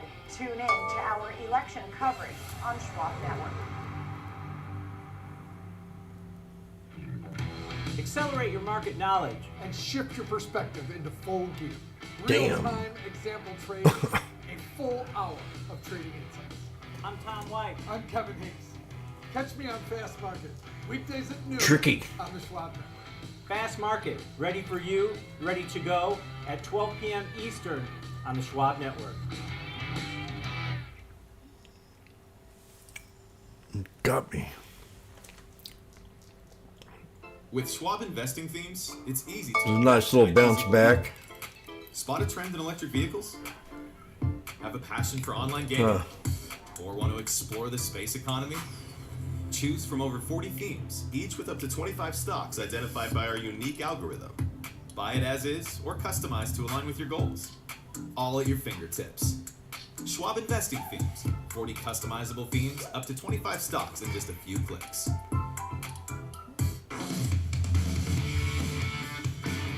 All right, let's talk some Tesla. The stock's getting hit right now, but the stock was also pretty darn expensive coming into the report. Let's look at it from the credit side. Appreciate Mike Lyon joins us from S&P Global Ratings, Auto's Managing Director. Nice. So thanks for joining us this afternoon. Good to have you back on the show. When you look at the stock price, obviously Tesla's getting hammered, but that's in the equity world. Does anything change in your calculations on what this company is worth? No, first of all, thanks for having me. Look, from our perspective, when we think about the fact that several companies have been pouring billions of dollars towards the vision of operating a fleet of autonomous vehicles for over a decade, this is not new. What the event did was it helped bring that vision to life. But from a rating standpoint, to your question, the disclosures were not really sufficient to build any upside in our ratings model yet. Investments in self-driving from the credit world, are a drag on cash flows, and the only time when we think about upside is if we think there is visibility in terms of gaining widespread regulatory approval. We're not quite there yet.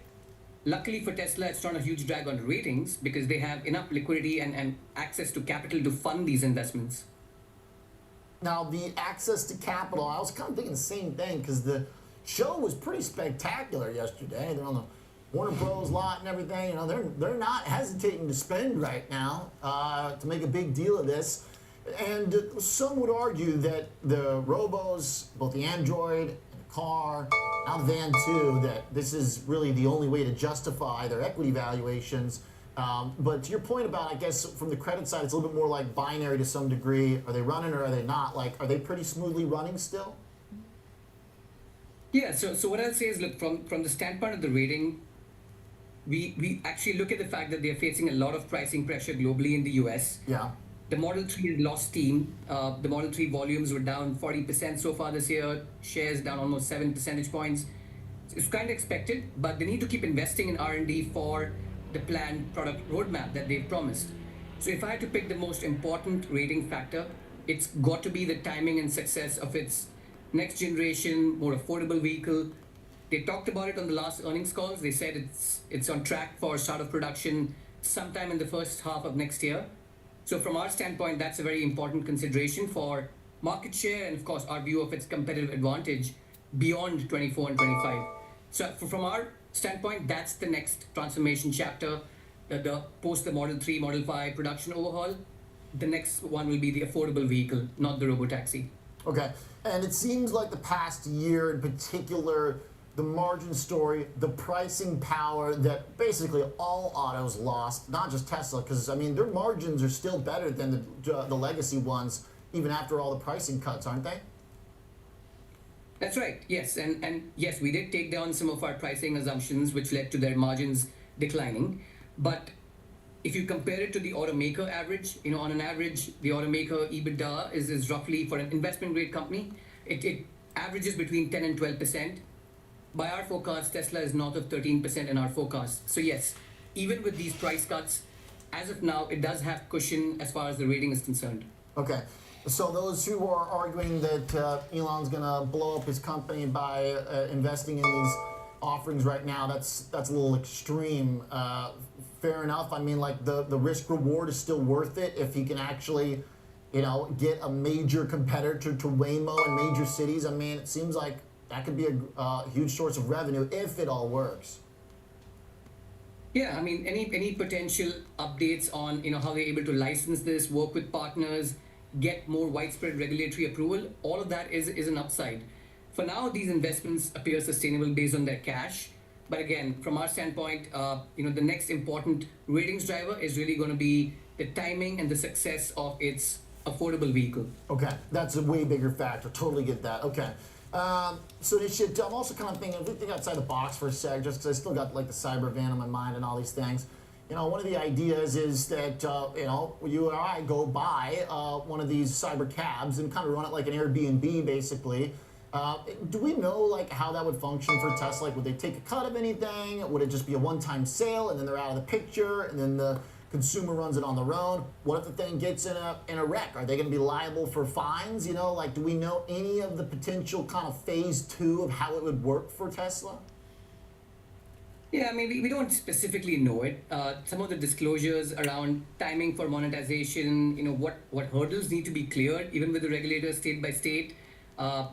Even in terms of technology, how many miles, you know, before intervention, what's the benchmark versus others like Waymo? So look, my sense is that we need a little more details. As of now, if you think about the fact that automakers have been focused on this world for over a decade, so it's not the first time we are hearing this concept of a shared vehicle, but bringing it to life and making sure that the assumptions on the cost per mile are clear and you know, more details around the battery range.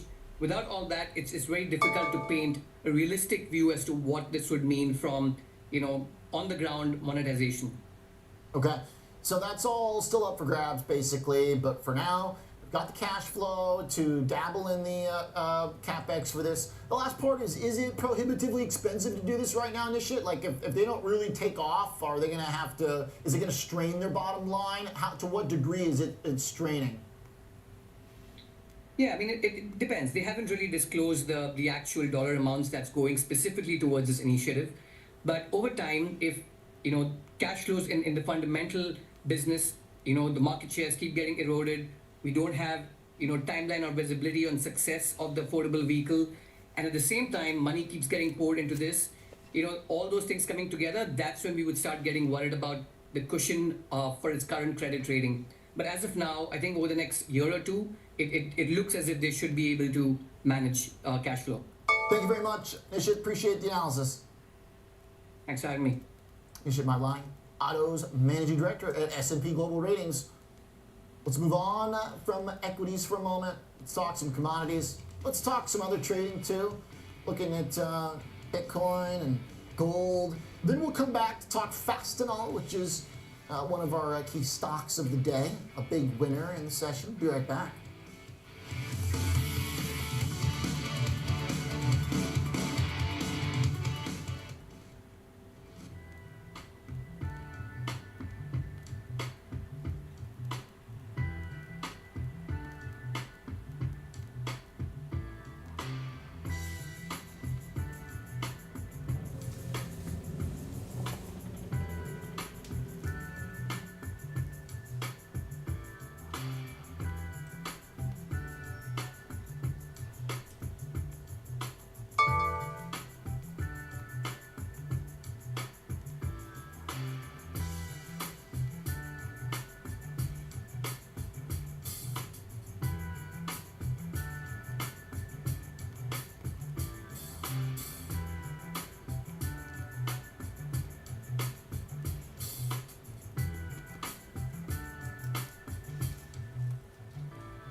Ethan, how's my favorite client? Great. I started using Schwab investing themes, so now I can easily invest in trends, like wearable tech. Trends? All that research sounds exhausting. Nope. Schwab's technology does the work. So if I spot an opportunity in robotics or pets, I can buy those stocks in a few clicks. Can't be that easy. It is with Schwab. Schwab investing themes. 40 customizable themes, up to 25 stocks in just a few clicks. Yep, don't look like I'm gonna get one in here.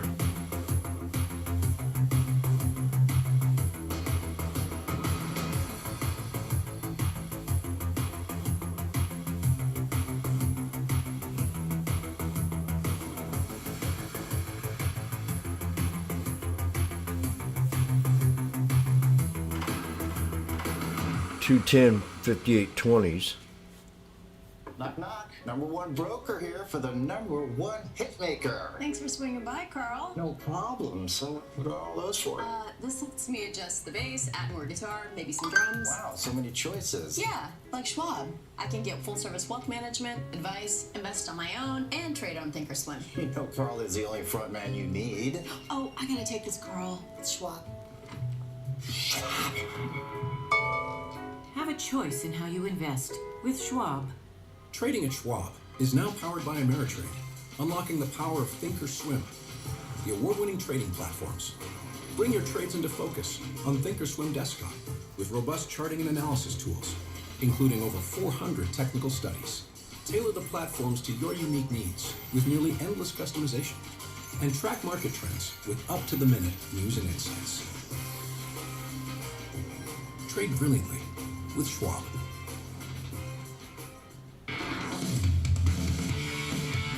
Stocks heading to the close in a hurry. Joe Teague is back with us, portfolio manager of the Rational Equity Armor Fund, for last check-in before the weekend. Joe, happy Friday to you, sir. We're on a ramp right now. Happy Friday. We got some risk on trading into the close. Maybe we're getting the buy the Yom Kippur a little early today. Oh, is that what it is? Yeah. All right. Hey, whatever works. If it gets us there, it gets us there. We've also got Bitcoin jamming. We got gold up. The Russell's out in front, so yeah, maybe it is a little holiday celebration. Yeah, it's really good to see for Bitcoin. They've been struggling. I think they're kind of following the risk on trade. I love what's happening. The semiconductors today, they've been lagging some of the rest of the market as we've hit these all-time highs. The semis making a new relative high. I think that's great news. I think the semis have been leadership this year. I want to see them closer to all-time highs if the market's going to continue along with them. Bitcoin, it's good that they're following. They've been kind of lagging, though. They've been trailing behind some of these risky assets, even though they've been a tremendous year for a lot of these risk assets this year. So it'd be good to see Bitcoin catch up, too. What do you think's going on? How come it's been in this down channel for months while equities just grind away to highs? Any strong feelings on it, Joe? Yes, I do. Maybe some of the hodlers aren't going to love this, but I think when people are looking for real inflation hedging, they're actually looking more towards gold. They're looking for real tangible assets. The gold and oil and the stocks, those actually are inflation plays. Bitcoin's still kind of a technology spec, pure, more of a that play. It's not really, for me, an inflation hedge. I know people are going to saying, oh, but the currency, but the limited supply of Bitcoin, the dollar. Preaching to the choir here. Exactly, but bottom line is people are only willing. There needs to be a two-sided market, and if everyone's trying to buy it, there has to be somebody to hand it off to. And in this case, it's just not really there. Gold, very long history of being exactly that. It's something you can buy, store, and exchange it later. It's another thing with a limited supply. They're pulling some out of the ground still, but some gets wasted every year too. So limited supply of gold. I think that is where people are parking their money when they're worried about inflation. And for me, this trade today is really all about inflation. It's a little boom boom. Looking at what the Fed's doing, they're looking at what the economy is doing, they're looking at what inflation's doing, and they're saying something doesn't add up. And I think the best case for the market in the short term is this inflation trade. People just saying, it doesn't really matter. The growth is okay. The Fed's going to be cutting, and we're going to get some inflation. That'll be good for stocks in the short term. I worry more about maybe the second half of next year, or maybe looking out further. But for the short term, we want to see this inflation, and this will be good for stocks. All right. Gold at 2670 is new highs. Just a matter of time in your mind. Here's a knifey. I think so. Yeah, absolutely. I think gold will continue, and the market's still kind of fighting the Fed here on how aggressive they're going to be. I'm hearing the Fed saying they want to get towards their normalization on their rates. We can disagree what the actual inflation is, what normal is, but the Fed's saying, hey, we're going to be cutting rates. I think the market's slow to react to how the Fed is. What the words the Fed are saying. The Fed's saying they're going to cut rates. They're going to be very aggressive in doing so. Short of something very catastrophic with inflation, I don't think that's going to stop. So I think the market will catch up to the Fed, and we're going to see people pricing in some inflation, a year, 2 years down the road. All right. It's gold hanging in there. Bitcoin trying to take part. The other commodities have been fairly muted. A little volatility in crude this week. Joe, any kind of final thoughts on that particular subject? WTI just kind of seems like you sail both ends and kind of bet on the range. Yeah, it has been in a bit of an uptrend, though, in the past couple of weeks. We've seen tensions continue to rise in the Middle East. Hopefully this week we saw a little bit of a cooling on that. But there is a major market risk, though. If we see an oil shock, that can be something that can trigger a recession here, and of course a market correction here. So that needs to be on our radar. We need to remember these oil shocks can happen when we see these geopolitical tensions happening in the Middle East. Going back the past 50 plus years here, we're talking about the Yom Kippur War 73. We got the Kuwait crisis, Iranian Revolution. We're seeing oil shocks cause stock market corrections here in the U.S. So it's something we need to be cautious of. it could happen. It's not very crazy given the rhetoric we've seen recently. There's been talks about possible strikes on Iranian ports, possible strikes on Iranian production. Let's hope not. That would be something that could disrupt the market, and we need to be just on guard for that. If that does happen, there will be a volatility spike. Finally, on the VIX, Oliver, if I might, we're still above 20 in the VIX. That is very elevated. We've got the market close to all-time highs. That's just something that is very surprising to me. I know we have the election coming up, and the election is basically a coin flip. There's a lot of uncertainty about who's going to win that. I know the market doesn't like uncertainty, but to see the VIX at 20 right now, not getting a ton of market movement every day, but we have high volatility. So something is out there, the market's saying, hey, we should be cautious of something. Because there are people buying volatility in a big way. Yeah, I'm on the same page. Literally how I started the show, so we're looking at the same thing. It just doesn't quite fit with everything else going on. Oh boy, look at that. But to your point about the election, I think that's pretty good logic. Thanks, Joe. Great chat. Good That's stuff. a nice little bounce. Thanks for having me. Always a pleasure talking markets with you. Joe Teagate, portfolio manager, the Rational Equity Arm of the Fund. Damn. All right, our overlooked winner and developing story of the day. Jane Horn in the newsroom taking a look at Fast I could have got a fast one right More there. exciting than this, Jenny. Title says it all. Fasteners and all. I will say, this actually is kind of an interesting company, considering the fact that, Vending machines. Totally. Full of, like, tools. Exactly, and this is also, I think, a great read on, like, U.S. manufacturing because of their mass supply to, like, basically so much of this country. I think this is kind of interesting. I think you look at the numbers and you would say, why are shares up 9.5%? Because frankly, we saw earnings of 52 cents a share. That was a modest beat. I mean, some metrics I had in line, and also sales that came in line. And actually, if you look at year-over-year figures, it's almost exactly what they reported today. So that would tell you we're not really seeing any growth. And the CEO did say this reflects a continuation of challenging business conditions, but the quarter finished stronger than where we began, which is a welcome change. And stronger is good news. I mean, Fastenal, again, a pretty good read on the manufacturing economy. It does distribute tens of thousands of products to various industries across the country. And recently, this name has been stuck in like the longest post-COVID slump ever. Inflation, supply chain problems, rising interest rates, and even political uncertainty have played a role. But growth has not returned yet. We have seen, like I mentioned, the overall lack of growth. Earnings per share have been 51, 52 cents or 50 cents in 8 of the past 11 quarters. I mean, that's ridiculous in itself. Consistent, yes, but no growth there. So at this point, Street is fairly actually mixed. I was reading a really optimistic note. B of A does believe that good times could return. This analyst did recently launch buy rating, $85 price target, so some nice upside from where we're trading today, and values the company at now around 37 times its 2025 earnings.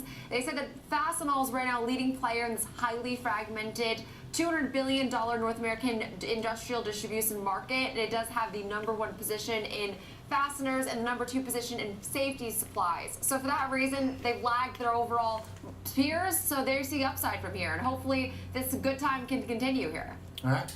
Yeah, pretty good move. Fits in to a broad rally for the week. Nice to have winners of all forms. Banks, industrials, tech, a lot of good stuff here that worked. Appreciate that. Good look, Jenny. Good find for Fastenal. Big winner on the day. Big picture discussion with the Schwab team taking us into the bell. Russell now up more than 2%. S&P's looking for a 40-point rally to close out this week. All right.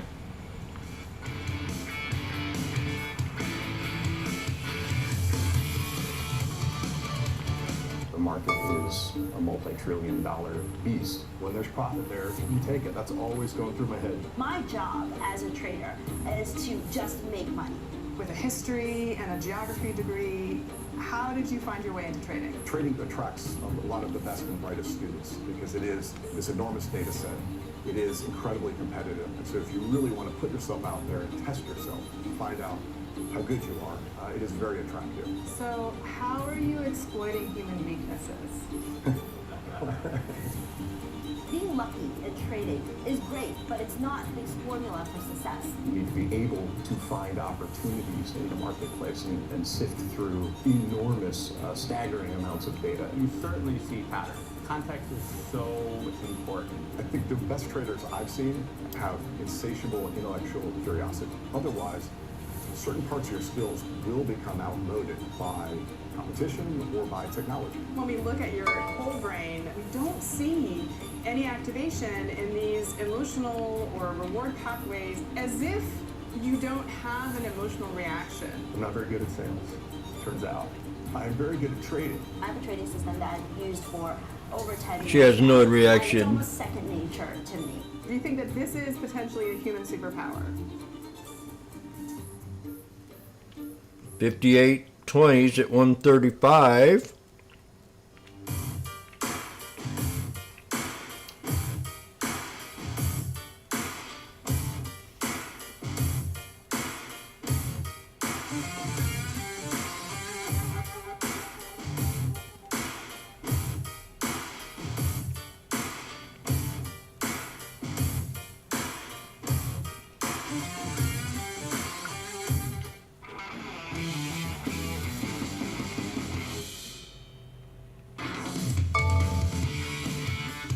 All right, let's talk some bonds in the big picture centered around the Fed. Mr. Colin Martin joins us, Director and Fixed Income Strategist at Schwab's Center for Financial Research on Inflation Week. You're the man. Appreciate you being here, Colin. So tell me what you learned these past 5 days.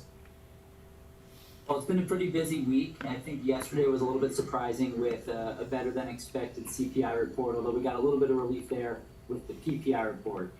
When we look at those reports, I think it's important to point out that, you know, if you look at the corporate side of the equation, Big night there at the end of the day. A lot of corporations The are 58.20s. passing that along. But it showed us that if the disinflationary trend, especially today, still appears to be intact. If we looked at, you know, again, just that CPI report, That was a we fast saw it knife. rise a little bit initially, and maybe there's some cause for concern that inflation could remain sticky given that strong jobs report we saw last month. But again, today gave us a little bit of a sigh of relief. So that's the good news. We also got a ton of info from Fed speakers. We got the FOMC minutes. What we learned there was that we have a wide range of views. And when we look at the meeting 2 weeks ago, there was one dissent.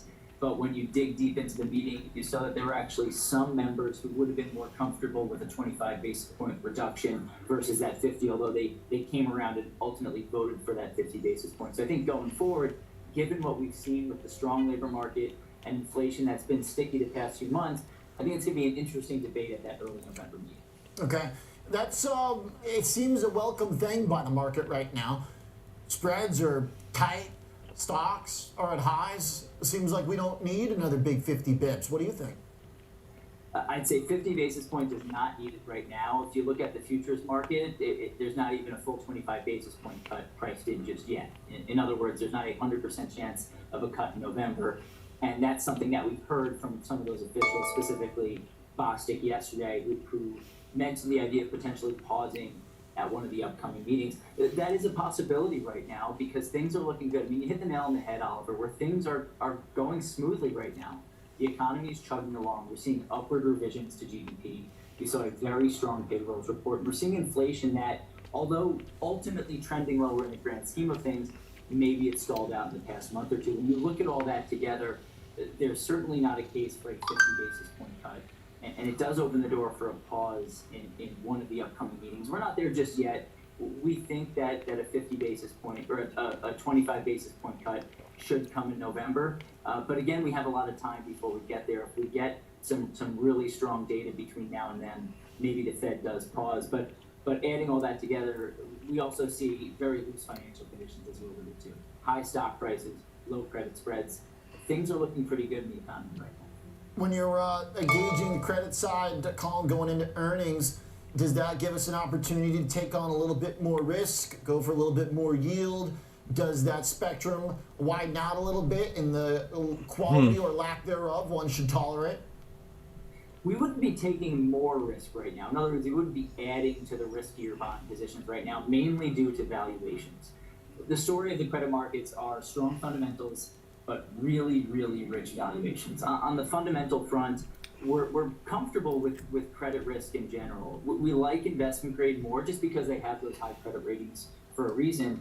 But if you look at just the overall economic landscape, with strong economic growth comes strong earnings growth. And if we look at the most recent comprehensive look at corporate profits, which we get from the Bureau of Economic Analysis, Second quarter corporate profits continued to grow, hit a new all-time high on a pre-tax basis of around 3.8 trillion.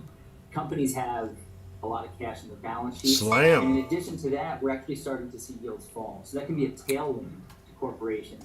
With the fall in treasury yields,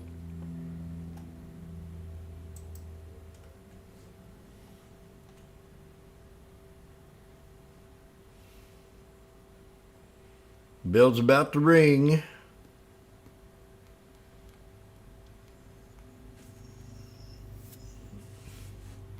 Another flat day for me, not very much money.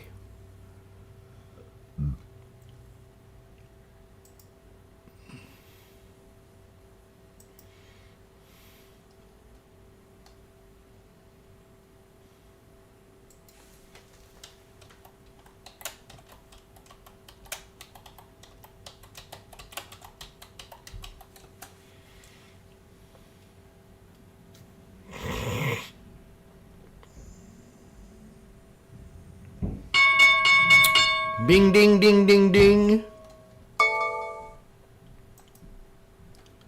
Well, that's it. I'm going to take a break.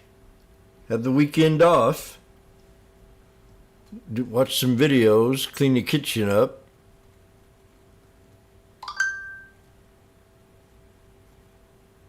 Today was kind of a relaxed day, I guess. I've been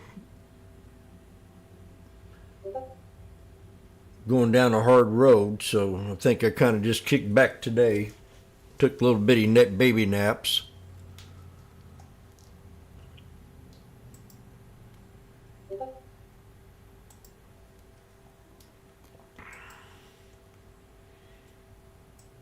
So we'll catch y'all later, YouTubers.